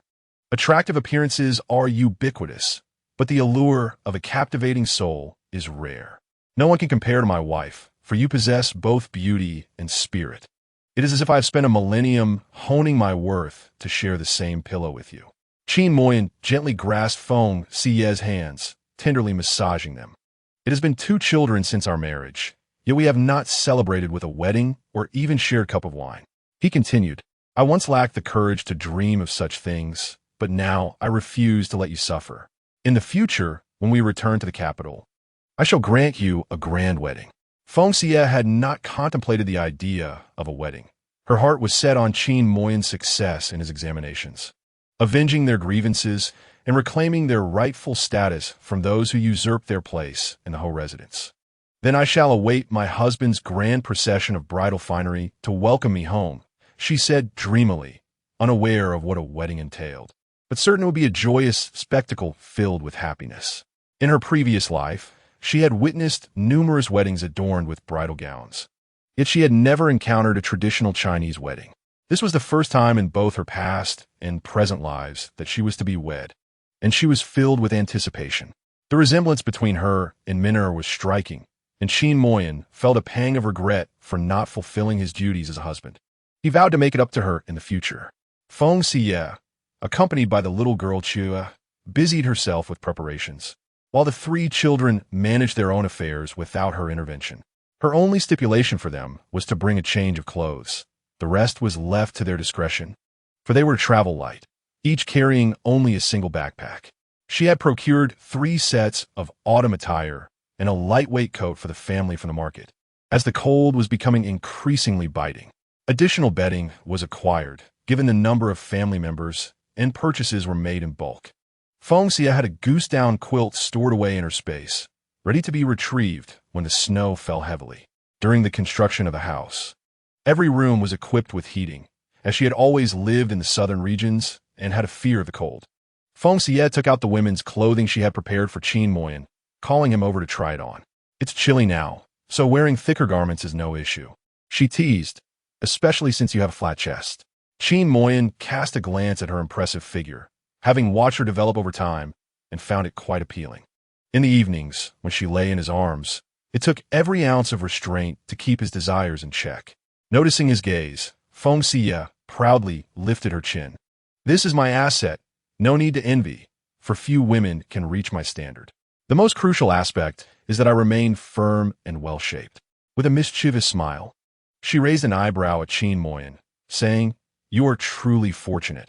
How enviable it is for Qin Xianggong to have such an exceptional wife. Aware that his thoughts could not escape her keen perception, he felt a tinge of embarrassment after her playful jests. However, after sharing several kisses, he had grown more composed, and this time he did not blush. As he donned the attire, his curiosity piqued. Xia, what supplements have you been consuming lately? You seem to have gained weight only in certain areas. Feng Xiyue, with a hint of pride, replied, Have you forgotten that I am a physician? I have my methods. You surely recall my peculiar nightly routines. They were for shaping the body, which not only aids in that regard, but also enhances one's poise and elegance. Qin Moyan conceded that Feng Xiyue had become increasingly graceful, shedding any remnants of her former self. She had truly transformed into the genuine Feng Xiyue, growing more beautiful with each passing day. He showered her with compliments, stating, My Xia is exquisite in every aspect. You are quite handsome yourself, she retorted, leading him before the mirror. After allowing his hair to cascade down, she gazed at their reflection, exclaiming, You are strikingly beautiful, embodying both masculinity and femininity. Though Qin Moyan possessed a masculine charm, he asserted, Even if I appear slender, my bone structure is undeniably male, and my demeanor exudes a man's presence. I am not androgynous. Feng Xiyue internally scoffed, thinking that had he been effeminate, she would not have spared him a glance. From her space, she retrieved a set of cosmetics, declaring, With my skills, I will transform you into a delicate beauty. She guided Qin Moyan to the vanity, instructing him to close his eyes, promising him a delightful surprise. Xia was in high spirits, and naturally, Qin Moyan could not dampen her enthusiasm. He obediently closed his eyes and allowed her to indulge in her whims. Of course, he trusted Xia completely, certain she would not act recklessly. As an exceptional mercenary queen, she had mastered the art of disguise, and her skills were unparalleled. With the tools at her disposal, she could transform Qin Machin into an exquisite beauty, completely unrecognizable. Xie meticulously examined Qin Machin's features, feeling the contours of his face, and began to apply makeup with great care. Occasionally, Qin Machin would slightly crack open his eyes. Catching sight of Xie's serious expression as she focused on her task, her intensity reminiscent of a surgeon at work, exuding a unique charm. He closed his eyes with a smile, relishing the gentle strokes of Xie's artistry on his face. The products she used were not only pleasant, but also carried a subtle fragrance. He pondered what Xie's previous profession might have been, considering her remarkable proficiency in the art of disguise. After half an hour of meticulous work, the transformation was complete. Unable to fashion an ancient hairstyle, Xie left his hair flowing freely. She gazed at the stunningly beautiful Qin Machin before her, and it struck her. This was the grown-up version of her daughter, Min'er, breathtakingly lovely. With excitement, she approached Qin Machin from behind, placing her hands on his shoulders, and softly murmured in his ear, "Machin, you may open your eyes now." Qin Machin slowly opened his eyes, his initial gaze directed at the mirror, where joy radiated back at him, before finally settling on his own reflection. In that instant, he displayed an expression of sheer astonishment. He could hardly recognize himself. This was a beautiful woman. He tentatively reached out to touch his cheek, halting midway for fear of ruining the makeup. "Xie, is this truly me?" "No, it is Min'er as she has grown," Xie replied earnestly. "Such beauty must be protected. We cannot allow any scoundrel to whisk her away." Qin Machin believed her without question. He had unwavering faith in Xie's words, for it was indeed possible to discern a child's future appearance from their current visage. With Jing'er and Min'er at his side, he accepted that he now resembled Min'er as an adult, and he was resolute in his conviction. "Xie, I must strive even harder to be a capable husband and father, so I can better protect my wife and children. My daughter's beauty is a sweet burden indeed." Chapter 86. The Grand Princess bestows a token. Xie decided to transform her appearance as well, wielding a folding fan, looking dashing and charismatic. She fanned herself a couple of times, but quickly realized it was inappropriate for the winter season and put it away. Then, she confidently strode up to Qin Machin, lifting his chin with one hand. "This beauty seems rather familiar. Have we met somewhere before? After sharing a bed last night, you've already forgotten me. What a cad." Qin Machin pushed Xie away, shooting her an exasperated glance before huffing and walking off. "Ah, this man has learned to counter my teasing. He making progress." Xie recognized he was off to show off to the children and then exited the room. When the three children beheld the transformed appearances of Xie and Qin Machin, their mouths dropped open in astonishment, truly shocked. Had they not known who their father and mother were, they could have easily mistaken them for someone else entirely. Min'er gazed in astonishment at the transformed Qin Moi, dashing over to tug at his skirt, admiring his makeup, and exclaimed, "Father, you look so beautiful as a woman. Truly splendid." She then turned to the imposing Feng Xiyue, remarking, "Mother, you resemble father so much. It's quite marvelous how alike you both appear." Min'er found the role reversal of her parents utterly harmonious, rather than disconcerting, and joyfully called out, "Father Feng Xiyue, Mother Qin Moi." Jing'er stepped forward, scrutinizing the swapped identities of his parents, and raised his thumb in admiration, exclaiming, "Incredible! I am truly impressed." Qin Moi, taking a couple of steps, reflected, "Upon seeing the person in the mirror, I was just as astonished as you all. Your mother is remarkably talented. This must be the legendary art of disguise," he continued. "I had thought it was mere folklore, yet here it stands, a reality." Rong'er, utterly astonished, found it hard to believe, especially at how breathtaking Uncle Qin appeared now. Warming his heart, dismissing any inappropriate thoughts, Rong'er admired Uncle Qin, thinking how beautiful he truly was. The children were left utterly shocked, and Feng Xiyue felt a sense of accomplishment, considering it the simplest form of disguise, though the art could achieve transformations that rendered one unrecognizable, albeit with a more complicated process. "Wow," the three children exclaimed, "this is amazing. We want to learn too." Feng Xiyue raised an eyebrow, promising, "I shall teach you when time allows, but for now, it is late. You must rest early, for we set off for Jianzhou City at dawn." As the children prepared to retire, they bowed and wished, "Good night, father. Good night, mother. Good night, uncle and aunt." After sending the children to their rooms, Feng Xiyue took Qin Moi's hand and returned to their quarters, declaring, "In this life, I shall be your wife. In the next, I wish to be your husband." Qin Moi readily agreed, "Very well, then it is settled. In the next life, I shall become your husband." They sealed their promise with a playful pinky swear, laughing like two carefree children as they retreated to their room. The following morning, the Qin family rose bright and early, having a simple breakfast before loading their luggage onto the carriage. At home, Yi Xiaolu and Aunt Luo remained to tend to the house while Feng Xiyue and Qin Moi set off for Jianzhou City. They had already contacted by Ziyu and arranged accommodations, planning to visit 2 shops in the city. In the carriage, Mir was elated at the prospect of being Jinger's older sister for a few days. She tugged at Jinger's sleeve, saying, "Brother, don't forget to call me sister." Jinger nodded, replying, "Of course, Sister Minner. What a good boy." Minner praised, patting Jinger on the shoulder as she produced a lollipop from her pocket. "Here, brother, let me treat you to some candy."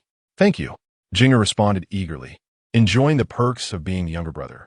The lollipops had been given to Minner by Feng Xiyue that morning to share with Jinger and Rong, and she cleverly used them as an incentive for her brother to address her as sister. Ronger, holding the lollipop given by Minner, hesitated, wondering if he should also call her sister. Minner, with a cheerful smile, reassured him, "Brother Rong, you don't need to call me sister. I'm too young for that." With that, she unwrapped the candy and happily began to savor it while sitting beside Feng Xiyue.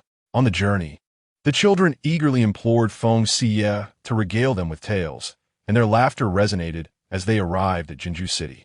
They first escorted physician Xue and Li'er back to Hongye Mountain Manor before visiting the Grand Princess to pay their respects. When they reunited with Xian'er a month later, he had blossomed, shedding the shadows of his former gloomy self. A prodigy in martial arts, he had made remarkable progress in just a month. As the heir of Hongye Mountain Manor, he received focused training from the Grand Princess, who had engaged the finest martial arts instructors from the Western Jin, along with esteemed scholars to impart knowledge of military strategy. The Grand Princess, witnessing her granddaughter's transformation after a month away, wore an increasingly radiant smile, her lively disposition complemented by a healthy appearance. She felt immense gratitude towards Qin Moyin and Feng Xiyue for their care, acknowledging that Li'er had been a bit of a troublemaker during her stay. "Your Highness, you are too kind.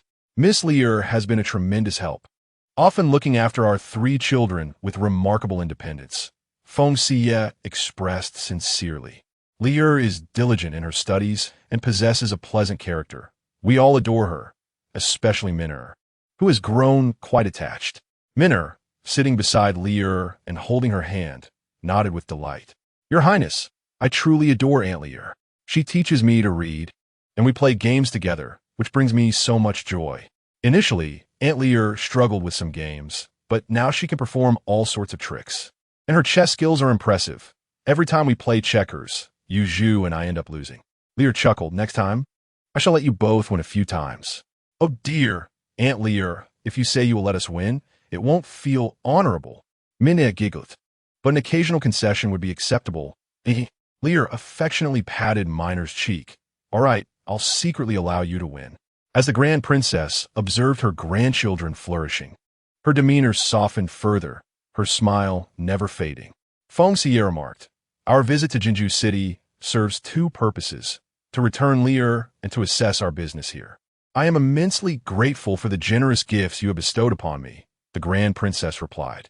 "At my age, I prefer not to travel much. Otherwise, I would have visited personally." The Grand Princess praised, "Steward Xue has brought back numerous delicious treats, and that pot was delightful. I hear your 2 shops are thriving.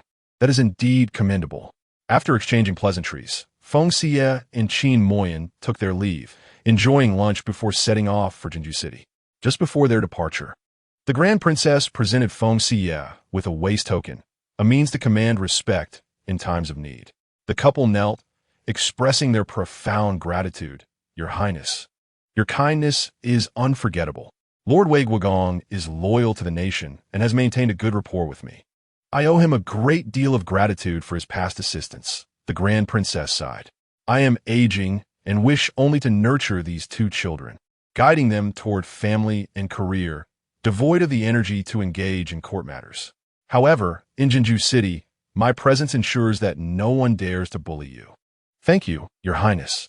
With the Wei's token bestowed by the Grand Princess, the couple found their endeavors in Jinju City significantly more convenient and secure. Before reaching the city of Jianzhou, Qin Mo Yin inquired of Rong Er, "My cousin is His Royal Highness, the fourth Prince Jin Wang. His character is undoubtedly trustworthy. If you yearn for home and wish to return for a visit, I shall request him to escort you back to the capital." Uncle Qin, I have been away for more than 6 months, and no one has sought me out. They would rather see me perish in the wilderness, without me as an impediment. All that belongs to the general's manor would rightfully become theirs. A chill enveloped Rong Er's heart. That woman was the general's cherished one, and her children were his true offspring, while I am not. Upon hearing this, Feng Xiyue mused on how he ascended to the rank of general. With brawn, but lacking intellect, he entrusts the upbringing of others' children while his own flesh and blood languish abandoned. Truly, he must be devoid of reason. No wonder Rong Er has ceased to call him father. Such a man is unworthy of the title. In the past, he sought to marry my mother, yet now it appears it was merely for the sake of my grandfather's advancement. Rong Er continued, "Had it not been for my grandfather's demise and my uncle's perishing in battle, leaving only widows and orphans, he would not dare treat my mother in such a manner." She clenched her fists tightly. That woman was his beloved, and shortly after my mother passed, he welcomed her into his household as a concubine. I am convinced that her children are his true heirs, and marrying a subordinate was merely a fade. Feng Xiyue was filled with righteous indignation. "Fear not, Rong Er.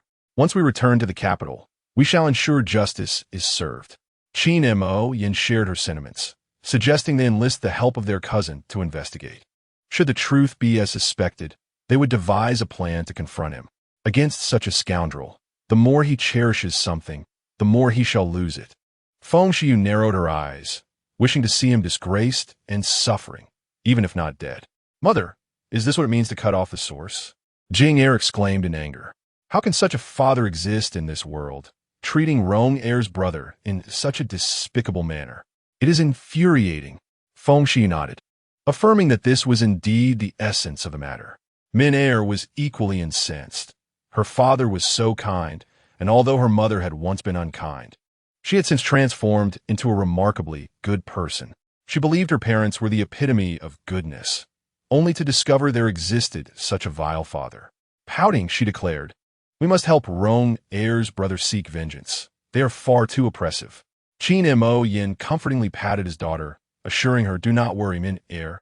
Everything will be well. Rong Er's brother is now part of our family. Yes, we shall treat Rong Er's brother well. We are family." Min was profoundly sympathetic toward Rong Er's plight. "Rong Er brother, you may stay safely in our home. We all like you and will protect you." Jing Er chimed in. "Such a household is one Rong Er brother should not return to. We are equally uneasy about you going back alone. Let us wait for my father to return to the capital for the imperial examination, and we shall go together." "All right," Rong Er replied cheerfully, for he found greater joy in the life of the Qin family than in returning home. Qin Mo Yin was concerned that his prolonged absence might cause someone at home to worry. Thus, he would arrange for Jin Wang to convey a message to his maternal family. As the carriage entered Jinzhou, it came to a halt in the courtyard of an inn. Bai Ziyu had received word beforehand and stood ready to greet them as he spotted the carriage approaching. Upon seeing Feng Xiyue be the first to descend from the carriage, Bai Ziyu could scarcely believe his eyes. Though her appearance seemed unchanged, it possessed an unfamiliar quality, both altered yet reminiscent of her former self. The only difference lies in her transformation from a woman to a man, and a rather masculine one at that. Upon the arrival of her elder brother, Bai Ziyu promptly altered her address, greeting him with a smile, "Sister-in-law, Jing Minner and Rong. Welcome to Jianzhou City." Feng Xiyue assisted Qin Moyin in dismounting from the carriage, while Minner, Jing and Rong alighted on their own. She raised her hand in acknowledgement. observing that the hall was filled to capacity at this hour, and expressed her gratitude for Bai Yu's efforts during these past days. With such an excellent idea from her elder brother, business is thriving, and even if it requires a bit of toil, I am elated. Bai Ziyu cheerfully ushered them inside, saying, "Brother, sister-in-law, there's a staircase here that leads directly to the elegant chambers on the second floor." Their menu was abundant, with each dish crafted by a dedicated chef in their kitchen, showcasing the restaurant's unique specialties. Although others attempted to replicate their offerings, they fell short in both flavor and variety. For instance, the humble yellow soybean, which she had no idea could yield such a plethora of ingredients, produced tender and crisp bean sprouts that, after indulging in rich meats, provided a refreshing respite during winter. As the garlic sprouts harvested in Qingyang County began to appear, they became a unique feature of their restaurant, further boosting its business. Bai Ziyu held a very optimistic view of the restaurant's prospects. The pastry shop was even more prosperous, with freshly baked delicacies drawing long lines of eager customers each morning. Bai Ziyu personally poured tea for them, mentioning, "Our hot pot restaurant has already opened a chain in the neighboring province, and I just returned from there a couple of days ago. The flavors must be diverse, and our ingredients should be fresh and visible. Attention to detail is paramount." Feng Xiyue took a sip from her teacup and remarked on the excellent quality of the tea. "Doesn't your family have a merchant caravan? You could procure fresh vegetables from the south and gather some easily preserved seafood from the coast. Seafood hot pot would be delightful. Our restaurant Shun Tea solely rely on cooked dishes. We can also offer cold dishes, providing a refreshing contrast after a warm meal. Given the cold weather, if we have someone ride swiftly, shellfish should be no trouble. While Jianzhou is quite distant from the coast, this season certainly allows for the return of shellfish and dried goods." Bai Ziyu noted that some diners were particularly fond of novel items and resolved to follow his sister's advice. The children, however, were not particularly interested in business matters. They were curiously gazing around, especially Jing'er and Min'er, who were eager to explore. Understanding their restlessness, Feng Xiyue instructed Rong'er to take them out for a look, advising caution not to disturb the guests and ensuring that Xiyue and Song Liang accompanied them. After the children had left, Bai Ziyu inquired, "Sister, brother-in-law, your attire in Jianzhou